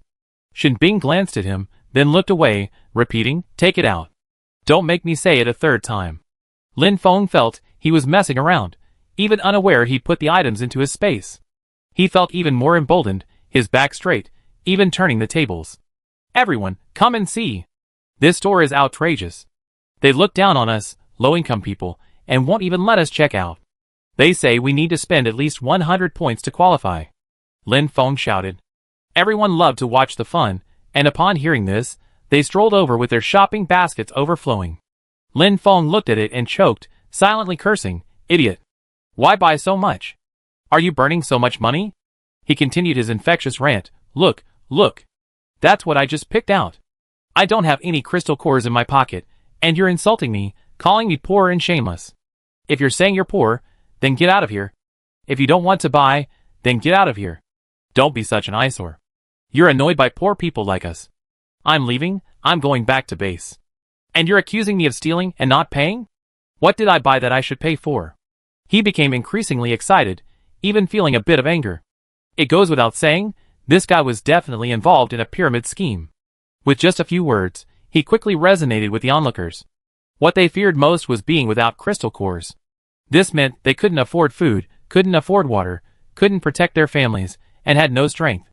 Without crystal cores, they were poor, belonging to the lower class, vulnerable to bullying and humiliation. They came to consume, yet they were still being slandered like this. It was unbearable. Someone immediately jumped out to side with Lin Feng, Exactly. I think you're shameless, aren't you? One thing led to another. Exactly. What's wrong with others buying a little? If you look down on us, don't come to Wanshan base. Shin Bing cleared her ears, ignoring the words. They were nothing but clowns, not worth paying attention to. Stop talking. Check the surveillance. Shin Bing said calmly, even a little helplessly. Lin Feng was anxious. There was electricity in this place? And there were surveillance cameras. Wouldn't they expose him? With trepidation, he watched the surveillance footage. The camera clearly captured the entire front desk and the 2 or 3 people in front. No editing or post-production, just the original video. In the surveillance footage, while Shen Fufeng's tone wasn't particularly pleasant, he was telling the truth, even suggesting you share the order with others. He seemed to have some conscience, not even swearing, and was quite patient, responding with responsiveness. After watching, the onlookers looked at Lin Feng with disdain. Is this what you call shameless and contemptuous? Indeed, but I think he's just being mean. Alright, Lin Feng, since you've been caught by the boss, just confess the truth. Lin Feng refused. If he continued to hang around the base after handing it over, he'd be trampled into the mud. He stubbornly said, Do you have evidence? Just accuse me of stealing. You're picking on an honest person, right? The word honest person suddenly took on a different meaning when it came out of his mouth, and the residents around him couldn't help but laugh. Lin Feng glared at them and, recklessly, began to prove himself, pulling things out of his pockets. His trouser pockets were incredibly large, filled with all sorts of random things. Crystal cores, rocks he picked up from the roadside, half a bag of black jelly he left over from lunch. They were scattered all over the floor like a pile of garbage. Shen Bing took one look and knew there was nothing from the convenience store. After emptying his trouser pockets, Lin Feng began searching other pockets. After he finished, he still had nothing from the convenience store. He wasn't a space-based psychic, and he didn't carry any space-related items on him. He sneered twice, looking at the impatient Shen Bing with a haughty expression. What? I said I didn't take it, so I didn't. Get out of the way. Shen Bing stood still, looking down at something on her laptop. Suddenly, an alarm sounded in a corner of the convenience store, flashing red. Lin Feng looked back, a look of horror on his face. That place. He controlled his expression and feigned, Stop all the fuss. Let me out. Shen Bing said nothing, simply walked past him into the convenience store, heading straight in that direction. Lin Feng instinctively wanted to stop her, but abruptly stopped himself. No, I have to go. He turned and tried to leave the convenience store. As soon as he took a step, the convenience store alarm sounded again. Second alarm. Customer Lin Feng hadn't paid. Lin Feng ignored the alarm and tried to rush out, but was instead thrown back, landing on the ground. Shen Bing had already reached the spot where the red light was flashing inside the store. Hidden in a basket beneath a pile of snacks, he reached out and took it out. It was a simple necklace. From the moment he touched it, Shen Bing knew it was a necklace with a hidden space. He toyed with it, twisting it around his index finger. Under the incandescent light, it gleamed silver, catching the eyes of everyone around him. Shen Bing strolled out, meeting Lin Feng's panicked gaze. She snorted coldly. Lin Feng took one look, his face instantly turning pale. It was his space necklace. Shen Bing threw the necklace at him and said forcefully, Open it. What? What? Open it? It's not mine. Lin Feng stammered incoherently. The necklace in his arms felt like a hot potato, and he threw it away with a start. A resident picked it up and teased, It's not yours? Then I take it. Lin Feng's eyes widened. It contained his entire savings. But in this situation, he couldn't admit it, or he'd be considered a thief. At worst, I can get it back from this guy later. He gritted his teeth and said, whatever you want. It's not mine anyway. Shen Bing took the space necklace from the resident and said matter-of-factly, Since we found it in a convenience store, and no one has claimed it, we just keep it here for safekeeping. Lin Feng, shock. If an ordinary resident had taken it, he could have beaten him up and gotten it back. But if the convenience store owner had taken it, it would have been a complete waste. For a moment, Lin Feng was in a dilemma. He gritted his teeth, stood up, and walked out silently. He was pushed back again. He was furious, really furious. Lin Feng turned around angrily and roared at Shen Bing, What do you want? You let me go without evidence. Do you even care about our customers? We're gods. Shen Bing folded her arms and shrugged, Go ahead. No one's stopping you. You mean no one's stopping you? Chapter 156. Lin Feng was momentarily speechless. It seemed like no one was trying to stop him, But there was an invisible wall at the door, and they were even hitting him. His butt still hurt. Someone nearby urged, Lin Feng didn't even take anything from the convenience store, so why aren't you letting him go? He was asking despite knowing the answer. Almost everyone present knew the interspatial necklace belonged to Lin Feng, and they just wanted to see how he act. That's right, Lin Feng. Is there a bottle of Coke stuck in your butt? Take it out. Don't hesitate. Are you going back to base? Lin Feng, filled with shame and indignation, slowly clenched his fists. Their mocking and sneering voices filled his ears. It felt like hundreds of mosquitoes buzzing in his ears, annoying him. Lin Feng extended his palm and suddenly exerted force to the side. He was a wind-powered user, and with this slap, all the merchandise on the shelf in front of him fell. There was a crackling sound, scattered all over the floor. Some cans even shattered, spilling their sweet juice and yellow peaches. The scene was a mess. Shinbing was silent, his brows subconsciously furrowed. A hint of murderous intent emerged from him. He looked at Lin Feng, who was still a little confused. Pay me compensation. The two short words uttered by Shinbing seemed to carry a boundless chill that swept over Lin Feng, enveloping him. Lin Feng glanced at the ground, his arrogance largely extinguished by the chill. Trembling, he subconsciously argued, no, it wasn't me. Who would believe it if I told anyone else? No one was blind. Seeing Shinbing remain silent, still staring at him, Lin Feng's fear grew. I don't have a crystal core. What can I use to pay me back? Twirling the interspatial necklace around Shinbing's index finger, he casually spat out a single word, life. Lin Feng's eyes widened. He hadn't expected his mouth, which was only 37 degrees Celsius, to utter such icy words. He felt horrified and heartbroken. A pair of invisible hands gripped his throat, their chill seeping through his skin and flowing down through his body. He shuddered, goosebumps covering his skin. His back was drenched in sweat, and his hands and feet felt weak. Lin Feng forced himself to run, but as expected, he was repelled again. But now, he couldn't care less. He reached into his pants, pulled out a dozen crystal cores, and threw them all to the ground. Just let me go! Lin Feng cried, running out again, like his life depended on it. This time, the alarm didn't sound, and the invisible wall vanished. Lin Feng left the convenience store unimpeded. But in his haste and panic, he tripped over a stone, and fell flat on his face. The sharp stone pierced his neck. Blood spurted out, and Lin Feng frantically covered his wounds, hurriedly running back to the base. Watching him spurt blood while running, Shinbing wasn't satisfied, so she secretly made some moves. Lin Feng fell repeatedly, his body covered in wounds and bleeding profusely. He died before even reaching the base. The customers in the convenience store watched him die, but no one stepped forward to help or offer a word. They all watched in a cold, detached manner, demonstrating just how unpopular Lin Feng was, and how toxic the atmosphere at Wangchun Base was. Shinbing withdrew his gaze, and looked at the space necklace in his hand. With its owner gone, it became ownerless. He sent a wisp of his spiritual consciousness into the space. It wasn't large, only about 1 square meter, but it was crammed to the brim with stuff. There was a jumble of things, items just picked up from the convenience store, ugly rocks found on the ground, unwashed underwear, half-eaten, moldy black jelly. Shinbing couldn't bear to look at it, so she withdrew her spiritual sense and found a place to dump the garbage. She sorted through the items again, saving a few useful ones to put back, and then gave the space necklace to Dadong. Hey, haven't you always wanted a space? Shinbing feigned composure, but in reality, the corners of her mouth curled up, feeling quite impressive.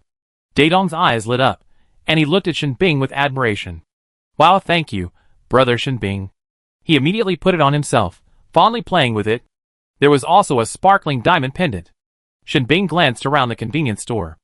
After what she had experienced, the customers didn't dare to act rashly, and obediently made their selections. He put his hands behind his back and swaggered towards the RV. Before he even got close, he saw Luli leisurely sitting in a recliner. He burst into laughter and quickly ascended the stairs. His smile froze as he took in the scene inside. Luomu lay in another recliner, right next to Luli, the two of them eating from the same plate of sliced fruit. They were chatting and laughing, their hands almost touching as they reached for the fruit. Damn Luomu, where had he been? Turns out he'd come to enjoy himself. Shinbing, feeling a pang of pain in her heart, slowly walked over and slapped Luomu on the head, only to feel better. Luomu looked up in shock, meeting Shinbing's blazing gaze. He felt a strange sense of guilt. Shinbing said confidently, "Get out." Luomu sat still, shaking his head firmly. No, for what reason? You? Luomu. Get up. I won't get up. Luli glanced at the two of them, then continued to eat her fruit and sip her milk tea. The recliner rocked back and forth, feeling incredibly comfortable. A gentle breeze made her feel sleepy. Luli squinted her eyes slightly, listening to the clamoring noises nearby. The sounds gradually faded, as if coming from the horizon. Her vision blurred, and Luli felt incredibly sleepy. She had that dream again. It was even a continuous dream. She and Shinfufeng jumped off a cliff, fell into the surging river, and were carried downstream. Finally, they washed ashore. Shinfufeng woke first, busying himself with her like a little adult. And she was crippled. A broken arm, a missing left leg, and a high fever. It terrified Shinfufeng, and Luli, with her god's perspective, was terrified too. The sense of immersion was overwhelming. It felt as if the pale, closed-eyed figure on the shore was her. She truly felt as if her limbs were broken. Then the scene shifted, and she and Shinfufeng arrived at a research institute, lying on cold lab beds. Their bodies were covered in colorful tubes, connected to various instruments monitoring their health. She couldn't make sense of the flurry of data, but she had a hunch that neither of them was well. Shinfufeng was already thinner, and the loose hospital gown made him look even thinner, paper-thin, his face utterly pale. Luli's condition wasn't much better, her face pale. One of the tubes was drawing blood from her. Though thin, it continued without stopping, as if draining her dry. From this bird's-eye view, Luli was anxious, trying to wake them, but no sound came out. This profound feeling of powerlessness filled her with sorrow. What on earth was going on? Luli? Boss Lu? What's wrong? Wake up! Luli suddenly opened her eyes, looking at Shinbing and Luomu standing before her. Her pounding heart gradually calmed. It was a dream. It was just a dream, she consoled herself. Chapter 157. But it was all too real, so real that it seemed like it had already happened, or would definitely happen again. Shinbing pulled out a piece of paper, and gently wiped the sweat from her forehead. Luli closed her eyes slightly, took a few deep breaths, and then opened them. She looked at her wrist, so slender and white. She couldn't imagine what it would be like to have that hand filled with tubes. She couldn't imagine what it would feel like to have a constant stream of blood being pumped out of her body. Luli calmed down and asked the two of them. Shinbing withdrew her hand and said, "We saw you were asleep, but you were cold and looked miserable, and you kept whispering, 'Wake up.'" Luomu added, "So we woke you up. You had a nightmare." Luli whispered, letting out a long breath. She couldn't help but think back to the dream. Was it an omen? Or just a dream? Luli preferred to think of it as a prophecy. It was so real, it felt like it would happen someday in the future. Besides, we already arrived at the end of the world. Is she just going to sell lottery tickets? Something more exciting shouldn't happen. Luli has always been very open-minded, but she couldn't bear to be lying on a lab bed at someone's mercy. Or was it Shinfufeng, the same army that had chased them in their dreams? What's the connection between the two? What's there to research about her and Shinfufeng? I can't figure it out. What kind of nightmare did you have? You're so scared? Luomu asked curiously and worriedly.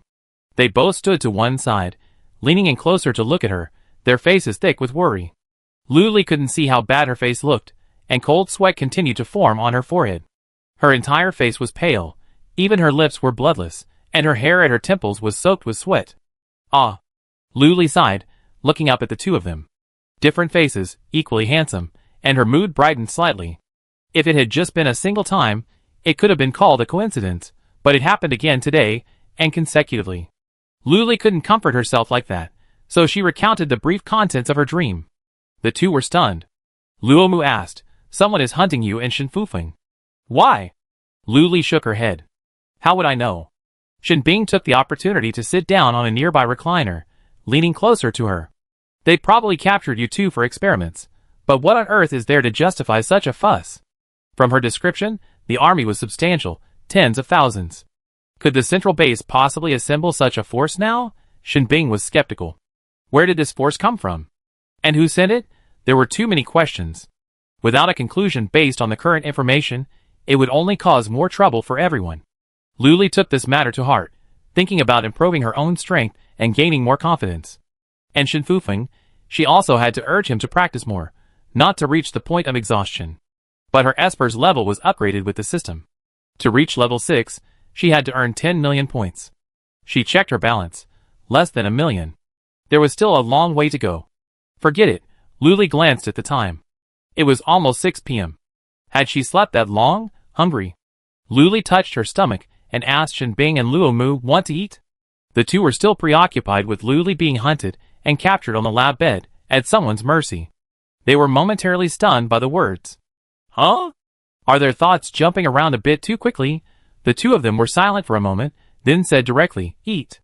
So, the three of them sat down on chairs, each holding a bowl of brown sugar jelly topped with small pieces of watermelon, dragon fruit, taro balls, and other toppings. It was icy and sweet, and incredibly delicious. Luomu devoured it quickly, licking his lips with unsatisfied satisfaction. After finishing the appetizers, it was time for the main course. Today, they had pickled fish. The sourness was more appetizing. But Luli wasn't in high spirits. Scenes from her dream kept flashing through her mind. Shinbing was perceptive, but she continued to eat without questioning. After dinner, Luli called Shinfufeng over, and they sat face to face, their eyes locked. Shinfufeng felt uneasy. Was Sister Lu mad at him for eating too much and trying to kick him out? He looked into her pure, clear eyes and listened as she asked, "What's your other ability?" Shinfufeng's eyes suddenly widened, and he stared at her in surprise. His head whirled, trying to find any sign that she was lying. To no avail. Sister Lu knew. She'd known all along, but she just kept it to herself. Unwarranted guilt welled up in him, and he felt guilty. He frantically explained, "Don't worry. I just want everyone to be able to protect themselves and spend more time improving their cultivation. Don't let yourself get to the point of being hunted down. Only by being strong can you intimidate your enemies." Shinfufeng breathed a sigh of relief and confessed, "My other ability is time." Time? Luli was surprised. Such an unpredictable ability? Wouldn't that mean I could reverse time, or even speed it up? Yes, but I'm only at the first level now. There's not much I can do.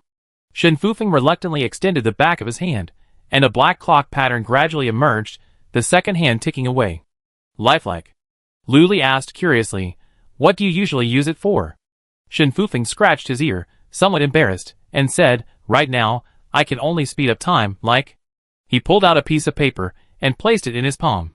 Luli stared intently, observing every detail. Soon, the paper shrank and blackened, finally decaying. Luli's mouth dropped open. Speeding up time not only adjusts time in the conventional sense, but also accelerates the lifespan of objects.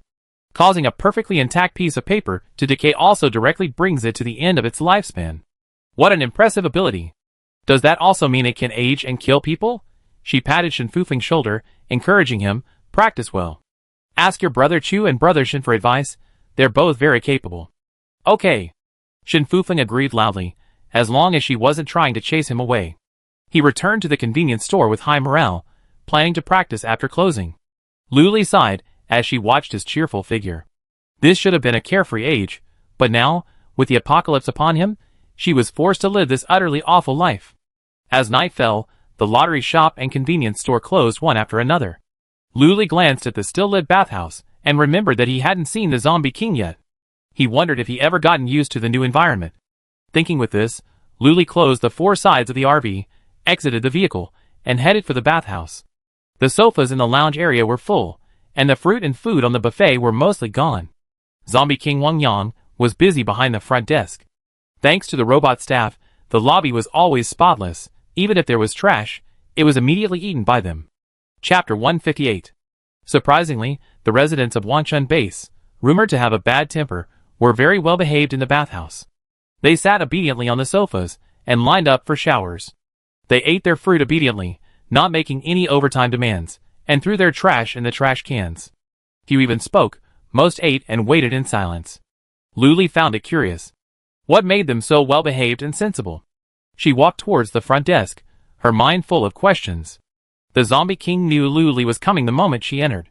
Her scent was so strong and unmistakable, but he didn't look up, reservedly minding his own business. Only when Luli approached did the zombie king greet her coldly, "You're here." Luli placed one hand on the table and asked curiously, "Why are they so obedient? Didn't they cause trouble today?" "They're scared because they got beaten up," the zombie king said calmly, as if he hadn't been the one to do it. "Oh." Luli seemed to understand. As expected of the zombie king, he was decisive and decisive. "You won't obey me, right? I beat you until you obey." Luli leaned against the counter, elbows resting casually on them.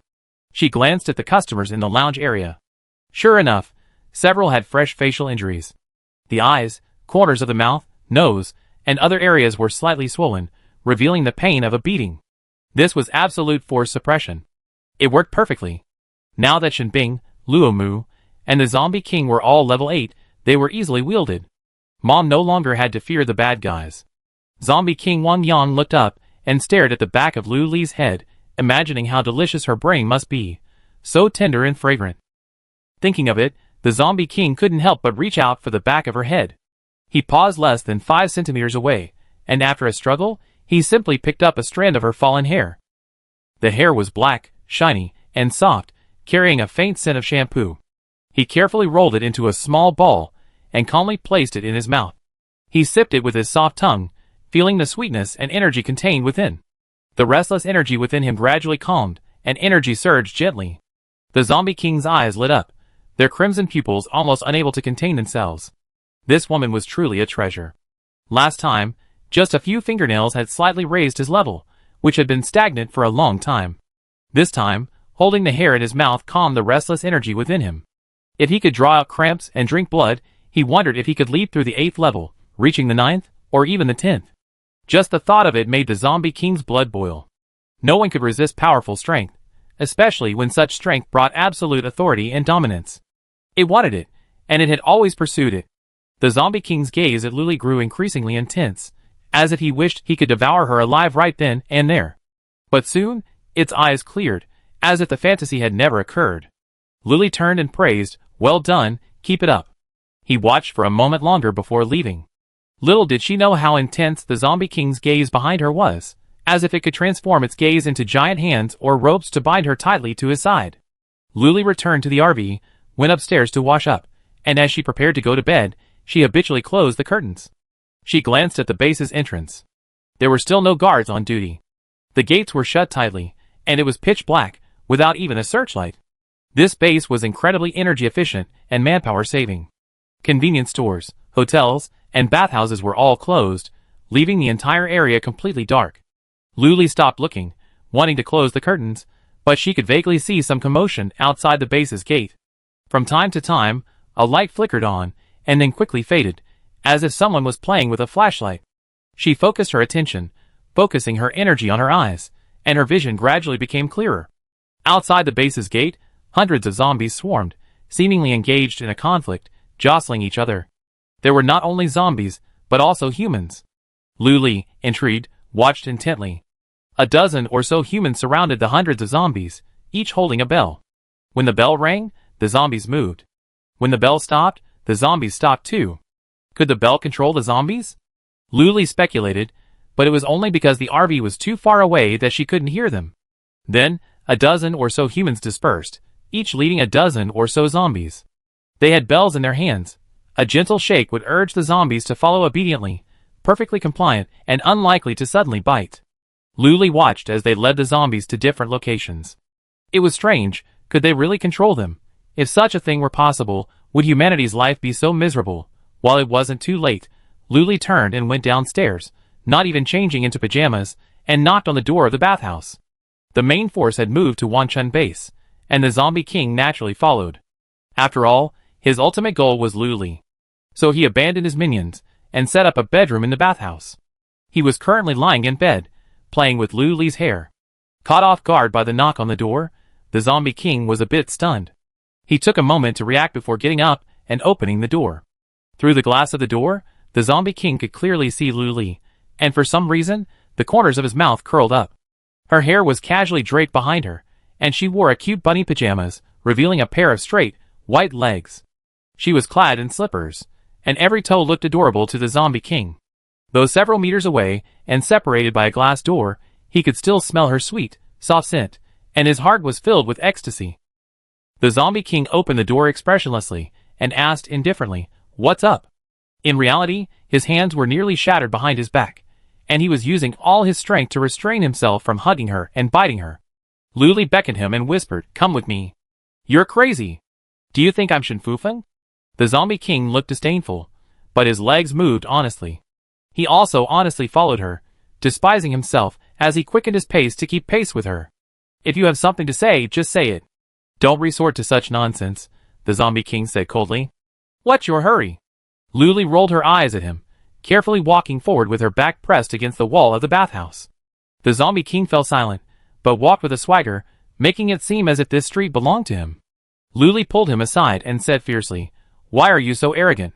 Come here. He was forced to follow her example, walking close to the wall. Like thieves, the two of them circled around to the back of the bathhouse. What's going on? The Zombie King asked impatiently, staring at the back of her head and unconsciously licking his lips. Luli, shh. Then she pointed in a direction. Look over there. Are there zombies and humans? The Zombie King looked over with great reluctance. Well, with his strength, he could see clearly even in the darkness. There were indeed zombies and humans. He said disdainfully, What? You want to save them? I won't help you. Luli shook his head. No, look more closely. His tone was serious, very serious. Chapter 159. The Zombie King once again held his breath and stared intently.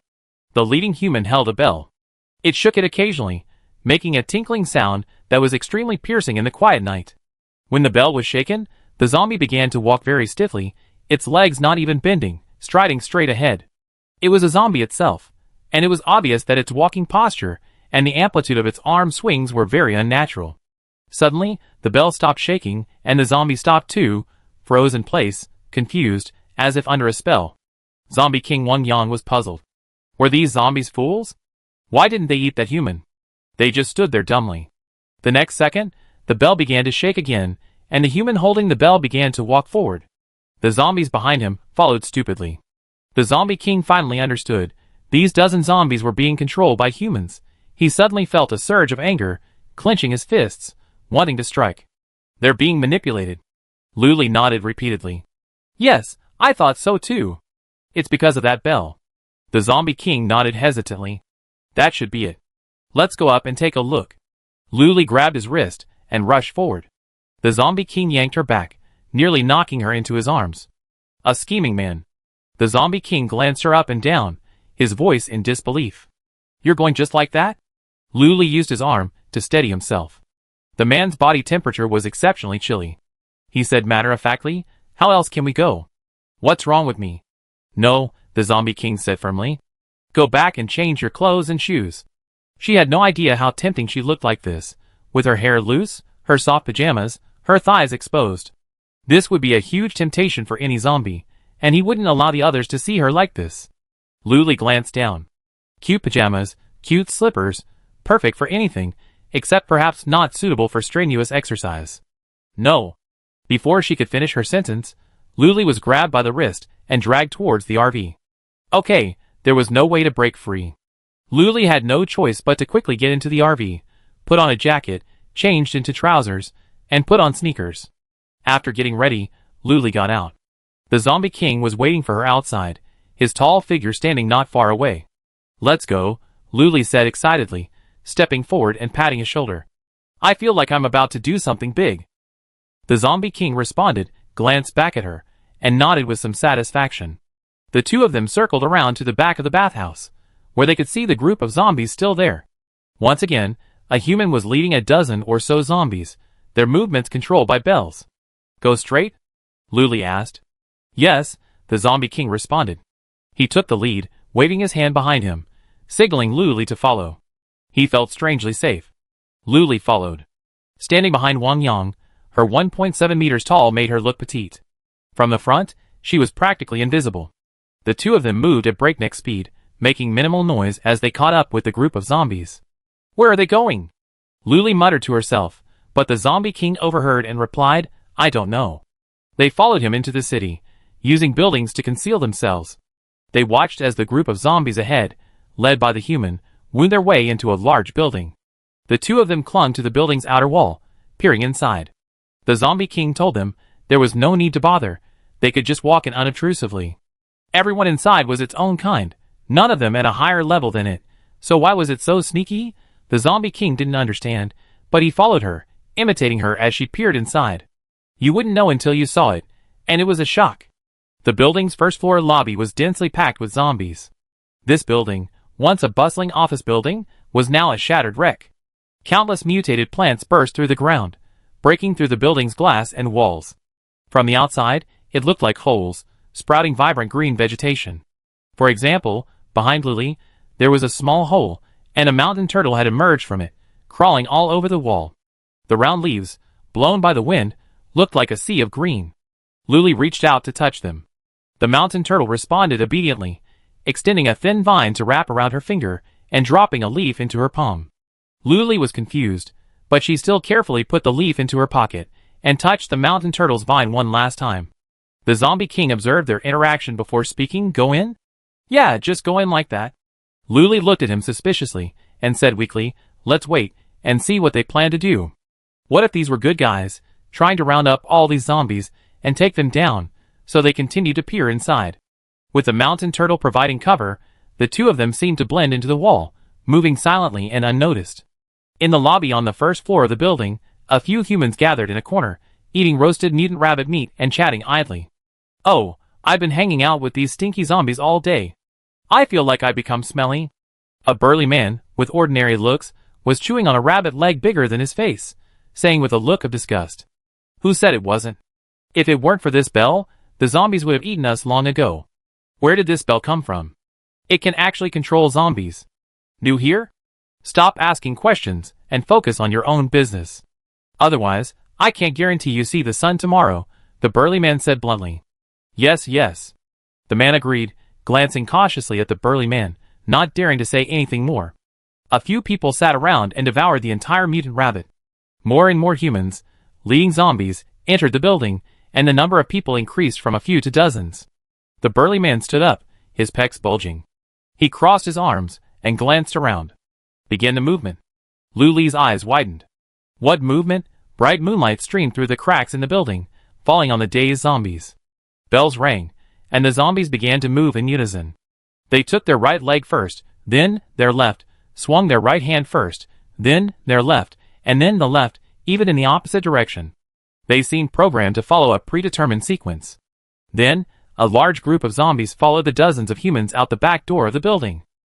Luli glanced around. There were nearly 1,000 zombies, all with dazed expressions, as if they were being manipulated. What was the purpose of these zombies being manipulated? Come on, follow me. Luli called to the Zombie King. The Zombie King was puzzled. What was this woman up to? Was she trying to save the humans, or the zombies? He followed impatiently. Thousands of zombies walked very slowly, and some even stepped on each other. Dozens of humans were guarding them, half at the front and half at the back. Chapter 160. After another series of twists and turns, Luli felt the road ahead look more and more familiar. Wasn't this the road to Wangchun Base? We'd taken this route this morning because it was spacious. Were they going to command the zombies to attack Wangchun Base? Oh my goodness, the fun was about to begin. Luli's eyes flashed with excitement. She had no regard for a place like Wangchun Base, which was 99% filled with scum and beasts. She'd rather have them all wiped out. But why was the zombie army's trajectory getting further and further off track? Oh my god! They're heading towards the RV. Luli suddenly sped up, startling the Zombie King. She hurriedly said, hurry back. They're going to attack the RV. After a few steps, she stopped and said, that's not right. Why not just grab the bell? With that, she dragged the Zombie King along with her, and ran to the end of the group. The Zombie King, being dragged along, didn't complain, but followed obediently. When they were still a few dozen meters from the zombie army, Luli slowed down and called to the Zombie King, go, subdue those people, and then take the bells from them. The Zombie King's face wrinkled, a question mark gradually forming on his face. He looked at her with suspicion, as if saying, me? Luli affirmed, yes, you. Go for it, go. She offered encouragement. I don't know if it helped, but the Zombie King's face relaxed, and he nodded helplessly. Just take the bells? Do you want to kill them? Luli waved her hand indifferently. Eat if you want, but you must get the bells. These weren't good people either. It was a blessing for them to be eaten by the Zombie King. Okay. The Zombie King agreed, and instructed, hide here. Luli felt a gust of wind pass by her, and the Zombie King's figure vanished like a ghost, moving so fast it was practically invisible to the naked eye. She was just about to find a place to sit down and rest her feet when she looked up and saw the Zombie King return. Luli patted her side, motioning for him to come over.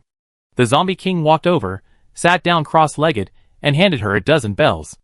She picked one up, stood up, and leaned against a slightly lower wall, looking out at the zombie horde. The human, without a bell, looked around bewilderedly like a headless fly. In a gust of wind, the bell in her hand vanished. What a horrible thing. The zombies at the rear of the group, having not heard the bells for a long time, became restless, like wild horses unleashed, but they only paced and circled in a small area. The humans at the rear gathered together to discuss quietly. What should we do now? Who stole the bell? They won't attack us without it, right? Not yet, but only for 5 minutes at most. What about after 5 minutes? Someone asked impatiently. Run! And then? The ringing of the bell only controlled the zombies for 5 minutes. Once the time was up, the zombies would return to normal, ready to eat humans like normal zombies. Unable to reach a conclusion, they sent the speedster to the front of the team, the burly man. The burly man immediately decided to give half of the bells at the front to the back, and he would stay with them there. As the 5 minutes drew to a close, the zombies' crimson pupils gradually cleared, as if returning to normal. The burly man immediately ordered everyone to ring the bells. At the sound, the zombies' eyes once again became glazed and cloudy. Then, the zombie army continued its advance toward the RV, while the burly man cautiously observed his surroundings. Luli and the zombie king hid behind the low wall. She repeated, "Let's go grab the bells. I don't believe they have so many." The zombie king was silent for a moment before saying, "Leave them alone, I'm the only one." With that, he began to move again, like a gust of wind. In a few breaths, he returned, holding a handful of bells. The burly man felt his vision go dark as a gust of wind blew past. By the time he realized what was happening, the bells in his hand had vanished. Who is it? Come out if you're brave. Don't resort to such shady tactics. He roared at the air, his hands trembling slightly. He was, after all, a level 4 Esper. To be able to do this right under his nose. At least level 5 or 6, maybe even higher. When did such a master appear in Jichuan City? He gestured to the speed Esper to go to the head of the team and get the bell. He must not let the zombies return to normal. There was no reaction around him. Pitch black, utter silence, as if a ghost had truly appeared. Only the whirring night wind echoed him. Ha ha ha. Luli wanted to laugh at him speaking to the air. Covering his mouth, he laughed uncontrollably and excitedly clapped the zombie king on the back. Zombie king, hiss. Back and forth 3 times, the burly man stared at his empty hands. Finally unable to hold back any longer, he stamped his left foot, and a faint halo of light slowly spread from it. The zombie king said, "Just kill them all, and let these zombies return to nature." Luli remained silent. "Do you think I'm stupid? If these people aren't good, then the zombies are good? I can kill them." Before she could finish her words, the zombie king moved, charging towards the rear of the group at a speed invisible to the naked eye. As if afraid that if Luli were even a second slower, he regretted. Luli, But within a short minute, the 10 or so people at the rear of the group had all breathed their last, and the zombie king returned, empty-handed and refreshed. Luli once again gained a concrete understanding of the zombie king's power. It was like walking through a field of flowers without getting a single leaf on you. It was just a formality, a passing moment, and then returning. She quickly collected the bell from the ground. She couldn't let the zombie king take it. There were so many bells she couldn't hold them all, and she angrily berated the system again. Why don't I have space? Thump, thump, thump. Detecting strong host intent and excellent mission completion, I'm rewarding you with a space. Please check. Luli's eyes lit up. She had already learned how to use space countless times. She looked at the nearly 20 bells in her hand, and with a sudden thought, enter space, enter space. The next second, the bells vanished, and a transparent cube, shimmering on all 4 sides, appeared in her hand. She could clearly see a dozen or so small black dots floating within the cube. Using 2 fingers, she tried to enlarge it. It actually worked. The black dots within were the bells she had just stored. With another thought, Luli pulled out a bell, and used it with unrestrained ease. The zombie king couldn't see space. From his perspective, it looked like Luli, a fool, was playing with air. She was so engrossed in the game she didn't even hear him speak. He impatiently asked again, "What's next?" Luli came back to his senses, thought for a moment, and said, "Take these zombies as your minions?" Chapter 161. The zombie king couldn't help but smile. It seemed this woman still cared about him, knowing he, a single zombie, was bored. But her next words wiped his smile from his face. "Don't get me wrong, they're my little brothers." The zombie king scoffed, even scoffing. "With me here? Do they even care about you?" Luli shook the bell in her hand, making a crisp ding-dong sound. The Zombie King's face turned grim, and he fell silent. But he still tried to struggle, brazenly saying, "I think this bell is useless with me here." "Try?" Luli asked. The perfectly normal tone sounded like a challenge to the Zombie King. "Try it." The Zombie King's dignity was on the line. The two of them headed to the rear of the group, and the Zombie King easily dispatched the dozen or so humans at the head of the group. Now the zombie army was leaderless, raging in small pockets, and it looked as if normalcy was about to return. Luli immediately rang the bell. Fearing one wasn't enough, he took another and began shaking each one in his hand. The zombies in the area suddenly became dazed, their hands drooping naturally, even their heads lowered. The Zombie King, beside him, held his breath, concentrating, trying to control them through the zombies' unique brainwaves. To no avail, a connection was impossible. Instead, they were all drawn to Luli's bell. The Zombie King refused to give up, continuing to build connections with them, but it was as difficult as finding a companion in the endless darkness. Blind, he was still building, while Luli, beside him, had already started playing with it, gradually mastering the bell's function. For example, shaking it twice meant moving forward, 3 times meant moving backward, with a few seconds pause in between. If he stopped shaking, it would stop. Luli was having a blast, muttering, "No wonder they're walking so slowly." The Zombie King gave up, watching her play, his hands itching to play, and leaned over, saying, "Let me play for a while." Luli reluctantly split the two of them up, saying, "Let's go lead them to that building." "So much for returning to nature? That's impossible. Don't go out and cause harm. Might as well stay in the building forever, and be pulled out as cannon fodder when necessary." "Perfect. Okay." The Zombie King was quite satisfied with the plan. As long as this woman hadn't intended to kill his compatriots, it was fine. A single bell could only control a limited number of zombies, at most 500. So the two of them worked together, running back and forth to lure the zombies into the building. Luli expertly walked to the hole where she found a mountain turtle. She reached out and touched it. The turtle responded cheerfully. As soon as they touched, Luli seemed to instantly sense its emotions. It was cheerful, and even a little intimate. Luli tried to communicate with her. He wanted her to watch over the zombies, just ring the bell from time to time.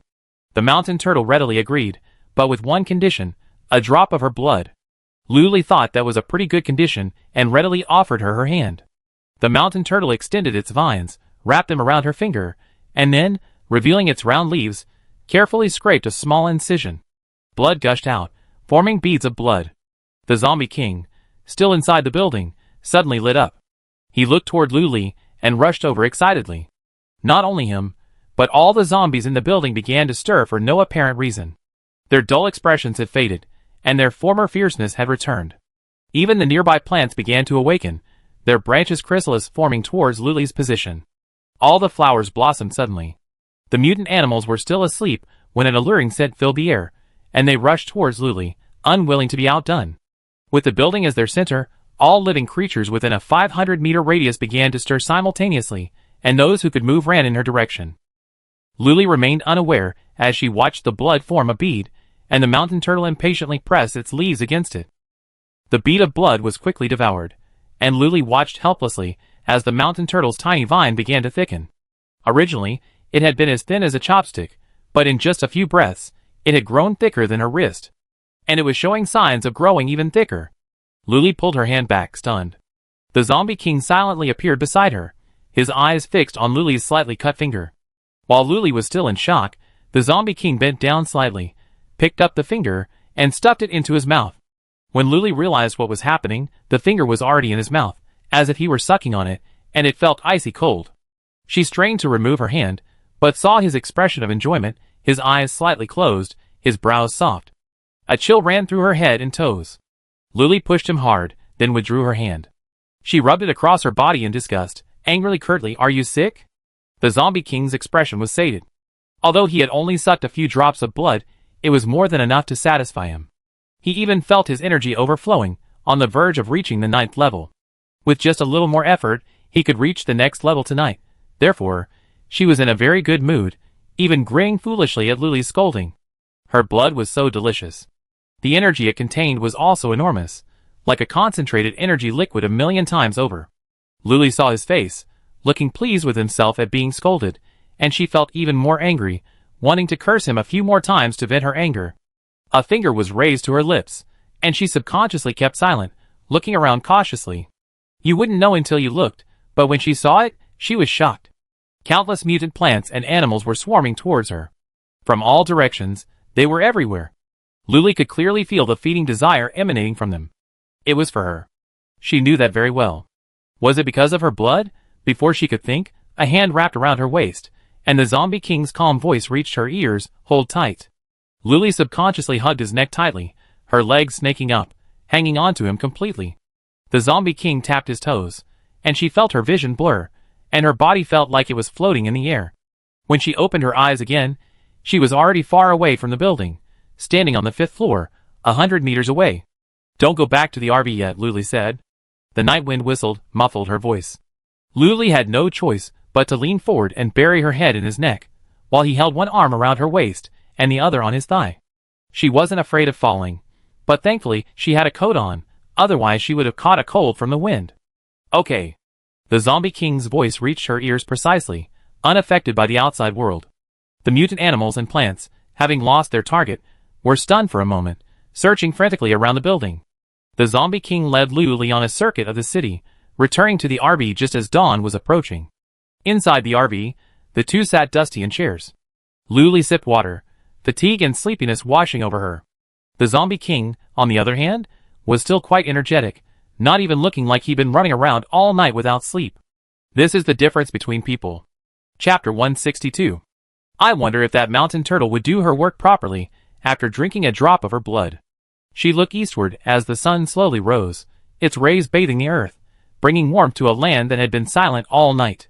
Luli averted her gaze, propping up her head and waiting. All right, go back to bed. The Zombie King chuckled softly and stood up to leave. This is no longer acceptable. After sending the Zombie King away, Luli wrote on a small whiteboard outside, stating that the car would be closed for the day. She then closed the car tightly, went upstairs, took a comfortable hot bath, and went to bed. The cat and deer jumped onto the bed, sniffed the scent, and licked the small cut on her fingertip with its soft pink tongue. Instantly, her eyes lit up, and she called Nana to join in the licking. Together, the wound healed quickly. The two kittens' eyes gradually glazed over, their heads swaying, and they staggered from side to side like drunks. They both fell asleep on the bed. The two of them slept soundly, but downstairs, Shinbing and Luo Mu were frantically worried. What's wrong with Boss Lu? Why is he taking a break today? I don't know. Did he not sleep well and want to sleep in during the day? The two were so engrossed in their discussion that they were completely unaware of the Zombie King passing by. He casually said, Oh, Luli and I were together last night. Shinbing and Luo Mu's eyes widened, and they angrily demanded, What? What did you say? Say it again? What were you two doing together last night? Shinbing rushed over to the Zombie King, stopping him and asking, Why was she with you? What did you two do last night?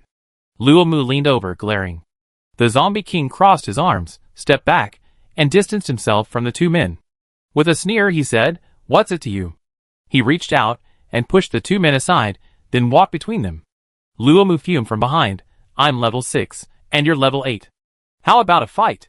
Shinbing was about to agree when the Zombie King turned and said flatly, Sorry, I'm level 9. You? Luo Mu was so angry he couldn't speak, but he could only chatter behind his back. Due to his level 9 strength, Luo Mu didn't dare to confront him head-on. Shinbing pulled him away, and the two returned to the convenience store to continue their chatter. Look at this zombie. He's really rebellious. He even dared to provoke us. Last night, he was alone with Boss Lu. What do you think they were doing together? Luo Mu was puzzled. Why was Boss Lu alone with him so late at night?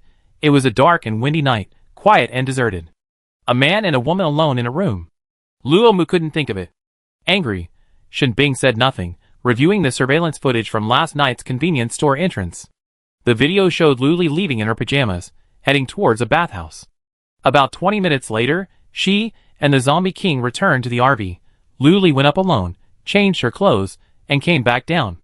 Then she and the Zombie King left together, both looking serious, as if they were about to do something important. And then, around 5 this morning, the Zombie King returned, carrying Luli. After watching the video, the two looked at each other, and Luo Mu's voice trembled. What on earth did you do all night? Shinbing shook her head blankly. I don't know, But you must have gone out for something. Maybe you made a significant discovery. Luomu nodded blankly, perhaps trying to comfort himself. Anyway, the two of them believed it. The entire morning passed, and the RV remained closed. Shinbing and Luomu glanced around countless times, only to avert their gazes in disappointment. Chu Lixing also went to the convenience store to ask, but neither knew what was going on. All three of them were confused. But they all tacitly chose not to ask the Zombie King. He was an outsider. It wasn't until 4 in the afternoon that Luli woke up. A sleepless night had earned her a buzzing head. She laid down for a while before getting out of bed, washing her face, and changing clothes before heading downstairs. For a moment, she didn't notice Xiaolu and Nana following behind her. Reaching the first floor, they opened the doors, and fresh air rushed in, finally clearing their heads a bit. Shinbing was wandering around the convenience store for the 108th time, and also the 203rd time, glancing towards the RV. He was startled to see the tightly closed doors open. He hurried over and climbed into the RV with familiarity. "What's wrong with you? Are you okay? Why aren't you open for business?" he asked anxiously. Luli finished his glass of water, the dryness in his throat finally easing. He glanced at Shinbing curiously, but didn't explain further. "Nothing. Something happened last night." "With that zombie?" Shinbing pressed on, her tone unconsciously questioning in her anxiety. "What's wrong?" Luli retorted. "What did I do that I need to explain to you?" Shinbing waved her hands repeatedly, her anger instantly fading. "No, I was just worried about you. I thought something was wrong." Luli knew his thoughts were real. She just didn't like being controlled.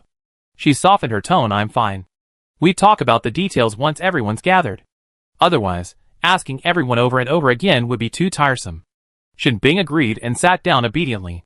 He unconsciously began picking at the skin on his hands, when suddenly his eyes lit up, and he looked at the two kittens that had jumped onto the table. "Suck, suck, suck." Shinbing unconsciously reached out to them, making the same kind of teasing noises. Luli leaned back, lazily watching the scene. "Why do you feel so grown up?"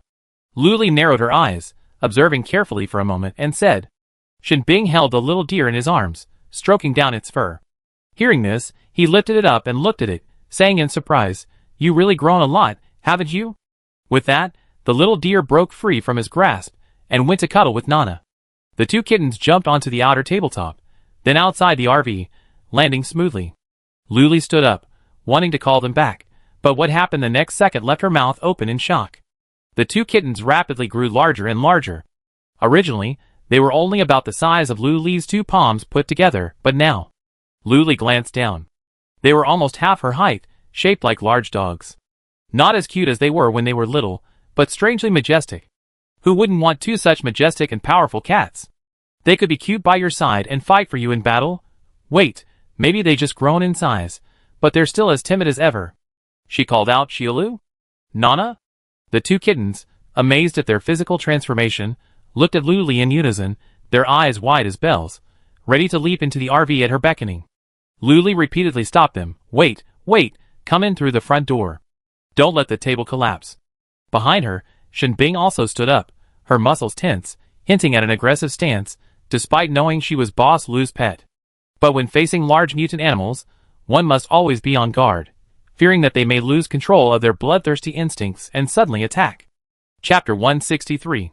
Two large cats boarded the RV and, with their gentle, cat-like steps, came to Luli's legs, nuzzling gently as usual. Then, they lay down beside her, their heads resting on her front paws. Luli reached out to stroke their fur. It was still as soft as before. The connection between the three of them was still there, and she felt relieved. But she didn't know why it had happened so suddenly. She reached for her water cup, but her gaze suddenly fixed on the tip of her index finger. The small cut from yesterday had healed, scarless and smooth, as if the wound had never been there. Huh? Could becoming a psychic speed up wound healing? She vaguely remembered that this morning, as she was about to fall asleep, Xiaolu and Nana came into bed and seemed to lick the wound. Could it be their saliva? I felt a strange sense of disgust. That's not right. Did they grow larger by licking the wound? Thinking of this, Luli couldn't help but think back to the chaos caused by a drop of blood last night. She knew full well that it was her blood. The Zombie King, the Mountain Turtle, and the mutated plants and animals that followed were all after her. The Zombie King had also mentioned wanting to eat her several times, probably because her blood was so different. Strange, so strange. How could her blood be so different? Luli didn't understand, but she had a plan in mind. Don't bleed carelessly, try not to get hurt, to prevent the chaos of last night. But she didn't intend to tell anyone about this either. The fewer people who knew, the better. A sudden flash of inspiration struck her. An image of herself and Shen Fufeng lying on the cold lab bed surfaced in her mind. Could it be because of her blood? They want her blood. Several things suddenly connected. Her blood was extremely attractive to zombies and mutant plants and animals. Perhaps it boosted her strength. Perhaps it improved her physique. In short, it had a profound benefit. Otherwise, they wouldn't be so crazy flocking to her. I figured it out. But was Shen Fufeng in the same situation? Was he a system exception? But then I couldn't figure it out. The blood really did have miraculous effects. If it were exposed, my dream might even come true. Shen Bing sat obediently by her side, occasionally glancing at Luli. Her face was expressionless, as if she were lost in thought. He waved his hand in front of her eyes. What are you thinking about? Luli came back to her senses, her lips curled stiffly, and she said casually nothing. She had just suddenly learned a shocking secret, and she was feeling a little uneasy. She was wondering if she should buy herself some protective clothing. The kind that covered every part of her body, even the hair. That made perfect sense. Luli quickly opened her computer and searched for similar products like protective shields. The top-ranked products all had highly positive reviews, and the prices were attractive. They were transparent and fitted.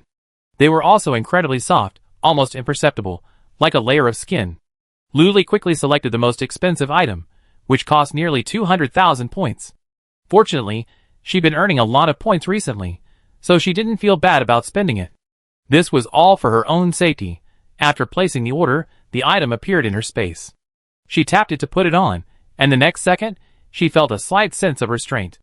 Luli stretched out her hand, faintly visible around the edges of each finger, a faint milky glow that gradually faded over time. This protective shield enveloped her entire body, allowing her to breathe normally. After a while, she barely felt its presence. Great. Mom doesn't have to worry about me getting hurt anymore. However, Luli checked the product details and discovered that this thing, as per local customs, requires crystal cores to function. It consumed quite a bit every day, at least 20 or 30 crystal cores. It's okay, she has plenty of crystal cores now, and can afford 10 more protective suits. After pondering the protective suits, she began to consider her new space. It wasn't large, only about 100 square meters. It wasn't simply for preserving food or pausing time, but could be altered to suit her liking. For example, if she put a bowl of noodles in, set a pause time, and took it out, it would still be warm. But other items would remain unaffected. Or if she threw in a pile of black soil and sprinkled some watermelon seeds, and then set this area to grow twice as fast as the outside world, it would grow twice as fast, promoting the growth of the watermelons. Or, if you throw in a handful of water, it's also isolated and protected from contamination by other objects. Luli was delighted with this space, especially the visualization. A small cube hovered in her palm, a truly adorable sight. With the protective suit, her mood finally improved. Just then, Luomu rushed over like a gust of wind. "Boss Lu!" He shouted at the top of his lungs, his expression filled with worry. "What's wrong with you? Where were you last night? You have no idea how worried we were." "How worried?" Luli teased. Luomu stretched out his hands, drew a large circle, and danced with joy. "So many." Luli couldn't help but laugh, and consoled him. "Nothing. I went out for something." "Didn't you put up a little whiteboard outside?" Luomu's mouth pursed, and he slid down to sit beside her, his face brimming with worry. "Boss Lu, if you need anything in the future, be sure to take me with you. I can protect you." "And me?" Shen Bing interjected silently. "It's okay. Wang Yan was there last night." Luli waved her hand calmly. The two men on either side of her exchanged glances, a fleeting sense of danger in their eyes that quickly faded. Luomu said righteously, "I can be there too." Shen Bing's voice was neither loud nor soft, but she also added, "And me." Luli suppressed a laugh. Sometimes a man's thoughts were so obvious. She deliberately said, "It's okay. Wang Yang is a 9th level player. But he's a zombie. He's not on the same team as us. Boss Lu, don't let him fool you." Luomu patiently coaxed. "Yeah, I know." Luli said perfunctorily, her stomach rumbling at a fitting moment. Luli suddenly sat up straight. Eat. I'm starving after a sleepless night." The two of them felt their eyes darken again when they heard this. After a sleepless night, What could they possibly be working on? Chu Lixing arrived late, and, seeing Lu Li, couldn't help but ask, "Are you awake? Why aren't you open during the day?" Shen Bing and Luo Mu said in unison, "I've been away on something." "Oh," Chu Lixing replied, half comprehending, glancing at Lu Li with interest. The topic was scrolling through his laptop, pondering what to eat. He was really hungry. After all, he'd been up all night, running around, even though the second half wasn't very strenuous, and he slept all day. He was already hungry, and now he was combining 3 meals into one. "What do you want to eat?" Lu Li asked, propping up her head. The 3 of them shook their heads. "Can you cook?" Lu Li continued. 3 grown men sat across from her, as if they were interviewing her. The 3 of them shook their heads. Chapter 164. Then learn. Lu Li said. She opened the floor plan of Lu Li's lottery shop on her laptop, and found an open kitchen next to the utility room. It was the same size as the utility room and fully equipped with pots and pans, a dishwasher, a range hood, and everything else. The 3 of them were stunned by the open kitchen that had appeared out of nowhere. Boss Lu's execution was incredible. As soon as she said it, Lu Li threw a few cookbooks on the table. She leaned back, crossed her legs, and said nonchalantly, "Come on, learn them all. You can make whatever you want in the future." Luo Mu grabbed a cookbook and flipped through it. It listed the steps and ingredients, along with pictures. I want this," he said excitedly, pointing at the cola chicken wings. Lu Li took one look and immediately placed an order for the ingredients needed for the cola chicken wings on the store. All of them were raw and needed to be processed. "Come on, show me." Lu Li gestured towards the kitchen. Luo Mu wasn't afraid either. He grabbed the recipe, scooped up the ingredients from the table, and swaggered into the kitchen. Shen Bing and Chu Lixing followed him incuriously, poking around with a sense of wonder. It felt like they hadn't seen or used these things in 800 years. Shen Bing looked at Luo Mu. "Do you know how to use them?" "Don't break them." "No," Luo Mu said honestly. The 3 of them were silent. "Then you do it like a 5-star chef and swagger in." Luo Mu spread the recipe aside and, following the instructions, shakily cut the chicken wings twice on both sides. He then sliced the ginger and garlic. The pot was already boiling, ready to go, so he filled it halfway with water. Once the water boils, add the sliced chicken wings and ginger slices to the pot, add some cooking wine, and simmer for 3 to 5 minutes. Up to this point, everything seems to be going smoothly. Lu Li can't help but ask, "Have you cooked before?" Luo Mu shook his head. "No, I wasn't even 15 when the apocalypse broke out. But for some reason, touching these kitchen utensils feels strangely familiar. Is this talent? Blanch the chicken wings, remove them, rinse off any scum, and set aside. Next." Luo Mu recited the steps as he read the recipe. Pour oil into the pot. Once hot, add the ginger and garlic slices. Sauté until fragrant. Then add the chicken wings and stir-fry for 2 minutes. Add the light soy sauce and other seasonings and continue to stir-fry. Then add the cola and simmer over high heat, stirring every few minutes to prevent sticking. Add salt as needed, reduce heat to low and simmer for about 10 minutes, stirring constantly. Finally, increase heat to reduce the sauce and sprinkle with white sesame seeds before serving. Wow! A sweet aroma filled the kitchen, wafting outward. Lu Li leaned in to sniff it. It looked quite good. She generously praised, "Not bad, Luo Mu. You did so well on your first try. You're talented. Come on, make a few more dishes, and we'd be ready to eat." Luo Mu's confidence soared at the compliment, and he bluntly asked, "What do you want?" "I make it. Carrot, pork rib, and corn soup," Lu Li said bluntly. "It's been ages since I had this soup. The best part isn't the pork ribs, but the carrots and corn." Luo Mu looked through the recipe book and found it. He grabbed the ingredients and began to follow the instructions. As for what Shen Bing and Luo Mu wanted to eat, it didn't matter. Soup takes a long time to make, and that's what's in the recipe. Luo Mu thought about it, and made the other dishes first. The soup was ready, and the other dishes were cooked. He emerged from the kitchen carrying the final dish. Only one cola chicken wing remained. He shifted his gaze to the left, meeting Lu Li's attentive smile. "I'm saving this for you." "Thank you." Luo Mu forced a smile, placed the dish on the table, and sat down on the stool as if hollowed out. He said with a hint of resentment, "Cooking is such a physical job." Lu Li praised, "But you're truly amazing. You managed to cook a dish of this caliber on your first try. Do you understand the value of this?" Luo Mu straightened his back immediately. "Of course, you don't even look at who I am. From now on, you be cooking." Shinbing and Adong can help you, Luli said quickly. After that, he stuffed a carrot into his mouth, its fragrance filling it. Who knew how delicious carrots and pork rib soup could be?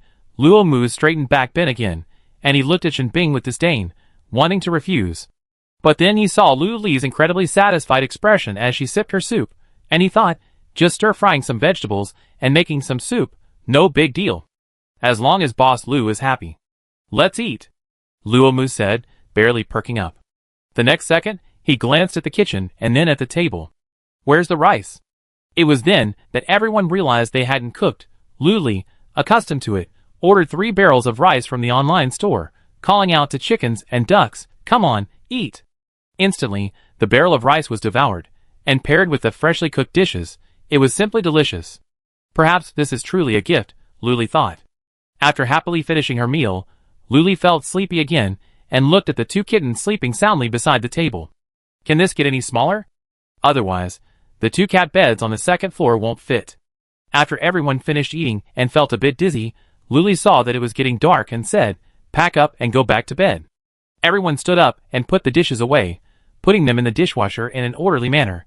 Then, they wiped the table, and it was as clean as new again. Lu Li watched everyone leave and reached out to nudge the 2 big cats. "Hey, wake up. Stop sleeping and go upstairs." They were lying on their stomachs like giant lions. The little kids had been startled when they saw them earlier, but when they realized they were cats, they happily came up and petted them. Meow. They meowed as they slowly got up and followed her up the stairs. The higher they went, the smaller they became, until they were the same size as before. Lu Li turned back to greet them, but didn't see the 2 big cats. She looked down, then exclaimed, and went down a few steps to scoop them up into her arms. "You too, it's really amazing how you can grow and shrink." Lu Li sang the last part, and she couldn't help but laugh. The little deer meowed a few more times, and Lu Li took it to mean, "Nana and I are so powerful now, we can grow bigger than this car." Surprised, Lu Li asked curiously why. The little deer nestled in her arms, trying to recall, mumbling, "Last night, I had a delicious little drink, and then I fell asleep. And today it's like this." Lu Li had a guess. The 2 kittens must have smelled her blood and licked it, and that's how it became. Isn't the effect too immediate? And it's too impressive. She suppressed her surprise, and vowed to run her business well tomorrow, and not slack off anymore. After taking a shower and lying in bed, Lu Li played with her laptop, browsing the Human Social Place app. Her last post was still under the previous, but most recently posted post. Chapter 165. Many people who follow Lu Li are still calling out, "Come to our base. We're waiting online. Please come soon. I really want to try the scratch-off lottery." Comments like these are pouring in. Lu Li watches with a smile on her face. There's real love in this world. With so many bases, how long would it take her to stay in one for 5 days? The online supermarket is doing well in the central base, and it's also been promoted in the bases she's been to. I wonder if it's spread to other bases. She thought back to last night's zombie wave. If she hadn't noticed something strange and followed them, she would have been completely wiped out. Besides, the hotel, convenience store, and bathhouse weren't within the RV's protection. That wouldn't work, with so many people still inside. Although the RV was a safe zone within 20 meters, only the RV itself was protected, leaving everything else alone. She figured, since they were selling protective clothing, they must also be selling protective shields. She could buy a giant shield to cover everyone, forever. She rummaged through them all, searching high and low, finally finding a shield at a price that matched all the features. For just 50,000 points, it could be adjusted in size to withstand any attack. Of course, it also required crystal cores to recharge. 21st level crystal cores a day would suffice. After placing the order, Lu Li excitedly arrived outside the convenience store, found a secluded corner near the entrance, and attached the shield. Beep. A soft sound signaled installation. A faint glow slowly emanated from the button, enveloping the entire convenience store. To the naked eye, it was barely noticeable, and everything looked the same as before. However, Lu Li's computer allowed her to check the status of the shields, and feed them crystal cores for energy. The convenience store's shield was currently active. After installing the convenience store's shield, Lu Li happily ran to the bathhouse, where she happened to run into Wang Yang. Seeing her sneaky behavior, the zombie king couldn't help but ask, "What are you doing?" Lu Li found a place to install the shields, and replied perfunctorily, "Don't worry about it." With that, she walked past him, and headed towards the hotel. The zombie king watched her leave and looked at the spot she had been fiddling with. Nothing, just the same smooth tile. He looked puzzled, shook his head, and left. Luli finished installing the 3 shields and returned to the RV, feeling satisfied. The next day, Luli was woken early by the little deer, who was clamoring for food. She stared, her eyes wide open. Wow, she finished the original 5 days' supply of cat food in just 1 day. Not only had her size grown, but her appetite had also significantly increased. She resigned herself to her fate and ordered tons of cat food from the mall, piling it all in a corner for her to pick up. Then she changed clothes, went downstairs, and opened for business. The residents of Wangchun Base, who hadn't seen each other for a day and missed each other terribly, were all excited today after a day without scratch-off tickets. They all got up early and rushed to the scratch-off lottery, then went back to check their numbers on their laptops. So Boss Lu has such a good reputation. So scratch-off tickets are so fun. They didn't dare to act rashly again, fearing that Boss Lu would leave Wangchun Base if he got upset, and they never get to scratch again. So, everyone was so friendly, and Luli felt a pang of unease watching them. Yesterday, no, the day before yesterday, they'd been glaring at each other, filled with resentment, but today it was like they were in a completely different place. Before he could think, someone urged, "Boss Lu, hurry up and get your tickets. You can't wait." "Okay," Luli responded, placing the scratch-off tickets on the table for everyone to choose from. Xiao Di and Zhang Ting also arrived for work, each with a clear division of labor. One manned the super lotto machine, the other sold the tickets. Luli sat down on a high stool and watched everyone play the scratch-off tickets. The harmonious atmosphere at the Wangchun Base was a rare sight. "Boss Lu! Boss Lu!" someone called softly from outside. "Huh?" Luli leaned over and couldn't help but glance her up and down. Seeing she didn't look familiar, he asked curiously. In front of him was a lovely woman, wearing a light, cool, wide-necked, sheer V-neck short-sleeved shirt and cropped jeans. She looked cool in the scorching summer heat, but the looks from the men around her were unfriendly. "Boss Lu, be careful. Something's happened to the base commander's nephew here, and he'd definitely come and demand an explanation." The woman pretended to scratch off a lottery ticket, while whispering to Luli what she knew. Luli was startled, and a warm feeling welled up inside. A stranger could show concern for her safety. Girls are truly the cutest creatures in the world, unlike those stinky men who only know how to look at and scrutinize women with the most disgusting eyes. "I understand." Luli agreed, smiled at her, and pulled a handful of white rabbit candies from his pocket. Avoiding other sight, he quietly slipped them into the girl's hand, a way of protecting her from others' attention. The girl's eyes lit up, and she looked at her with a blushing face. She whispered, thank you, Boss Lu." Yes, the base commander went out a few days ago, and will probably be back today or tomorrow. He's a very petty person, protective of his subordinates, and quite powerful. You better be careful of Boss Lu," she warned him repeatedly. She was afraid that this bright and generous boss, with a particularly bright smile, would die. "I'm not afraid of him," Luli said casually, a hint of disdain flashing between her brows. She didn't even care about the central base. The girl looked up at Luli with admiration, her eyes sparkling. "What a free and easy woman. I love her so much." She looked down and saw that she had finished scratching the ticket while talking. She looked closely and exclaimed, "Prize." Then she glanced around warily. Curious eyes were coming from all directions. The girl changed the subject and angrily said, "Where's the prize? I can't see it." "TSK." They looked away and continued scratching their own tickets. It didn't matter if they didn't win, but they must make sure no one else did. The girl excitedly poked at the scratch-off ticket and whispered, "Boss Lu, is there a prize here?" Luli glanced at it and nodded. "Yes, congratulations. Do you want to redeem it now?" The girl's excitement intensified. This was her second time scratching, but it was her first time winning a prize. She shook her head cautiously. "I won't redeem it yet. Can I leave the scratch-off ticket here?"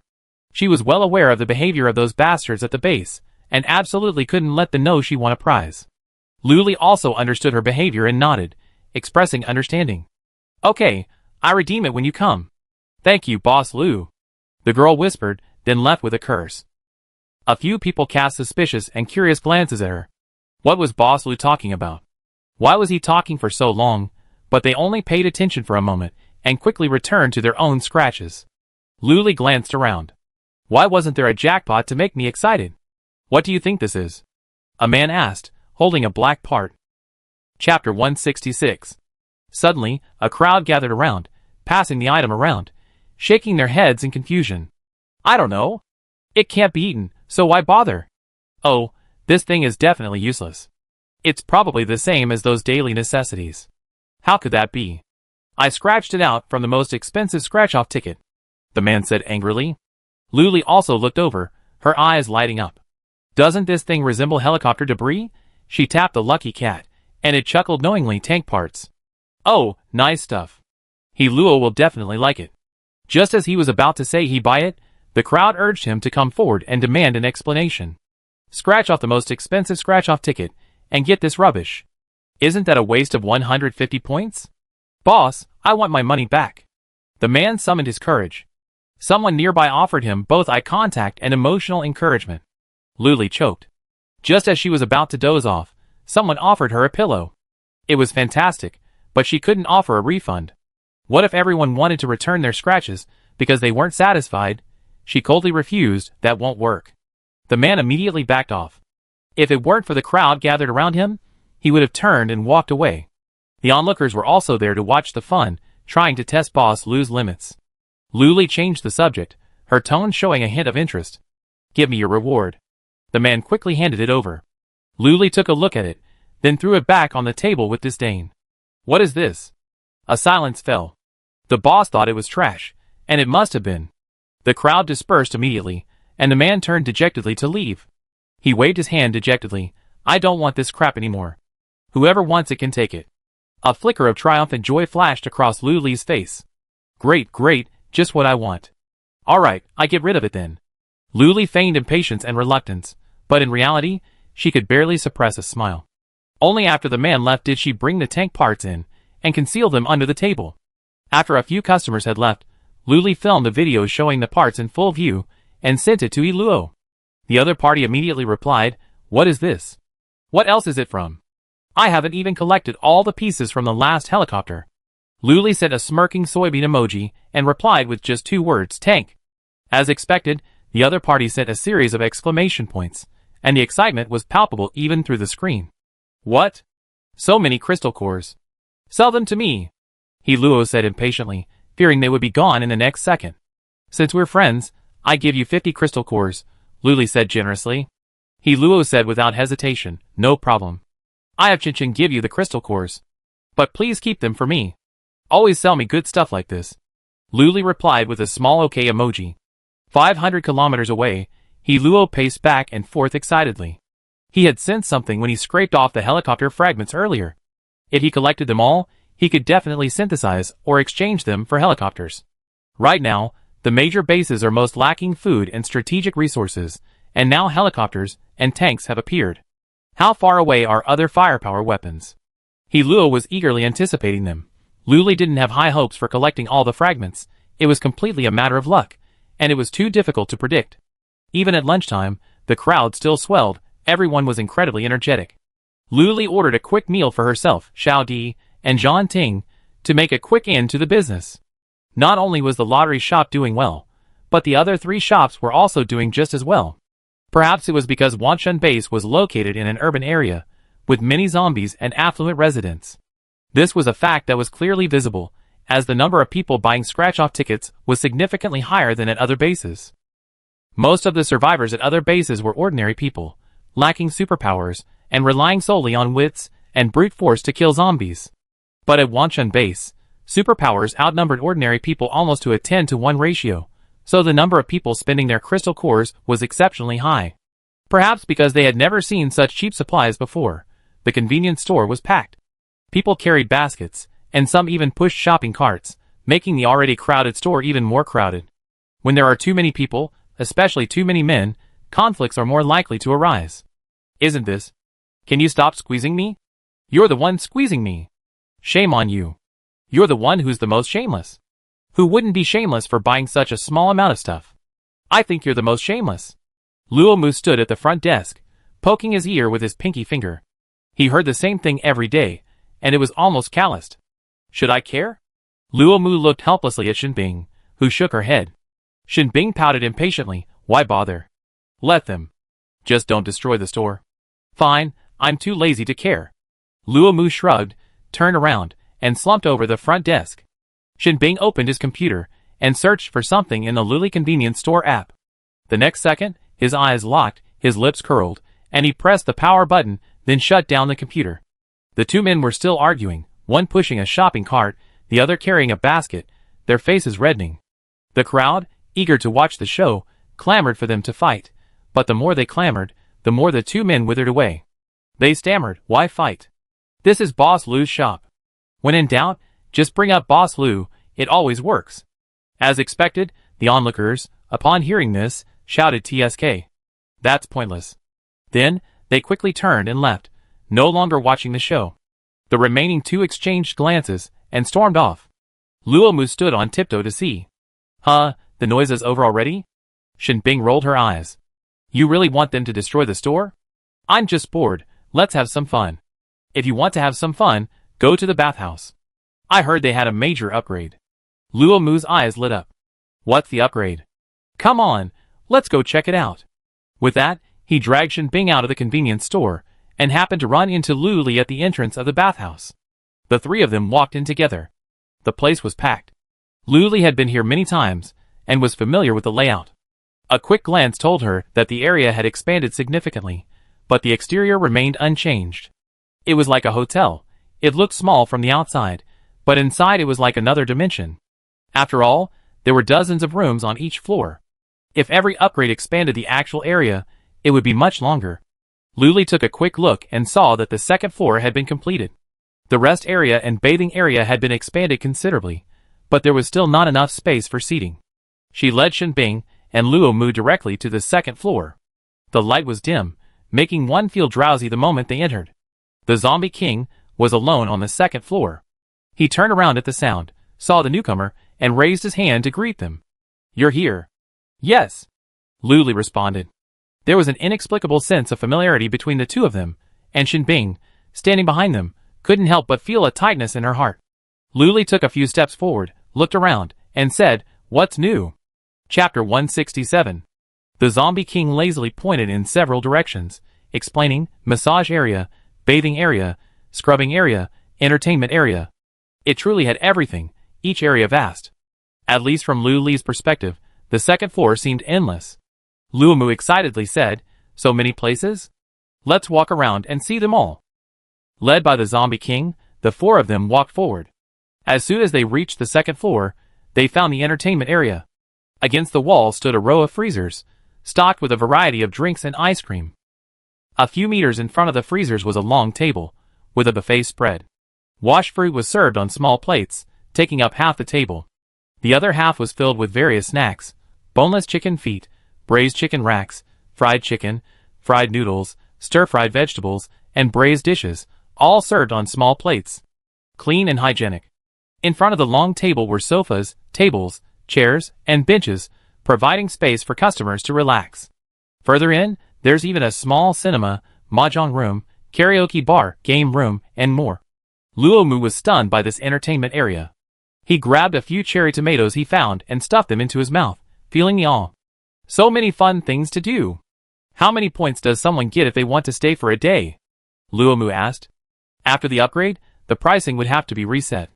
The Zombie King, not yet considering it, shook his head. Luli raised his hand and said, "I suggest half-day and full-day tickets, allowing all you can eat and play within a set time frame." "That makes sense," the Zombie King said, mentally accepting the suggestion and reconsidering the pricing later. Across from the entertainment area was the massage area. Pushing the door open, one was greeted by a spacious hall, separated by a dozen or so doors into smaller rooms. Inside the small room, there were about 5 to 10 massage beds, offering a variety of treatments, including ear cleaning, neck and shoulder massage, and hydrotherapy. Luomu was curious, "Huh? Who's doing the massages?" The Zombie King was silent. He hadn't thought this through yet. He had seen a page about masseuses in the Bath Center app before. He'd think about it more carefully later when he had some free time. Thinking about it, the Zombie King was overwhelmed. There were so many trivial things to do. Fortunately, there was software, which was quite intelligent. Leaving the massage area was the bathing area, with dozens of small hot springs, all decorated in an antique style. Next to it was the scrubbing area, where you could scrub yourself after your soak. Luli looked around and found it quite presentable. The hardware was all there, except for the staff for the scrubbing and massage services. She dismissed Shinbing and Luomu. You two go and try it out first. See how it goes. If you find it unsuitable, we talk later. Shinbing looked at the motionless Lu Li and didn't want to leave, but Luomu abruptly pulled her away. Lu Li found a random spot to sit down and called out to the Zombie King, "Come, let's talk about this." After all, she was taking 80% of the profits, so she had to be more careful. If these shops didn't perform well, it would damage Lu Li's reputation. The Zombie King immediately came over, head lowered, expression submissive, a bit like a boss's subordinate, and plopped down next to her. "Open the computer," Lu Li instructed. He did as he was told. Then, a white hand came into view and tapped a few times on the computer screen. She opened the Bath Center's app and clicked on the employee page. It was empty, with only Robot Employee 01. At the bottom was a Recruit Employees button. Lu Li clicked on it, and a variety of options appeared. There were 50-year-old aunties and uncles who were skilled workers, 20-year-old handsome young men who were inexperienced workers, and even robots. Lu Li, curious, couldn't help but ask in her mind, where did they transfer these employees from?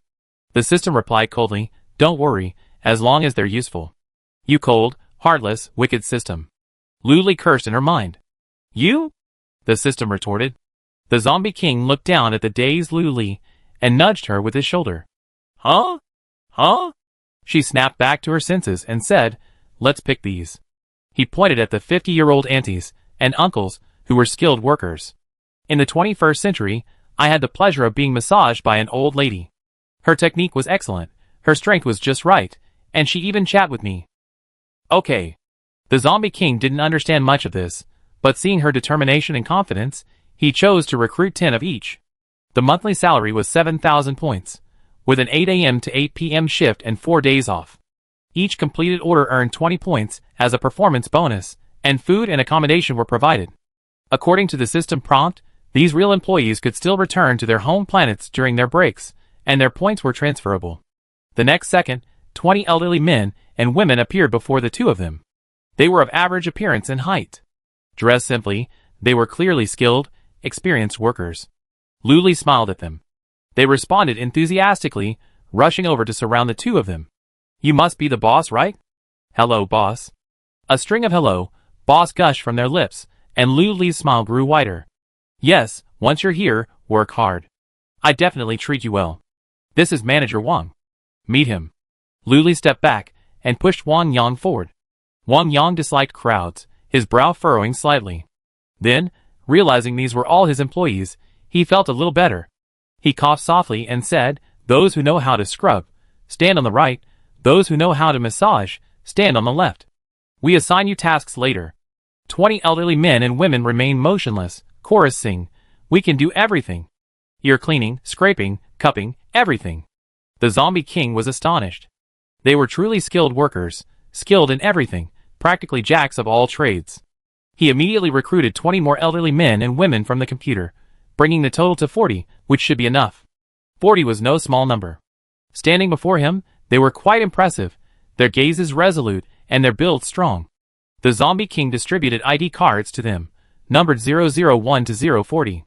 They would swipe their ID cards when they came in and out of work, and their performance would be automatically tallied. Afterwards, he led the 40 elderly men and women on a tour of the second floor. They had been in the business for at least 20 years, and the equipment was a familiar sight. After a brief tour, the Zombie King said, "Right now, we only need staff for the scrubbing and massage areas. You divide the work among yourselves. When the time comes, I open a separate staff dormitory, providing food and lodging. You won't be disappointed." A flurry of responses followed. They only knew they were here to work, completely unaware that they were entering the apocalypse. Lu Li sat not far behind him, legs crossed, eating fruit, and looking at the Zombie King with considerable satisfaction. "Not bad, you grow a lot." Over here, Shinbing and Luomu also explored the entertainment area thoroughly, finding absolutely no flaws. The cinema has everything, and so does the KTV, with tens of thousands of songs, enough to keep you entertained for 3 days and 3 nights. The Zombie King plans to officially open the second floor tomorrow, as many details remain to be finalized. He first opened up the staff dormitory and added an extra door next to the entertainment area so as not to occupy the area of the second floor. Chapter 168. There are 10 rooms in total, 4 people per room, divided into male and female dormitories, and fully furnished. After setting up the staff dormitories, the Zombie King happily went to Luli to discuss pricing. A half-day ticket is only 4 hours, and a full-day ticket is 8 hours. You can set the price yourself? Luli suggested.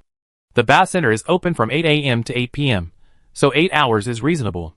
Okay, how about 1,088 or 1,688? The Zombie King said.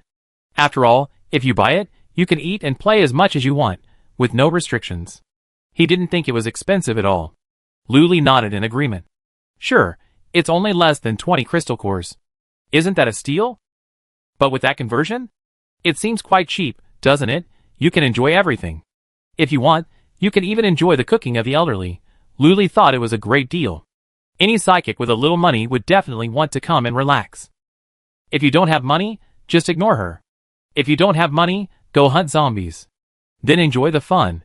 The Zombie King continued, okay, then 1 hour will be 188, 2 hours 388. The first floor remains the same. Still asking for a little advice. Seeking Luli's opinion. She nodded, her face full of admiration. You can do it. The Zombie King's confidence and energy surged. As a zombie leader, he actually had the idea of expanding the bathhouse. Luli followed them all the way, and confidently handed the bathhouse over to him. He then took Shenbing and Luo Mu, who hadn't had enough fun, and left. There was a commotion in front of the lottery shop. Luli got into the RV and asked Xiao Di, what happened? Xiao Di shrugged helplessly. They insist their reward isn't as good as others, and that it's unfair. What a ridiculous excuse. Luli, with her arms folded, looked helplessly at the quarreling individuals. Pay me. Pay me. Are you crazy? Why should I pay you? Just because you scraped out the fruit and I didn't. Are you crazy? If you're capable, just scrape it yourself. Why are you staring at me? I'm not capable. Will you pay me? I have someone over there. I was speechless at those who constantly sought support. Having someone behind you is a big deal. It truly is. Luli was watching the show when someone whispered her name from the side. She looked down for a moment, then met Sheng Xian's sparkling eyes. Her Adam's apple rolled as she asked coldly, what's going on? Sheng Xian was startled. Perhaps Boss Lu's cold tone had stung him, and his interest suddenly vanished. It's okay. Can you help me claim my prize? Sheng Xian carefully handed over the scratch-off ticket. Luli wanted to refuse, but a glance revealed he was a bit far from the lucky cat, and there were too many people around. She sighed, feeling a mix of emotions towards him, but too lazy to dwell on it. She took the scratch-off ticket and stuffed it into the cat's mouth. Huh? A sapling? Luli picked up the prize the lucky cat had dispensed and examined it carefully. It was no longer than her arm and looked frail, with thin roots and wilted leaves. It looked like it would be difficult to keep alive. There was a small card attached to it, explaining it. A special plant that can be grown in soil or hydroponically, very easy to maintain, and can improve soil. The chances of scratching out a plant were rare. The last time Lu Zhiji scratched out a green ivy, she didn't know if it had died. Far away at the Huakai base, Lu Zhiji, working in her office, sneezed loudly. On her desk sat the pot of green ivy, still vibrant and vibrant. Luli handed the sapling to Sheng Xian. Here, take good care of it. His eyes lit up, and he took it with both hands, quickly scanning the description on the card. He couldn't help but ask Boss Lu, do you think I can keep it alive? Where do you think it would be best to plant it? A man with so many questions. Luli patiently replied, sure, whatever. Sheng Xian choked, his prepared words stuck in his throat. Someone nearby peeked out curiously. Wow, they can actually scrape out saplings? And improve the soil? The central base has been trying for years without success. This sparked a flurry of discussion. Exactly. Otherwise, they have been planting barley, beans, corn, and vegetables. What if the central base doesn't have seeds for these crops? Then, the soil isn't there either. Even with seeds, they can't survive. Both of these are problems. The world's soil is polluted. Nothing can grow, except mutant plants. Yeah, can this sapling really improve the soil? If so, it's incredible. Can it improve just one small plot of land, or all the land? Of course, it can improve just one small plot. If it could improve the world's land, it would be incredible. Wouldn't everyone be scrambling to get it? Regardless of whether it works, the card said so, and everyone was genuinely envious. If they could own a sapling like this, wouldn't they have the confidence to negotiate with the central base? The days that followed were not easy. I had no worries about food and drink, and I always had someone to protect me when I traveled. Just thinking about it makes me so happy, isn't it? For a moment, everyone cast envy, jealousy, curiosity, and envious glances at the sapling in Sheng Xian's hands. Luli noticed immediately these glances were too direct, tinged with malice. She said, "All right, redeem your prize and go home quickly. Don't wander around outside." Pretending to drive them away, but actually protecting them. Sheng Xian was no fool. He understood the logic. He immediately took the sapling and returned to the hotel. Thankfully, it was only a few steps away, and thankfully no one dared to snatch the prize under Boss Lu's nose. The base commander's nephew's piled corpse, still lying in plain sight 20 meters from the RV, served as a warning to everyone. Sheng Xian quickly returned to his room. With Chu Lixing, an 8th-level psychic, guarding the hotel, he wasn't afraid. He searched the room, but couldn't find a suitable container to plant the sapling. He first took a glass, filled it with water, and placed the sapling inside, completely covering its tangled root system. In just 5 seconds, the sapling's previously withered and yellow leaves began to perk up a bit, looking even more alive. Sheng Xian was amazed by the transformation and took comprehensive video and photos with his laptop. He only regretted not taking photos before the water, which would have been useful for comparing its growth. Since the card mentioned that it could improve the soil, Sheng Xian planned to plant the sapling near the RV in the dead of night. After all, the prizes scratched off could not be harmed by anyone but the owner. They could only be viewed, not touched, unless the owner agreed. He placed the glass on the balcony to let it bask in the sun, and the effect was remarkable. The sapling became even more erect, and the previously drooping leaves now stood up straight. After just a few minutes, Sheng Xian began to believe that this little sapling could truly improve the soil. Chapter 169. He stood on the balcony and looked down at the bustling crowd surrounding the RV, occasionally churning out arguments or laughter. It was so lively. Inside the RV, Luli was also asking the system, can it really improve the soil? If it dares to say so, it must be possible. It's produced by the system, no lies. Luli's thoughts began to stir. She had heard He Luo mention that the world's soil was contaminated by mutated plants, making it unsuitable for growing crops. The black jelly everyone ate was made from a mixture of harmless, edible mutated plants and the mincemeat of mutated animals. For this reason, the fruits and vegetables produced by Lu Li's scratch-off lottery tickets were so valuable that some people even scraped out the fruits and sold them at a high price. The central base had also purchased them at a high price, hoping to save the seeds for cultivation, but all attempts had failed. If it could truly improve the soil, it would be a great boon for the end of the world. Because Sheng Xian had scratched out the sapling, a new craze had erupted. People rushed in, eager to buy the most expensive tickets, even asking for the number on the sapling so they could scratch the same one. Luli watched with a smile, not stopping him. She hoped more people would win the prizes. Word would spread, and the fame would spread. The scratch-off tickets were selling so fast that the RV was completely packed, and residents were constantly leaving the base. There were now 2 redemption machines on each side of the RV, which was sufficient, but the overall area was still too small. Some people were so engrossed in scratching that they didn't want to leave, and those behind them couldn't squeeze in. This back and forth created a traffic jam. She really wanted to open a branch nearby. But that wasn't an option. After a moment's thought, she pulled out a loudspeaker, stood up, and shouted, "Customers who bought scratch-off tickets, please move out. Don't block the customers behind you." There were tables and chairs in front of the RV. Although not many, they could still accommodate hundreds of people. Scratch-off tickets are actually very quick to scratch, taking less than a minute to complete, but they were slow to do so. Perhaps they enjoyed the slow process of slowly revealing their prizes? Luli didn't understand. She just wanted the customers behind her to come in and buy their tickets. With that, the previously stagnant customers suddenly began to move. The ones behind them pushed forward even more enthusiastically, and the ones in front left obediently after buying their tickets. Suddenly, the customers on the periphery fell silent, all looking in the same direction. Luli, standing still and able to see far ahead, followed suit. It was an old Jeep, battered by the elements. Scratches and mud were minor issues. There was even a large dent in the trunk. Luli asked the customer in front of her, "Who is it?" The customer took a moment out of his busy schedule to glance back. "Oh, it's the base commander back." He was calm and composed, his mind focused solely on the scratch-off tickets. It took a moment for him to react. Then he suddenly snapped out of his trance and exclaimed, "The base commander's back." He looked at Boss Lou with pity. You better be careful, the customer warned, his voice low, as if afraid of being overheard. Then, he took the scratch-off ticket and moved to another spot. Okay, the second person reminded her to be careful. Luli was a very obedient person. She would definitely be careful. The Jeep slowly stopped not far from the RV. A middle-aged man sat in the back seat, peering out through the missing glass window. What came into view was the high-tech RV. Surrounding it were 3 brand-new buildings. Residents of Wanchun Base came in and out, their faces beaming with joy. What are they doing? The base commander asked.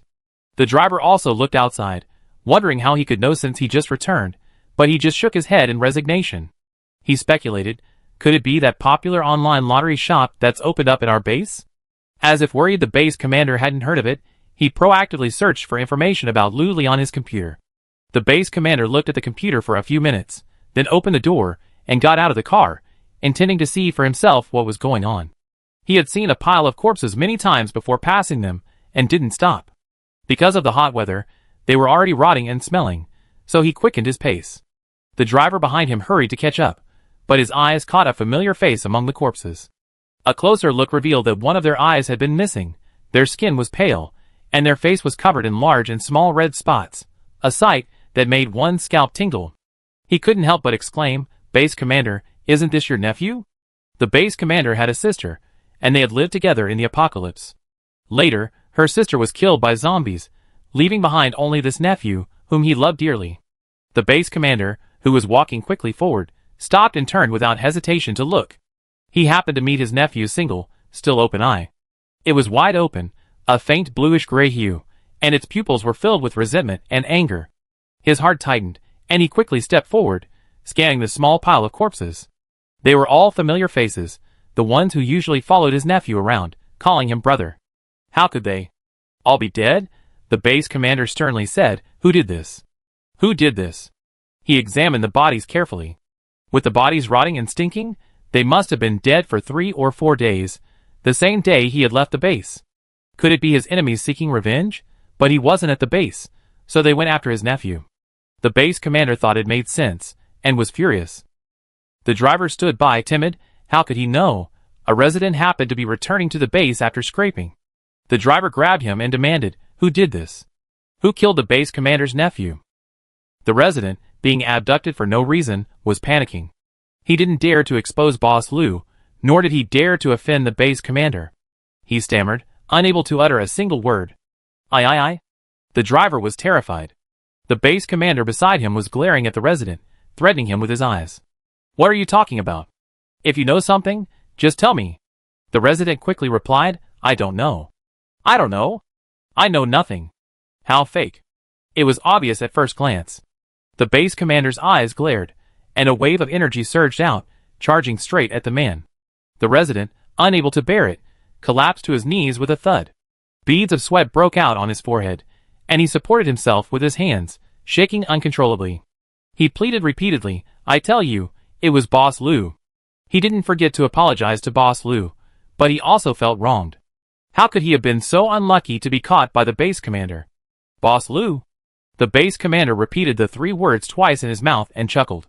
Oh, such a powerful presence. With a flick of his hand, the pressure was removed, and the resident collapsed, falling to his knees. After a moment's recovery, he tumbled and crawled away. The base commander walked towards the RV with a swift, long stride, his face solemn, and energy waves rippled out in circles with his steps. Luli witnessed the entire process, but remained unfazed. He saw the customers consciously make way for the base commander, who then walked straight towards him. Chapter 170. Boss Lou, the base commander said emphatically, his voice carrying the authority and reprimand of a superior. Luli hummed a faint It's me. His tone was filled with disdain. Who cares who you are? The base commander thought she was blind and insane. The reactions of the people around her were enough to reveal her status, yet she was still looking down on them? She didn't even say hello? He was furious, but as a base commander, he was used to not showing his emotions. Energy surged towards Luli, and the image of her kneeling and begging for mercy flashed through his mind. But the woman in the RV simply stood there, a faint smile on her face, her eyes cold, like a sharp sword piercing her. You killed Jia Pengfei? The base commander demanded. Who? Luli scratched her ear, and asked with a hint of curiosity. Those two words infuriated Base Commander Jiang Hao to death. He pointed at Lu Li, his eyes wide. You? How dare you? Jia Pingfei is my nephew, and I'm the base commander of Wanchun Base. Lu Li leaned back and said meaningfully, oh. So what? The calm tone of her voice infuriated Jiang Hao again. The corners of his mouth twitched uncontrollably, his brow furrowed, and his hands, hanging at his sides, were gathering their powers. The driver stood by, trembling with fear. The base commander had a bad temper, but he held grudges in his heart and rarely showed them so openly. This girl had quite the knack for infuriating people. Jiang Hao suddenly reached out, and a ball of light the size of his head hurtled toward Lu Li. Just as it was about to enter the RV, a vortex appeared in the air, completely engulfing the ball of light. He stared at the scene, his eyes wide with disbelief. How could this be? After all, he was a 6th level Esper, and his attack was so easily blocked. Jiang Hao didn't believe it, and continued to prepare, striving to unleash his strongest attack to crush the woman. Before he could finish, Lu Li suddenly moved, extending a finger and lightly pointing upward. Jiang Hao's body actually followed her finger, moving through the air. Lu Li drew circles in the air, and Jiang Hao's body spun in the air. He felt dizzy and powerless to resist, let alone activate his Esper. He could only force his mouth open and shout, "If you have the guts, put me down and let's have a fair fight." Lu Li didn't bother to pay attention to him. Who cared about a fair fight? She just wanted to tease him like this. She loved watching others get angry when they couldn't fight or scold them. After a while, Lu Li had enough and made Jiang Hao spin in the air dozens of times. He also had Sunflower use him as a target for practice. His thrusts weren't strong, but they were strong enough to penetrate. Lu Li suddenly withdrew, and Jiang Hao lost his balance and fell heavily to the ground. Countless small wounds on his body ached dully. He forcefully spat out a sunflower seed, his mouth full of blood. Most of the customers had already dispersed, fearing they might be caught in the crossfire. The driver finally dared to step forward and help Jiang Hao up, saying, "Let's go back to base. We need to stop the bleeding, base commander." Jiang Hao refused to accept the defeat, but the slightest movement sent pain throbbing through his entire body. He bared his teeth and cursed, "You bitch! Come out if you dare!" He still refused to give up his challenge. Sunflower unleashed countless more sunflower seeds, piercing only Jiang Hao. The driver, terrified, pulled him back repeatedly, but he couldn't avoid it. A large portion of the sunflower seed lodged in Jiang Hao's thigh. Ah! Jiang Hao screamed heartbreakingly, forcing himself to use his energy to repair the wound. His face was pale, and his exposed skin was covered with the hard sunflower seeds, which had penetrated deeply, leaving only a piece of his buttocks exposed. Jiang Hao struggled to reach out, unzipped his pants, reached in, pulled out a sunflower seed, and weakly threw it to the ground. "Hurry, help me back." Jiang Hao didn't have the energy to fight back. The dull pain in his lower body made him panic. The driver looked at the jeep, then at the base gate 100 meters away. He gritted his teeth and left Jiang Hao where he was. He ran back to drive the car. Jiang Hao groaned from the secondary injury. He mobilized all his energy to flow down to his lower body, hoping nothing would happen. He still had no offspring. Jiang Hao, fuming, lay on the ground, cursing Lu Li in his mind. He dared not curse aloud, fearing the blind bitch would prick him with another damn sunflower. Lu Li remained standing, without moving an inch, as she crushed the 6th level psychic Jiang Hao to a pulp. The customers nearby witnessed the entire incident and, from then on, maintained respect and admiration for Lu Li.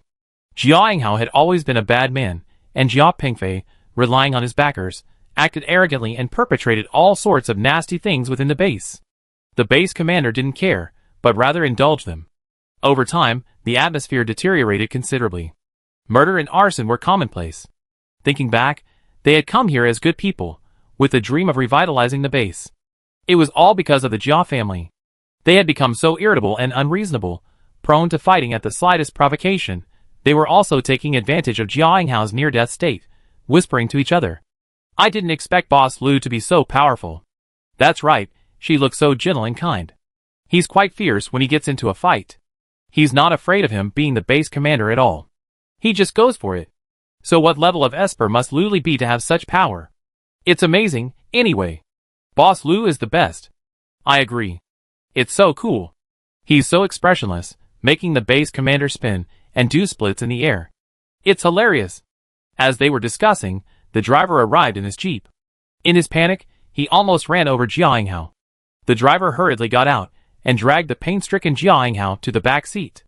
There were some bumps and bruises along the way, which was like a triple injury. Lu Li looked at him with a smile.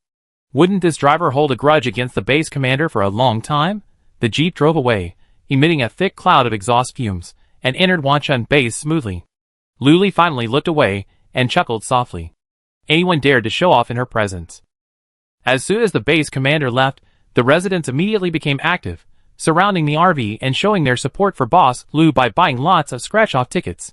They enthusiastically discussed and lavished praise on him. Boss Lu, you were so cool. That's right, Boss Lu. May I ask what level of Esper are you? Do you even need to ask? You're definitely more powerful than the base commander. Didn't you see Boss Lu holding his hand? Lu Li waved her hand, accepting the flattery, but she only smiled and didn't respond. After all, everyone was a fence-sitter, siding with whoever was more powerful. As night fell, the customers who bought scratch-off tickets changed in waves. No one scratched out rare rewards like saplings, but many people scratched out fruits and vegetables. Chapter 171. Everyone was excited to see them eat, eagerly watching them, only regretting their own lack of luck. It was almost 8 o'clock when Lu Li packed up and prepared to close. Everyone knew what was going on.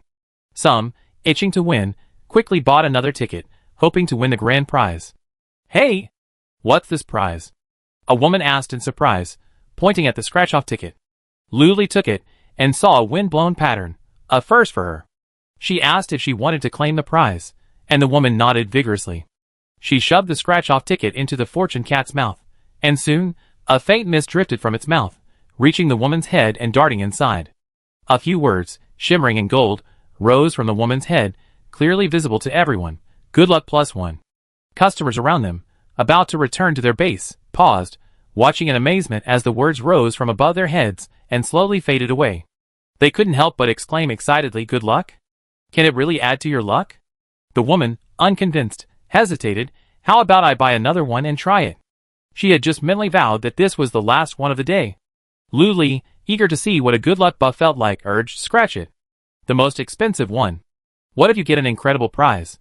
The woman, inspired, immediately selected 3 tickets. She had previously topped up points, but hadn't used them up yet, so now she could just deduct them from her balance. The onlookers also looked over eagerly, eager to see what this good luck +1 scratch-off would yield. The first 2 tickets were empty, leaving the woman feeling disappointed. She couldn't help but mutter, "What kind of good luck buff is this?" But she still began scratching off the next one with anticipation. It was the last one, and she couldn't help but hold her breath. Everyone around her, including Lu Li, unconsciously slowed their breathing, dozens of eyes fixed on her. "Got it!" the woman exclaimed. "What?" The onlookers immediately burst into a flurry of questions. They felt mixed emotions. They hoped she win some incredible prize, a pleasant surprise, but they also didn't want to, because they were too envious, too jealous, too envious. Lu Li took it and saw it was a sapling, similar to the one Sheng Xian had scratched out, but also slightly different. She casually slipped it in. After a moment, the lucky cat spewed out a sapling, similar in appearance to the one Sheng Xian had scratched out, but more vibrant, with sturdier and emerald green leaves. All the customers' eyes lit up, and they chatted. "Is it the one that improves the soil? It doesn't look like it. It could be. What if it's a different species, but has the same function?" Yes, take a look at that little card." The woman picked up the card and read it, not reading it aloud, only silently. The more she looked, the more astonished she became. Her mouth dropped open involuntarily, then she covered it with her hand, her face filled with disbelief. Everyone around her immediately thought the reward was incredible. They felt a pang of jealousy, yet also curious, and asked, "What is it?" "We're all from the same base, stop hiding it." Lu Li also leaned over to take a look, muttering to herself, "Fruit trees, bearing random fruit every day." It didn't mention any fruit trees, nor any fruit, but it meant the possibilities were endless. It was still an incredible reward, like opening a blind box. So exciting and fun. Not to mention others, even Lu Li wanted a fruit tree that could open a blind box. The woman hesitated whether to tell everyone, fearing they'd be jealous and rush to grab it. But she also knew the reward was protected, and she wasn't. She secretly didn't want anyone to know, but with so many eyes watching. Lu Li whispered, "Don't worry, the reward is protected. If the owner dies, the reward will be gone." The woman's mind raced, and she said cheerfully, "Fruit tree. These two words had a profound impact on everyone. A fruit tree means a tree that bears fruit, meaning daily fruit to eat, and the ability to sell it at a high price. A life of luxury for the rest of your life. Instantly, everyone's eyes were fixed on the sapling, barely arm's length, in the woman's hands. The woman's heart tightened, and she clutched the sapling even tighter, tucking it closer to her chest. She felt like she couldn't return to the base. These people are brutes, who rather die than live in disgrace. They don't care what reward or protection you receive. They're just envious and will beat you up first. Even worse, they keep you captive, keeping you guarding the fruit trees every day, only to have all the fruit stolen. Just the thought of it made the woman's scalp tingle, her heartbeat quickening. She glanced at the nearby hotel and formed a plan. She stayed outside the RV, and the patrons nearby kept glancing over, greedily gazing at the fruit tree in the woman's arms. Luli called out, all right, we're closing for the day. Let's go! The residents of the base, who had originally wanted to follow the woman back, suddenly started walking back toward the base, calling out to her, come on, let's go back together. Luli glanced down at the unmoving woman, then at the residents whose faces showed their thoughts. He thought, we're going back together. Who wouldn't know what you're up to? After most of the residents had dispersed, the woman suddenly ran towards the hotel, darting to the front desk and pulling out dozens of crystal cores. Boss, I need a single room. Give me a month's worth. Chu Lixing glanced up and agreed. He converted all the crystal cores into points, made some adjustments, handed her a room card, and pointed to the stairs. She didn't say a word the entire time. The woman, flustered, didn't pay attention to these small details. She hurriedly took the card and hurried upstairs. Luli was relieved to see her enter the hotel.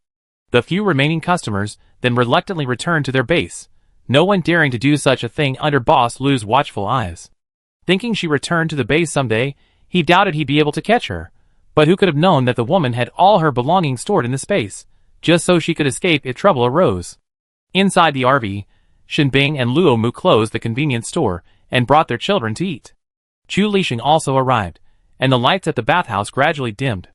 The zombie king closed up shop and went out to find food. Luli saw him and followed him, wondering if she should invite him over for dinner. But then she thought, surely the zombie king couldn't eat human food? She dismissed the idea. Someone called her from outside the RV. Luli turned and saw it was the woman who had left her scratch-off ticket there that morning. She handed her the ticket. No one here, claim your prize. The woman happily took it, carefully glancing around to make sure there were no residents at the base before claiming her prize. The scratch-off pattern had initially formed a stream of water, and she was surprised, assuming it was some kind of water source. Chapter 172. For example, mineral water and soft drinks, so I was especially careful, fearing they might be snatched away. She shoved the scratch-off ticket into the lucky cat's hand with great anticipation, and soon, it spat out a dark, insulated cup. The woman was immediately disappointed. What good could a cup do? But she took the small card and read it. The more she looked, the wider her eyes widened. It was unbelievable. There was such a magical prize. She explained excitedly, Boss Lu, can you help me check? Is this real? Lu Li, who rarely refused requests from girls, immediately turned around and read, Thermos. It dispenses water 3 times a day, at a constant temperature. She was also surprised. The prizes she won today were each more impressive than the last. Lu Li nodded and assured her, it's from a lottery shop, so it's authentic. Don't doubt it. You can try it. The woman immediately opened the lid, and was greeted by pure water, even reflecting her own, somewhat dusty face. The thermos was small, with markings on the outside. It held 500 milliliters. The woman swallowed. She drank the entire contents in one gulp. It was refreshing, sweet, and cool, the taste of mineral water she remembered, without a trace of impurities or odor. Afterward, Lu Li and the woman stared at the thermos expectantly. In less than 2 seconds, the thermos was filled with water, just as pure. The woman exclaimed, it's real. It's real. It's real. She couldn't help but repeat it 3 times excitedly. Lu Li, having witnessed it, smiled and nodded. Yes, it's real. Just be sure to protect it. It was like a bucket of cold water was poured over the woman's head, and she instantly calmed down. That's right, an innocent man is guilty of possessing a treasure. How could anyone survive the apocalypse 10 years later? Especially the residents of Wanshan Base, who are so jealous of others' good supplies that they destroy them even if they can't get them. Lu Li pointed to the hotel nearby. You can take shelter there first. There are 8th level Esper and protective shields, so no one dares to act rashly. The woman checked her remaining crystal cores, less than 100, and immediately decided to check in. She had long since grown tired of Wanchun Base, and now, with the precious jade in her possession, she was even more afraid to stay. "Thank you, Boss Lu." The woman, clutching her thermos, stealthily made her way to the hotel. Boss Chu was having dinner in the RV, but the hotel was open, so he could wait in the lobby. After Luli finished her business, she sat down to eat, and recounted the day's treasures with her companions. First, there were saplings that improved the soil, then fruit trees that produced different fruits every day, and finally, thermoses that automatically dispensed water. Everyone was stunned. These things were truly amazing. After dinner, Chu Lixing returned to the hotel to check in the woman who was waiting. She took her room card and went upstairs to her room. Just as she was about to swipe in, the door next to her suddenly opened and someone stepped out. Their eyes met, both expressions of surprise.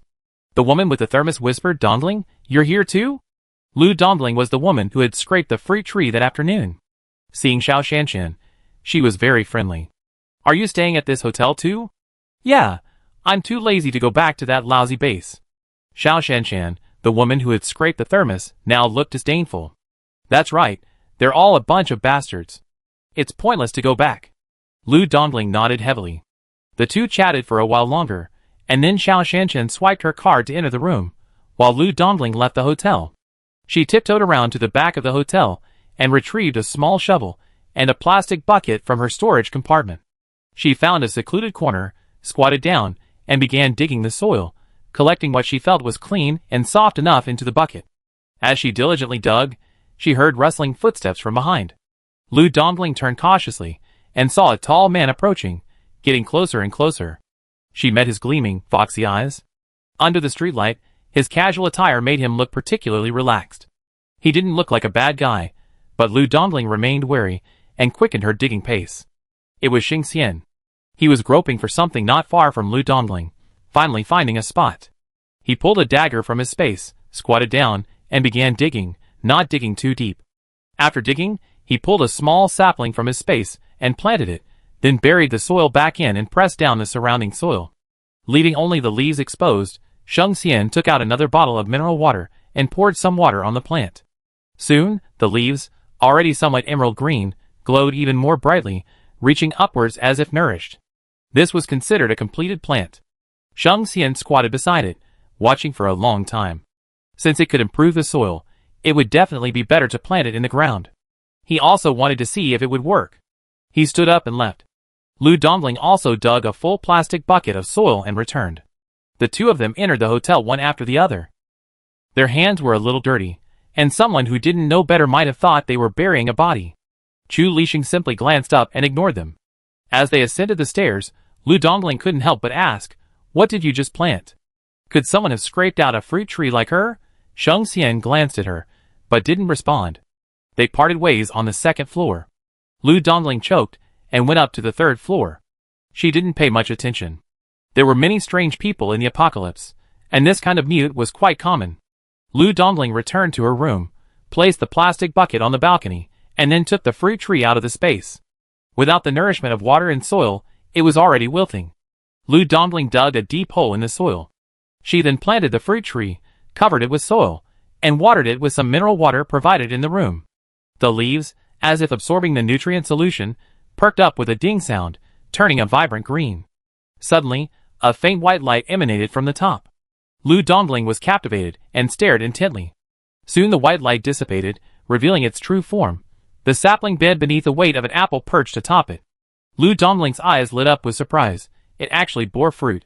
She immediately plucked the apple. Looking around, she saw the apple, larger than her fist, emitting a refreshingly sweet fragrance that invigorated her senses. She simply wiped it twice on her clothes before eagerly shoving it into her mouth. She took a big bite. It was crunchy, sweet, and crisp.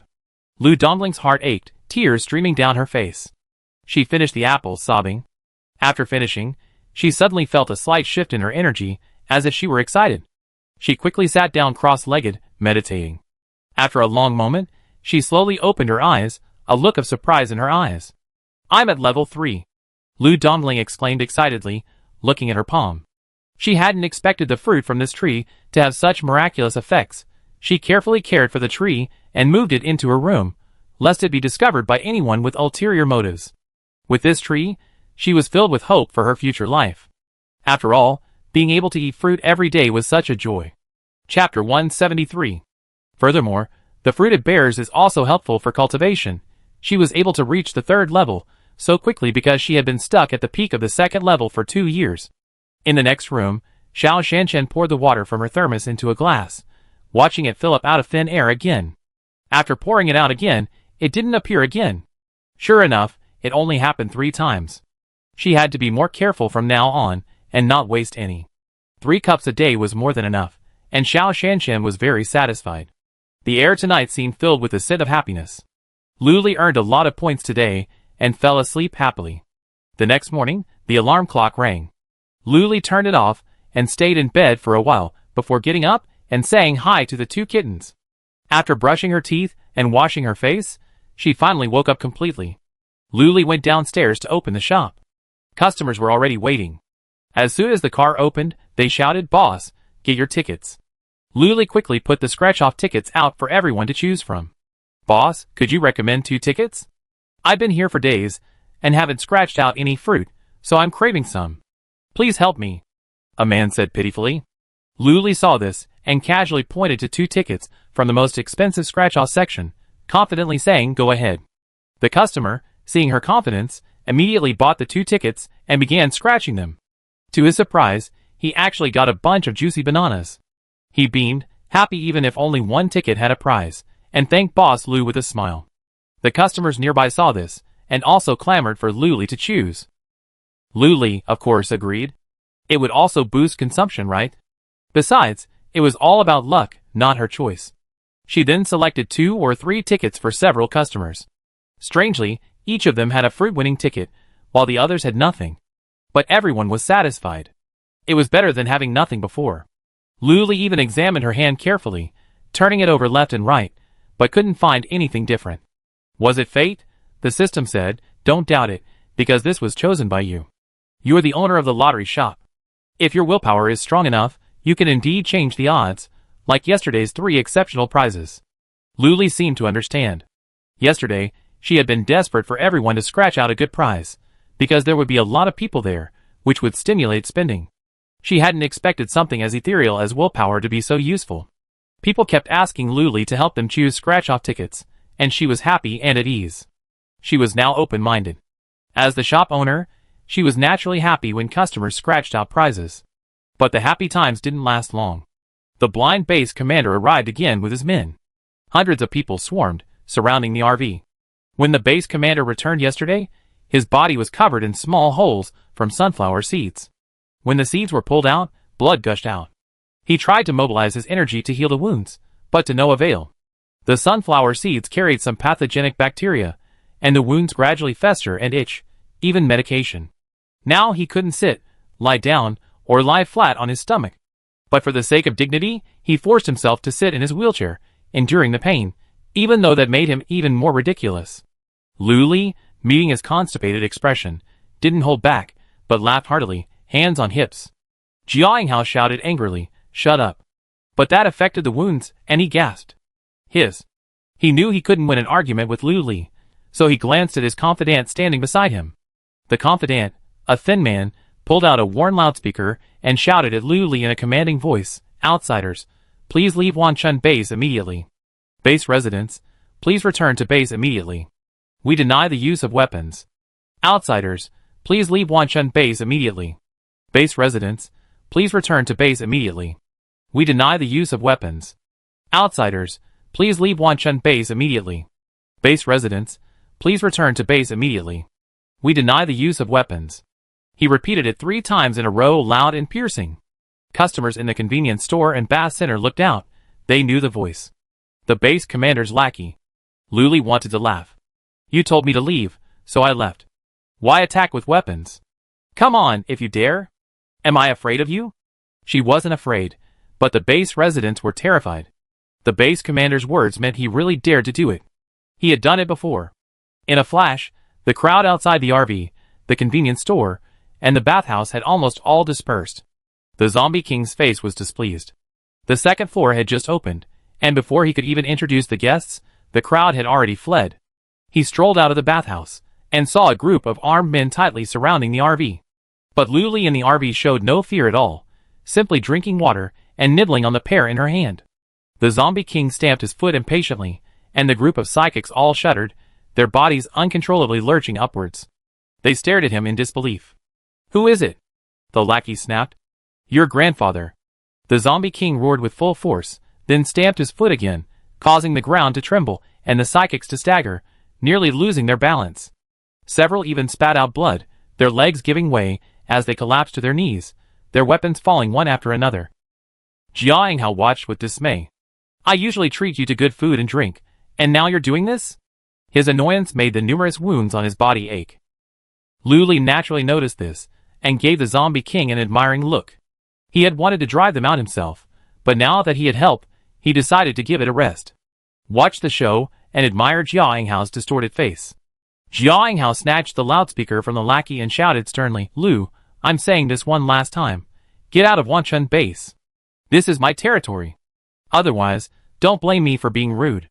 Luli also pulled out a loudspeaker and exchanged insults, challenging him, "Come on, I see how rude you are." Jia Yinghao, enraged, waved his hand, and roared, "Hit me." The wounds on his body began to itch and ache. There were at least 100 small holes, but he only had 2 hands and didn't dare scratch. Fearing the itchiness would only worsen, and the more he scratched, the more he could only rub them with his clothes. His face was extremely grim. The psychics surrounding the RV immediately pointed their weapons at the RV upon hearing this command. The customers, fearing being affected, had already fled, seeking a more secluded spot to watch the action. This was the latest development from the central base. It looked similar to a gun, but fired air bullets, and was normally powered by crystal cores. Balls of air shot out, and the residents watching from afar couldn't help but stare wide-eyed, trembling with fear for Luli. Luli stood expressionless, then raised his hand slightly. In an instant, hundreds of vortexes appeared outside the RV. Chapter 174. He swallowed the air bullets with a roar, then returned them to them at an even faster speed. Before the psychics could react, the air bullets whizzed towards them. They stared wide-eyed and instinctively protected their heads with their hands. But these were air bullets, immensely powerful, knocking the psychics to the ground in an instant. Jia Yinghao stared in disbelief, slapping his thigh and cursing as the vortex appeared. Hiss. The wound was pulled, and he couldn't help but gasp. He angrily said, "Give me the painkillers." The lackey immediately offered the painkillers, and Jia Yinghao swallowed them in one gulp.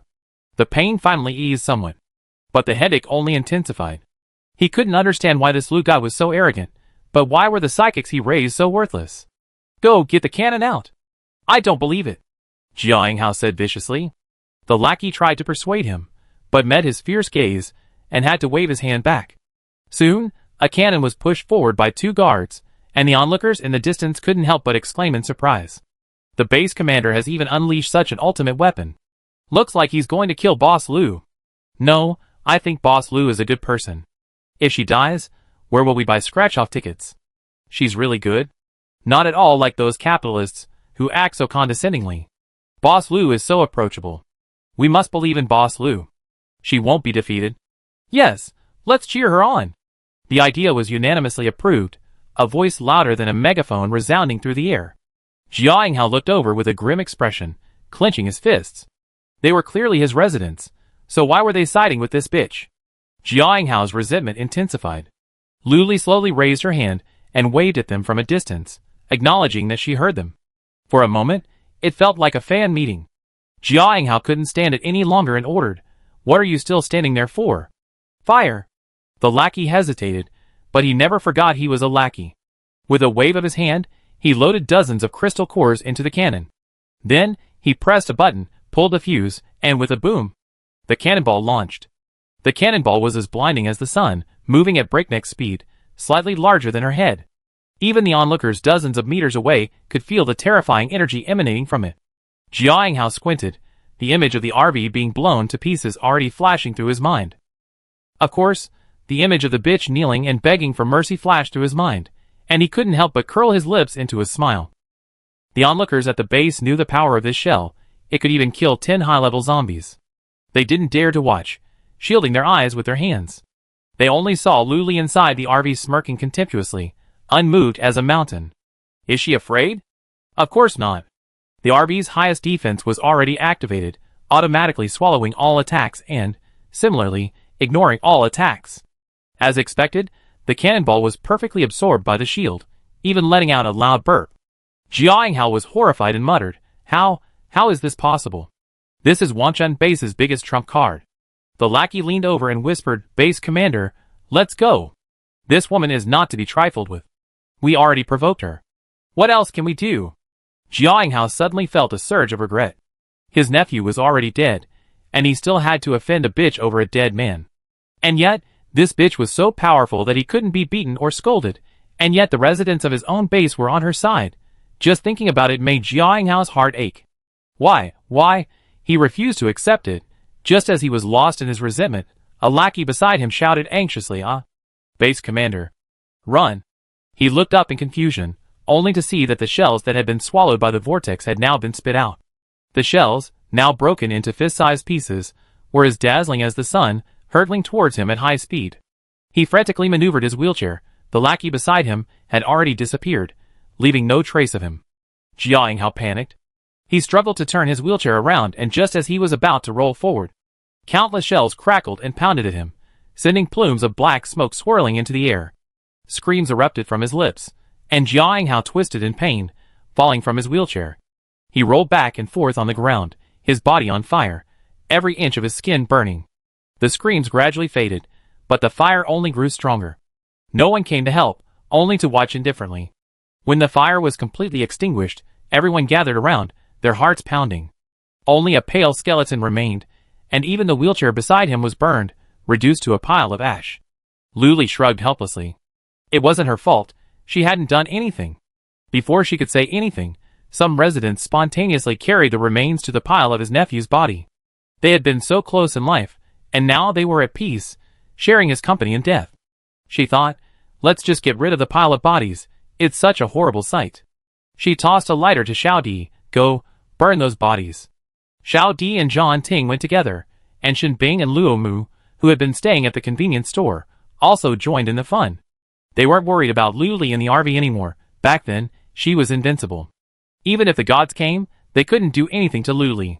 The fire burned fiercely, but from a distance, Lu Li couldn't feel the heat. After it burned out, only a pile of ashes remained, and the residents buried them. They felt no regrets, they were at peace. The death of a base commander was no big deal to them. After all, the central base would send someone to manage it. It wasn't their concern. Even with the death of such a worthless base commander, some residents were still happy. They no longer had to endure his oppression. Lu Li was also quite calm, without any major ups and downs. She simply told He Luo calmly, The Wanchun base commander is dead. When will a new one come? He Luo had a bad impression of Wanchun base, and an even worse impression of this base commander. He could have been killed by an enemy, or a resident uprising. He didn't ask further questions, simply saying, within a week at the earliest. Lu Li nodded in satisfaction. She wondered if the next base commander would be able to rectify these residents. As soon as she looked up, the residents who had been watching the excitement surged over, meeting their admiring gazes. Lu Li couldn't help but smile, thinking back to when she first arrived at Wanchun base, actually just a few days ago. Those people were always hot-tempered, looking down on people and shouting for war at the slightest provocation. But now, their eyes sparkled, staring at her eagerly, like hungry cubs. Why are you looking at me? Lu Li asked, her tone slightly excited. Chapter 175. After burning the pile of corpses, Shen Bing and Luo Mu wandered outside for a while to get rid of the odor before returning to the RV. They each approached Lu Li, meeting her gazes, and feeling a sense of strangeness. When asked this question, the residents immediately chimed in, Boss Lu, how about you become our base manager? As soon as this was said, everyone agreed. That would be fantastic. Kill two birds with one stone. We could buy scratch-off tickets every day. Yeah. Jiao Hao's dead, after all. That's right. I always disliked the Jia family. He looks down on everyone at the base. Lu Li, huh? Why did they suddenly bring this up? She shook her head repeatedly and refused decisively. No. She didn't want to stay in the same place forever. The residents were immediately disappointed, but they also understood. Someone as capable as Boss Lu wouldn't stay here forever. The RV became lively, and everyone started scratching off lottery tickets again. The death of the base commander had no recollection of him. Luli sat down and asked the two, "Have you had breakfast? Eat something?" Although the RV had a protective mechanism, it seemed to be linked to her mental power. After a heavy meal, she was tired. After skipping breakfast and going through all this trouble, she was hungry. "Eat." Luomu responded enthusiastically, immediately sitting next to her and asking attentively, "What happened this morning?" Shenbing also sat down, staring across at the other side in silence. Luli waved her hand. "It's just that base commander looking for trouble, insisting this is his territory, and telling us to get out. How can we tolerate that?" Luomu shook his head like a rattle. "No. Absolutely not. It's his territory inside the base. But how can this be his territory from so far away?" "That's right." Shenbing silently supported her. Luli nodded heavily. "That's what I said. I didn't endure it, but I didn't do anything either. I don't know how he died. Isn't that strange?" Shenbing and Luomu exchanged glances and nodded. "How strange." Luli nodded in satisfaction and ordered a serving of beef ball soup with rice noodles. She then asked, "What are you having?" "Just like you." Luomu's mouth was watering. "Okay." Luli bought 2 more servings before digging in. The beef balls were chewy and tender, soaking up the broth. She sipped on the noodles. Although a bit bland, it was perfect for morning meals, warming both her stomach and her heart. Luomu ate as he said, "The beef balls are good, and the rice noodles are tasty too. How about buying some and making them ourselves?" Luli nodded in agreement. She didn't want to keep buying food on the laptop. It always felt like pre-prepared meals. Buying and cooking it yourself sounded healthy and heartwarming. Since the kitchen had a large refrigerator, Luli immediately placed an order. They bought some beef and pork meatballs, and put them in the freezer. They also bought some rice noodles, flat rice noodles, and other items. After finishing their meal, the 3 of them sighed comfortably and leaned back. Shenbing asked, "Now that Jiahinghao is dead, what's next?" Luli uttered a soft huh. "I talked to Yi Luo, and he said a new base commander would be assigned within a week. It's none of my business. I can just be myself." Shenbing felt relieved. He knew Luli wouldn't be affected by this incident, but he was worried about the outside world's gossip about her. They said she was ruthless and murderous, even daring to kill the base commander. Did she not care about human life? Is she relying on her supernatural powers to become lawless? But then she thought, this kind of public opinion wouldn't affect Luli. At least among the people he met, Luli had a strong character, and outside opinions meant nothing to her. After Xiao Di and Zhang Ting finished their work, they sat down. Luli took a look and ordered 2 more bowls of rice noodles and soup. "Hurry up and eat." It was another extremely busy day, and Luli, with nothing better to do, took a walk around the bathhouse. It was still packed. Those who just wanted a bath and some fruit would choose the cheaper first floor. Those who wanted to relax would choose the second floor, where the cheapest was 188 points per hour. However, the meals were limited, and you could only choose 3 options. For example, in the massage area, there were ear cleaning, scraping, shoulder and neck treatments, cupping, etc. Choose 2 options from the massage area, and then choose either a bath or a scrub. Luli went up to the second floor. There were even more people than on the first floor. The entertainment area was full, and everyone was eating from their plates, and then getting more after finishing. She wasn't worried about everyone eating their way out of Wang Yang's business. The food and fruit at the buffet were all covered by a monthly subscription. Anything less than 50% would be automatically topped up. It was definitely much cheaper than buying individually at the mall. Further inside, customers began to greet Luli, and she smiled back. Next to the entertainment area was a small cinema, a screening room that could accommodate about 200 people, and showed classic films from morning to night.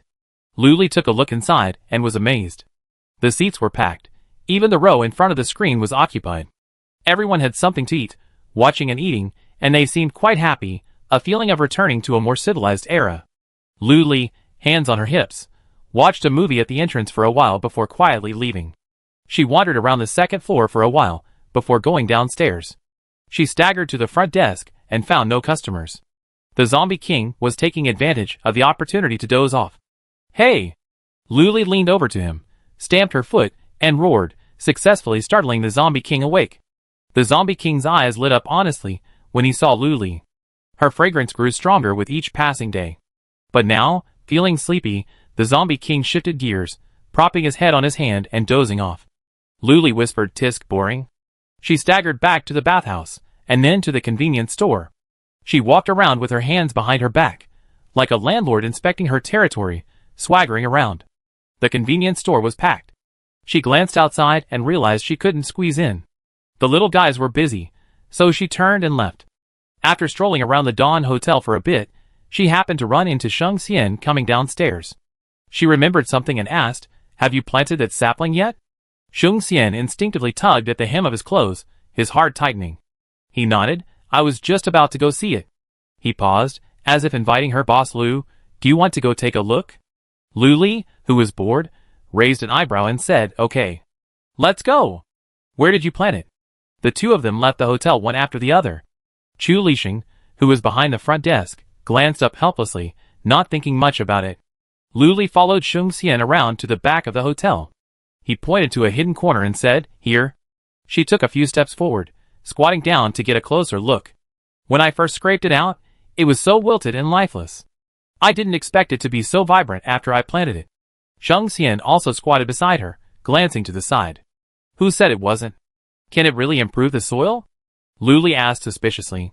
"It's not that I don't trust the system, I just wonder how this tiny sapling can be improved." Chapter 176. Try. In the darkness, Sheng Xian's voice softened, a touch hoarse. These two short words seemed to carry an infinite allure. Lu Li's mind fluttered, her eyes dazed for a moment. When she came to her senses, she already spoken uncontrollably. This Sheng Xian must have a special ability, charm. If Sheng Xian could read minds, he'd be astonished. He actually guessed right? Having agreed, Lu Li asked, "How?" As soon as he finished speaking, Sheng Xian pulled a small sapling from his space, as if offering a treasure. It was no bigger than her palm, its roots still stained with fresh soil. It was unknown where he dug it from. Lu Li's eyes widened, and she instinctively asked, "Where did you get it from?"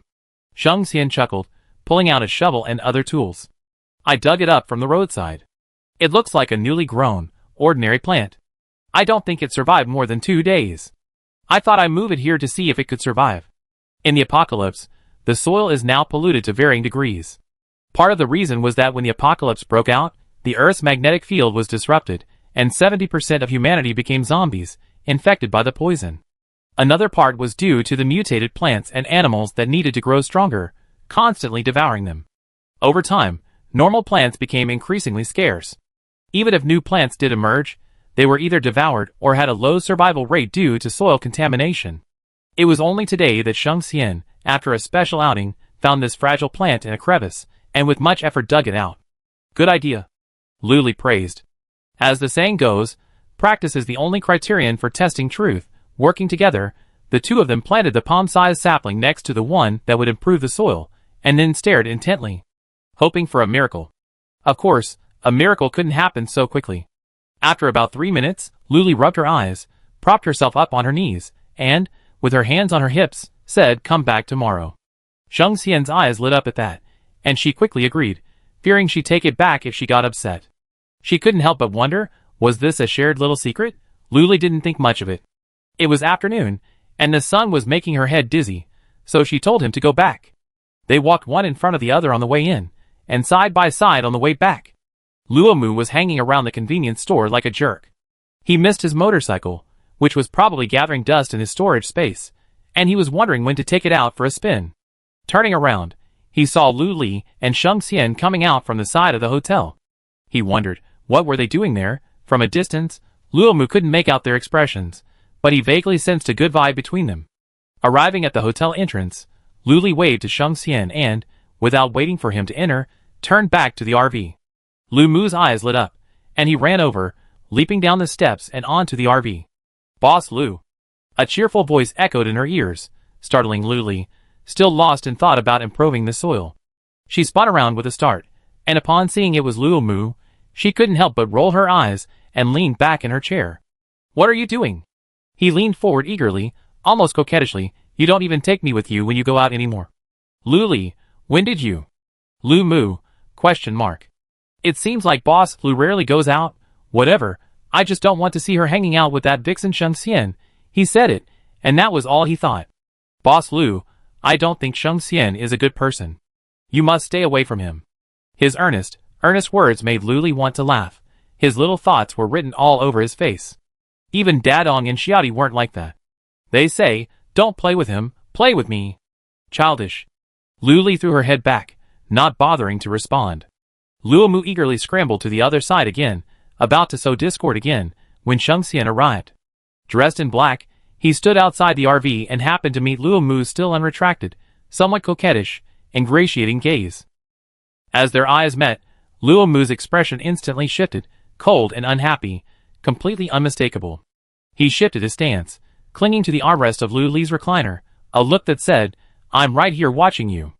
Lu Li sat in a recliner, glanced at Sheng Xian with a raised eyebrow, and said, "Whatever." Sheng Xian nodded, retracting his pointed gaze from Luo Mu, and calmly selecting a few scratch-off tickets. Then he left behind a large pile of crystal cores, claiming it was to repay Lu Li's debt. As soon as Sheng Xian left, Luo Mu jumped up and rushed over to take a look. "Boss Lu, so many crystal cores!" Lu Mu exclaimed, feeling a pang of sadness in his heart. Lu Li didn't want to move, so he replied, "Just put them away." Luo Mu agreed, dragged a large box from under the table, and swept all the crystal cores inside like fallen leaves in the autumn wind. Sheng Xian didn't stay at the lottery shop after buying the scratch-off tickets, but instead took them back to his room to scratch them. As he went upstairs, he ran into the woman who had been digging behind the hotel the night before, and they bumped into each other head-on. Lu Dongling smiled at him, turned sideways slightly, and continued walking down. As she passed by, Sheng Xian smelled the rich fruity scent on her body. A few drops of red watermelon juice splattered on her collar, as if she had just devoured a large watermelon. Sheng Xian curled his lips into a smile and leaned slightly against the wall, avoiding her as he ascended. The stairs were actually quite large, and 3 people could easily fit side by side, but for some reason, it felt safer this way. Today, the fruit tree had produced a large watermelon, and Lu Dongling couldn't wait to pick it and eat it. So, she went to scratch a lottery ticket with great ambition, wanting to see if the good luck buff she received yesterday could still be used. She also regretted not scratching more yesterday. She had been completely mesmerized by the fruit tree. After 5 consecutive draws without a single result, she began to suspect that the good luck +1 had absorbed all her good fortune for today and the rest of her life. She was about to leave dejectedly, but Lu Li casually tried to persuade her, "Don't go. Scratch another one. What if it's the next one?" This was her usual tactic. No one knew if the next one would win, so what if it was the jackpot? Lu Dongling's eyes lit up, evidently listening. She turned and stood still, closing her eyes and pointing randomly. "Let's take this one." With a slap on the wrist, she opened her eyes and immediately paid. Then she quickly scratched, with the resolute mindset of if this one doesn't win, just try another. Lu Dongling nearly screamed when she won, so excited she wanted to rush over, hug Boss Lu, and yell at him 300 times. Lu Li knew from her expression that she had won a prize, but she asked, "What kind of fruit did you get today?" Lu Dongling was stunned and instinctively said, "Big watermelons, so sweet."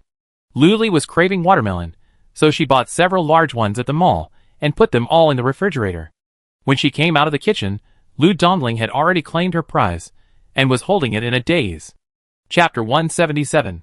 She leaned over to take a look.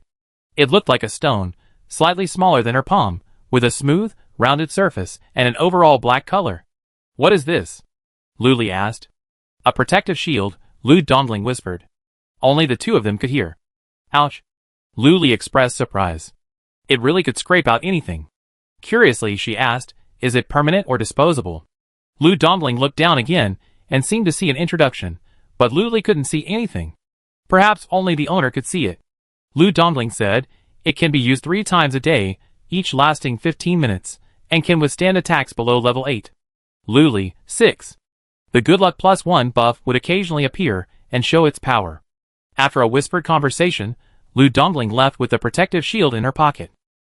The customers nearby were certainly curious, but they didn't dare to follow into the hotel, let alone cause trouble near the lottery shop. There's always a time when you're out hunting zombies, and you're left alone, right? Then. Lu Li knew what those people were thinking at a glance. Their eyes were practically glued to everyone else. But she couldn't care less, nor did she want to. The day flew by. While she was eating dinner, the system's voice suddenly rang in her mind. "Congratulations to the host for achieving 100,000 points at Wanchun Base. Machine installation channels are now open." Lu Li's eyes lit up. A quick calculation revealed that it would only take about 5 days, with a day off in between. This shows how high the spending power of the residents of Wanchun Base is. Great. If only everyone in the base was like this. This meant that even if she didn't go, everyone would still be doing well. After all, you need crystal cores to exchange for supplies. Eat first, then buy and install the machine tomorrow. In 2 days, I have to move again. Luli was in high spirits. A change of scene brought a change of mood. So happy, she ate an extra bowl of rice. Luomu was once again in charge of the cooking tonight, with Dadong and Xiaodi helping out. The food was delicious. The next morning, Luli bought 5 machines, but he hadn't yet put any scratch-off tickets in them, planning to do so before leaving. After buying the machines and having breakfast, Luli went to look at the small, delicate saplings he had planted the previous day, his hands behind his back. To his surprise, Sheng Xian was already there, crouching on the ground, examining them closely, reaching out his overly delicate, white hands to touch the dirt. He twitched his ears slightly, hearing a noise behind him, but pretended not to hear and continued with his work. Only when Luli also squatted on the ground did he feign surprise and ask, "Boss Lu, why are you here so early? Have you had breakfast?" Luli's eyes fell on the 2 saplings. Sheng Xian's words fell on one ear and out the other, and she casually replied, "Yeah, I did." After a long pause, she asked, "Is this the one from yesterday?" Her tone was filled with shock, and her eyes widened slightly. No wonder she was so surprised. The sapling from yesterday, barely taller than her palm, had grown as tall as the one next to it. Now the 2 saplings were almost the same height. Luli stood up and compared them. They were at her knees. Not only had they grown taller, but they also had many more leaves, vibrant and green, swaying gently in the breeze. The 2 glanced at each other, each seeing disbelief in the other's eyes. Of course, Sheng Xian was faking it. He arrived early, and he already been shocked once before. Now I'm just playing along. In just one night, it grew so fast and so well. Luli truly believed she could improve the soil. Should we dig up a few more? I don't know if there's a limit on the area. Luli muttered to herself. Yes, Sheng Xian said. I can see it. He stood up and roughly drew a square. He gestured saying, this area, about 1 square meter? That's the area it can improve. Luli reflected on it in her mind. The area radiating from it, 1 square meter. It wasn't big, not small, but for a tiny sapling, it was already impressive. She sighed. Just 1 square meter. How many saplings would it take to improve the entire Earth's soil? Not only was the soil polluted, but so were the water resources. The water we drink now has to go through multiple treatments. But even so, there was still a rusty smell, and there were still impurities. It didn't look pure. Forget it. Luli shook her head, shaking off these unrealistic thoughts. Let's go! Dig up the trees. Luli was still quite interested in this activity. Now the lottery shop didn't need her to manage much. She just had to keep an eye on it. So, feeling quite at ease, he left with Sheng Xian, and the 2 of them arrived at the city area ahead. As soon as they arrived, Luli thought of the group of zombies trapped in the building, and wondered what had become of them.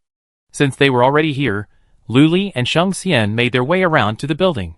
You wouldn't know until you arrived, but upon arrival, you were startled.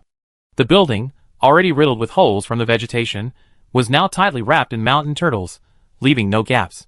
From a distance, it looked like a green giant, a perfectly square one, with each leaf perfectly round and enormous. While Luli hesitated, she had already reached the building, and the previously open door had vanished. Everywhere she looked, she was covered in round green leaves, her trypophobia almost coming on. But she could faintly hear the roar of the zombie king, and the tinkling of bells within. She felt relieved and was about to leave, when a green wall blocked her path. Sheng Xian stepped forward, vaguely protecting Luli behind him, his eyes wary of the wall woven from countless vines. Luli looked around, watching the wall shrink, closing in, until it came to a stop just 1 step away. A leaf landed on Luli's shoulder and, as if full of life, straightened itself. Then, inching ever so slightly, it shifted again, finally landing on Luli's face with a clatter. Luli was still staring at the green wall, when she felt something cold and icy stick to her face. She reached out and touched it, finding it was a leaf, which she slipped into her pocket. Then he asked impatiently, move aside, move aside. I'm busy, and don't have time to play with you guys. Sheng Xian, ? Then he saw the wall, barely a step away from them, begin to recede. As it pushed further and further away, the leaves rustled, and there was a faint hint of grievance. Luli noticed it too, patting the leaves in his pocket. Oh, I take good care of it. The wall then lost its shape, instead forming a hard shape on the ground, extremely stiff. Luli chuckled. This mountain turtle was incredibly clever. Was it because it drank her blood? She rummaged in her pocket and, when she pulled her hand out, crossed the first joint of her right index finger and thumb. She blatantly returned the heart shape, and the other side squirmed and swayed even more happily. Luli couldn't help but record it on her laptop and admired it for a long time before leaving. Shung Xian was stunned. The mountain turtle was clearly a mutant plant, so why was it so close to Luli? Chapter 178. After walking a long way, Luli suddenly clapped her hands. Oh, I should have dug up a mountain tortoise and planted it back home. It's so resilient. As soon as she finished speaking, the leaf in her trouser pocket began to glow and heat. Luli took it out and looked at it, her eyes lighting up. I know you asked me to plant you, right?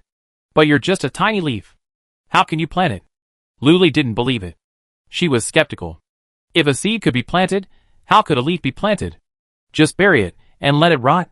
After she finished speaking, the mountain tortoise gradually stopped glowing and emitting less heat. Originally the size of a palm, it shrank to half its size right before their eyes. Looking like it had suffered a great injustice, Luli remained silent. All of this, she could only offer perfunctory comfort as she walked forward. Okay, I'd bury you when we get back. With that, she stuffed it into her pocket. Shung Xian lagged behind, and couldn't help but laugh at her actions. But after walking around, they didn't see a single normal plant. They were all mutants, so they headed back. As they neared the RV, Luli waved at him, go back first. We talk when we have something. Shung Xian obediently returned to the hotel. Luli plopped down on the recliner, lazily acting coquettishly. Xiao Di, I'm craving some watermelon. Can you cut up the one in the fridge? Sure. There was no way Xiao Di wouldn't agree. She was eager to eat too. With quick movements, she cut the watermelon into small pieces and placed them in a bowl. She even put a fork in the mix and handed the entire bowl to Luli, begging for praise. Here, eat. Luli chuckled, holding the bowl with both hands. You cut it so quickly and so well. Satisfied, Xiao Di went to the kitchen and brought out another bowl, placing it next to her and John Ting. Eat it quickly. It's chilled. Don't let that Dadong Dai find out. John Ting quickly forked up a piece and stuffed it into her mouth, nodding in agreement like a chick pecking at rice. Dadong had a big appetite. If he were here, even 2 bowls wouldn't be enough for him. Luli was searching the mall for plantable seedlings, experimenting a bit to see if they would survive. Her eyes lingered on the watermelon in her bowl, and she immediately searched the mall for watermelon seedlings. They did have some, but the price. Too expensive. System. It wasn't expensive, not at all. Fruit would be scarce in the future, but ripe fruit was relatively cheaper than seeds. The system explained. Luli then placed an order for 2 watermelon seedlings, 2 small peach and pear trees, and some plants to break the wind and control sand. In short, she bought a bunch of random things, as if she was going to transform the area into a garden. But the space was too small, only 1 square meter. What could she grow? It would be great if she could have a few more of these plants. Just as she was pondering this, cheers erupted outside the RV. Luli looked up, puzzled. A man stood at the prize redemption machine, his face beaming with joy as he gazed tenderly at the prize in his palm. A dozen or so people excitedly surrounded him, chattering about it. Your prize is incredible. Yes. Can you show us a little? We're all from the same base. Don't be so stingy. This is the first time I've seen a prize like this. Boss Lu's scratch-off tickets are amazing. They have everything. Their excitement was so intense that Luli could hear them clearly. Curious, he stood up and went forward to take a look. It was still a black stone, its surface smooth and round, exactly like the protective shield Lu Dongling had scratched out. Luli asked, what is it? Could it be a protective shield, too? The man looked up, as if waking from a dream, meeting her clear, sincere eyes. He subconsciously said, copy. Copy what? Luli frowned, puzzled. Could it be that the entire series of rewards were produced from the same mold? The customer took another closer look before saying seriously, no, but it can only be used once. Another suspense. And another hopeful one. Luli guided him. So what do you think you can copy? The customer pondered for a long time before shaking his head. I haven't figured it out yet. It would be great if I could copy supplies and crystal cores. A familiar accomplice nearby whispered, you're stupid. What if you can copy superpowers? What if you can even copy Mr. Lu's lottery shop? The voice was quiet, but the surroundings were quiet, and Luli wasn't far away, so she could hear it clearly. Luli found it amusing. This guy was quite imaginative. Copying superpowers was possible, But a lottery shop was definitely out of the question. The customer's eyes lit up. Really? He couldn't help but fantasize. His accomplice encouraged and affirmed, "Give it a try." Then, ignoring the gazes of those around him, the customer closed his eyes tightly and clenched the black stone in his hand. He silently chanted, "I want to copy the lottery shop. I want to copy the lottery shop. I want to copy the lottery shop." Only the recipient of the reward could see the instructions on the reward itself, and naturally, there were instructions for using it. He simply repeated the instructions 3 times in his mind with all his heart, just as he had done. It sounded a bit childish, but it was the truth. Soon, he opened his eyes in disappointment, meeting the expectant gazes of those around him. He shook his head slowly, failed. Although he didn't say why he failed, he had a vague idea of the reason. Someone nearby asked, "What are you trying to copy? How could you fail?" In front of Boss Lou, he didn't dare to confidently say he wanted to copy the lottery shop, so he could only evade it with a hesitant swipe. "One more time. One more time." The people around him exclaimed excitedly. It was as if they were the ones who held the prize, and they were afraid it would go to waste. Undeterred, the customer immediately decided what he wanted to copy, closed his eyes, and gripped the stone tightly.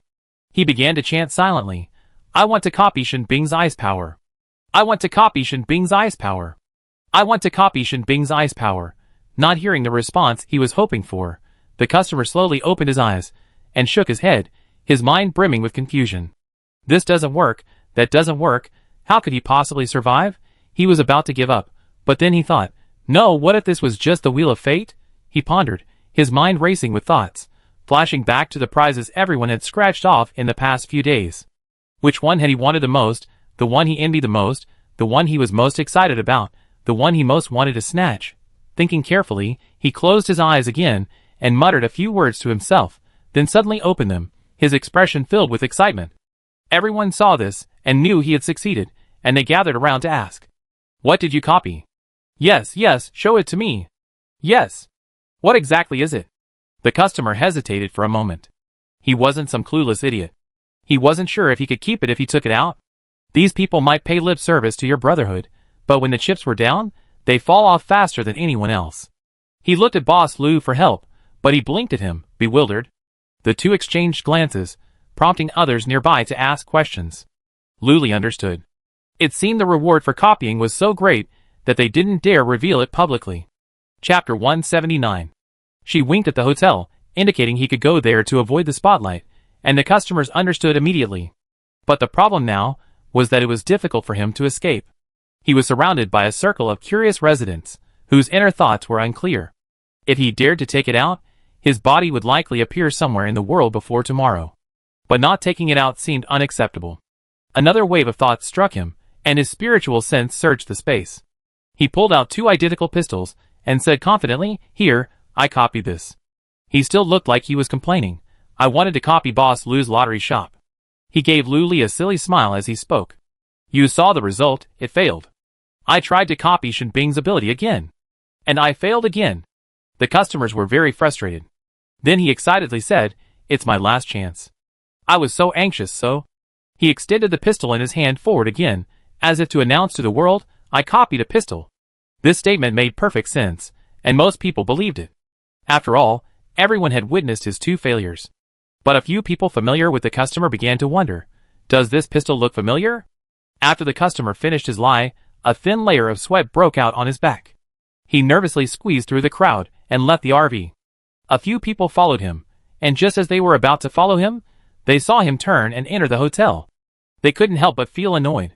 He must have something valuable, but he'd been tricked. The customer hurried into the hotel, looking back every few steps, fearing someone might be following him. It was truly terrifying. These people would do anything to improve their lives. Thankfully, they all stored their valuables in their space, leaving the base filled with unnecessary items. He quickly checked into a single room and hurriedly swiped his card inside. Without even taking a moment to inspect the surroundings, he immediately released the reward. It was a small sapling, identical to Lu Dongling's. The customer's name was Lu Gaochen. He looked around but couldn't see any flowers. He couldn't help but wonder, can it really bear fruit? Lu Gaochen carefully placed the sapling on the bed, not caring that the dirt from the roots had stained the white sheets. He walked around the room, found a bucket, half filled it with water, and placed the sapling in it. The water level just covered the sapling's roots. Lu Gaochen stared expectantly, his eyes fixed. Yes, he had copied the reward the woman had scratched out yesterday, even though he had only heard the word fruit tree. But people are prone to fantasy. The first thing that came to his mind at the mention of the word fruit tree was an apple tree laden with apples. The branches were so bent by the weight of the fruit that he could easily reach them with his hands. He couldn't eat them all, so he threw away one after another. Even so, he couldn't finish them all. Every day he had a different fruit. Apples today, pears tomorrow. Just thinking about it made Lu Gaochen burst into laughter, laughing so hard that he couldn't stop until his face was stiff. He touched the bed, which was soft yet flexible. He looked around. Air conditioning, wardrobe, TV, everything was there. Lu Gaochen's mouth widened again, and he felt a deep sense that his luck had changed. He simply lay down on the bed and looked at the bucket at the foot of the bed. The sapling had absorbed the water and was quietly regaining its vitality. At that moment, a bright red apple, bigger than a fist, hung from a branch. Lu Gaochen's eyes lit up, and he immediately picked it up to eat. He wiped it casually on his clothes before eagerly digging into it. It was crisp, sweet, and filled his mouth with a refreshing fragrance. He couldn't remember how long it had been since he had eaten fruit. As he ate, tears began to fall uncontrollably, but he didn't care. He cried and laughed, freeing a hand to wipe his tears, which mixed with the apple, a salty and sweet taste. Lu Gaochen ate with relish. Although the apple was large, it couldn't keep up with his speed. He finished in less than a minute, then stared at the tree for a long time, but it didn't react. Lu Gaochen understood that the fruit would only bear fruit once a day, and he suddenly felt hopeful. Then she shifted her gaze to the bucket. Using water all the time wouldn't work. She had to use soil, right? But wasn't the soil already contaminated? Wouldn't it kill the fruit tree? He didn't want to take the risk. This was his hard-earned reward. If it died, he'd just bang his head against it and die. Luli had no idea the man in the room was frantically struggling. She continued to greet the customers who came and went. She also informed them that she would be leaving in 2 days, but would leave the scratch-off machine behind. You can buy lottery tickets and claim prizes. Just do it yourself. The chattering customers suddenly fell silent, each looking at her with a look of reluctance and sadness. Luli rubbed the goosebumps that had inexplicably appeared on her arm. She smiled and soothed, "We have the machine. There's an online supermarket on the computer, and we can even deliver to your door." She didn't avert her gaze, but instead grew even more intense. Luli vaguely sensed something was amiss. But meeting their reluctant glances, Luli suppressed his thoughts once again. Night fell quickly, and the crowds not only didn't decrease, but actually grew. News of Luli's departure had spread throughout the base, and everyone was taking advantage of the opportunity to scratch off more tickets. Business at the convenience store and bath center had also reached its peak in recent days. Someone whispered to Luli, "Please don't leave, we all love your scratch-off tickets." "Yes, stay at Wanchun Base. There are so many residents here, and we have plenty of crystal cores. We definitely not let you go bankrupt." "That's right. We work hard to kill zombies, and get plenty of crystal cores to buy scratch-off tickets." Luli felt a warm feeling in her heart, but she just smiled and didn't respond. In a corner, unknown to Luli, a group of people were discussing the same issue. "What should we do? Luli's leaving. Don't we still have the machine? We can just scratch it off. How can that be the same? What can we do? Can you keep her?" "No." One person suggested, "How about we keep her here?" The others looked at him. "How?" The group huddled closer, talking head to head. After some whispering, one of them said that isn't good. "Boss Lu is so nice. What's the point of being nice? We're still leaving." "That's right. I want her to stay at Wanchun Base forever, selling scratch-off tickets." "That's right. She can only sell scratch-off tickets at Wanchun Base." "Stop talking so much. Are you going to do it or not? It's just a matter of one sentence."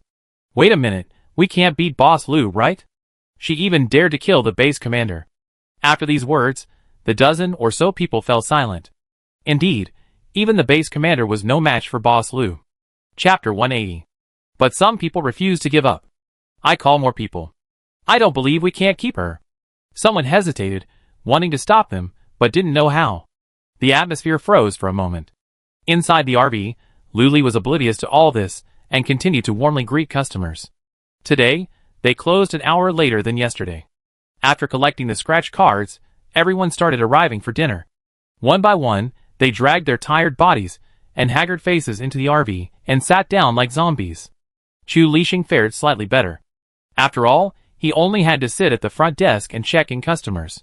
The rest was handled by the robots, but there were just too many people today, and they felt a little tired. Everyone sat down one by one, sighing in unison. Luli looked at them, and wanted to laugh. He asked cheerfully, "What did you do?" "It's as tiring as plowing 40 acres of land, and carrying 80 buckets of water." Luomu raised his paw weakly and waved it. "That's right. These people are going crazy today, buying carloads of stuff." Luli felt guilty. "I guess I told him I was leaving today." As soon as he finished speaking, he rolled his eyes. Luomu couldn't help but complain bitterly. "Boss Lu, next time we can just leave quietly, okay?" Okay, next time I definitely will." "You're all hungry, right? What are you having for dinner tonight?" Luli agreed perfunctorily. "I'd definitely tell you next time." Everyone at the table began to chatter about their dishes, and Luli naturally obliged. With so much money coming in every day, even these small requests had to be met. After eating and drinking their fill, everyone began to feel dizzy, their eyes glazing over. Silence, a vast silence. After sitting for a while, Luli slowly spoke. "Tomorrow's our last day. We be heading to the Geely base." The others agreed, having long since gotten used to this routine of moving from place to place. So they got up and left, each returning to their own homes to shower and sleep. Luli texted Sheng Xian, "Ding ding, it's time to plant trees. Come quickly." She quickly received a reply, "Coming." Even through her laptop, Luli could sense the joy coming from the other side. The two met up behind the hotel, staring blankly at the 2 trees they had planted yesterday. One of them was barely knee-high. But the other, which Sheng Xian had dug up and planted for testing, had already grown taller than Luli. Only when it grew did she recognize it. It looked like a pine tree.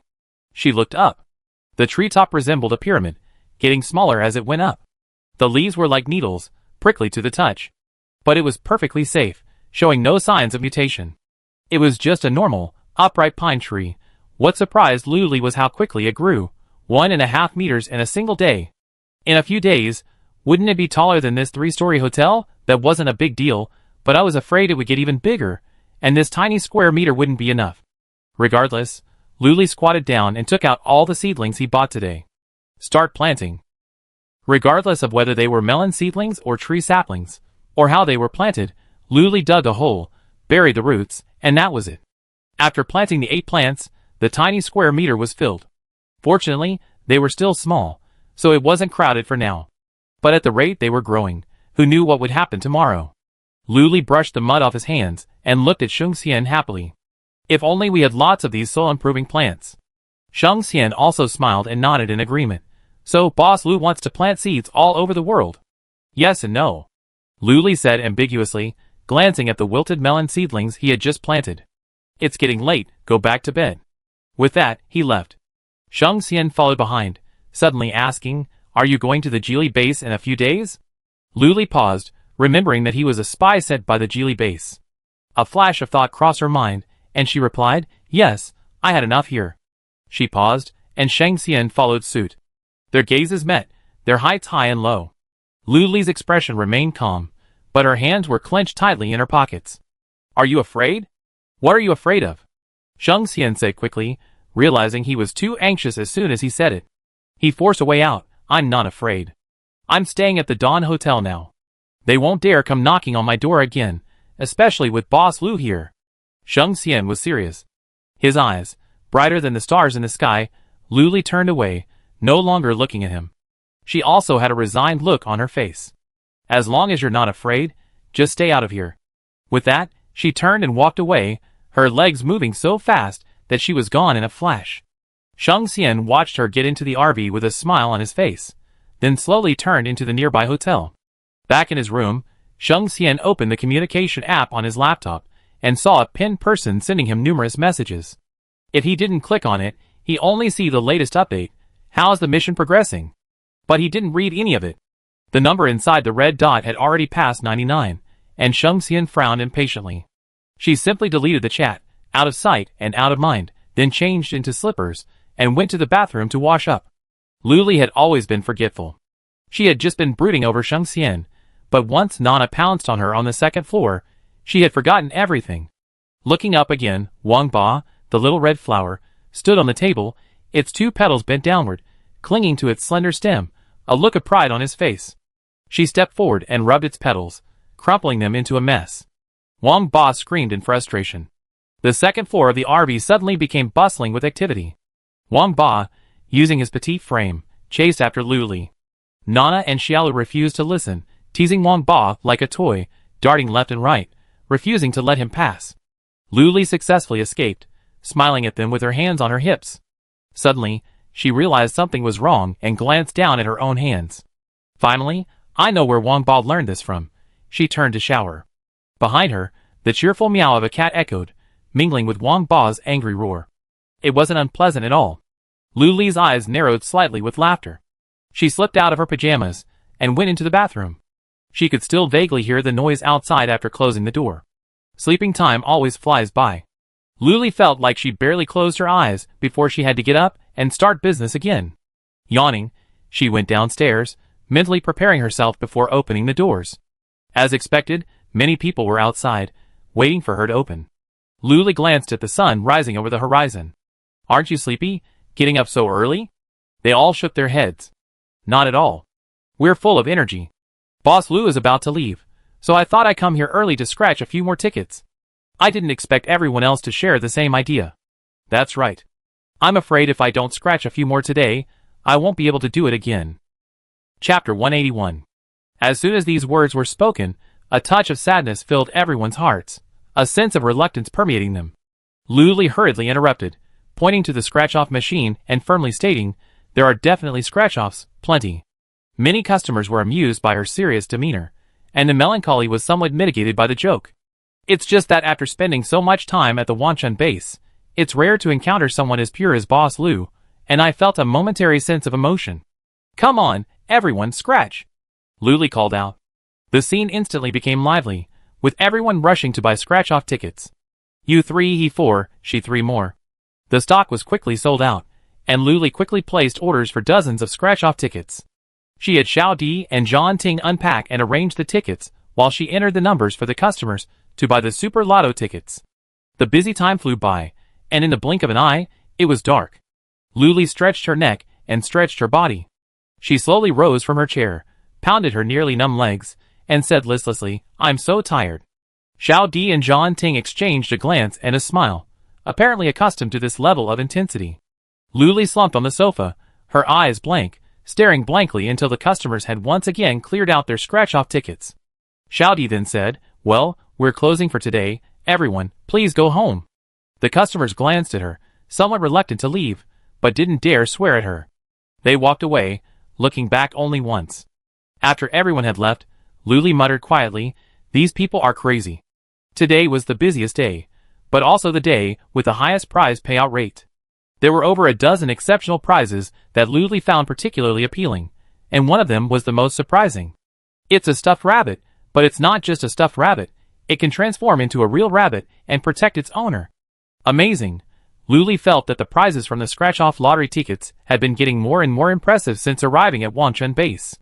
While they weren't as good as the second and first prizes at the convenience store, they were all very practical for survivors of the apocalypse.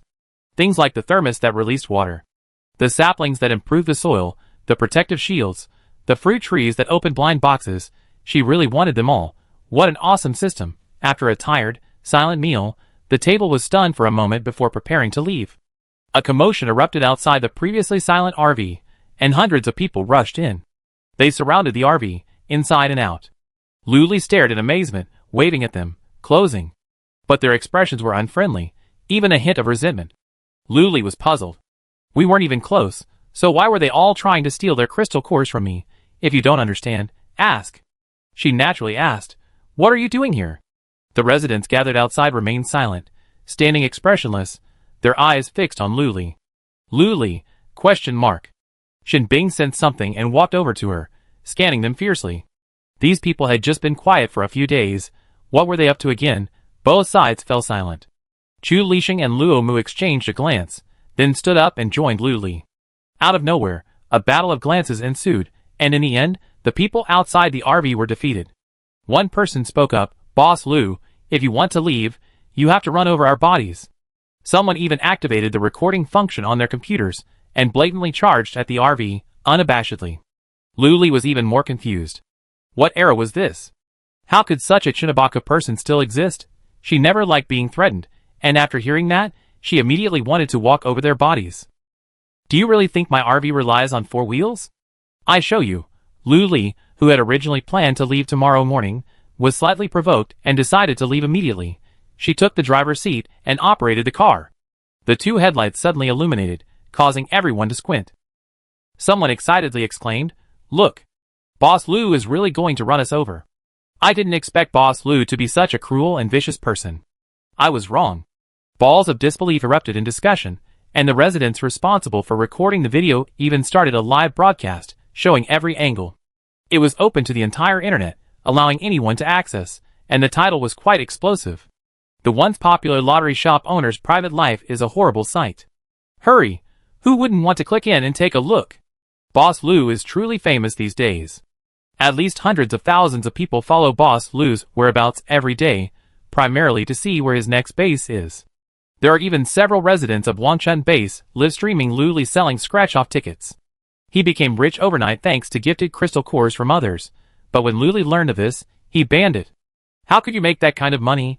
This is getting off topic. Instantly, tens of thousands of people flocked to these people's live streams, and the comments were flooding in like crazy. Is this really Lu Li? Besides Boss Lu, who else could have such a cool RV? Can you even see a convenience store? Can you move the camera to the side? What's the point of this live stream? Why is it Boss Lu? Directions to XXXX's live stream, different angles. Of course, Lu Li was still completely unaware of the broadcast. She simply said bye-bye. She waved, her voice rising at the end, her tone cheerful, sounding incredibly happy. The hundreds of people attempting to surround the RV were bewildered. Bye-bye? How are you going? Are you really going to run us over? But they soon realized what was happening. They watched helplessly as the RV soared into the air, stopping only at a height of 3 meters. The tallest of them was only 2.5 meters, and even if they jumped, they couldn't reach the RV's wheels. They could only stare, their eyes fixed on the RV as it began to drift forward.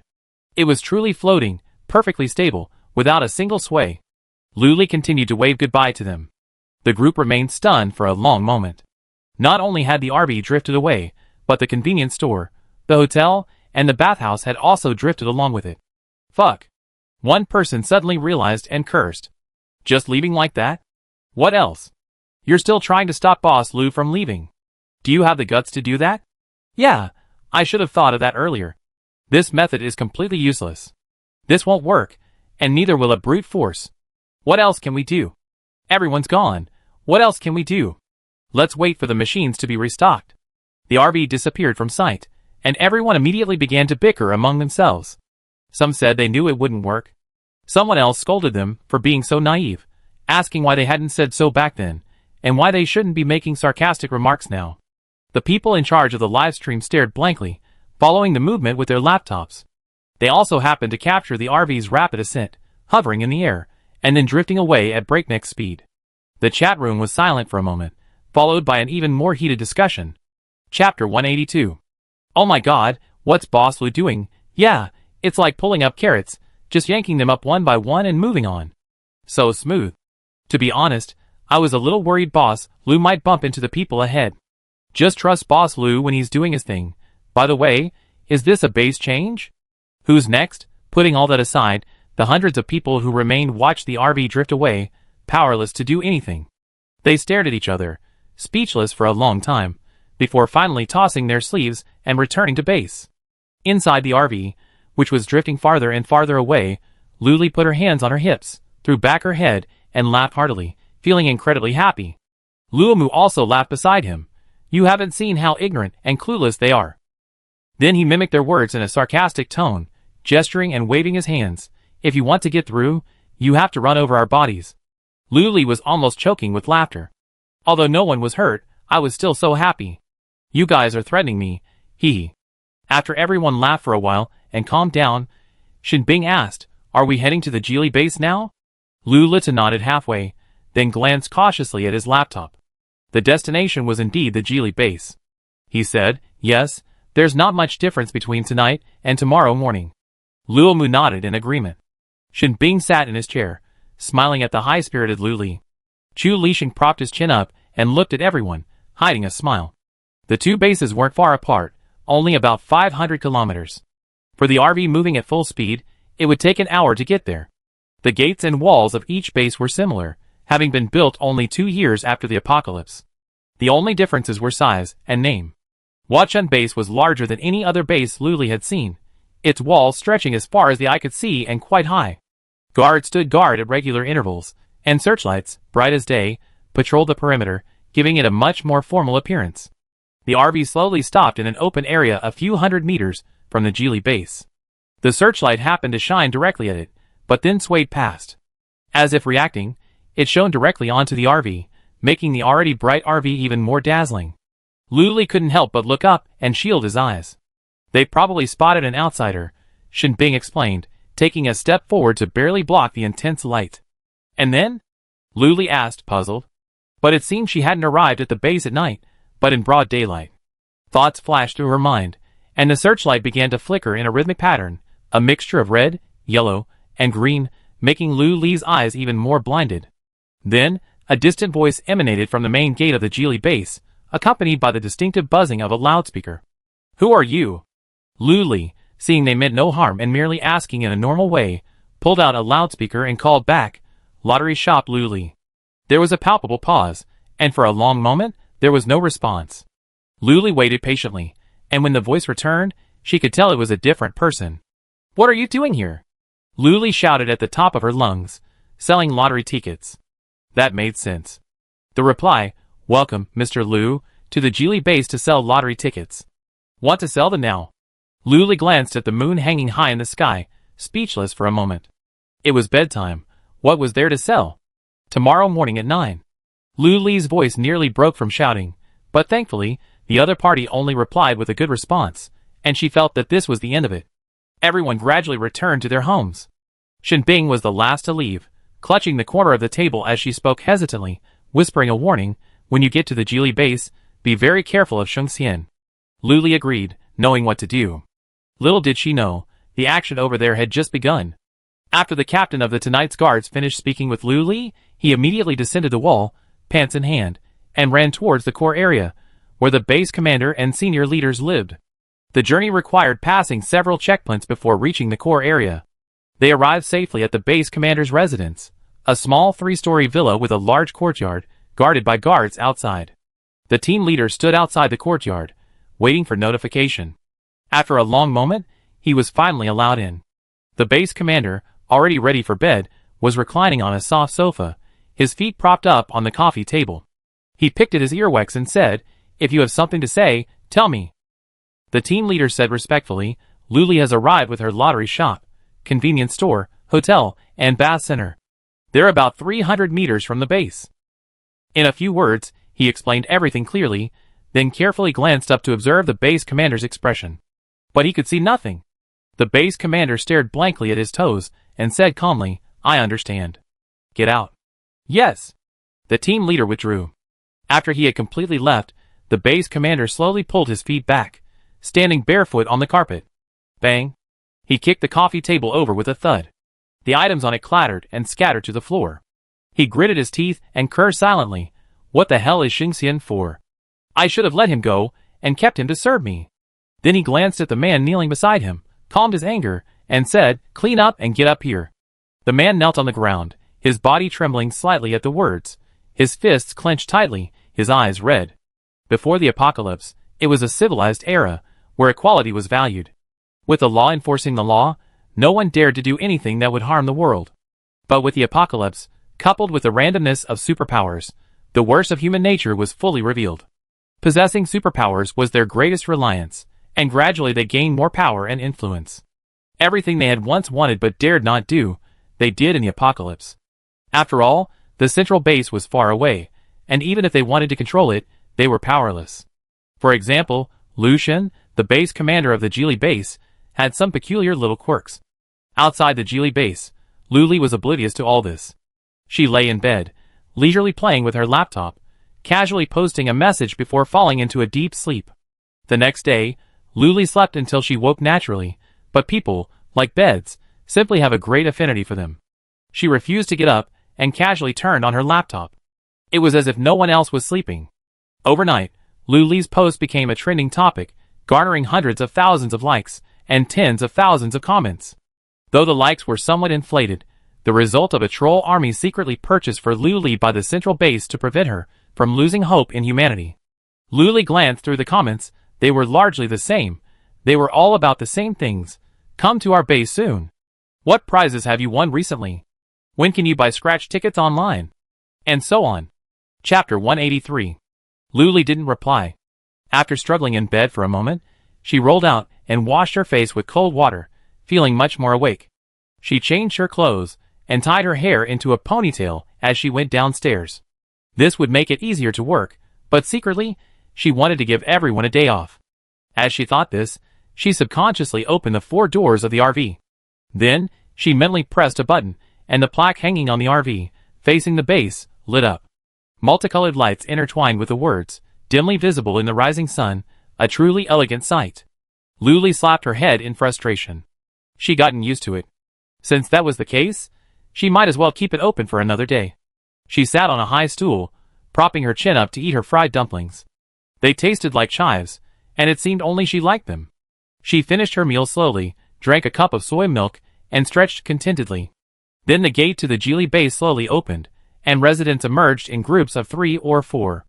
They were quite far away, but Luli had good eyesight, and could vaguely see that their clothes were clean and intact. They all had a small savings, presumably. She waited eagerly, and the residents who emerged lived up to her expectations, heading straight for the RV. Are you Mr. Lu, the lottery ticket seller? It's me, Luli said frankly. The group's eyes immediately lit up. I saw the post last night, and couldn't believe it. Yeah, I didn't expect to see Mr. Lu the moment we left the base. Mr. Lu, can you really scrape fruit out of a tree? A whole tree full of fruit at once? And a different fruit every day? Can you really scrape out a protective shield? One that blocks all attacks? With no restrictions on its use? Are there really dolls that turn into rabbits? Can they attack people? Can they eat people? How powerful are they? Their questions came one after another, most of them utterly exaggerated, relying solely on their own imaginations.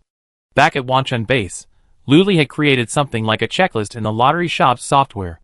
Currently, rewards are divided into 7 tiers: red, orange, yellow, green, cyan, blue, and purple. Red light rewards are the most impressive, but only 3 have appeared so far: hotels, convenience stores, and bathhouses. Orange light rewards are soil-improving plants, blind box fruit trees, rabbit dolls, and various scraps. Yellow light rewards are protective shields, thermoses, and so on. And above yellow light, rewards are only awarded in the most expensive scratch-off lottery tickets. She listed the rewards identified by the system as yellow light and above on the list, but only displayed the reward name, not the owner. Later, someone spread the word online, and people began to fantasize endlessly, saying all sorts of things. Luli wore a faint smile. Someone said, when faced with a question you don't want to answer, just smile. The group, confident that their guess was spot on, clamored for scratch-off tickets. Luli naturally placed the tickets on the table, smiling encouragingly as he continued. Their confidence surged, and one person, with a clear goal, said, I want to scratch out a fruit tree. Luli scoffed inwardly, but maintained a smile. If he could scratch out a fruit tree just by shouting, then... Boss! Is this a prize? The man's eyes sparkled with excitement. Luli retracted his thought, took the ticket, and frowned. He had actually scratched out a prize. Want to claim your prize? Luli asked as usual, his hand already reaching for the lucky cat. The man nodded frantically, his head shimmering with indifference. Deal, deal, deal. Luli glanced at the group of friends vaguely surrounding him, and saw their eyes filled with anticipation and excitement. A thought flashed through her mind, and she reached out and slipped the scratch-off ticket in. Soon, the lucky cat spat out an arm-length sapling. It was quite wilted, looking almost lifeless.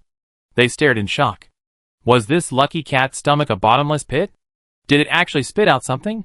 The customer who had won the prize, her eyes sparkling, carefully took the sapling. This is the sapling that will bear fruit? Luli glanced at the description on the card. It was identical to the one from a few days ago. Even the layout and word count were similar.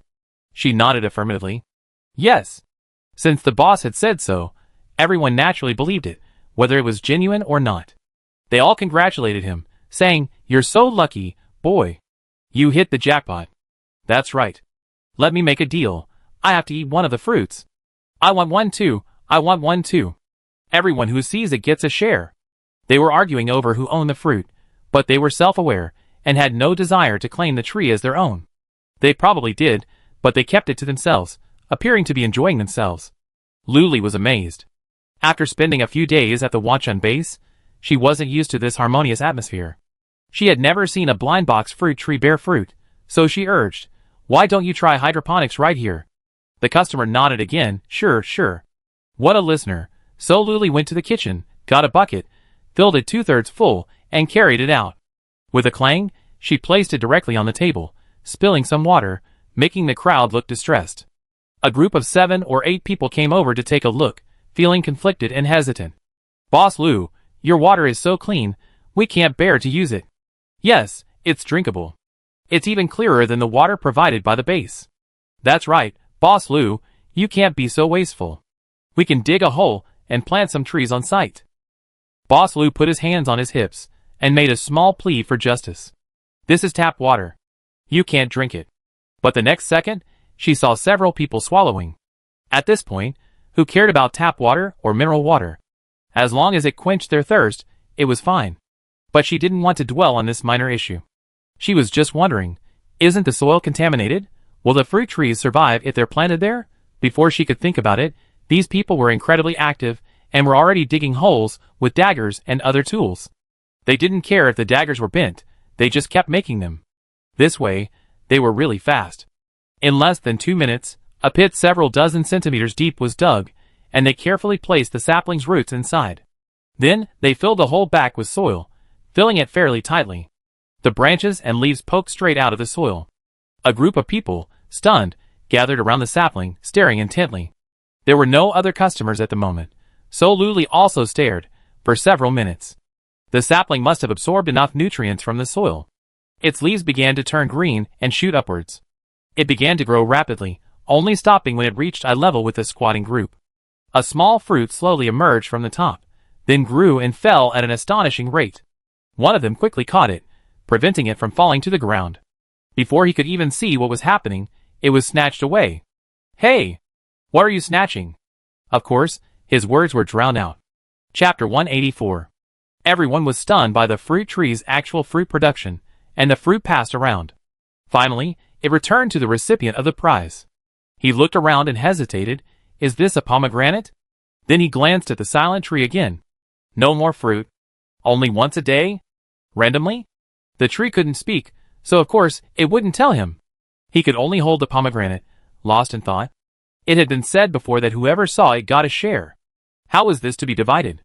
The fruit inside was so tiny, no bigger than his fingernail. It wasn't enough for him alone, and he'd even given it away. And now he hadn't even gotten any. Just thinking about it made him sad. He held the pomegranate in his arms for a long moment in silence. Everyone, inhaling the aroma, was craving it and began to encourage him. "Hurry up and peel it open and see what's inside." "Yes, yes, don't be stingy, let us take a look." The man hugged the pomegranate tightly, glanced at him, and asked tentatively, "Just take a look?" Of course, it couldn't be just a look, but the most important thing now was to eat the pomegranate in his hand. So everyone echoed enthusiastically, "Yes, just take a look." It's been a while since we last saw a pomegranate. The man was always willing to listen to advice, and he was also the lowest-ranking member of the group. So he had no choice but to nod. Luli asked kindly, "Do you need a knife?" She was referring to a small fruit knife. They waved their daggers, which were still covered in mud from digging a hole. They didn't care, but took out a rag to wipe off the mud. There was still water in the bucket, so they dabbed a few times. Okay, another new dagger. Then, with a few clicks, he decisively cut the pomegranate into 4 pieces. Purple-red juice gushed out in a flurry, and someone exclaimed, "Hey, hey, hey, don't waste it." Luli quickly handed over a glass, and they took it without hesitation to catch the gushing juice. It wasn't much, just a tiny amount at the bottom of the glass, but for them, it was enough for each of them to lick a mouthful. While some were catching the juice below, others broke the pomegranate open with their hands, dividing it fairly evenly into 4 pieces. The plump, bright red fruit inside could be clearly seen. Because it was cut with a knife, the cuts were very neat, but quite a few small pieces were damaged, which everyone felt distressed by. But they didn't mind. As long as they were still edible, they looked eagerly at the pomegranate's owner. The owner, holding the 4 pieces, drooled profusely. After a long struggle, he finally made up his mind, and offered the smallest piece to them. Out of sight, out of mind, they waved their hands. Take this one, divide it up. The rest is mine. There were 8 men in total. 7 of them gathered around a quarter of the pomegranate, their eyes fixed on it, their mouths nearly drooling. Another, crouching beside the sapling with his 3 pieces, devoured each one with great care. They decided to hand the pomegranate over to someone who would be the fairest and most impartial. They looked around but couldn't find anyone. Finally, their gaze fixed on Boss Lou, 7 pairs of eyes eagerly looking at Luli. Luli, what's up? Then she saw the small half of the pomegranate placed on the table, and heard their pleading voices. Boss Lou, you're more fair. Please help us divide it equally. Luli, ? How do you divide the pomegranate equally? You take one, I take one? Judging by their behavior, she guessed it was, so she gently peeled the skin. The flesh was plump, each one as alluring as a ruby, and everyone's gazes grew even more intense. 2 or 3 more waves of customers arrived, catching sight of the enticing pomegranates, and smelling the sweet aroma that permeated the air. They stopped scratching their tickets and simply stared, uncomfortably silent, admiring them. Luli scooped a whole pomegranate and placed it in the palm of the first person, saying, Don't eat it yet. Wait. Then she gave a pomegranate to each of the remaining 6, muttering, One for you, one for you. After nearly 10 rounds of sharing, she finally finished off the small pomegranate half. Is that all right? It wasn't much, actually, less than 10 pomegranates per person, but they were still quite cherished and satisfied. Some looked around, unsure which pomegranate to eat first. Others, more reckless, simply ate the whole thing in one gulp. Some savored each bite carefully, their delight drenching the others watching.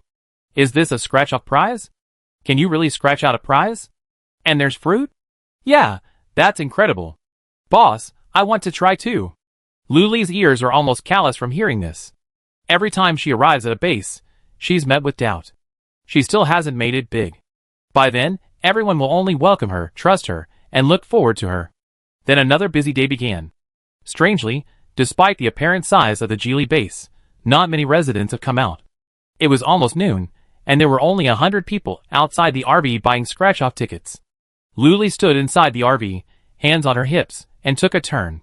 Not only were the lottery shops empty, but so were the convenience stores and bathhouses, as if the economy had suddenly entered a period of decline. She felt something was amiss. After all, the Geely base was the largest base in Jichuan City, so why were no one out and about? Could it be that the weather was too hot, and no one wanted to go out and kill zombies? What would they eat and drink then?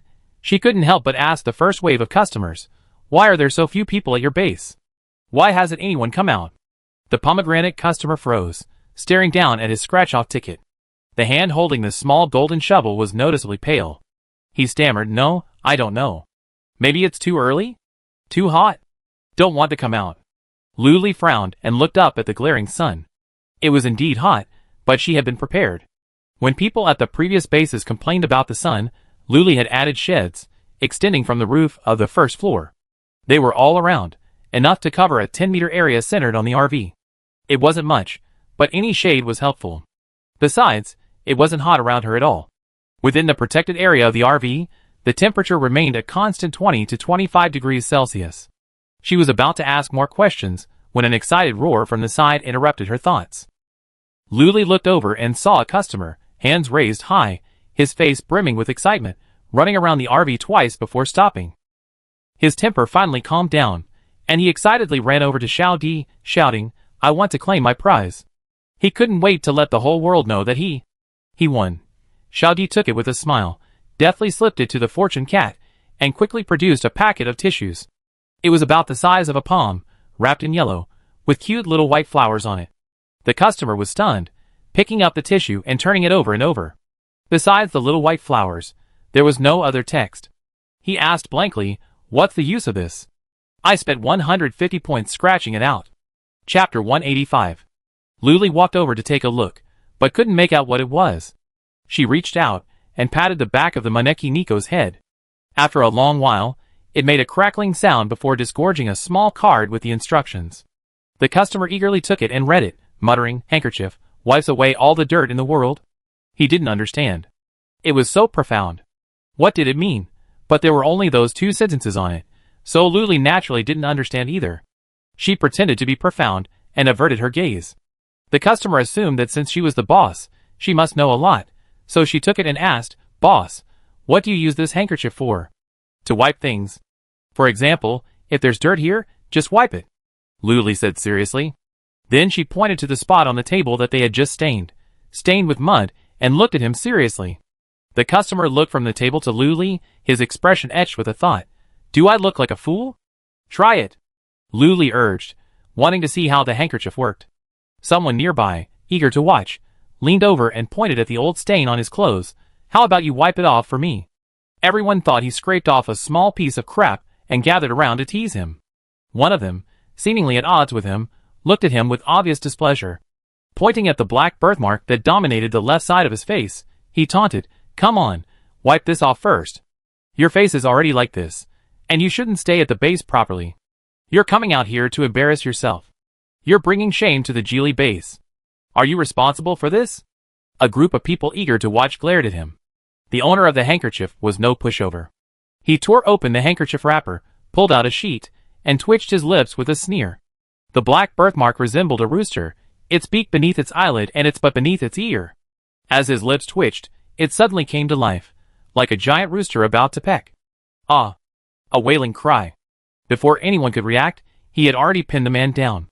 Fists rained down like rain, making the man howl and frantically throw his hands up to protect himself. He sat on the man, pulled out a handkerchief, and, gnashing his teeth, wiped the man's mouth with it. "I teach you how to talk. I teach you how to talk. I want to see who's more powerful, you or me." MMM. His head was dazed from the blow, and he was pinned down by the sheer force, unable to break free. But that wasn't the most important thing. What mattered was the intermittent exclamations from the side. His mouth. "It's gone! It's gone! Oh my God! How could this happen?" He didn't know what had happened, only that where his mouth used to be was now sewn shut. He couldn't feel his mouth at all. He tried to speak, but his voice was stuck in his throat, unable to escape. Incredibly frightened, he began to struggle frantically, using both his hands and feet. The owner of the handkerchief hadn't expected this to be so effective, and for a moment, he was stunned, taking advantage of the opportunity. Instantly counterattacked, their positions were reversed in an instant. The owner of the handkerchief's eyes widened as he stared at the man's utterly bizarre face, unable to help but laugh.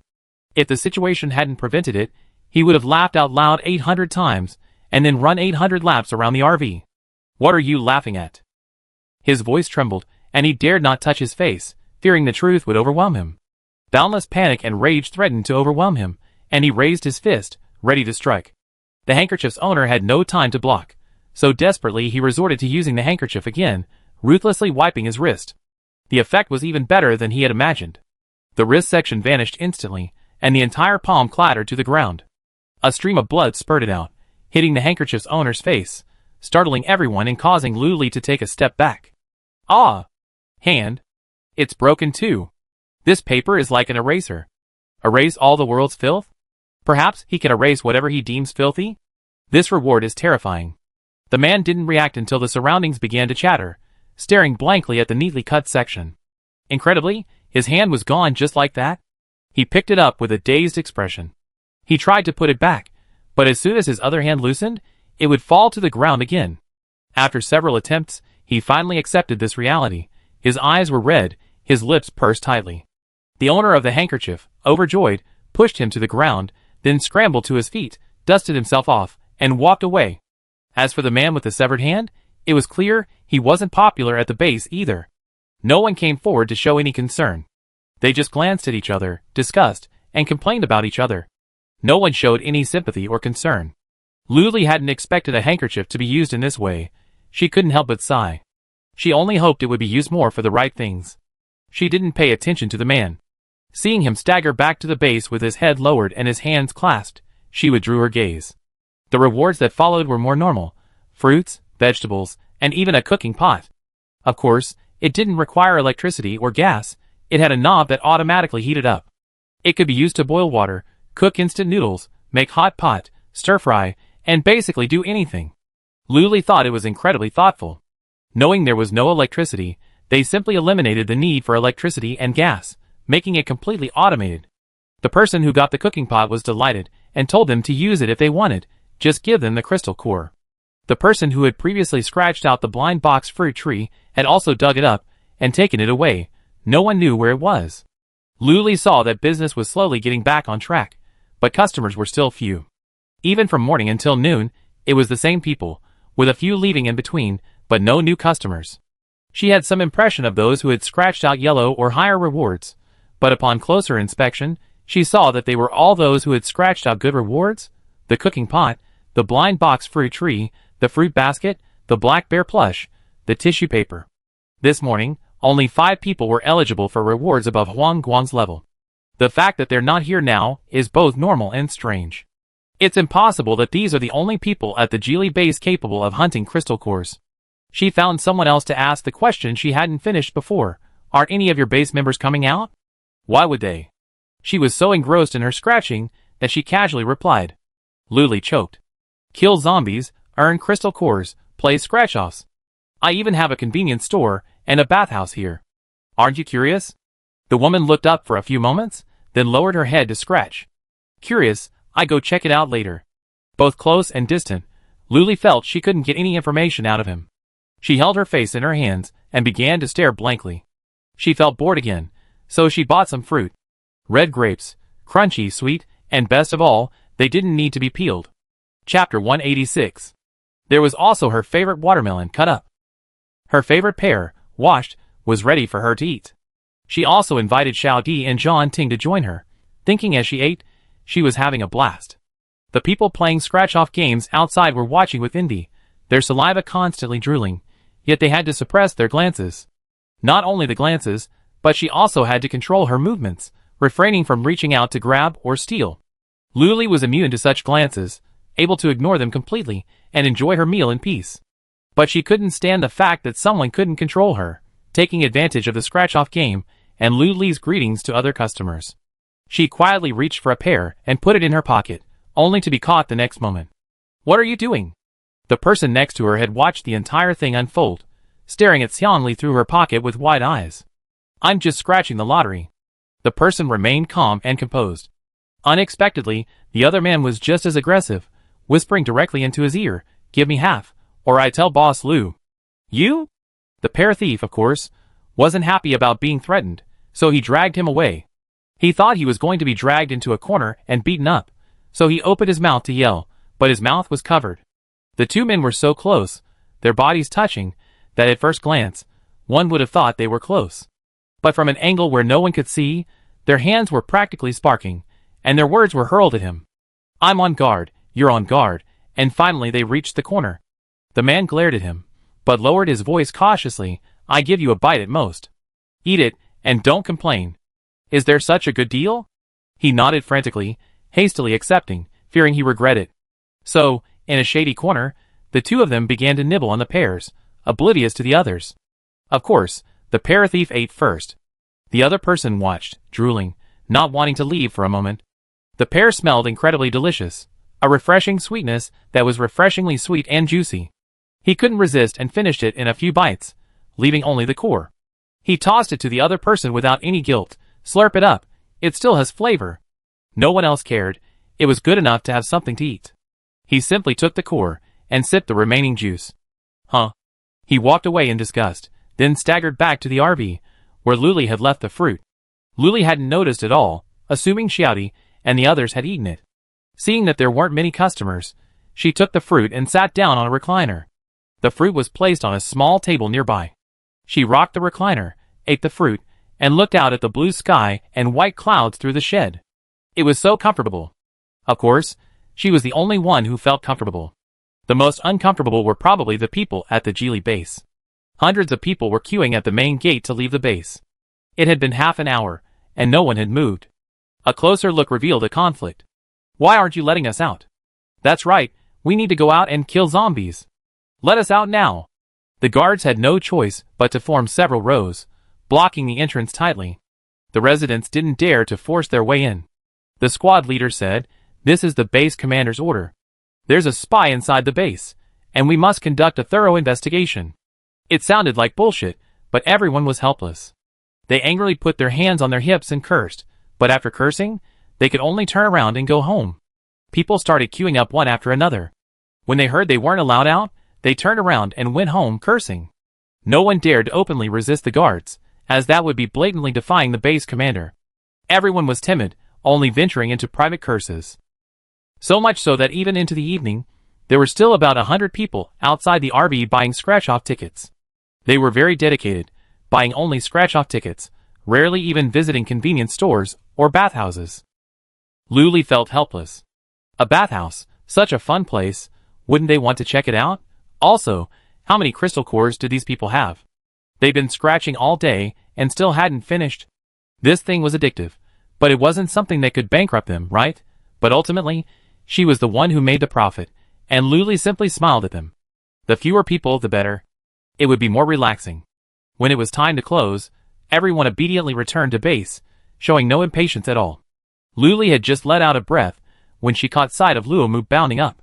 He said cheerfully, "I was exhausted yesterday, and I'm so bored today." Luli nodded in agreement. Shinbing, a few steps behind, also came up. "Not many customers today." "Yeah, did something happen at the Geely base?" Luli glanced anxiously over there. The tent had been retracted, and she could clearly see the towering walls and the glaring searchlights. She averted her gaze, shaking her head in ignorance. "Never mind, let's eat first." It was just a bad day for business. They wouldn't take it seriously. Life had to move on. But after they'd eaten and drunk their fill, the topic inevitably came up. Luomu winked at the hotel. "Is Shung Xian still staying here? Do you think they take any action?" Luli also glanced obliquely at the hotel, shook her head, and said uncertainly, "Probably not." For all this time, Shung Xian hadn't seemed to have done anything strange. At most, he might have been trying to seduce her a little, build a good relationship with her, and then get information about the lottery shop from her. Luli couldn't think of anything else. He had been taking his time, being extremely cautious, and it was impossible to find any evidence against him. Thinking of Shung Xian, Luli thought of the flowers and plants planted behind the hotel. Seeing that they were well fed and well watered, she waved them away. Lu Mu wanted to stay and whisper something in Luli's ear, trying to sow discord between her and Shung Xian, but Shen Bing dragged him away. Luli dismissed them, closed the car, and staggered to the back of the hotel. As luck would have it, Shung Xian was there too. He was squatting on the ground, watering the melon, tree, and fruit seedlings. She could faintly hear him muttering about the seedlings. From a distance, the watermelon seedlings, once only the size of a palm, had now grown beyond the 1 square meter fenced-off area. Green melon vines, each as thick as a thumb, lay sprawled on the ground, resembling winding green snakes, a bit frightening at first glance. Small yellow flowers bloomed on the vines. The peach and pear trees were also growing quite well, their branches thick and sturdy, taller than Luli. The pine tree at the beginning, with a trunk that required one person to wrap around it, was taller than the 3-story hotel. The space was small, yet the plants were plentiful, and the growth was truly pleasing. If the researchers at the central base saw the scene, they would probably go crazy. They had painstakingly researched and carefully cared for the melon seedlings, yet they still couldn't grow them. And yet these two people had so casually planted them, watering them daily, and doing nothing else.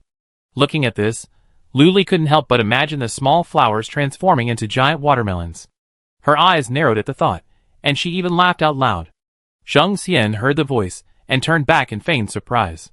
His voice was soft. "Boss Lu? You're here too? They're all growing well." Chapter 187.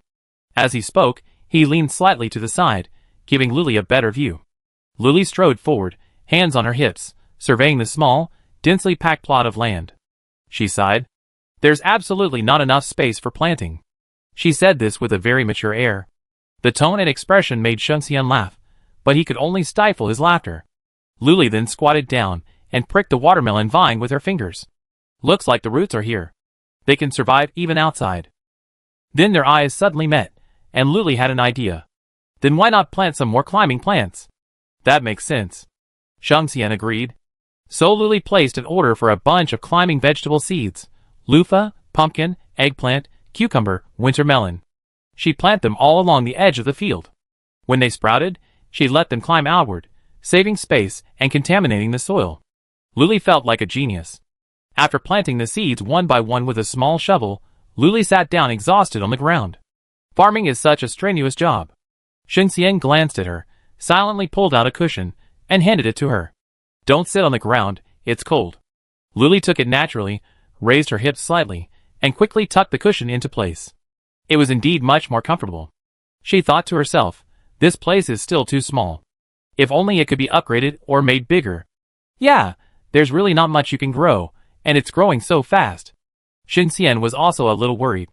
If it weren't for the Geely base 300 meters away, constantly flooding with searchlights, Xinxian would have almost forgotten his true purpose for approaching Luli.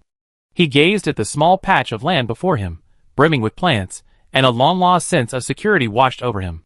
He wished he had no other identity, just an ordinary guest checking into the hotel. How could he not have sensed Luli's wariness and caution towards him? Having met her in such a simple and ordinary way, he was just deceiving himself. Suddenly, the scene shifted. Xinxian peered closer, and saw that the area seemed to have expanded. Originally, the 1 square meter had been outlined by a bright red circle, but only he could see it, which was why he had been so certain then. But now, he stood up and glanced to either side. The area outlined by the bright red circle had clearly expanded. Comparing it carefully, it was 3 times the size of the previous one, meaning it was now 3 square meters? He turned around and told Luli the great news, and she jumped up in excitement. Really? Luli asked again, confirming. Xinxian measured the area with his feet, roughly walking through it for her to see, and Luli had a vague idea. But her first reaction was, doesn't that mean I have to plant all over again? She stared blankly at the circle of freshly planted vegetable and fruit seeds at the edge. Evidently tired from remembering all the work she'd done, she collapsed to the ground, legs spread wide, practically lying down. Xinxian smiled, and obediently picked up the shovel to work on his own. Luli wasn't one to sit back and watch someone die. After a short rest, she also got up to help him. She was curious to see what these tiny saplings could accomplish. Working together, the two of them worked quickly, planting the climbing vines in every nook and cranny. She planned to build a trellis for them, so they could climb freely and produce plenty of fruit and vegetables. After moving these creepers, there was no need to worry about the others, they were too big after all. The shortest was the sapling that would improve the soil. It was still only about Luli's knees tall, and seemed to be growing very slowly. The peach, pear, and pine trees, on the other hand, were impressive, growing wildly like wild horses. The two of them were amused by the sight. Now, there was a lot of open space in the middle again. Luli was thinking about what to plant when she started to feel sleepy. But she forced herself to stay awake and finally asked, are the residents of Geely Base very poor? Xinxian was stunned, somewhat unsure of what she meant. He paused in his loosening of the soil and said carefully, just average. Not rich, but not poor either. Okay, that was as good as not saying anything. Luli asked again, then why aren't the residents of Geely Base coming out? Xinxian knew. Although he had been staying in the hotel, his balcony faced the RV, so he could see everything clearly. The shed was an eyesore today, so he didn't see much. He just knew business wasn't going to be good. He shook his head, his fingertips whitening as he gripped the shovel. He said cautiously, I don't know. Maybe it's because the zombies are getting harder to kill lately, or maybe something's happened at the base. He was clearly hinting at something, and Luli's guess was similar, but she didn't know what it was. It was something significant that could affect his business. With a more definitive answer, Luli patted her but dusted off her hands, said goodbye, and headed back to the RV. Xinxian breathed a sigh of relief when she left. It happened that his work was finished, so he put his tools away and returned to the hotel. He returned to his room, making sure no one was around, before opening a contact on his computer. All of the hundreds of messages above were from the other party. He simply skipped over them, asking, what happened at the base? Although it was late, the other party's reply was quick, a wave of sarcasm lashing out. Oh, you're not dead? Stop the nonsense. Xinxian was indifferent, only wanting the information he needed, and not bothering to engage in any arguments. The other party seemed to choke, and the message came back a few minutes later. What's the big deal? Just a spy. We're investigating. Xinxian stared at this sentence, his eyes darkening, a mocking smile tugging at the corners of his mouth, clearly unconvinced. What spy? Just an excuse. It must be that suspicious base commander who's causing trouble, and this time, it's targeting Boss Lu. Xinxian sat down at the end of the bed, one leg bent, one hand casually resting on it, fingertips tapping his knee, thinking. From what he knew of Lu Xun, the base commander of Geely, he wasn't a very courageous man, but he was very ambitious. He probably wanted to attack the lottery shop, but didn't dare. After all, there were so many rumors about Luli online. Some said she was a 10th level psychic, capable of killing without being noticed. Some said she was a savior sent by heaven, saving everyone from disaster. In short, there were so many different opinions. Lucian had no choice but to settle for the next best thing, letting his trusted aides take advantage of the lottery shop, but not letting other residents. This led to the dismal business today. As for why he knew so much, it was all because of the promise Lucian had made to him. He was told that he could choose from the prizes he had won, and as long as he stayed with Lu Li and gathered more information, he would definitely benefit. So far, Sheng Xian hadn't seen any benefits, but their plan was proceeding as usual. He could already imagine what the next few days would be like. Business would be as dismal as ever, and Boss Lu would be devastated. Sheng Xian felt a bit sorry for the thought, but he did nothing and just washed up and went to bed. Chapter 188. Lu Li, returning to the RV, wasn't affected by the incident at all. She actually felt more relaxed with fewer people around. At most, she could stay a few more days, and still earn 100,000. She was just puzzled. She had no grudge against the head of the Geely base, so why was he so intent on causing trouble for her? That's right. Sheng Xian had come to her shortly after she learned about the Geely base. He must have been plotting this for a long time. Oh, these people are so strange. They can't beat them, but they still have to provoke them. She showered and went to bed. The next day, she was awakened by a call from Luo. As soon as she answered, he heard his excited voice. Boss Lu, who owns this land behind the hotel? You can even grow fruits and vegetables there? Lu Li, still half asleep, was perked up by the words, her sleepiness lessening. She said bluntly, it's not mine. It belongs to her and Sheng Xian. The land belongs to Sheng Xian, and the trees on it, and the fruits and vegetables they bear, all belong to her. Luo's voice was still excited. Whose is that? I'm going to talk to him about something. Ask him if he's willing to go to the central base. Why? Lu Li asked dazedly. The other party was silent for a moment before saying, such a capable person should of course serve the central base and contribute to the people. Lu Li wondered, is it to be employed by the central base, to spend his life serving this tiny plot of land, or to serve the people? She wasn't a child, she could just listen to such talk. She casually said, it's Sheng Xian's. Go find him. He's staying at the hotel. After she finished speaking, she remembered Minister He. Why are you here? Shouldn't we be at the central base? Luo said angrily, and you didn't allow us to take a day off? If I miss my wife and kids during the day, of course I have to come and see them. Then, by sheer chance, he stumbled upon this patch of land behind the hotel. He was stunned for a moment. Okay, hanging up, Lu Li said perfunctorily. Little did he know that Luo had already taken photos of all the crops and plants on this small patch of land and uploaded them back. He really wanted to pull a watermelon and put it in his pocket to take back to the hotel with his wife and daughter, but he didn't dare. He could only scan it over and over with his eyes filled with longing, waiting for a response. Soon, the person in charge of the research institute, who was in contact with him, said, it would be best if you could bring back a bag of that soil. If there are any ripe fruits, even better. Luo curled his lips. He was already terrified of bringing soil, so bringing fruit? Was he really going to kill himself? So, taking advantage of the early hours and the lack of people around, he pulled out a bag from his space and used his hand tool to dig some soil into it. Then, like a thief, he returned to the hotel. Seeing him like this, Lu Qinshan wanted to laugh and asked, where have you been? Have you been to the back of the hotel? Luo asked quietly. Even though he was in his room, his cautious demeanor and hushed voice made Lu Qinshan answer softly as well. No, who would go there if they had nothing better to do? Lu Qinshan shook her head, still chewing on a piece of bread. Since checking into the hotel, the quality of life for mother and daughter has skyrocketed. In the morning, they go to the convenience store to buy bread and milk, a bucket of instant noodles for lunch, a self-heating hot pot or something in the evening, and even a snack in the afternoon. Back in the central base, they had never had such a good life. They were already quite content. When Luo took the bag of soil out of the space, Lu Qinshan immediately sensed something was wrong. Why were they digging for no reason? There must be something wrong with this soil. She asked directly, what's wrong with the soil? Luo felt a warm feeling in his heart, but he just shook his head and said cautiously, we don't know yet. We need to send it for inspection. Lu Qinshan nodded, and then he became cautious. Lu Li, however, was completely clueless. After hanging up the phone, she dozed off again, and didn't open the shop until just before 10 o'clock. As expected, there were no customers, so she wasn't anxious. She ate some rice noodles and waited quietly. Xiao Di and Zhan Ting, on the other hand, were more anxious. They kept staring at the base gate, sighing when no one came out. Not only did they sigh, but they also paced back and forth, making Luli dizzy. She waved her hand and said, "Sit still and don't leave." While there wasn't a huge customer base like the base residents, the hotel's guests had a high spending power. They just didn't come out often. "Boss Lu." Luo's cheerful voice rang out from outside, waking the drowsy Luli.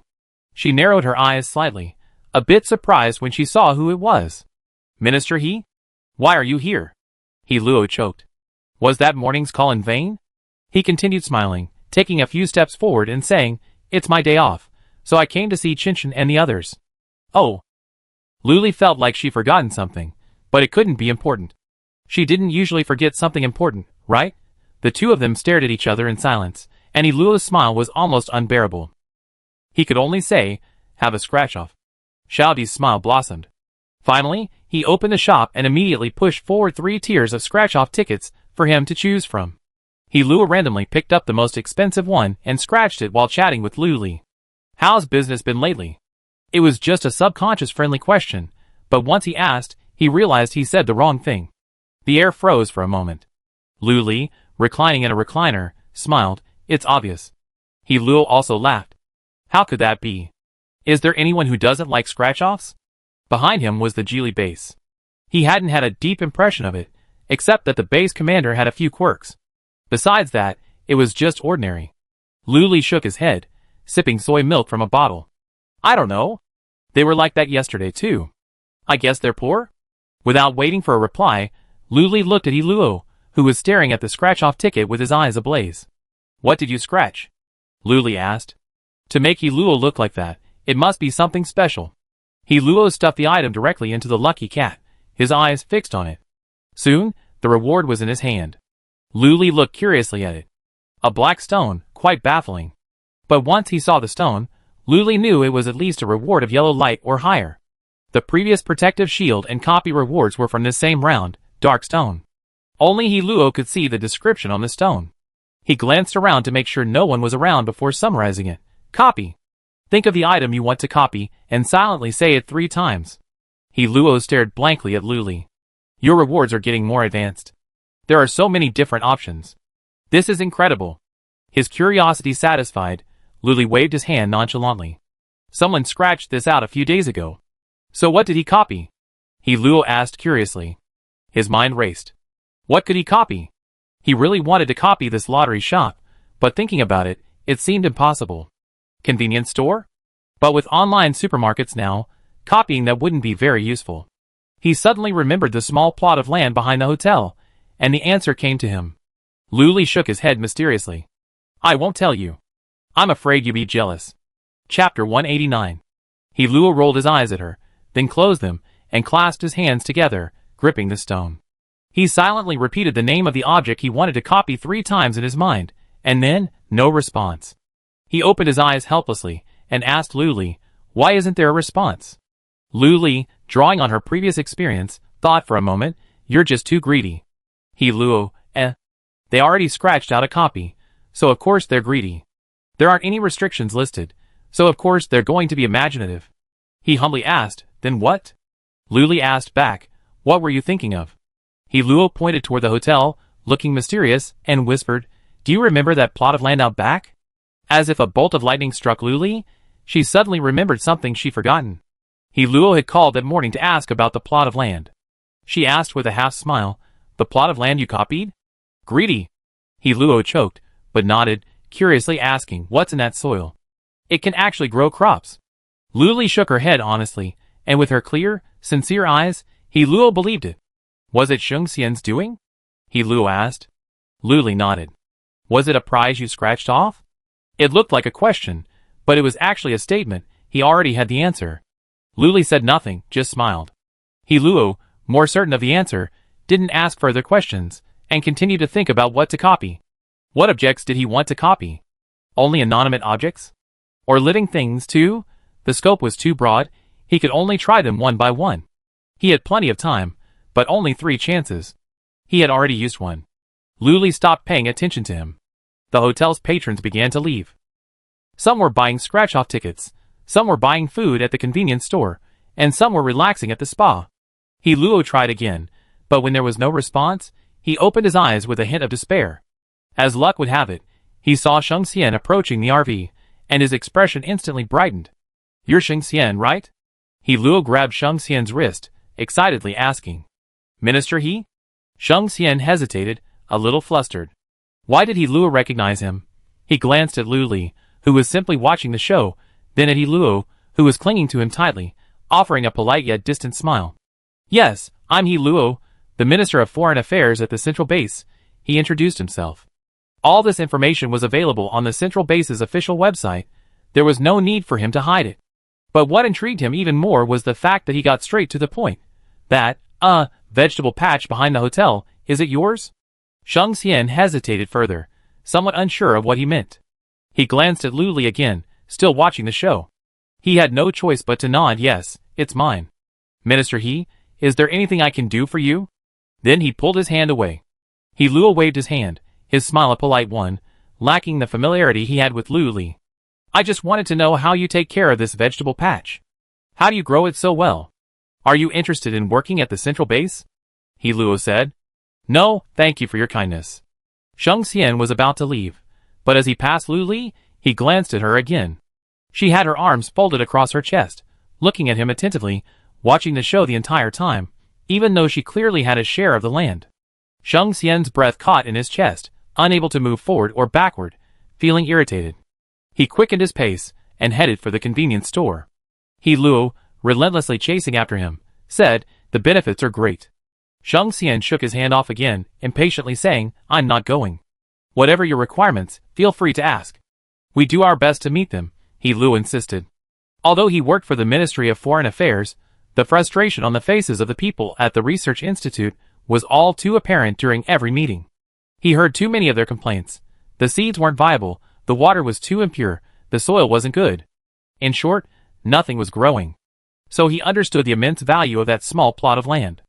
As a member of the Central Base, he had to fight for it. He chased him all the way to the convenience store, whispering in Sheng Xian's ear like a mosquito, "Just say it, everyone has desires and demands. Go ahead. If we can't satisfy them, that's our problem, but you have to keep quiet." "How can we know if you don't?" Sheng Xian pursed his lips tightly, not wanting to speak. If possible, he also liked to close his ears. Even after they finished shopping and left the convenience store, Luo still hadn't given up on brainwashing him. Sheng Xian, unable to bear it any longer, said, "Lu Li is involved too. Go find her." Luo thought to himself, "I knew Lu Li had something to do with this," but compared to Sheng Xian and Lu Li was the harder one to convince, otherwise she would have gone to the Central Base long ago. So Luo continued chasing Sheng Xian. He had wanted to buy a scratch-off ticket and visit the vegetable patch. He was no longer in the mood and headed straight back to the hotel, but Luo chased him right to the door. "Don't go, let's sit down and have a good chat." Bang! The door slammed shut, silencing Luo's chattering mouth. Undeterred, Luo wandered around the vegetable patch again, his gaze growing more and more astonished. Who knew how long they'd been growing them, but the watermelons were already the size of a fist, with yellow-green veins winding through them. And are these cucumbers? Longer than a palm. The peach and pear trees are bearing fruit, each one was bigger than a fist, and their shapes and appearance looked stunning, ready to eat right off the vine. Luo couldn't help but swallow his saliva as he watched, puzzled. Hadn't anyone else noticed this place? And even if they had, why hadn't anyone else been stealing? When had everyone become so polite? He then went to the lottery shop. There were only a few customers, and Lu Li remained as indifferent as ever. Seeing him approach, Lu Li smiled friendly and lay back down, knowing he hadn't convinced Sheng Xian. Luo climbed into the RV with familiarity and sat down next to Lu Li. "Sheng Xian said you have a share in the vegetable patch. Good boy, you're selling me right away." Lu Li's smile remained unchanged as he nodded. "Yeah, so what?" he retorted calmly. Luo sighed and began to play the emotional card. "Why don't you go to the Central Base? There are more customers than here, right?" "No, it's too tiring." Lu Li shook her head and stuffed a piece of watermelon into her mouth. Luo, There was nothing to say. What else could he say? This guy had no ambition at all, just wanted to sell his scratch-off tickets. Luo also occupied a recliner, rocking back and forth. a gentle breeze blowing from time to time. The breeze made him want to sleep, and he completely understood why Luli was so unambitious. You already possess the world's most powerful superpowers and possess absolute strength, so why do you still have to work yourself so hard? Isn't it better to just enjoy life peacefully? Why do you have to wade into the muddy waters of the central base? He Luo put himself in Lu Li's shoes for a moment, and found that his mood was surprisingly similar. He sighed again, wishing he weren't Lu Li. Chapter 190. Lu Li glanced at He Luo, and said helplessly, "Why are you sighing? Seriously, just relax." He Luo listened and felt like sighing again. The infighting within the central base was intensifying. None of the three factions was willing to submit to the other, and every meeting was a silent battle. That was fine, but there were a few times when they almost came to blows. Furthermore, each major base had more or less taken sides. For example, the Nut base previously sided with the Radical faction, and the Auspicious base with the Hope faction. This made conflicts between bases easy to arise, and completely unavoidable. How could he relax? But if he tilted his head slightly, he could see Lu Li, her eyes slightly narrowed, rocking on the recliner, enjoying the breeze, and occasionally popping a piece of fruit into her mouth. The number of customers, the business, the conflicts outside, seemed to have nothing to do with her. He Luo couldn't help but calm down. He lay back, resting his hands on his head, letting the recliner rock slightly, but his mind couldn't help but ponder. After closing his eyes for a long time, he finally said, "Boss Lu, why don't you come with me to see the vegetable patch?" Lu Li knew his temper. If he didn't agree, he would probably nag her to death. Reluctantly, he stood up, waved his hand, and said, "Let's go." The two of them walked one after the other to the vegetable patch behind the hotel. Although they didn't get close, they were already thriving, and a green, healthy atmosphere filled them. He Luo looked at them as if they were his own children, his face filled with doting tenderness, and he unconsciously softened his tone. Look, they're growing so well." Lu Li agreed, and they both squatted down, their eyes filled with satisfaction as they surveyed the small patch. After not seeing them for a few hours, He Luo felt they had grown even bigger. At this rate, they'd be fully mature in just a few days. He stared at the soil. "What's in this soil?" "I don't know." Lu Li answered honestly, her fists clenched on her knees, her squatting posture rather docile. But only someone unfamiliar with the area would think so. "You know?" He Luo was unwilling to give up. The biggest surprise of this trip was this piece of land. If he didn't understand it, he wouldn't be able to sleep. Before Lu Li could say anything, He Luo's incessant chatter reached her. She covered her ears with her hands, and let out a long sigh, unable to bear his nagging. Finally, she said, "It's not the soil." She breathed a sigh of relief. After all, the saplings used to improve the soil belonged to Sheng Xian. No one could take them without his permission, unless they kidnapped Sheng Xian and took him to the central base. But given the central base's nature, that was very likely to happen. "What is that?" He Luo's sharp eyes swept across the vegetable patch, but he couldn't pinpoint the cause. To him, an outsider, these were all healthy fruits and vegetables, unmutated. Besides wanting to eat them, and having them, there was nothing else to worry about. A secret. This time, Lu Li was serious, no joking in the slightest. He even picked a small cucumber, slightly longer than a palm, and shoved it into his hand. "Eat it. I shut you up. Don't ask any more questions." The cucumber's fragrance was so strong, He Luo couldn't bear to eat it. He stuffed it in his pocket, intending to take it back home to share with his wife and daughter. He immediately asked, "Boss Lu, have you considered visiting the central base?" "No thanks." Lu Li flatly refused, staring at the small watermelon. "Is it ripe? Can we eat it? I'm dying to eat it." He Luo, He sighed again, lamenting, "If only all the land in the world were like this. No one would go hungry anymore." "Lu Li, is he trying to appeal to my long-dead sympathy?" She raised her hand and touched her chest, feeling it. She felt a little worried, as if it hadn't been aroused. So she stared at He Luo, trying to see what else he could say. He Luo waited patiently, but seeing no reaction, he continued, undeterred, "You haven't seen the refugees in the base. They're so pitiful, starving and sleepless." He began to talk about the hardships of the survivors at the bottom of the apocalypse. Lu Li felt a slight ripple, but not much. His saliva dried up from his words, and Lu Li didn't react at all, so he simply sat down on the ground. Lu Li followed suit, sitting on the ground. A tangle of vines separated them, so she was afraid to step on them. She sighed and compromised, "How about selling it to you at a lower price? So you wouldn't have to worry about my tiny vegetable patch all day long. brooding over its meager yield. Luo choked. Was he talking about a sale? He wanted Boss Lu to go to the central base and take this vegetable patch with him, and if possible, have the researchers study it thoroughly. Then expand it so everyone can enjoy fresh fruits and vegetables. Thinking about it, he was still too greedy. He agreed, okay, how will the price be? Where will it be sold? Will there be a purchase limit? A host of questions immediately arose. Lu felt his head was spinning, so he simply threw the question back. You see, it's such a small space. What do you think? Luo glanced around. Although the space was small, it was thriving. The 2 peach and pear trees were laden with fruit, heavy with fruit. And the watermelons, pumpkins, winter melons, and other vegetables were all growing beautifully, with a multitude on a single vine. But even if there were more, there would only be so much, not enough for everyone in the world. Lu didn't wait for his reply, continuing, of course there must be purchase limits, and a limited quantity. Each person can only buy 1 per day. No matter what it is, the price won't be expensive. Luo nodded in agreement. This guy said he didn't care, but he had his own ideas. To make it accessible to everyone, why not sell it online?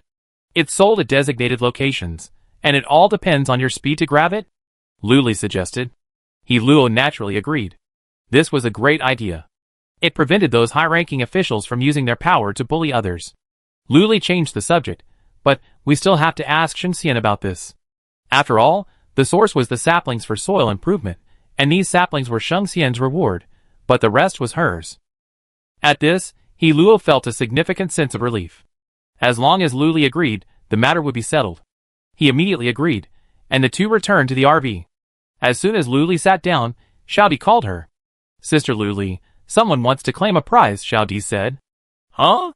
Lu stood up, puzzled. If someone wanted to claim a prize, they could just do it themselves. Why would they need to call her? She stepped forward, her eyes lighting up at the sight of the newcomer. If Shenbing exuded youthfulness, Luomu exuded vivacity, and Chu Lixing remained silent and reserved. The man before her was gentle and refined. Though his clothes were a bit pale, they couldn't conceal his scholarly air. A weak feeling. Lu smiled and asked, "Claim your prize?" The man nodded silently, and handed a small card to Lu. Chapter 191. She took it and looked at it, then fell silent. Luo also leaned over to take a look, his mouth wide open in surprise, incredulous. Lu noticed and tucked the card into her arms. She glared at Luo and said with a smile, "Is it your job to see it? Just look." Luo was still immersed in the shock of the reward and didn't object for a moment. In fact, Lu was a little incredulous.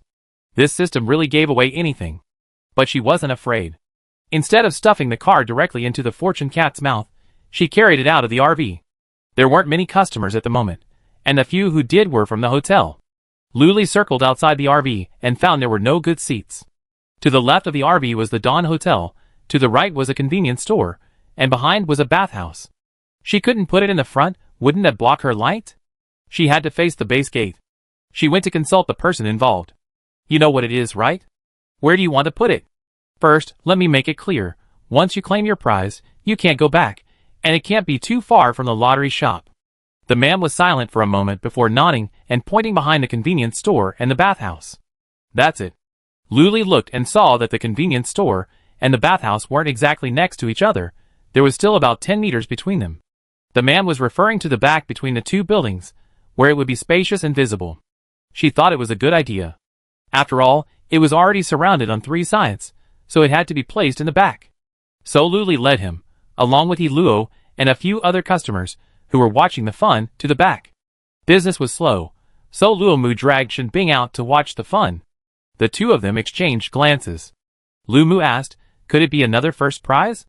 Based on his experience, it was likely that Mr. Lu would be walking to an open area while carrying a lucky cat. So everyone followed, the curiosity and excitement ingrained in the Yen people's DNA. Lu didn't care, and the recipient of the reward looked completely oblivious.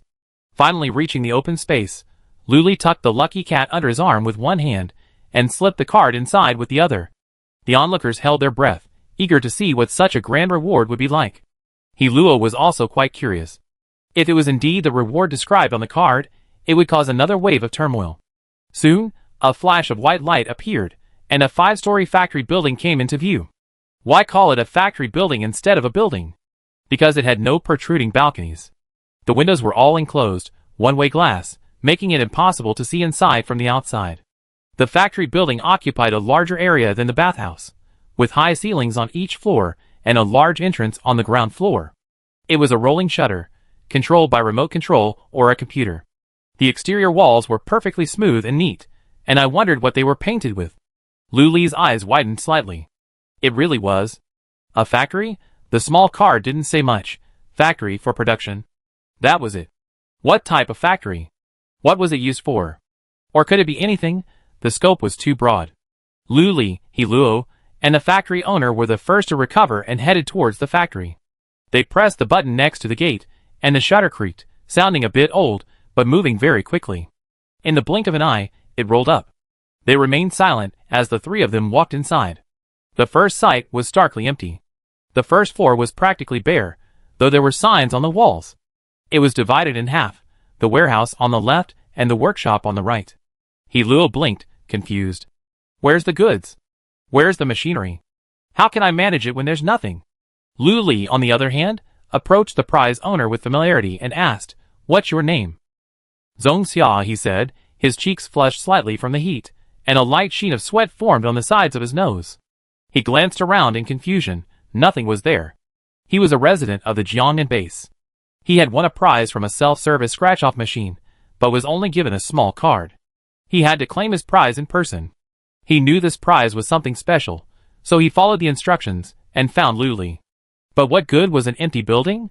Lu Li observed him closely, seeing the confusion in his eyes, the light sweat on his face, making him look even weaker. She patiently explained, "Check your computer to see if there's a new app." Zhong Xia followed her instructions and opened the computer. Sure enough, there was an app called Lily Factory. A very personal and unique app. Clicking on it, he saw a floor plan of the factory. Floors 2 through 5 were still grayed out and unavailable. Currently, only the first floor was accessible. He wasn't stupid, he figured it out with a little practice. He quickly found the settings interface, where he could manipulate layouts, add equipment, and so on. Lu Li leaned over to take a look, surprised. Food production line? Clothing production line? Luo, who was wandering around, immediately ran over to see what was going on. Xinbing and Luo Mu also recovered from their surprise and hurried over. The other customers remained outside, hesitating to enter. After all, this didn't concern them much. Before Zhong Xia could even say what to choose, Luo barked, "Why are you still hesitating? Food is the first choice. People won't die without fruit, but not eating or drinking water will definitely kill them. That's the most important thing." Zhong Xia's saliva began to water at the sight of the word food. Clothes and the like really didn't matter. When you're blinded by hunger and can't see anything, does it really matter whether you wear clothes or not? He hesitated only for a moment, then glanced at Lu Li, seeing that she didn't object. He had just chosen the food production line. These two lines were the initial setup, like a beginner's gift pack. You could choose either, no points required. Another flash of white light, and a long dark green line appeared. The end of the line connected to a complex, tall machine, currently closed. The group walked along the line until they reached the machine. Even Luo Mu had to crane his head to see it. It was so tall, like a square iron box, almost twice the height of Luo Mu. There was only a gap where it met the assembly line.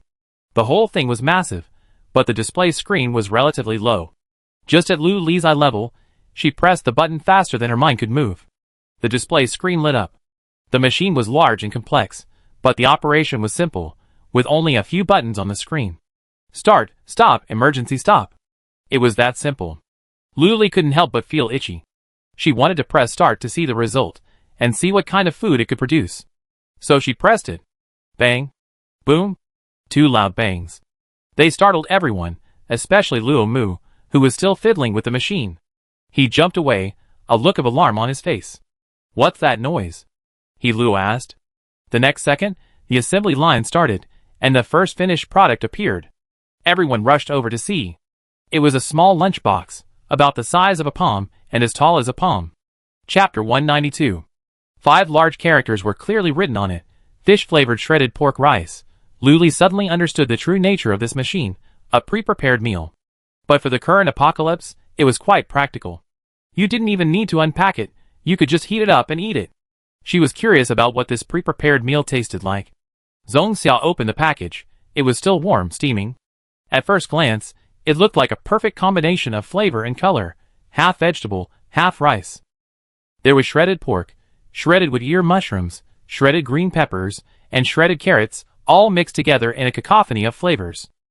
But Luo Mu leaned over, glanced at the 5 large characters on the package, then at the dishes inside, and asked in confusion, "Where's the fish?"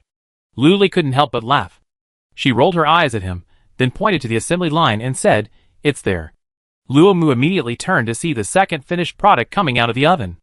The lunchbox had 5 large characters on it, braised fish with rice. He realized Boss Lu was teasing him, and couldn't help but chuckle. Zhong Xia passed him by and picked up the braised fish rice. He opened it, and saw the fish chunks neatly arranged, garnished with a few green peppers. The aroma was rich and charred, and the food was fragrant. The assembly line never stopped, and lunch boxes were impatiently churned out of the machine. Everyone looked curiously. Braised pork with potatoes, minced pork and eggplant, beef with green peppers and potatoes.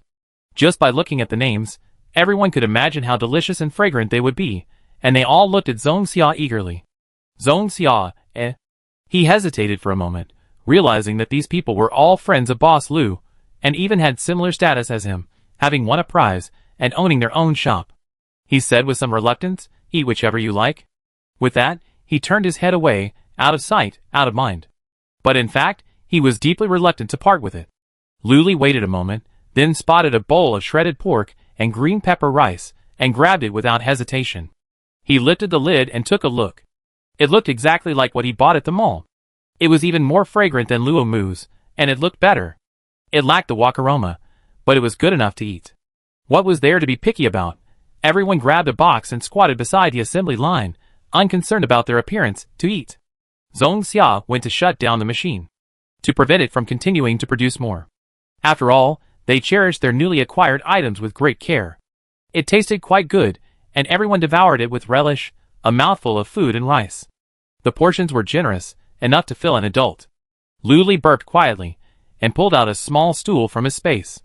He glanced at Zhong Xia, who was stunned by his food, and then at Shen Bing and Luo Mu, who looked very satisfied. She dismissed him. All right, let's go after we finish eating. I have some important things to do." Shen Bing and Luo Mu were also sensible. They knew she was going to discuss factory cooperation with this person, so they pulled each other out. Luo remained shamelessly.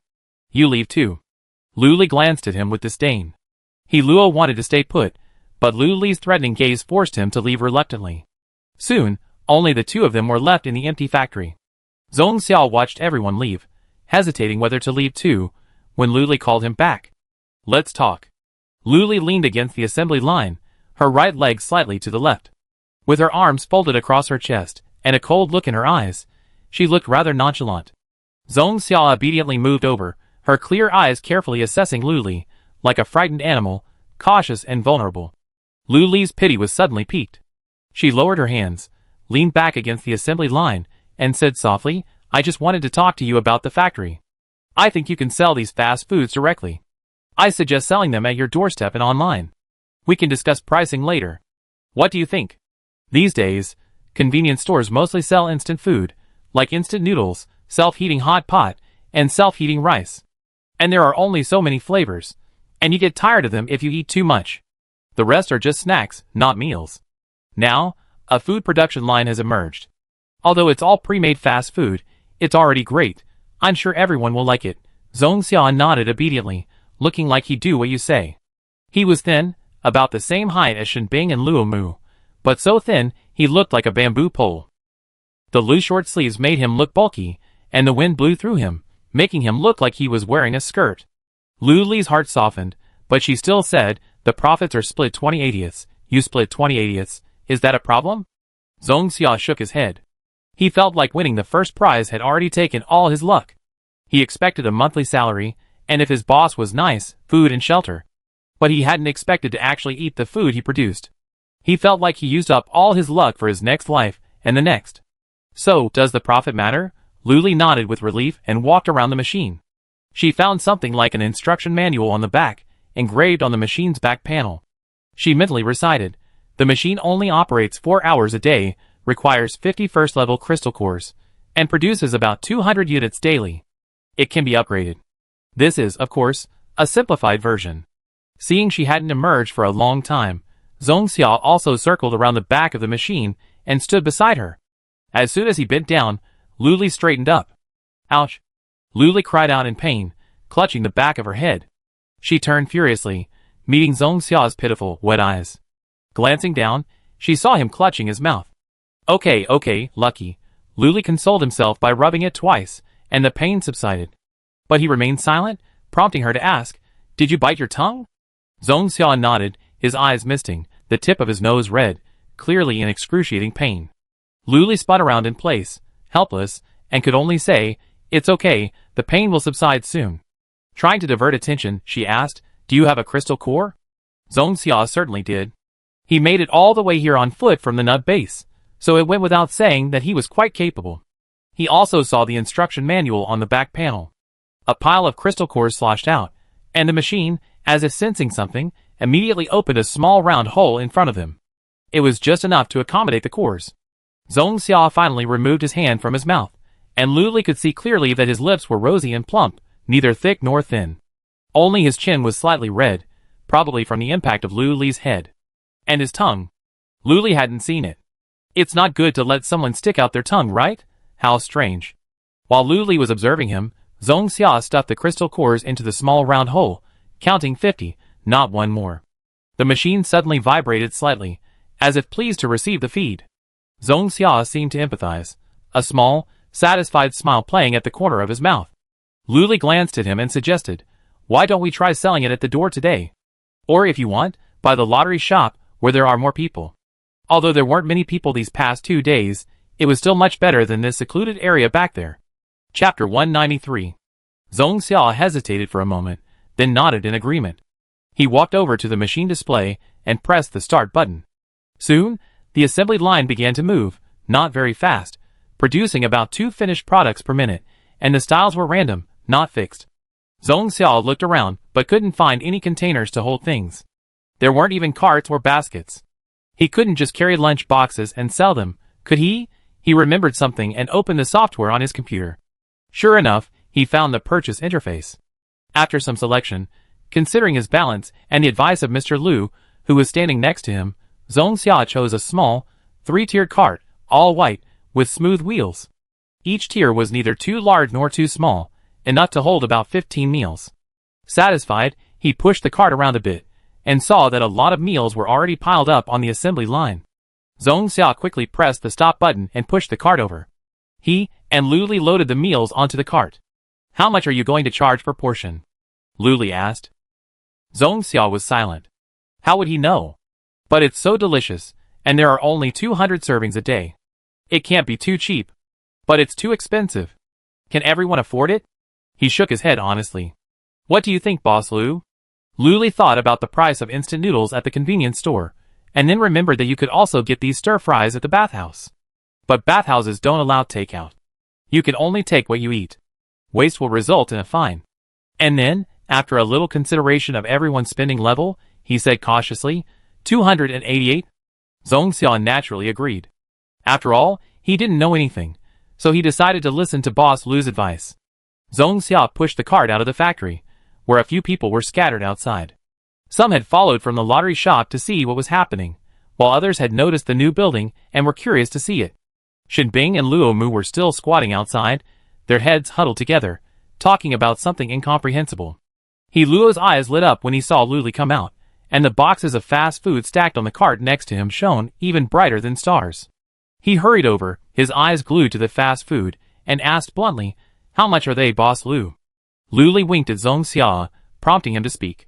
Zhongxia immediately replied, 288 points per serving. These days, a first-level crystal core can be exchanged for 100 points, equivalent to 3 crystal cores for a meal. After calculating, it wasn't expensive at all, at least Luo thought it was a bargain. This included both food and vegetables. Luo looked at the top shelf and selected 2 fast food options, beef with green peppers and potatoes, and braised fish fillets. He readily paid for the 6 crystal cores, not wanting to discuss the central base with Luli any further. He happily carried the 2 boxes of fast food back to the hotel. The few remaining customers saw this and mustered up the courage to approach. One asked, "What's in here?" But he wondered, isn't it all peppers and no meat? Luli immediately tore open a box, and a rich aroma, still steaming, filled the air. It was a stir-fried yellow beef, garnished with green celery and red peppers, and topped with brown beef. The three colors blended together, drizzled with a little sauce. The whole thing was more than just a feast for the eyes, nose, and ears. The man swallowed hard, and immediately pulled a crystal core from his pocket. I want it. Luli smiled and offered it to the customer. Seeing the customer take it, she gestured for Zhong Xia to keep the crystal core.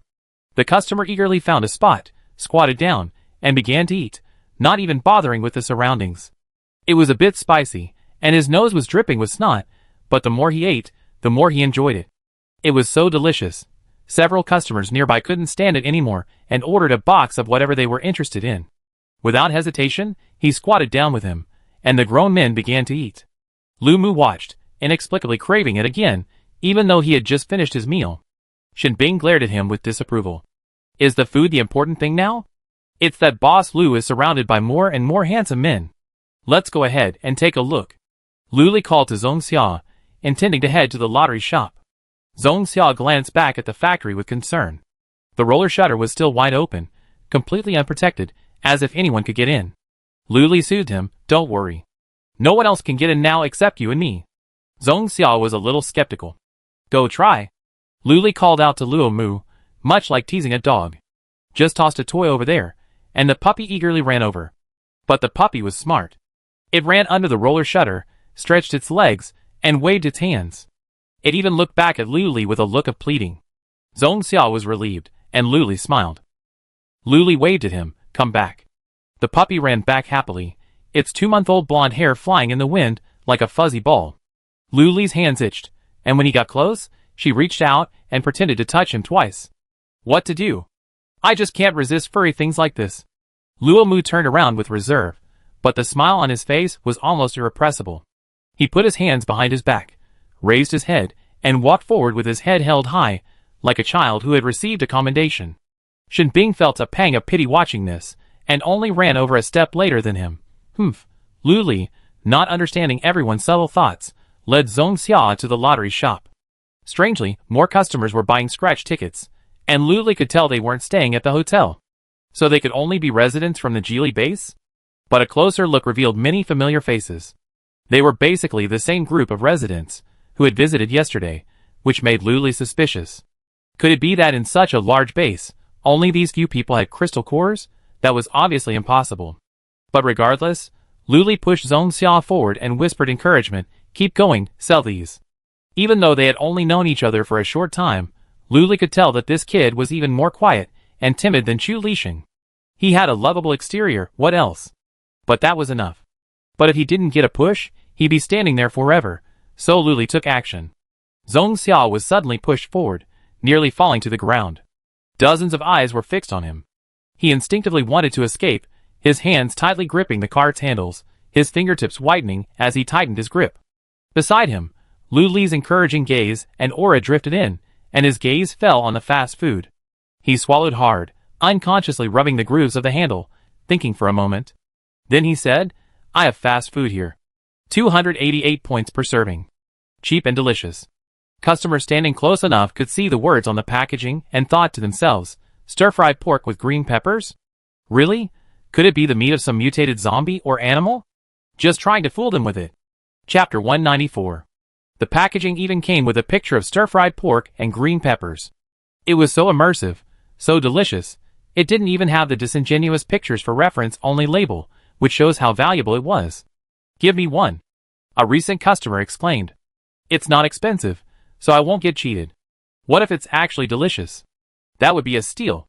Just thinking about it makes my mouth water. The customer took the snack and immediately started yelling, why is it cold? How can I eat this? When there was no choice, I could peel the bark off a tree and eat it. Now that I paid and have a lot to choose from, of course I want the best. Luli smiled and stepped forward, lifting the lid of the snack in his hand. Miraculously, streams of steam emerged, and it heated up almost instantly. The customer's mouth dropped open, his eyes wide, and he stammered, hot, hot. He chuckled innocently and impatiently turned to sit down at a table in front of the lottery shop. A group of customers gathered around him, staring at him as he ate, chattering, is it delicious? He ordered stir-fried yellow beef, but he paid no attention to their inane questions. He simply buried his head in his food, finishing the entire box in less than 5 minutes. Still feeling unsatisfied, he picked up the lunch box and used a spoon to scoop up any remaining rice and broth from the edges. Everyone was already drooling, their hearts itching to eat. There was no need for an answer. The answer was clear from the sight. They surrounded Lu Li and Zhong Xia, each digging out crystal cores while shouting, me too. Me too. Me too. I want this. Don't fight me. Zhong Xia was frantically collecting crystal cores. Some people gave him 3 first-level crystal cores, others second-level ones. He even asked for change. But after a brief moment of panic, Zhong Xia gradually adjusted and, working in perfect harmony with Lu Li, quickly cleared out the dozens of boxes of snacks on the cart. Zhong Xia looked at the empty cart, then at the sack beside it, filled with a riot of colorful crystal cores. The sun scorched his head, making him feel a little dizzy. He hadn't recovered yet. How had they already sold out? No, how had it come to this? Beside him, Lu Li laughed heartily, her face gentle. She clapped her hands in satisfaction. Not bad, not bad. We're not selling enough. Xiaozong, how about giving us some more? Zhong Xia's dazed mood gradually calmed down after hearing her laughter. He glanced at the customers, who hadn't grabbed any snacks but were still staring at him eagerly. He nodded in agreement. Then the two of them led a large group of customers toward the factory. Arriving at the factory, their mouths dropped open in surprise. When did this thing appear? It hadn't even appeared yesterday. Could Boss Lu even construct a towering structure from scratch? While everyone was still lost in shock, Zhong Xia had already quickly opened the shutter door, entered, and started the machine. Lu Li stood outside, contemplating the languid pace of the machine. With a sigh, he began to introduce the newly opened factory to everyone. It was just bragging, a job Lu Li had done so much of, that he spoke freely, leaving everyone stunned. When they heard the daily limit was 200 servings, their mood soured. They all looked at Lu Li with pitiful eyes, almost saying more. It's too little, not enough to fill the gap. Lu Li remained silent. This wasn't something she could decide. She could only wait for the machine upgrade. Soon, Zhong Xia emerged with a small cart. A crowd surrounded them, immediately snapping up everything. He froze in his place, still unable to offer a greeting. Lu Li placed her hands on her hips, and said forcefully, "You have to pay first." Zhong Xia snapped back to his senses, and glanced at the sack containing the crystal cores. He had replaced it with a new one to distinguish it from the previous one, but even a fool could tell there were fewer cores. His voice was low but firm. "Yes, pay now." Several people had already opened the packaging and begun eating, unwilling to stop, their mouths filled with rice. His voice was hazy, his expression radiating enjoyment. Don't worry. I pay you." Zhong Xia wasn't a fool. He wasn't one who could survive the apocalypse for 10 years. Thus, he kept a sharp eye on the customers, not sparing any who seemed to be trying to escape paying. They ate quickly, seemingly still wanting more. As soon as they finished, Zhong Xia decisively reached out to them. "Hurry, pay if you haven't paid yet." Zhong Xia was unyielding, unafraid of a fight or a confrontation. He only looked weak. But he was a 7th level Esper after all. Most of the customers were quite respectful, throwing their lunch boxes into the trash after finishing their meals and handing them their crystal cores. A few, as usual, tried to take advantage of the crowds and chaos, rubbing their stomachs and pretending to pay before leaving. But Zhong Xia's eyes were sharp. In a flash, as if teleporting, he grabbed those people's hands. The muscles beneath his sleeves were faintly visible, veins bulging, and he wasn't the easygoing person he appeared to be. He sternly said, "Don't even think about leaving without paying." Anger etched across his features. The man tried to break free, but he was held firmly in check. He immediately started to lash out. "Do you have evidence? Stop slandering me." Zhong Xia's face was expressionless, though a hint of sarcasm played at the corner of his mouth. Instead of releasing his grip, he tightened his grip. He remained silent, staring at him. The man tried to argue, but was met with Lu Li's icy gaze. She stood a short distance behind Zhong Xia, her arms folded across her chest, like his strongest support. The man could only chuckle. "I'm just teasing you. Don't worry, I give it to you right away." Zhong Xia remained silent, staring at the others who had been captured. The implication was clear: pay up. Give it up now. Don't force me to fight. They had tried to resist, but Boss Lu was watching them intently. Besides, the man was so strong that they couldn't break free. He must be a high-ranking person. With that in mind, they gave up on resisting. 3 crystal cores, just take them. The crowd around them laughed, their mocking eyes piercing them. When their eyes met, they immediately said, here they are. Let go of your hand. Zhong Xia didn't let go, but silently tightened his grip. He was tall, and his gaze was calm as he looked down at them. They could only pull crystal cores from their pockets or their spaceships, giving them a wry smile. I give them to you, okay? Seriously? Zhong Xia glanced at the others, then loosened his grip and uttered a faint hymn. They were furious, but they didn't dare to lash out, so they could only secretly glare at Zhong Xia. The others who hadn't paid for their meals saw this, and took out their crystal cores, handing them over to Zhong Xia one by one. They had thought that if someone else showed up, they'd get to eat for free too. But they didn't expect this. Zhong Xia had a good memory, and those who had just eaten fast food here had some memory of it. After all the hassles, no one got to eat for free. Lu Li was very satisfied, Zhong Xia was also very satisfied, and He Luo, who had returned to the hotel not long ago, was also quite satisfied. Chapter 195. As soon as he entered the room, he couldn't wait to share the good news. Wife! We have fresh fruit and packed lunches from now on. He Luo exclaimed excitedly. If it weren't for his advanced age and the old back injury, he'd have wanted to carry his wife and daughter around for a spin. Lu Qinchen's eyes lit up. Really? Convenience stores are going to have fruit? It had been a while since she enjoyed a good fruit feast. The last time was when He Luo won a fruit basket. After sharing it, there wasn't much left, so she and Tuanchuan just had a taste. Tuanchuan, who already knew the fruit was delicious, squeezed over. Fruit? Delicious fruit? He Luo's eyes rolled, and he nodded. Yes, sweet fruit, but it's limited in quantity. In fact, just having it was enough. It didn't matter if it was limited in quantity, we could always buy it, right? The family of 3 happily reminisced, unaware that Lu Li and Zhong Xia were discussing this matter in front of the factory. Online supermarket? Zhong Xia asked, puzzled. You don't know? Lu Li was also puzzled. She envisioned something this good, shouldn't everyone be able to use it? Besides, it would be convenient for Shen Bing and the others. They no longer had to carry items onto the shelves one by one and arrange them neatly. When they ran out of stock, they simply restocked the items on the computer, and the points earned were automatically deposited into Shen Bing's account daily. As for Lu Li, the 80% of sales were settled weekly, making it quite convenient for everyone. Zhong Xia shook his head honestly. I never heard of it. Lu Li immediately explained it to him, added the computer, and shared the mini-program with him. It contained nearly 500 items, all of which Shen Bing had photographed, set prices, and uploaded. It took more than a minute to scroll to the bottom, and Zhong Xia was increasingly surprised. He'd just been staying home a bit. Has the outside world already evolved to this? His mouth dropped open slightly, eyes filled with disbelief. Lu Li set Zhong Xia's account as an administrator, so he could upload products to the mini-program. She walked Zhong Xia through it first. Take a photo, write a name, set a price, click upload, done. It was much easier than uploading products at a convenience store. After all, each meal cost 288. He just had to act like a robot, taking a photo, naming it, and uploading it. A series of simple, tedious steps. After uploading all 20 dishes, Zhong Xia even created a separate category for fast food. Otherwise, one would have to scroll down to the bottom of the list of 500 items to see his fast food. Zhong Xia flipped through the list, quite satisfied. He showed it to Lu Li, and she agreed. But this photo was of a fast food packaging cover. While it had the name and a photo of the dish, it didn't feel real.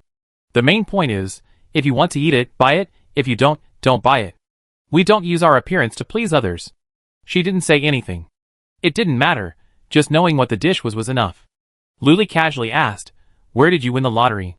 Now, we only knew his name was Zhong Xia. He was not bad looking soft, but lean and muscular. Zhong Xia answered honestly, nuts, no, Jiangnan base. Lu Li, so far? It's across the city. Zhong Xia wanted to pull out the small card that had guided him here to show Lu Li, but then he remembered he had already claimed the prize. He could only calmly say, Do many people at the nut base use the online supermarket to shop? Lu Li asked. Zhong Xia shook his head. How would he know? He usually never left the house. When he went out, he just hunt zombies and exchange supplies, then relax at home like Guyu. That was the happiest and most blissful thing for him. He hadn't expected to win the lottery, be with Boss Lu, and enjoy such delicious food. He declared that eating this kind of food was the happiest and most blissful thing in his life. Lu Li said nothing. No wonder she looked a little dusty. It turned out to be a long journey. She stood on the first floor of the factory and looked around. It was empty, nothing. Where are you going to stay? Zhong Xia pulled out a mat from his space, casually spread it on the ground, and shook off the weeds. He squatted on the ground, looking up at Lu Li with a look of fondness. Lu Li wanted to smile at the mat. This is like the sky is my blanket, and the ground is my bed. With this mat in hand, I have the world. As long as there's flat ground, it's enough. She bent slightly, grabbed his sleeve, and hauled him to his feet. All right, go get a room at the hotel.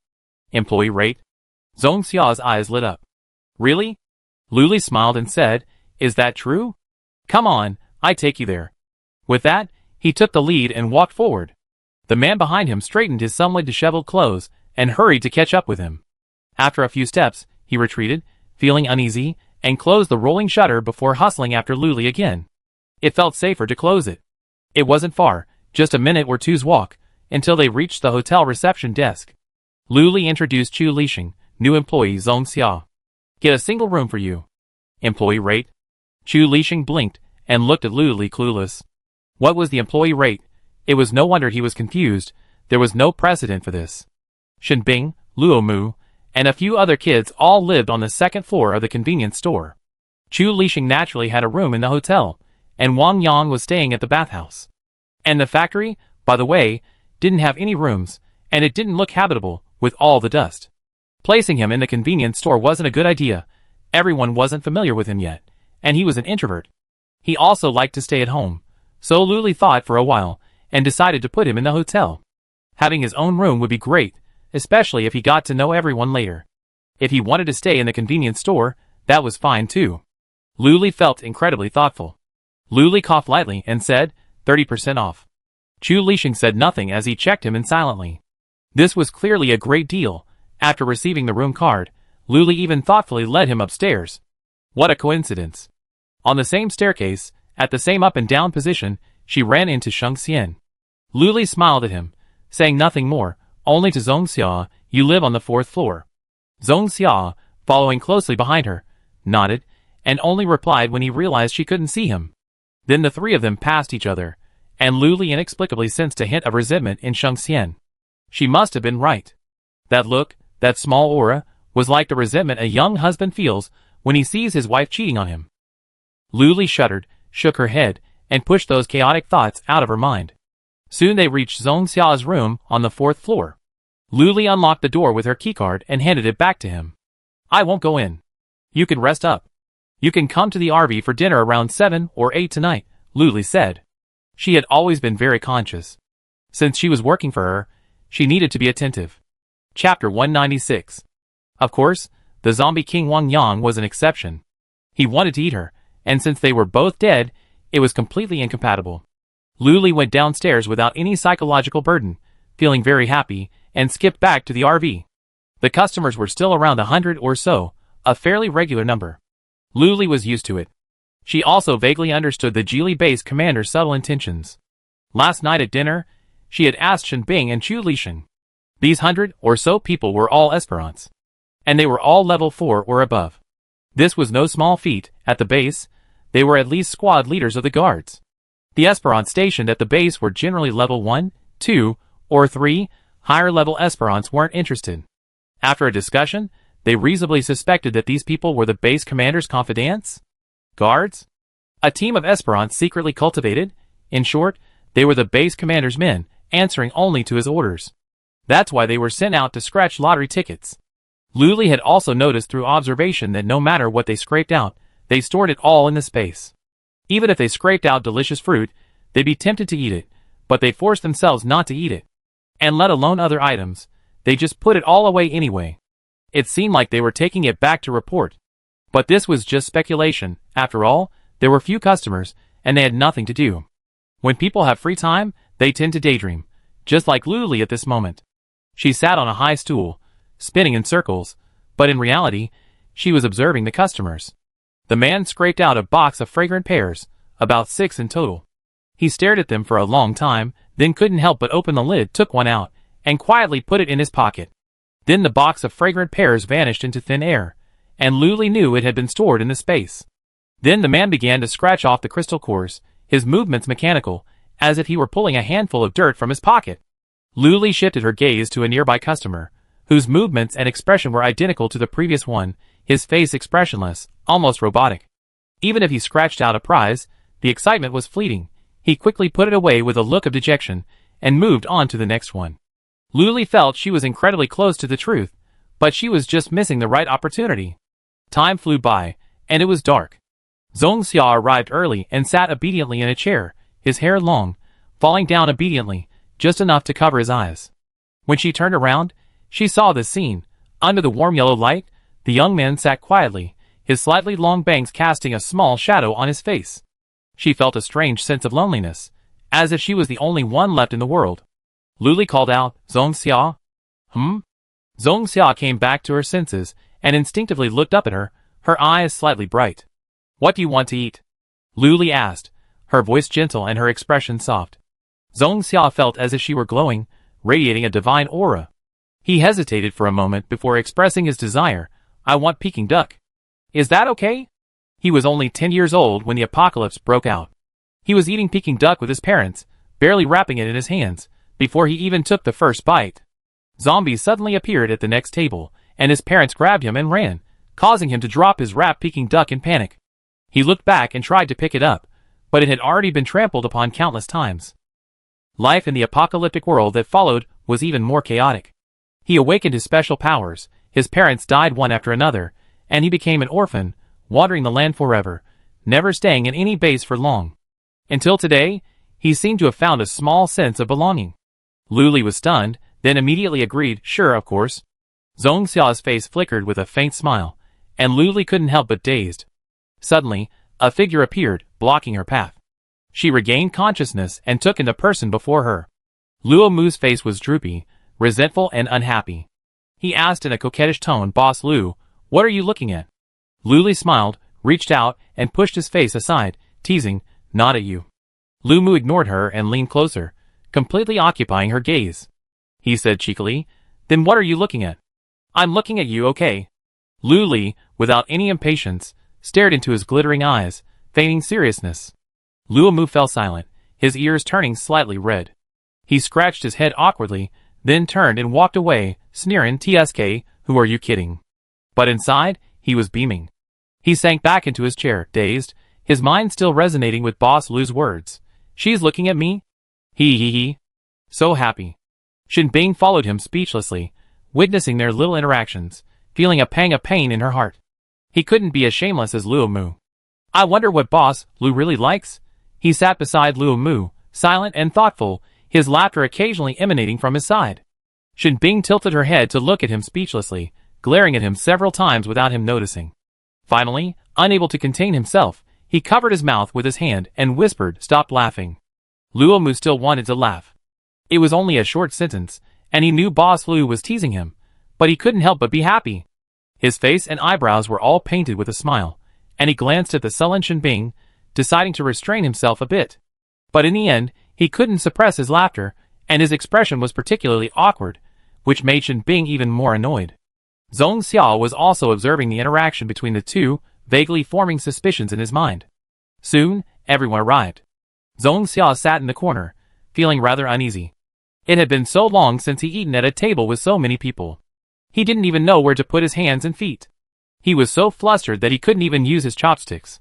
But no one paid any attention to him in the corner. They were all looking at the Peking duck on the table, a large dish of neatly arranged duck skin and meat, the skin roasted to a crispy golden brown. Next to it was a dish of brown, sticky dipping sauce, and a dish of sugar. Next to it were thinly sliced cucumber and scallions, and to the side, a large basket of thin dough sheets.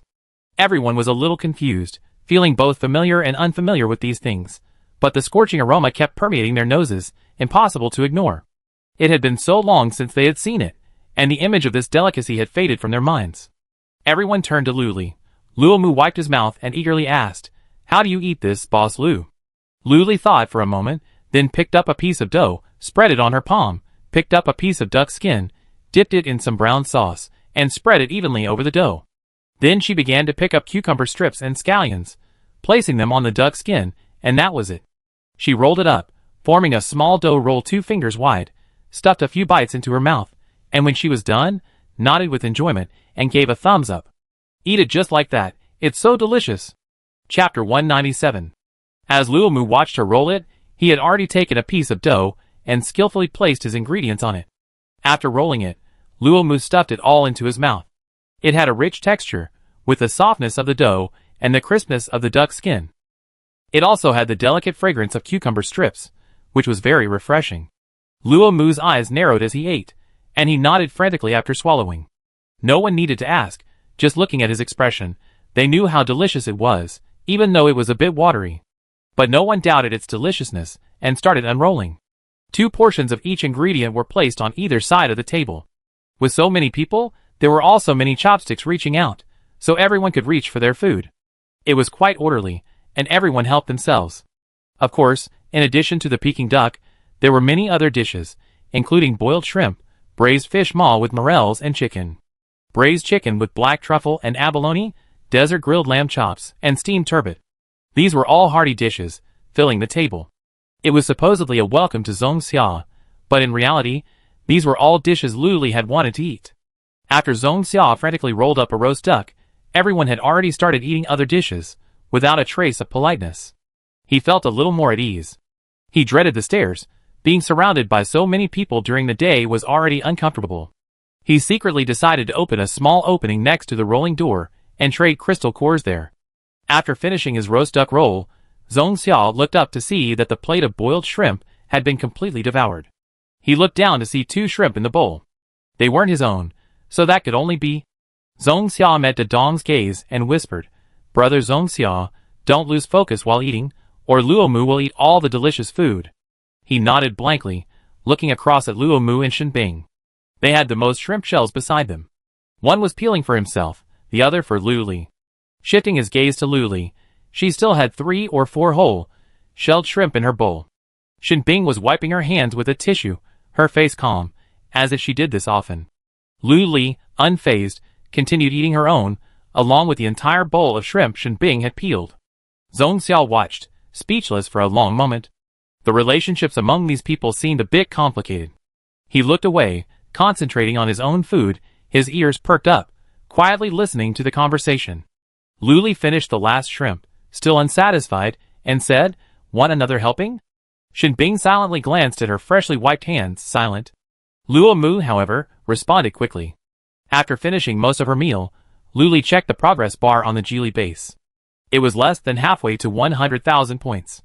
She sighed silently. At this rate, how long would it take to reach 100,000 points? Damn base commander. All he does is mess around. Lu Li cursed him in her mind. Shenbing keenly sensed that the people around her were in a bad mood. She tilted her head, a wave of worry brewing in her mind, as she gazed towards the gate of the Geely base. After dinner, everyone went home. Zhong Xia followed Chu Lixing back to the hotel.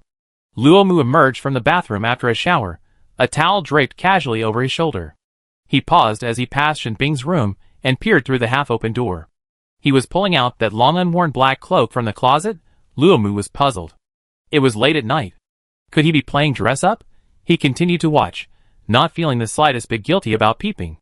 Instead, he clung to the crack of the door, and before he knew it, it was pushed open. Shenbing suddenly heard a noise and turned around, meeting his self-assured gaze. She asked impatiently, "What's going on? You're going out? Where are you going?" Luomu simply squeezed out and scurried over to him, hanging on to him, staring with wide eyes. Shenbing pulled the hand off her neck, but the man shamelessly clung to her again the next moment. With a sullen face, he lied awkwardly, "I'm not going out." Luomu looked unconvinced and clung even tighter. "You're lying. Why are you wearing clothes if you're not going out?" Shenbing was speechless.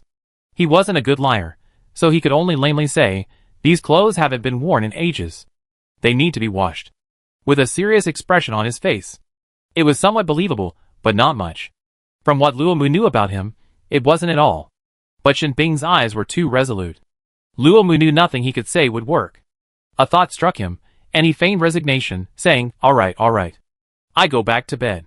Shenbing nodded calmly, escorting him out.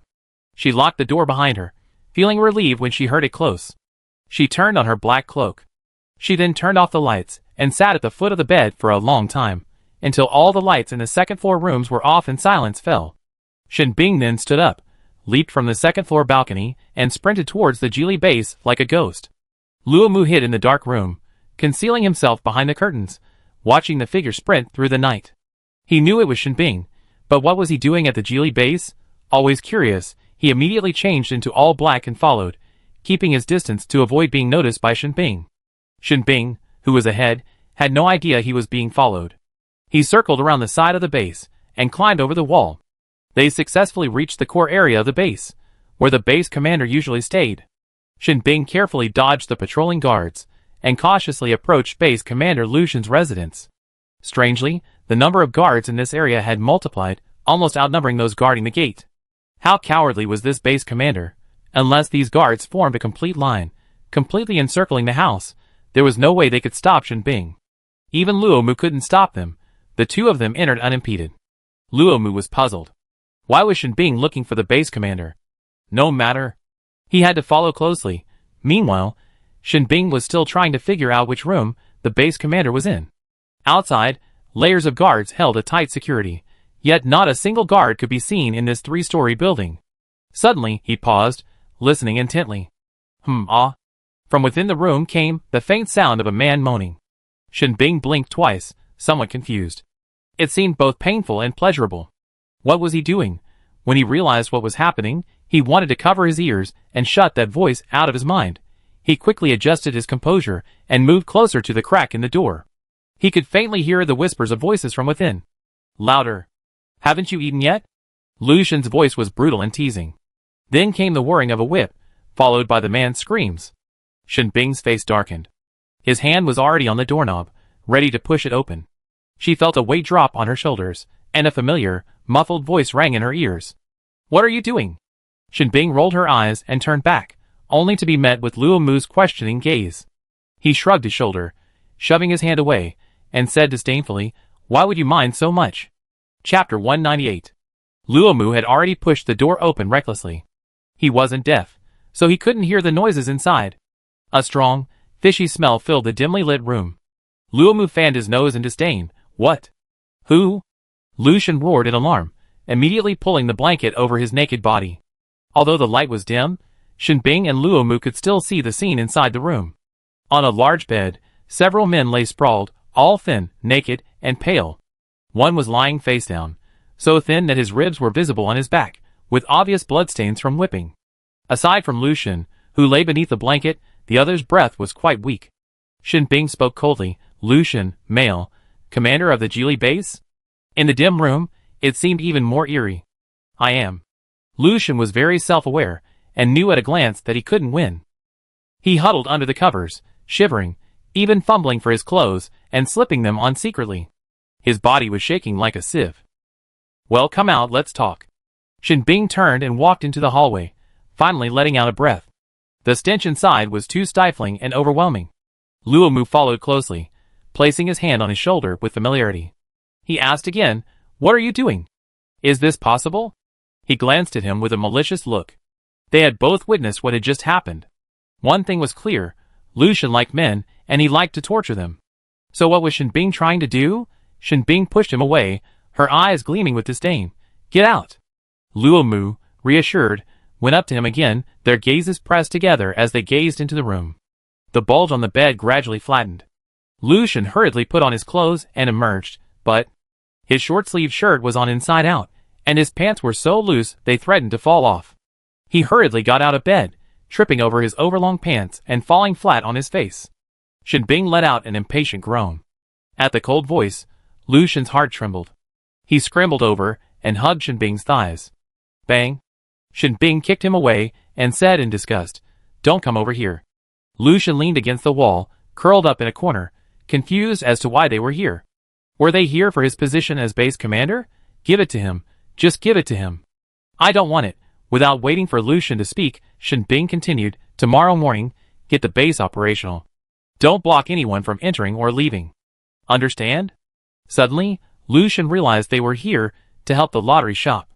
He searched the space and saw the rewards handed in by his trusted guards over the past 2 days. Although he was reluctant to give up, he couldn't win the fight, and he was afraid of the pain, so he nodded hastily. Okay, I do as you say. Shin Bing contentedly pulled Luo Mu away. Just as he took a step, he suddenly remembered something and returned to Lu Xun, extending a hand. He said confidently, "Reward?" Lu Xun feigned indifference. "What reward?" He happened to be sitting on the ground, and Shin Bing stepped forward, stepping precisely on his instep. A crisp crack echoed. Luo Mu jumped back in shock, exclaiming, "What's going on?" Shin Bing looked at him speechlessly. Lu Xun tried to get away with it. "What reward?" "I don't know." As soon as he finished speaking, another crisp snapping sound was heard, and Luo Mu silently lowered his head. Lu Xun's instep was bent downward at an indescribable angle, looking rather creepy. A shrill cry escaped Lu Xun's throat, his already ferocious face twisting into a distorted form. Seeing Shin Bing continue to attack, Lu Xun immediately pleaded, "Stop! I give it to you." Shin Bing withdrew her foot, and together with Luo Mu, both pairs of eyes fixed on him.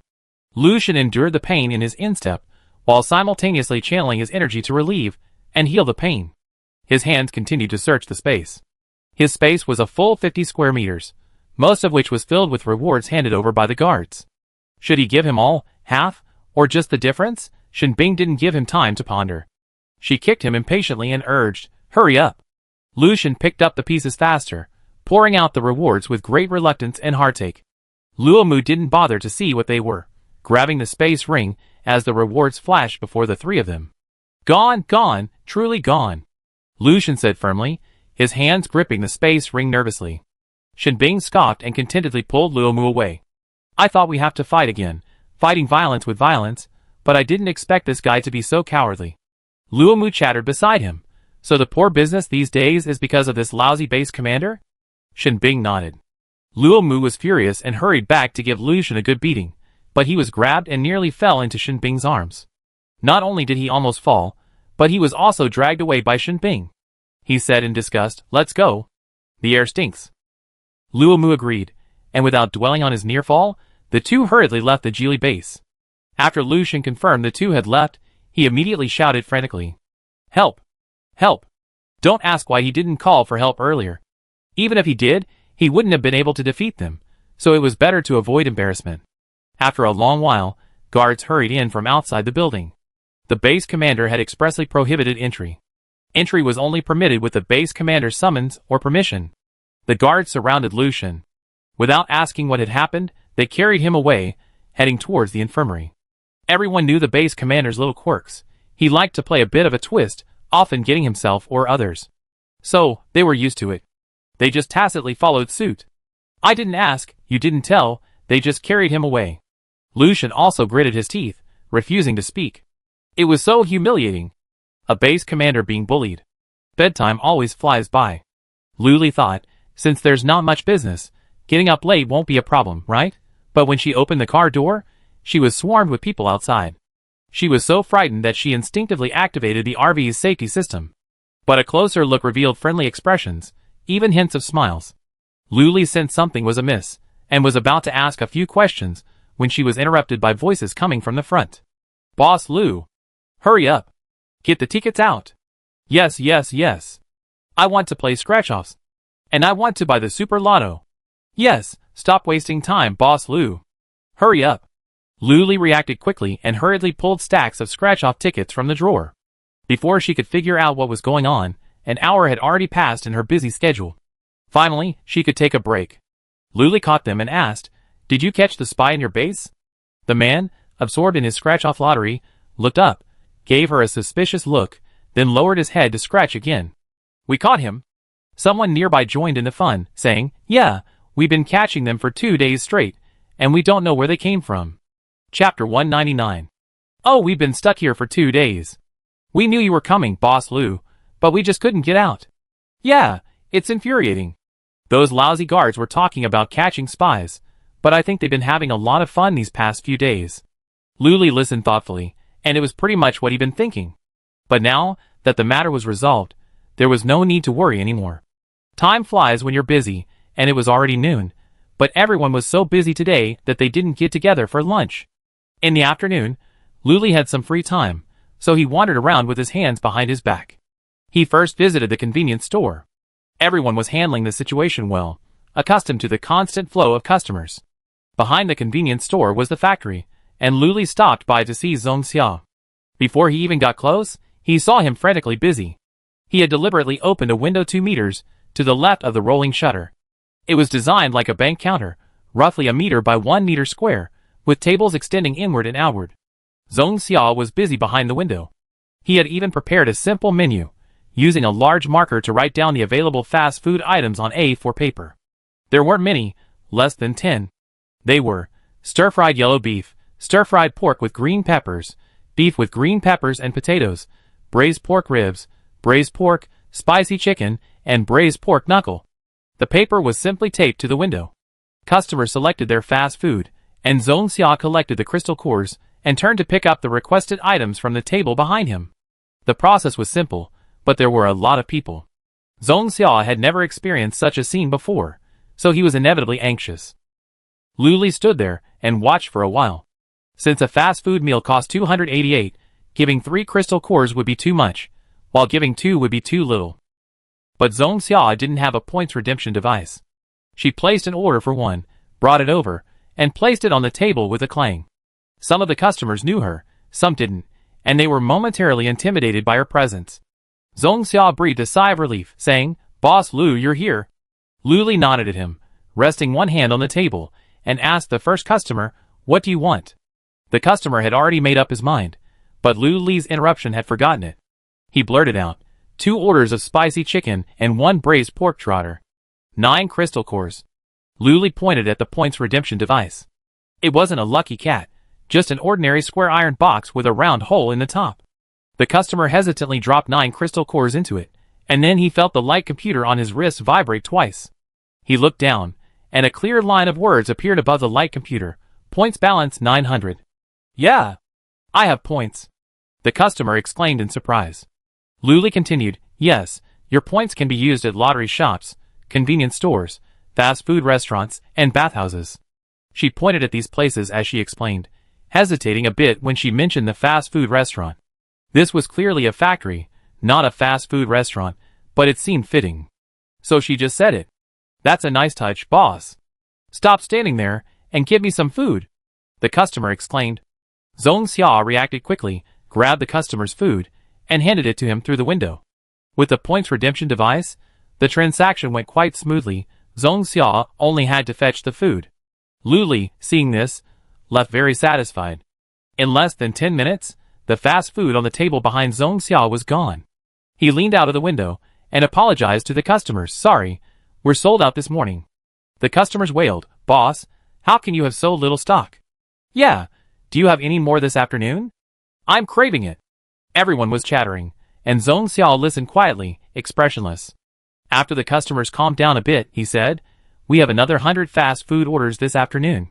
That reassured everyone, but a new argument soon arose. 100 orders is too few. There are already more than 100 people in line. "That's right, boss. Prepare more. It doesn't matter if it's a little more expensive, as long as we can eat." "Oh, 100 orders is really too few. There's not enough to go around." Zhong Xia scratched his head. It wasn't that he didn't want more, it was just that the machine's output was so low, only 200 a day. So he decided to sell 100 in the morning and 100 in the afternoon, but some people bought 2 or 3 at a time. It sold out so quickly. "Looks like there's a purchase limit. Each person can only buy 1 at a time." He politely declined. "There are only 100, first come, first served." With that, he closed the window. The customers outside looked on, and some sighed and left, planning to grab lunch at the convenience store or the bathhouse.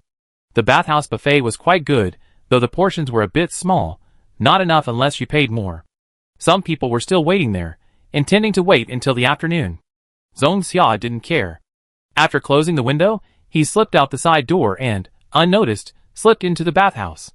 As an employee of Luli, Zhong Xia didn't need to spend points. He first received a badge and lined up for a bath and massage. Then, he devoured the food at the buffet on the second floor. After eating until he was about half full, he grabbed a bucket of popcorn and leisurely entered the cinema. He found a seat and sat down. Midway through the movie, the number tag in his pocket lit up, signaling his turn. Zhong Xia immediately stood up, found the bathroom with familiarity, and laid down to wait for his turn. Although he had only been there the previous night, he had already enjoyed it once.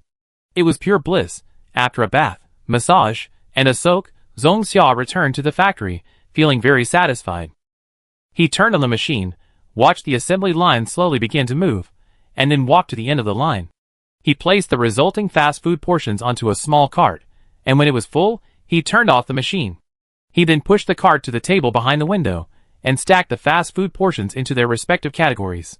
Although it looked like the Africans were doing the work, Zhong Xia was still quite happy, almost slacking off. Lu Li also wandered over to the bathhouse. Because there had been so few customers the previous 2 days, most of them had gone to the lottery shop. Business at both the convenience store and the bathhouse was very poor, not to mention the Dawn Hotel, which wasn't even open. Today, there were quite a lot of customers. To say it was packed wouldn't be an exaggeration. The first floor was especially crowded. After the last upgrade, the men's and women's bathing areas had been significantly expanded. Originally, there were only 50 stalls each, but now there are 200 each, accommodating a tight squeeze of 300 people.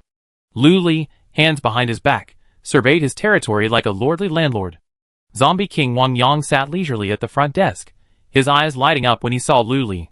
For some reason, after meeting Lu Li, he lost all interest in humans, and was obsessed with eating Lu Li. But Boss Lu is obviously not a pushover. He also knows very well that he may never be able to eat this piece of Tang Monk's meat in his lifetime. Chapter 200. It's okay, just smelling it is good. Lu Li completely ignored him, wandering around the first floor on her own, then moving to the second. Wang Yang silently stood up and followed her, but at a distance. With the constant flow of people, Lu Li didn't notice. He watched her go to the buffet counter, pick up a plate of sliced watermelon, and add cantaloupe and red grapes to it. He couldn't help but take note. She ate as she walked, looking nonchalant. She even went to the massage area and watched others get massages for a full 10 minutes, looking quite moved. But it was just a feeling. She walked and ate until she had explored the entire second floor, and finished the fruit on her plate. Lu Li turned and prepared to go home. She was still thinking to herself that the bath center was completely established, and she wouldn't have to worry about anything anymore. But as she turned around, she met Wang Yang's playful gaze. Lu Li frowned, instinctively crossing her arms over her chest, still holding the plate, and began to walk towards him. The two of them stood face to face, the atmosphere suddenly awkward. Wang Yang thought for a moment, hesitating for a moment before saying, "A movie?" Lu Li blinked and nodded. Unexpectedly, they weren't heading to a packed theater, but a small private room that looked like it could only hold 20 people, and it was completely empty. Lu Li stood at the door, afraid to go in. Was Wang Yang going to eat her in there? Wang Yang had already found a seat, leaning back, clasping his hands, and crossing his legs, looking like a lord. Seeing Lu Li still standing at the door, he cast a suspicious look at her. "Come in," Wang Yang said, his tongue poking against his fangs. Upon hearing this, Lu Li walked in with her head held high and sat down next to Wang Yang. She casually asked, "What movie?" There were 2 modes to choose from, one that randomly played movies throughout the day, and the other where you could choose the movie you wanted. The large theater was the first option. Wang Yang casually swiped twice on his laptop, this one. Lu Li looked up at the screen, and suddenly a pair of bloody hands appeared, blood dripping down, accompanied by a dripping sound. She felt her heart skip a beat, and was speechless for a moment. Wang Yang must have done this on purpose. She continued watching, and wow, it was a disaster movie. The scenes were similar to the apocalypse she was in, but there were no zombies, it was pure natural disaster. In the end, all of humanity was dead. Lu Li frowned. Was this what Wang Yang was planning? During this, Wang Yang pulled out a bucket of popcorn, a plate of fruit, and a plate of duck food from nowhere. Lu Li was so busy that she didn't notice Wang Yang was staring at her the entire time. After watching and eating, it was time to go. Lu Li stood up and stretched. "I'm tired from watching. I go back first." Wang Yang sat still, reaching out to pull her back. Lu Li fell into the chair. She tilted her head to look at him. The room was dim, but his eyes were bright, glowing crimson. "You? What are you doing?" Before Lu Li could finish her words, Wang Yang opened his mouth wide, revealing 2 fangs on his upper row. Their white gleaming teeth contrasted sharply with his red tongue. For a moment, a brutal image of zombies gnawing at people flashed through her mind. She suddenly reached out to cover the Zombie King's mouth, covering it tightly. The Zombie King looked puzzled, tilting his head slightly to look at her. He couldn't help but lick the palm of her hand gently, a sweet and salty taste. "I really want to eat it all in one bite." Lu Li's eyes widened, and she babbled incoherently, "Are you sick? Are you sick?" She tried to withdraw her hand, but the zombie king held it tightly, preventing her from pulling it out even a little. The spot where her palm had been gently licked felt like it was on fire, burning intensely. "Let go," Luli whispered. Wang Yang obediently let go, his mouth filled with a sweet, lingering aroma. He licked it lightly, savoring it. Luli noticed and cursed softly, "Wang Yang, you're disgusting." She shook his hand off and hurried out the door. Wang Yang's lips curled up, and he let out a low laugh. He didn't protest, but simply watched her go with a smile, his tongue grazing across the roof of his mouth, his eyes shimmering. After leaving, Luli leaned against the wall, staring at her palm, wishing she could chop it off. Then he thought, no, that wouldn't work. After chopping it off, no matter where I throw it, the zombie king will definitely run away the fastest. Better to keep it in my hands. Luli went to the bathroom and washed his hands twice. The burning sensation in his palms had subsided, but he couldn't help but recall the time he licked his tongue, like a cool, slippery snake. Huh? Luli shuddered and hurried downstairs, out of the bathhouse.